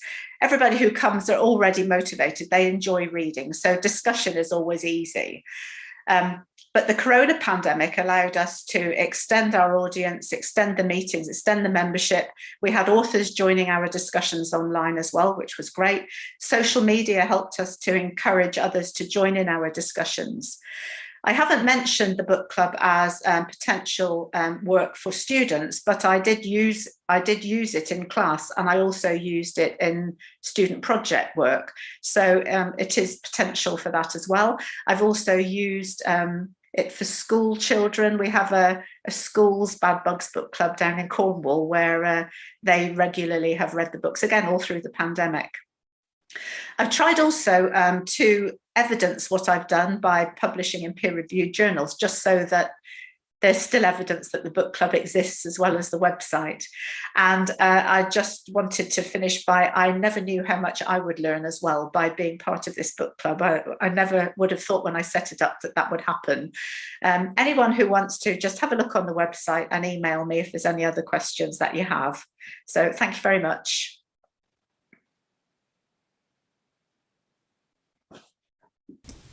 Thanks, Joe. You're welcome. I mean, the number of novels there are just incredible that feature something about microbes in some way. And I guess they're usually written, you know, in a very accessible way for tons of different people. So it's a wonderful way of encouraging conversations about microbiology. So thank you for sharing this fantastic initiative. I believe you've got to shoot off now to the Bat Bugs Book Club itself. Right, so thank you very much. We've got another speaker, so I won't keep you any longer. Thanks so much, and enjoy International Microorganism Day tomorrow, and celebrate as best you can. Bye. See you soon. I'll just admit now our final speaker for the education session, which is John Warhol of the Warhol Institute, and he is just joining us in the live stream. Hello, John. I think you need to unmute yourself, and then we can talk. Let's send you a request. Can you hear me now? I can. Thanks for joining us. Thank God.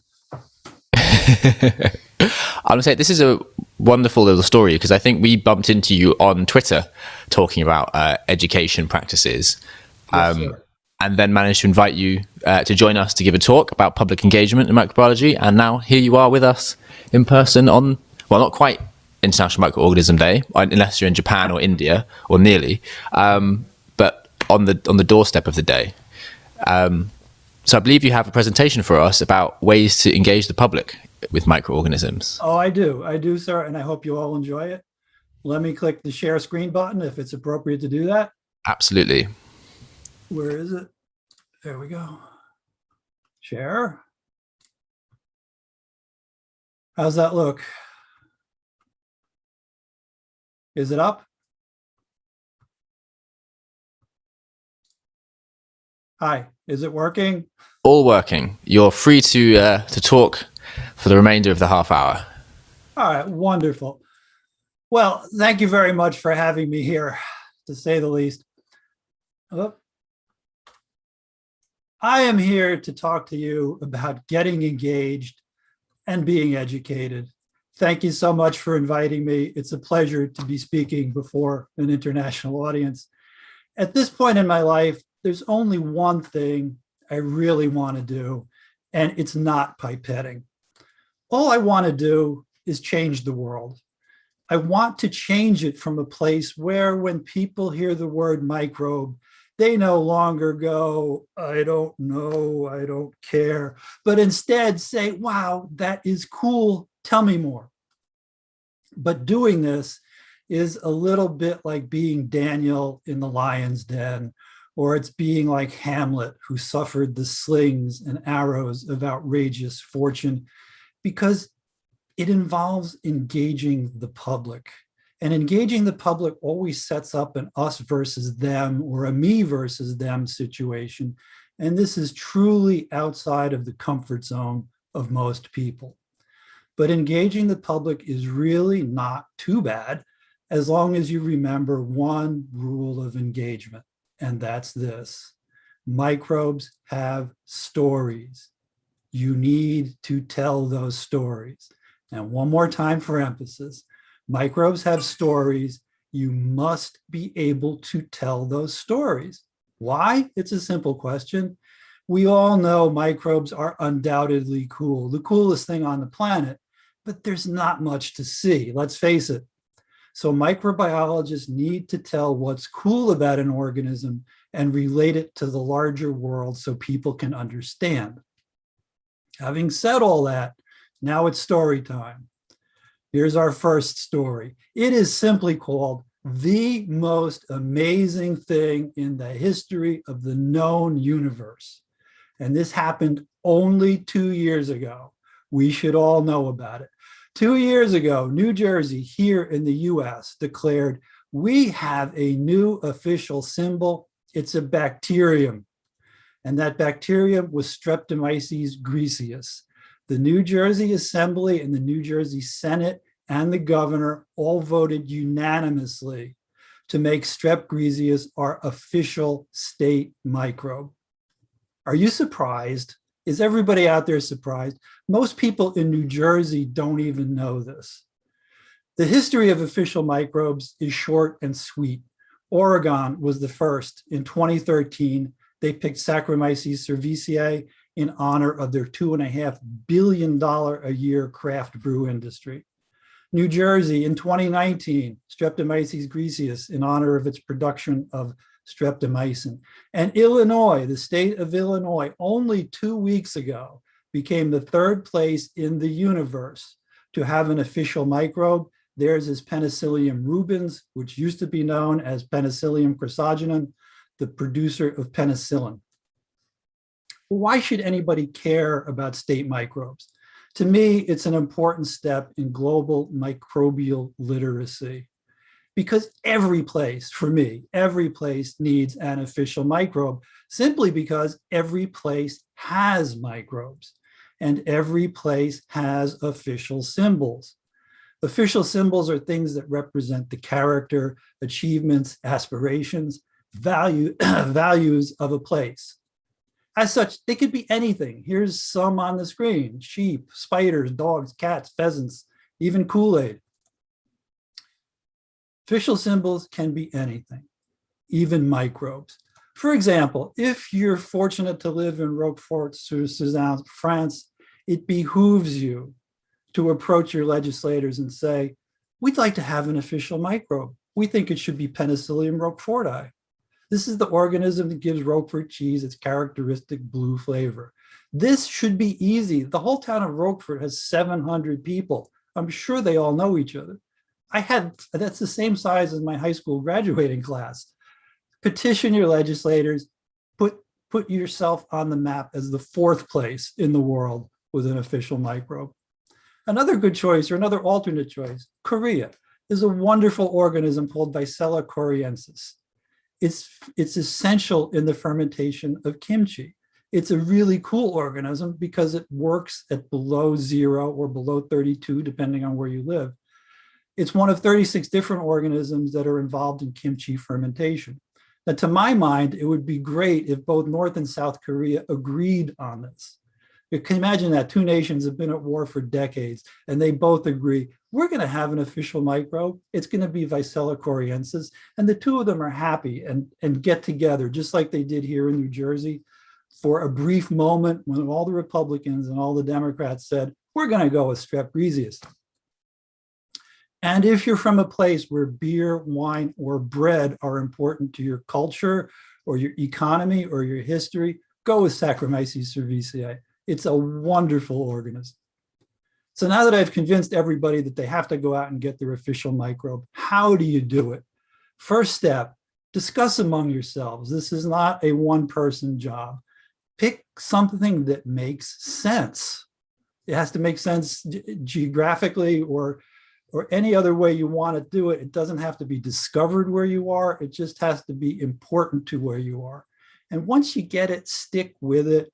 Don't change it halfway through. That results in disastrous outcomes. You can ask me about that later, but stick with it. Once you know what you're going to do, communicate it to infinity and beyond, in the words of Buzz Lightyear. Use every available method to tell everybody: Instagram, Twitter, Facebook.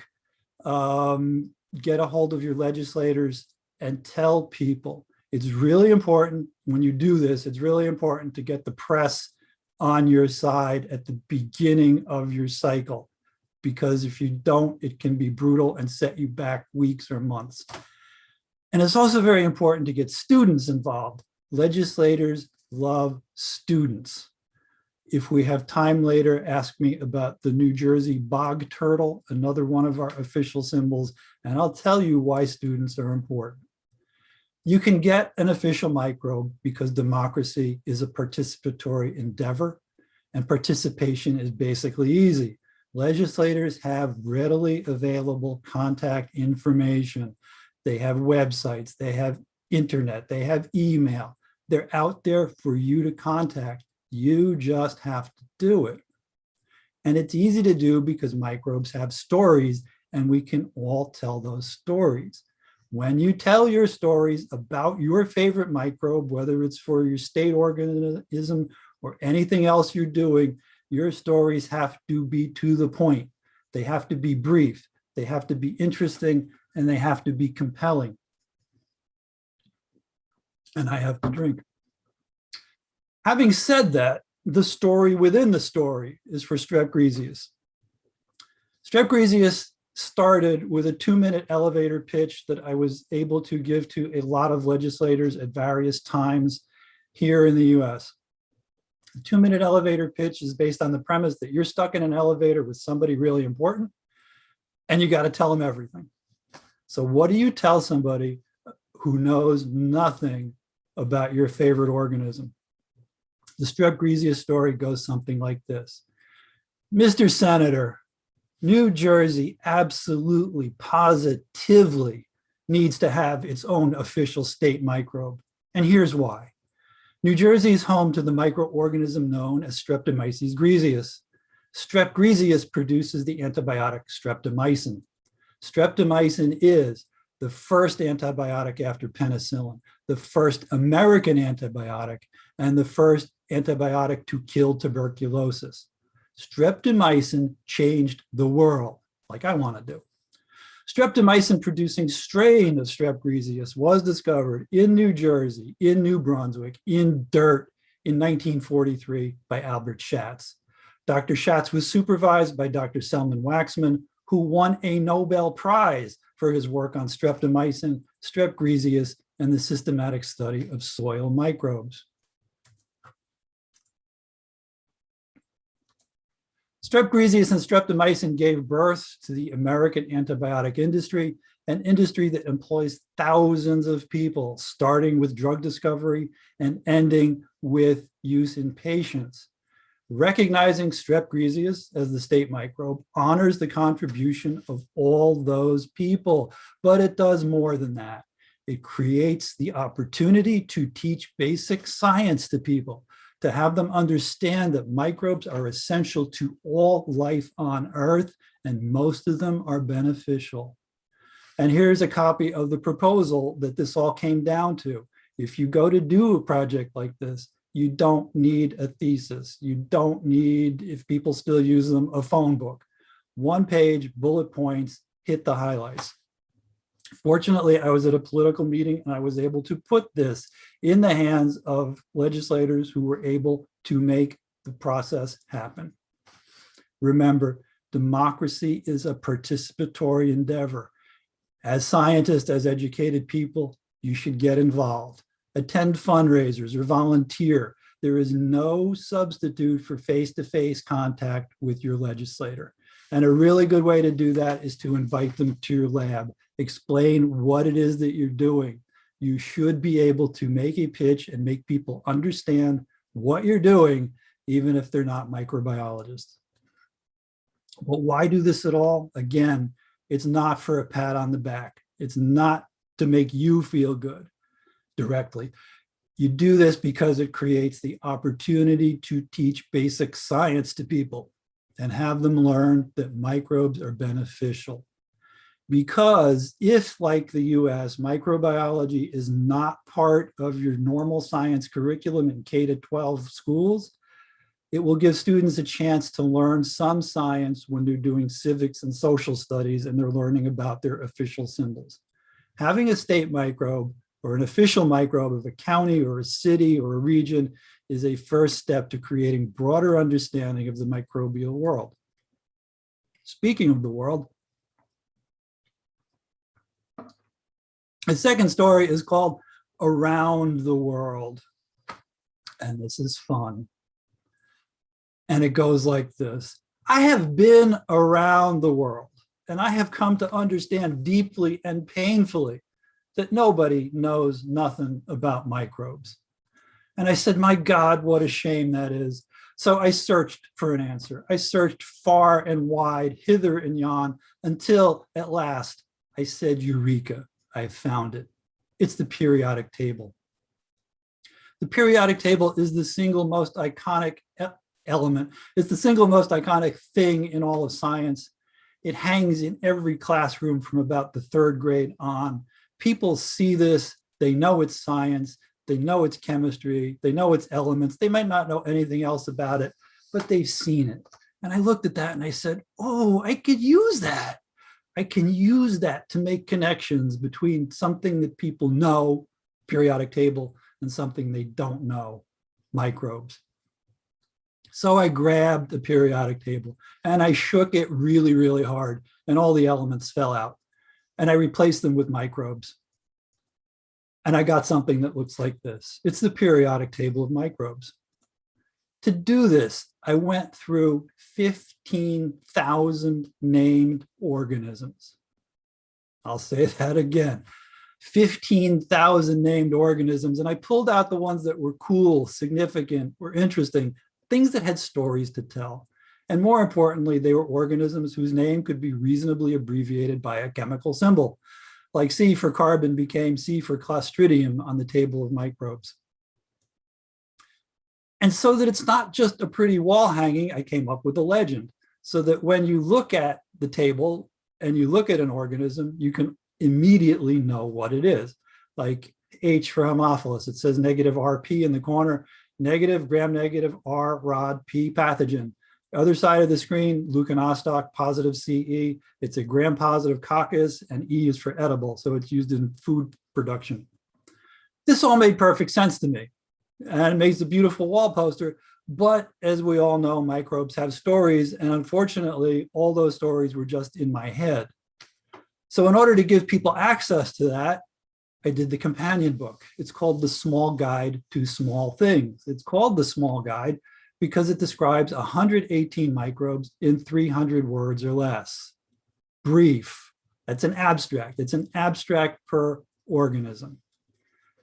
In addition to the 300-word summaries, it contains an introduction, which is something that will orient every reader to the world of microbes. It's the absolute minimum you need to know, or Joe Q public needs to know, in order to understand what microbes do.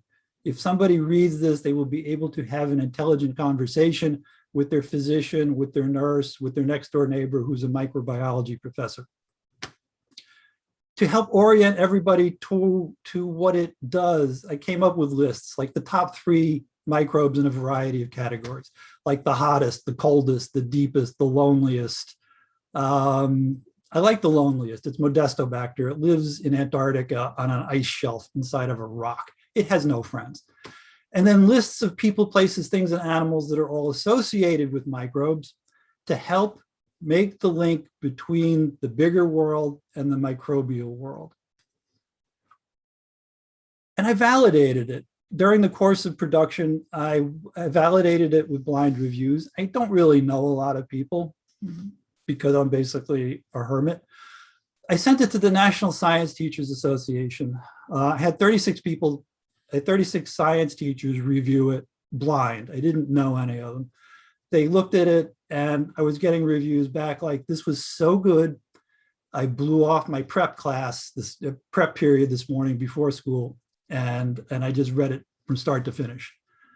Elio Schachter saw it after it was all done, and he said, John, we need this. He loved it. Doug Evely helped me do the editing on it, and he was positively giddy at points at the book. And most important for me is James Burke. James Burke is the world's greatest historian of science and technology. He had 12 BBC TV series. I sent him the draft cold. I don't know the guy. I thank God that he picked it up and looked at it, and he read it, and he had this to say. This is a wonderful book. I rarely enthuse, but this is outstanding work, immensely enjoyable, and full of really bad jokes. And that's part of my process in there. It's a fun, enjoyable, engaging way to introduce people to microbes. Or if you're a microbiologist, there will be stuff in here that you haven't seen because there's just so many of them. What I like to tell people is that it costs less than a burger and a Coke. It's more fun and it lasts a lot longer. My third story about microbes is called Fashions Lead to Engagement. Excuse me. Fashions lead to engagement. We're all here to learn how to engage people. Well, we know microbes are not much to look at, but there are ways around that. For example, when you're working on your state microbe, and I know you all will, or you're working on other projects, put it on a polo shirt, put it on the front and back of a polo shirt so that people can see you coming and going. I wear this shirt and others like it all the time. It creates engagement if I'm in the supermarket buying food. It creates engagement if I'm out on the street. And see, people will look at it and say, hey, what is that? And you'll get other people who will look and say nothing, but it creates the opportunity for you to say, hey, I see you're looking at my shirt. Let me tell you how wonderful microbes are. And if you're really, really, really lucky, your microbe becomes a Jeopardy question. You can put that on a polo shirt too. On April 5th, 2021, the state microbe became an official Jeopardy question. Thrilled the heck out of me.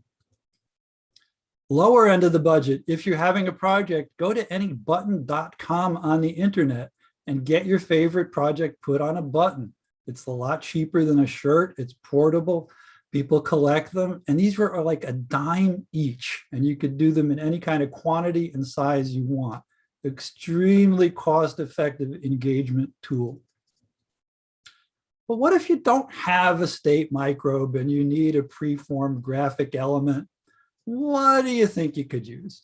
Well, I said, hey, I have this table. Let me put it on a tie.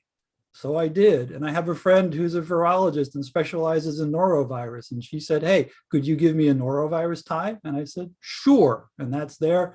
And then on the other side of the screen, we see some guy wearing that tie on a TV interview. It stands out. It's a really wonderful tie. But here's a quick story. People watching this are all scientists. Here's the science story. I wore this to a science meeting. None of the scientists in the room said anything, nothing. But a dozen of the facilities people in the building said, wow, that's a nice tie. So this is the person checking your ID, the person getting your coffee, the person, just people there. There's a dozen different engagement opportunities based on just wearing a tie. And I have the same experience when I go out and I talk to legislators. They'll look at it and say, nice tie, or they'll just look at it and I'm like, oh, well, let me explain my tie to you. And it creates a chance to talk to people about your science. And microbiology is important. And okay, if you don't wear ties, you could wear scarves. I put it on a scarf. Story behind the story of this is, during the first stage of our pandemic, our Dr. Birx was always on TV every night. She wore fashion scarves like you wouldn't believe. And I said, it would be really good if she had one of these because it's educational, it's not just fashionable. And I tried to find her address to send her one. And I discovered that the government thoroughly and absolutely scrubbed all contact information for her. So if any of you know Dr. Birx or her people, have them get in touch with me and I will get her a Table of Viruses scarf.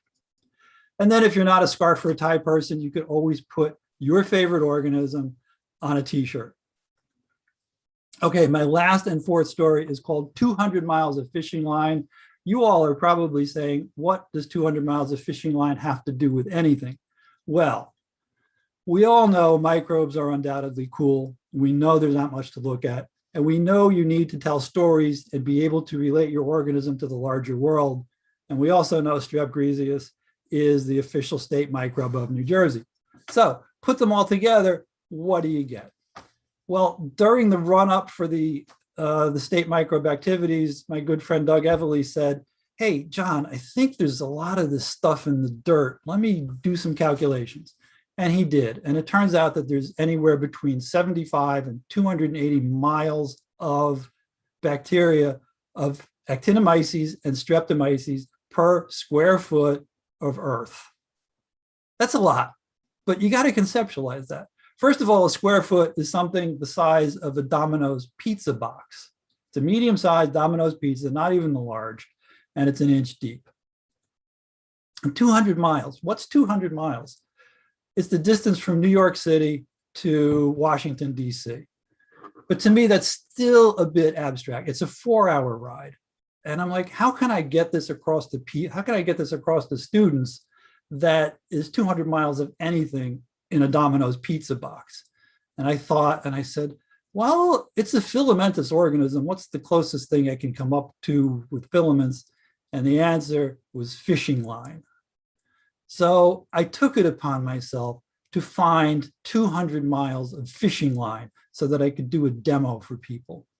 And I went to every bait shop within 20 miles of my house. And I ran in the front door and I said, Mr. Tackle Shop guy, I need 200 miles of fishing line. And he said, why? And I said, state bacteria, on and on. And he said, I don't have that much. Try the guy down the street. So I repeated that about a dozen times until finally the last guy said, well, why don't you just call the factory and order some?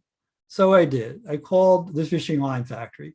And the guy there said, well, yeah, I can send you 200 miles of fishing line, but you're going to need a shopping cart to carry it around. And I said, well, that's really more than I need. It's not convenient for bringing it to a school or anything. And he said, how about 20 miles? I said, yeah, 20 miles would work. So he sent me 20 miles of fishing line. And here it is. This is a stack. Each one is 2 miles of fishing line. There's 10 in there. And it gives me 20 miles of actinomyces or streptomyces.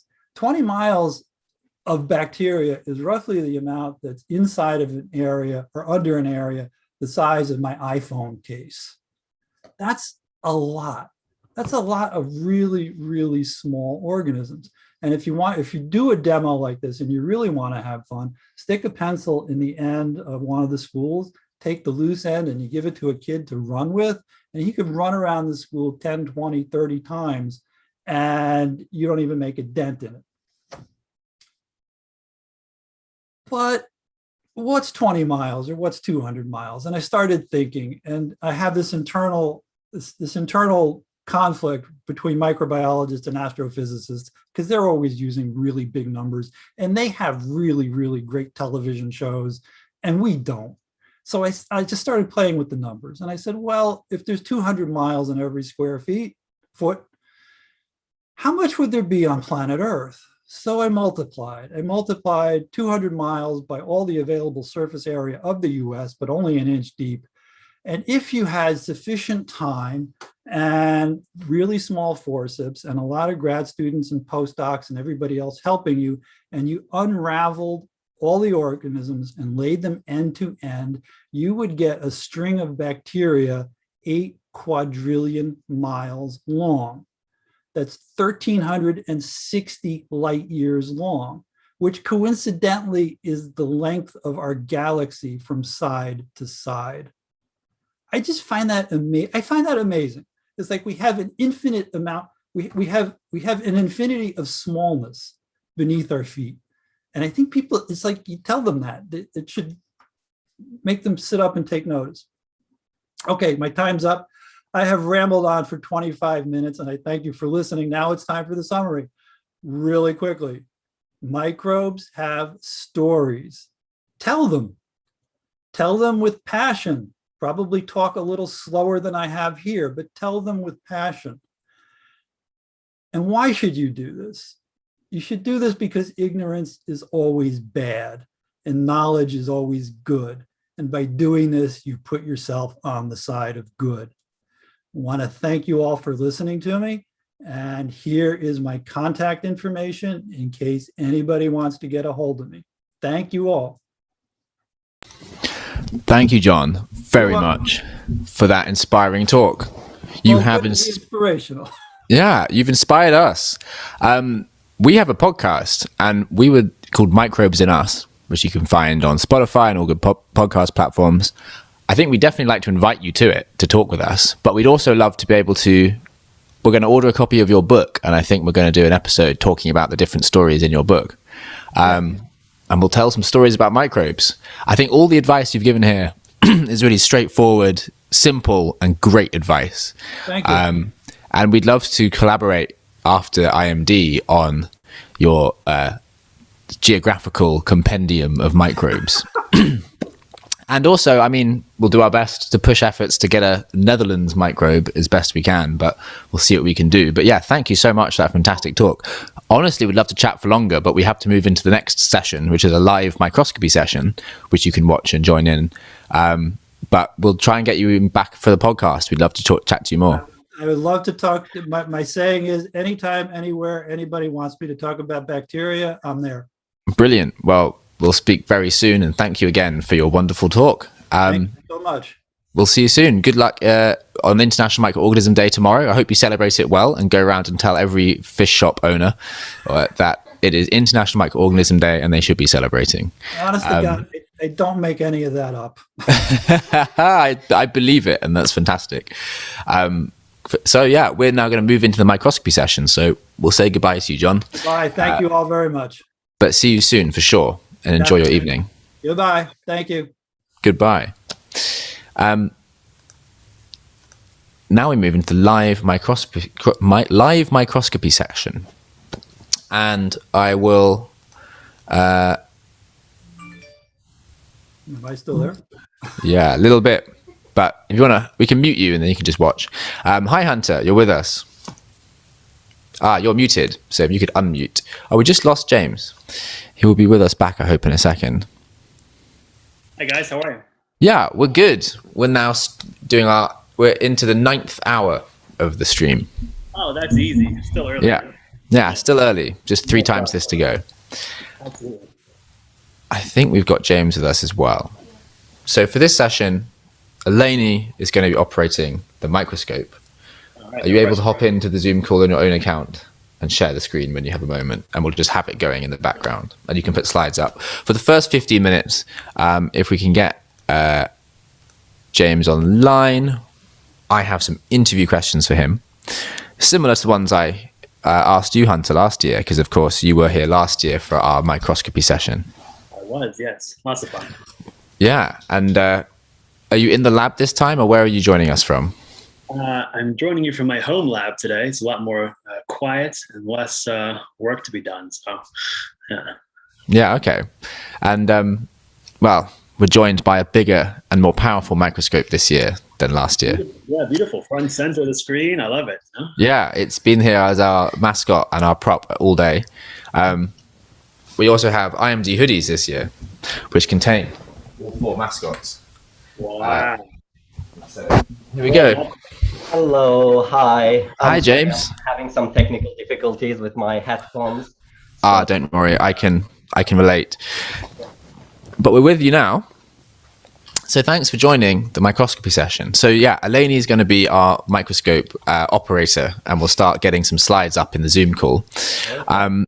We've got 15 minutes, James, to ask you some questions, and then we'll just have a discussion, and you guys can share videos that you think are cool. So the reason both of you here is you're both giants of microscopy Instagram, is how I like to put it. You have over 100,000, approaching 200,000 followers each on your various accounts, at Microbial Ecology for Hunter and at Jam and Germs for James. And you're both also quite big on YouTube and bringing microscopy and microbes to, thousands of people. Here we go. Here's our little microscope. Here's Jam and Germs' account. And, I just think it's 2 great examples of a really, really fascinating way to touch into loads of people's content streams with really beautiful images. So I'll start with some questions for you, James. What got you started with @Jam and Germs? What got you going with the account? Well, honestly, it was like an accident. Let's put it in that way. So I was taking a college course, and then we had to just do some microscopy to just assess the wastewater treatment plant, like the health of the wastewater. And then I saw my first microbe under the microscope, and then it just blew my mind. And then it was 4 years ago, I think, and since then I did nothing. It was just microscopy, and like 2 hours a week lab course wasn't enough for me, so I got a microscope. And I wanted to share my videos with my professors. So I started on YouTube first. And then one of my friends she was saying like I should get an Instagram account and just start there. And they made they made a joke about the James's and germs, and I never thought it's gonna be something big. So I started my account, and it got a lot of attention, and yeah, it's been like almost 4 years, and I keep doing that. So, and also like I have probably hundreds of thousands of microbes in my home, but I also have 2 cats, and it's their zooming time. So I'm so sorry in advance. You might see like cats jumping. Oh yeah, jumping in. I mean, so, yeah. I had a cat for a while last year, and it was just always coming across the Zoom call interface. Yeah, I built a cage for my like overly expensive microscope, and they're just zooming on top of it right now. Amazing. So yeah, you said that this account started growing really fast, or at least it got very big. Do you know who your main audience are? Is there kind of a demographic spread you can see it tilts towards, or is it just completely diverse?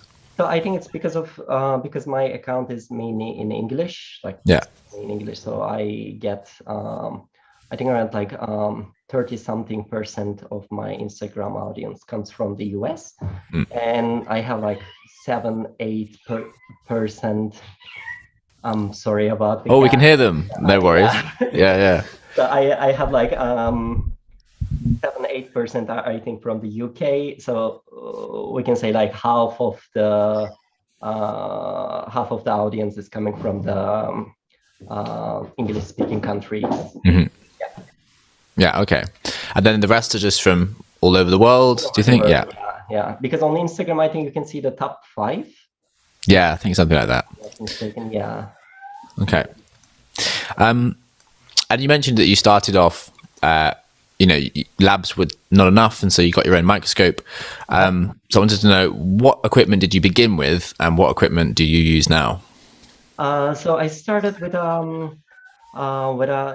the cheapest microscope on eBay. It was like I think $160. I ordered it, and it was let's call it non-branded, but it's like such a generic microscope. So if like anybody wants to start microscopy, they can just go and look for compound microscopes.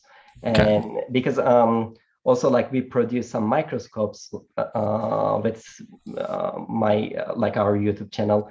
So we have like pretty standard objectives and stuff. So every budget microscope, they use the same optics. But the thing is with microscopy is it's like an art. You have to practice, you have to know how to prepare your samples, and it changes from microbes to microbe, and you have to know, you have to experience all these things, all these techniques to get some good image with any microscope, So it's like I'm really grateful that I started with such a bad microscope, actually, because that taught me a lot how to. And you had to get good with it. Yeah. Okay. Yeah.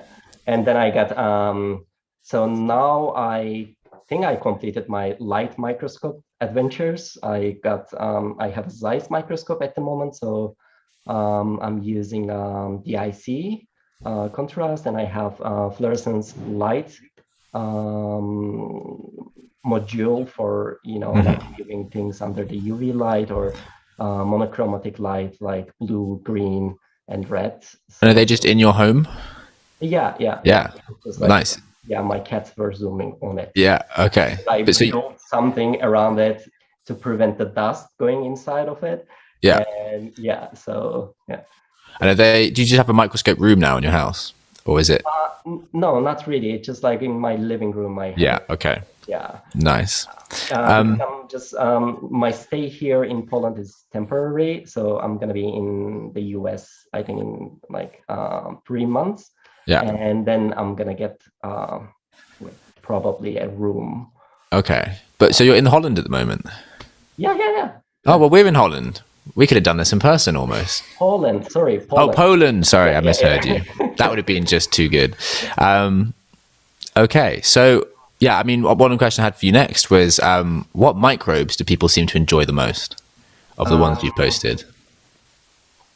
I think people likes to see, like, they like to see something dynamic. So it depends how you're just presenting your microbe, let's say. So people, they love water bears, for example, but they also love stentors. So we started, like, we made some stentor videos and they gone viral, and now everybody like knows about stentors. It's like these are like giant microscopic. You have one behind you, James, right? Oh yeah. Oh, nice. Not real size, obviously. Yeah. Okay, so that will help people wanting to know the answer to my next question, which is, what advice do you have for people wanting to share microbe videos online? Just be original, just follow your passion and just do whatever, makes you happy, and that will be appreciated. So like, I don't think of my, like this audience, I don't think of it in a way that it just, like, it comes with your passion. So like, what you love and people appreciate it. So I'm not like seeking more followers, but I'm just seeking to do the thing that I love the most in life, and it's just a byproduct, the followers or like anything that comes with it. So the authentic passion and joy happens to bring people to your account, but yeah, okay, that's good advice. And yeah, this is my final question before we go into a bit more of a free-form discussion. What other microbe communication initiatives should we know about?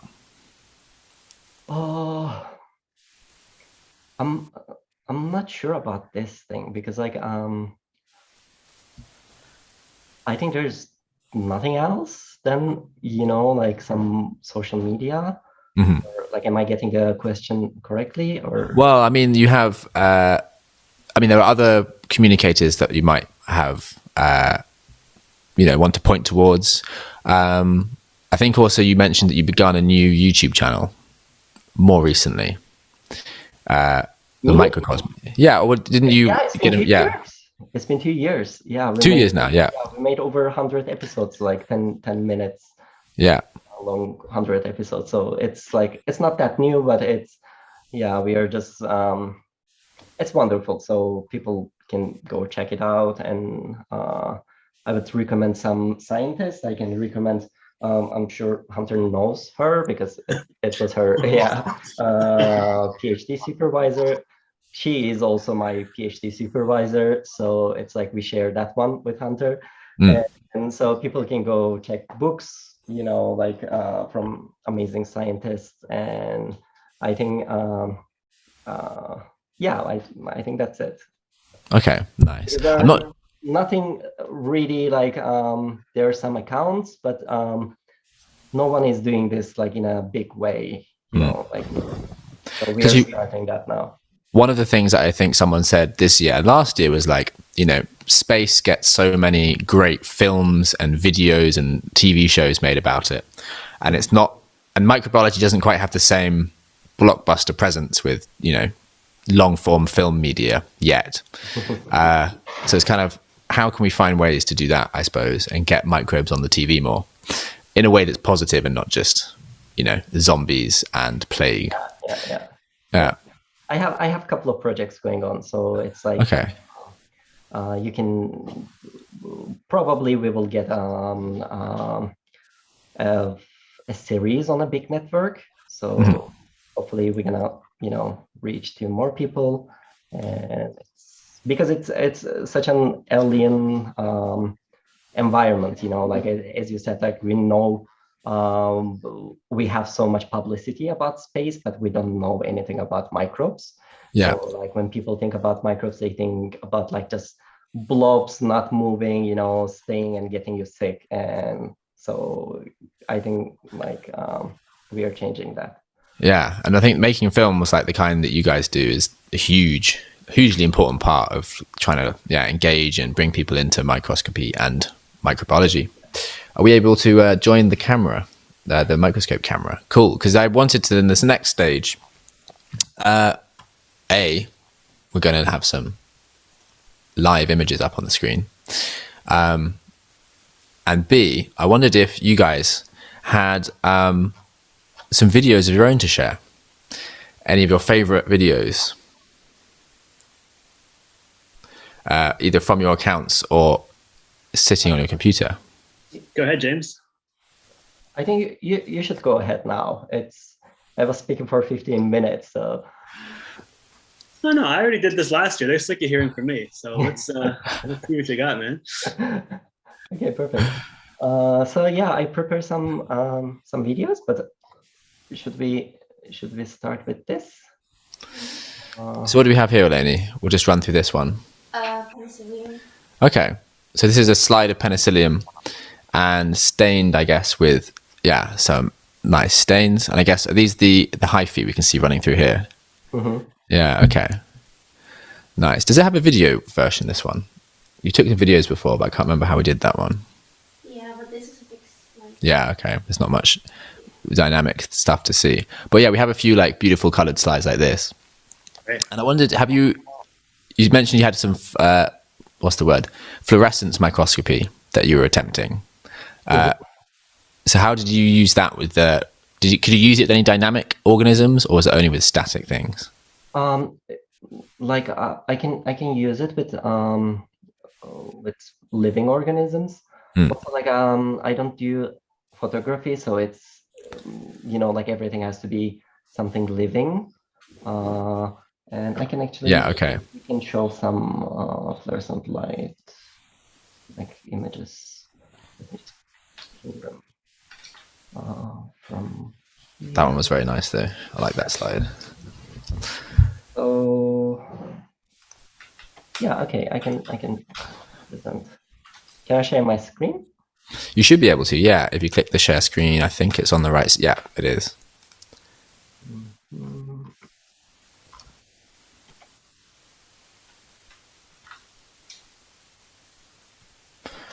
I'm not sure what you're seeing right now. Yeah, we can see a tardigrade surrounded by maybe paramecium or something.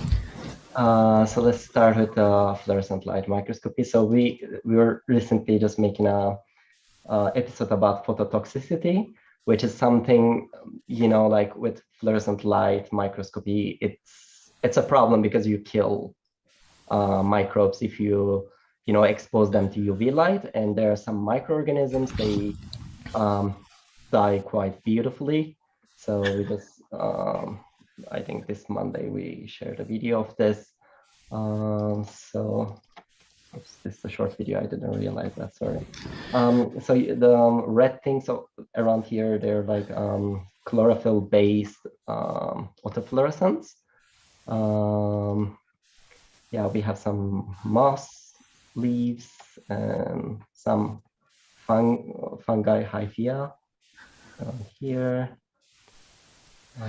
So what's the blue moving organism? This is a microorganism called homolozoan.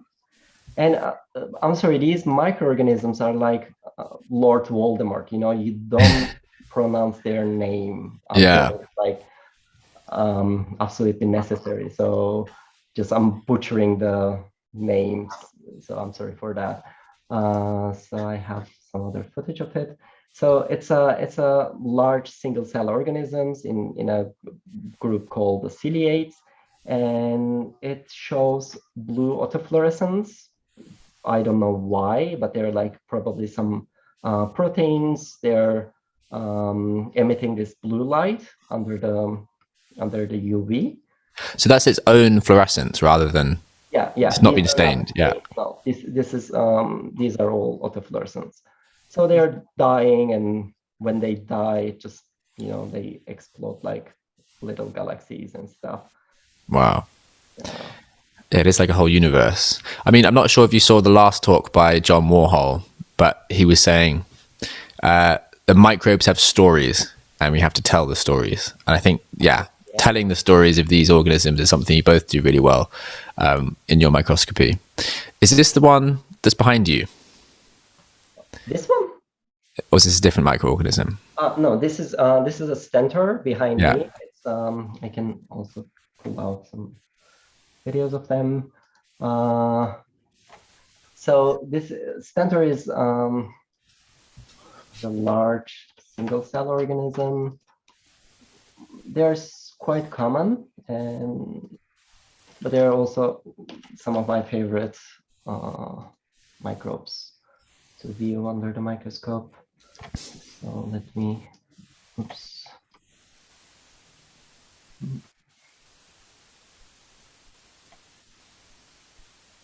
So these are some. Can you still see the video? Yeah, we can. Some amazing colors here. Okay, perfect. So these are some Stentor roselli, and they are viewed under the polarized light.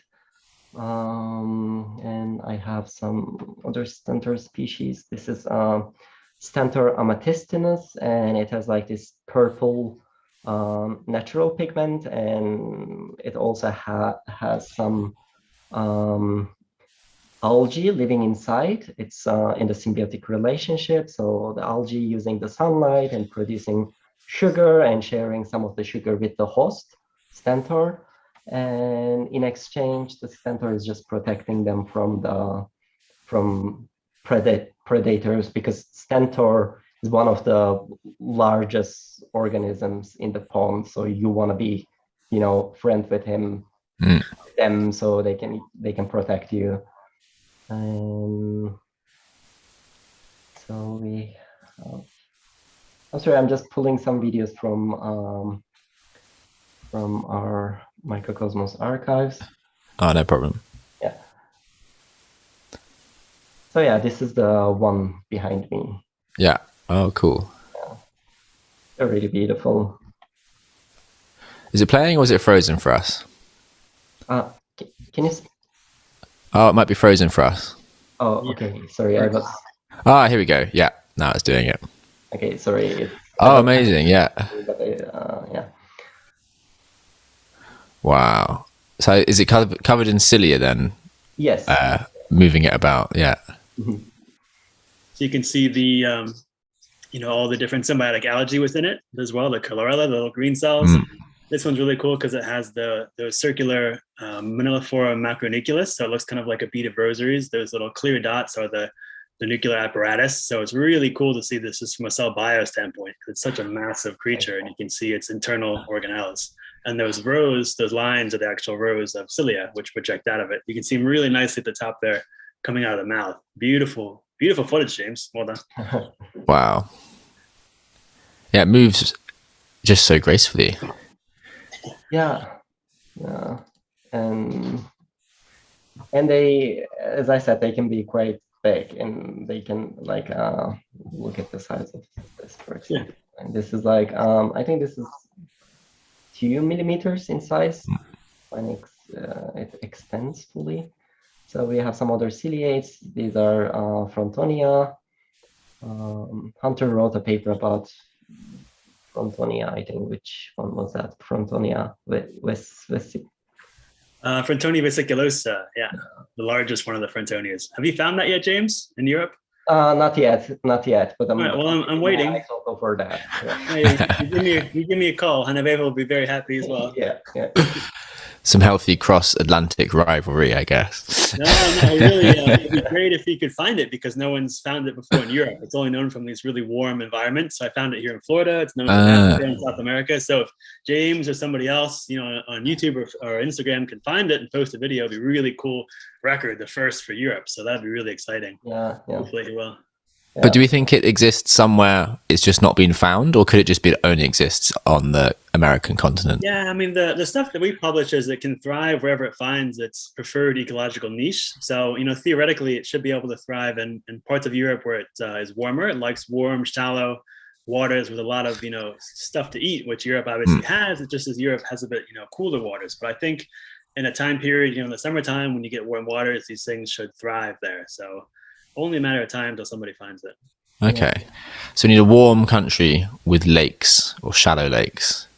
Yeah, shallow, eutrophic freshwater ponds or, water bodies would be really ideal. Some kind of a swamp with water around 25 to 32 C would be perfect for the Frontoni vesiculosa, and it's about 1 millimeter in size. So if you see it, you're going to know it's a very obvious creature. So it's a very visible microorganism. Yeah, that's one of the things I think doing microscopy, because at some point you don't need a microscope to just identify some cells. For example, like if I see a paramecium, I can say like, okay, this is a paramecium just by looking at the tube or something, because how they swim, how they move.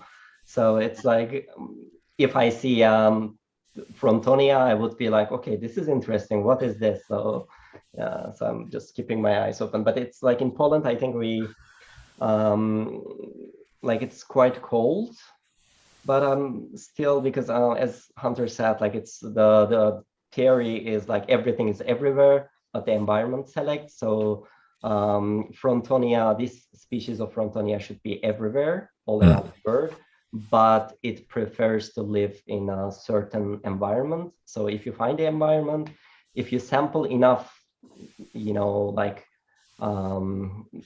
environment in this organism's range, you will find it eventually.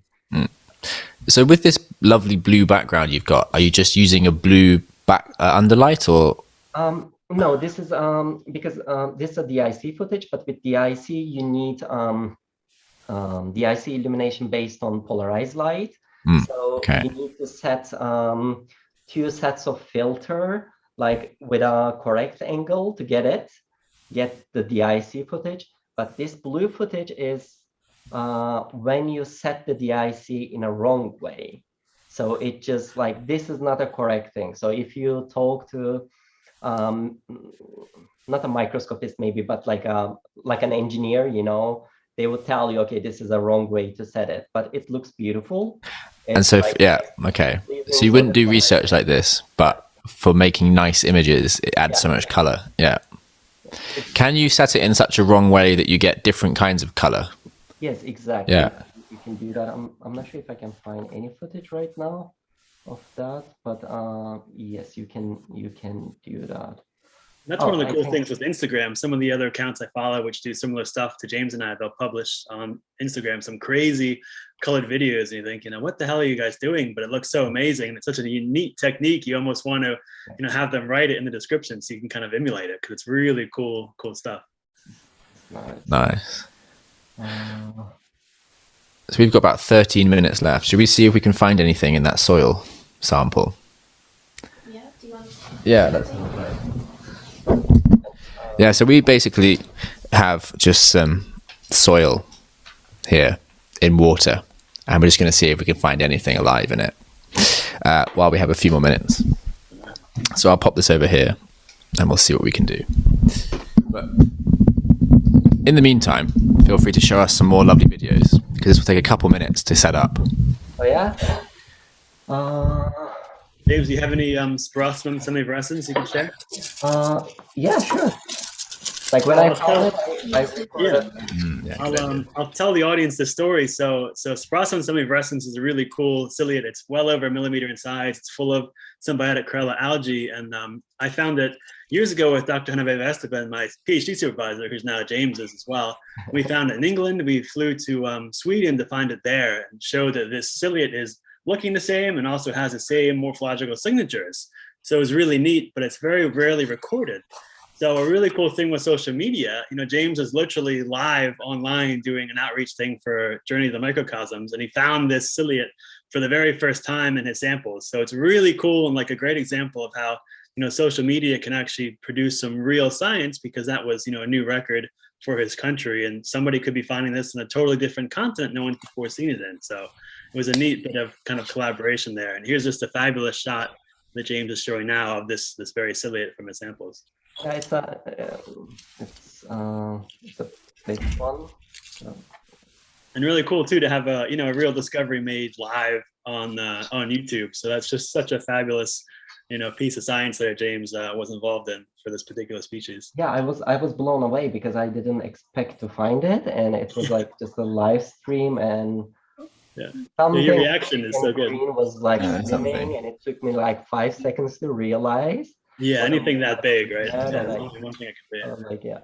And this one has the maniliform macronucleus as well, similar to the stencil we saw earlier. So it has those clear bead-like circles. That's the nuclear apparatus, which is really cool. I'm trying to locate some lower magnification footage. This is a species I've been trying to find here in America, in Florida, but it just seems like it's too hot in Florida for this guy. So I haven't found it yet, sadly. Another person who does something on social media is my microscopic work, and he also found that recently, I think, in Denmark. Yeah, in Denmark. And, Yes, yeah, I saw that video. That was great. And there's also one person, David Seymour, I think. He found it in Australia. Oh, really? Yeah, and at the moment, I think he's in contact with Professor G. So like they're trying to find some old footage that he recorded, like old photographs and stuff. And I think he found it in 1996. So it's like, yeah, people are finding it, and it's like because of the social media. Go back to those old sites. Let's take a look. Yeah. Obviously, the whole continent of Asia they haven't recorded on, or the continent of Africa. Yeah, also share that. Species, so it'd be great if anybody watching is in those areas. There's a lot of really cool, really obvious secrets that are out there to be found. It'd be really nice contribution to biogeography. You can share the screen as well, I think. And here, I think it was building because this is a ciliate that builds like a little house for itself called Lorica, and I think it's trying to build a Lorica here because this is like this is a pretty common behavior with every Lorica building ciliates, like for example with Stentor roselli, and they just stay stationary and they go back and forth, and they are just collecting like particles around them and binding them with some sort of mucilage. I think they release, like maybe it's not, it doesn't call it mucilage, but with some secretions, they are just collecting the particles around them, and then they're just building this long lorica. But mine was under slide, so it didn't build the lorica in the end. I wasn't able to like record the whole thing. But yeah, it's a gorgeous ciliate. Beautiful, yeah. Great footage too. And it's, I think this one was around 2 millimeters long. This is like 200x magnification. So like the field of view around 1 millimeter. So yeah. And they're only like 50 microns or so, 40 microns wide. So it's really a neat creature. Yeah. Okay, so what we have here will not be as beautiful, but it will be live. I'm gonna stop sharing. And there are some things moving around and wriggling in there, so we'll try and see if we can find something. Okay.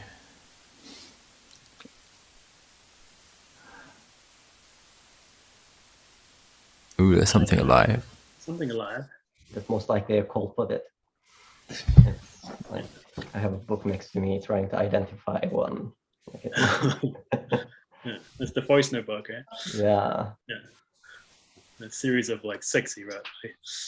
Yeah, it's like underneath the 800 page just on one group of ciliates, and it's like exactly. Yeah, they're.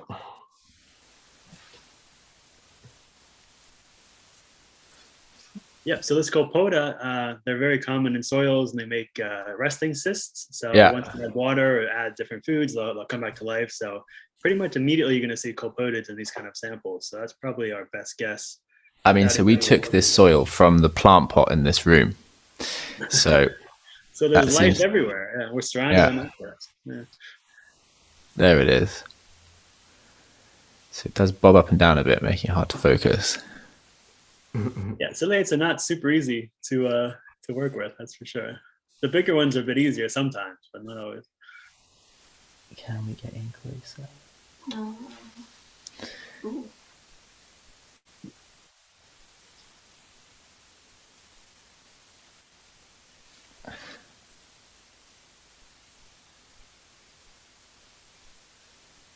Very suspenseful, isn't it? Yeah, it is. I mean, the thing is, I'm sure you guys are aware that this actually takes a lot of time and patience, not 7 minutes. But maybe we'll find something worth looking at. I'm going to go back up to, I think this is 100 times or so. One of the difficult things is I'm not so used to using. That doesn't work. Oh, that's the oil one. Yeah, I went the wrong way, didn't I? I want this one. Bring it in.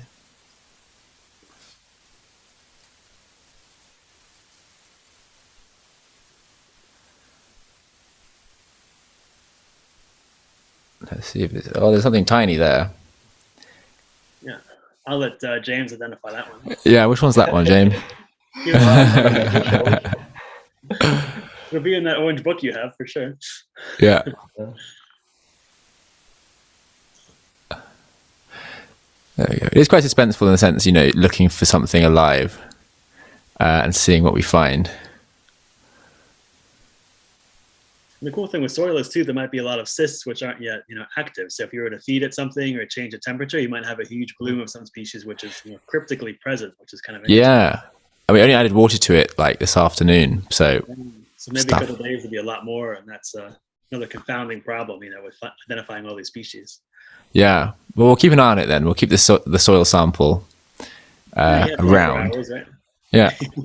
Just add a grain of oatmeal or something, and it's like it's just gonna be like really cloudy around like the food that you add, and then they're gonna be like literally tens of thousands of ciliates.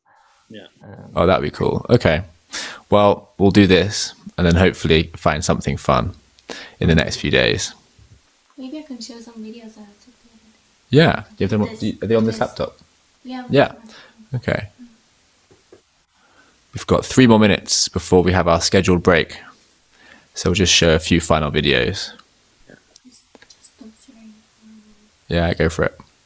But at least we did find something alive. I think next time we should breed like a sample for several weeks on a radiator with a little bit of sugar, and then see what we find in there. Absolutely. So yeah, this is an upgrade from the microscope we had last year, although we still need to get used to using it and making great videos with it. But we hope to start using it a lot more at FEMS to make nice content. Right. Yeah.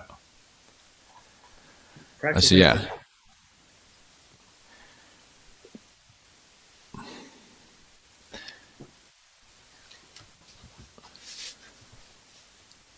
Oh, nice. Nice. So Ooh. this was a Daphnia. Yeah, play it again. So what was it, Lenny? You can tell us. Oh yeah, well, this was from the Delft canals, and it looks like a turtle, but I found out that it was actually a Daphnia. Yeah, so, well, I put a cover slip on it, and then I killed it, and then I could take a nice picture of it. But yeah, I quite found that if I add the cover slips, they die. Well, if they're big enough, they get killed. Need a little well slide, a little well in it. Okay. We'll buy some of those then. Yeah, with the well slides, the issue is like you cannot get good focus, so you need to I use like flat slides, but I put So this is how it looked like when I killed it. Close up. Yeah. Great image. This was the same, but I just added some color to it. How it looks a little bit smushed up. Maybe we can look at this video.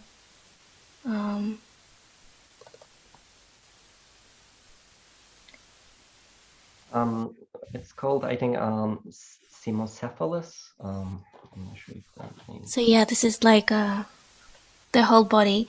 But it was fascinating because you could see it breathing at some stage. Oh, did they have like a gill or something? Yeah. Is that video play? Or did you share it? Let me just see how it.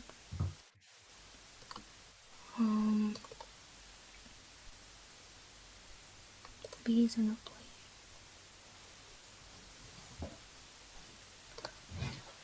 Okay. Final video.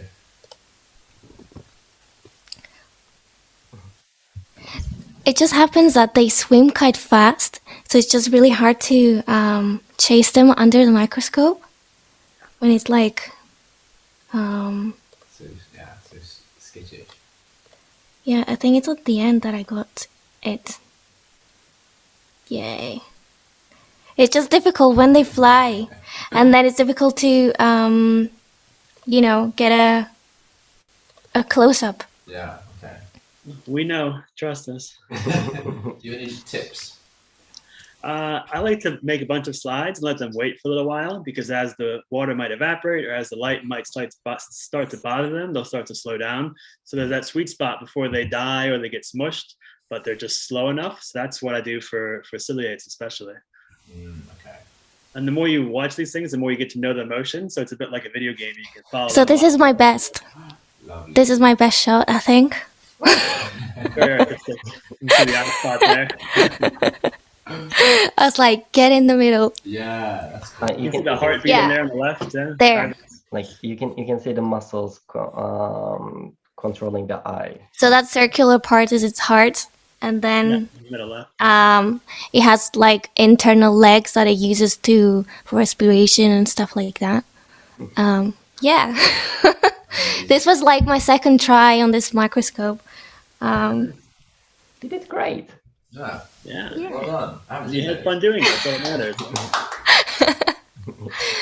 But yeah, thanks. I found it quite hard, like, to get the technique ready, because I tried like not putting a cover slip, but then putting a cover slip killed some of them. I'm sure It's you just get it in time. yeah. There's plenty of Daphne out there, so plenty of time to figure it out. Ooh, we're hooked under. Yeah, I was going to say, unfortunately, we've come to the end of the microscope session because we had to have a short break and then restart the streams because Facebook puts an 8-hour limit on streams, which is very irritating. But thank you both guys for joining us today and showing us your videos and chatting to us about microscopy, and hopefully inspiring some other people to go and do their own microscopy and put it online. And yeah, Appreciate you guys having us. yeah, it's been great fun. Tomorrow is International Microorganism Day for everyone here. I think it is already International Microorganism Day in Japan and India and China. But I hope you celebrate tomorrow as best you can on a nice Friday evening and tell everyone you can that it's International Microorganism Day. And yeah, we'll bid you farewell. And thank you for joining us on the live stream. Thank you so much. Take care, guys. Best of luck. Bye. No worries. We'll see you soon. Right, so we're going to have a small break. And then we will see you on the other side of that break in roughly 20 minutes or so. But yeah, see you soon.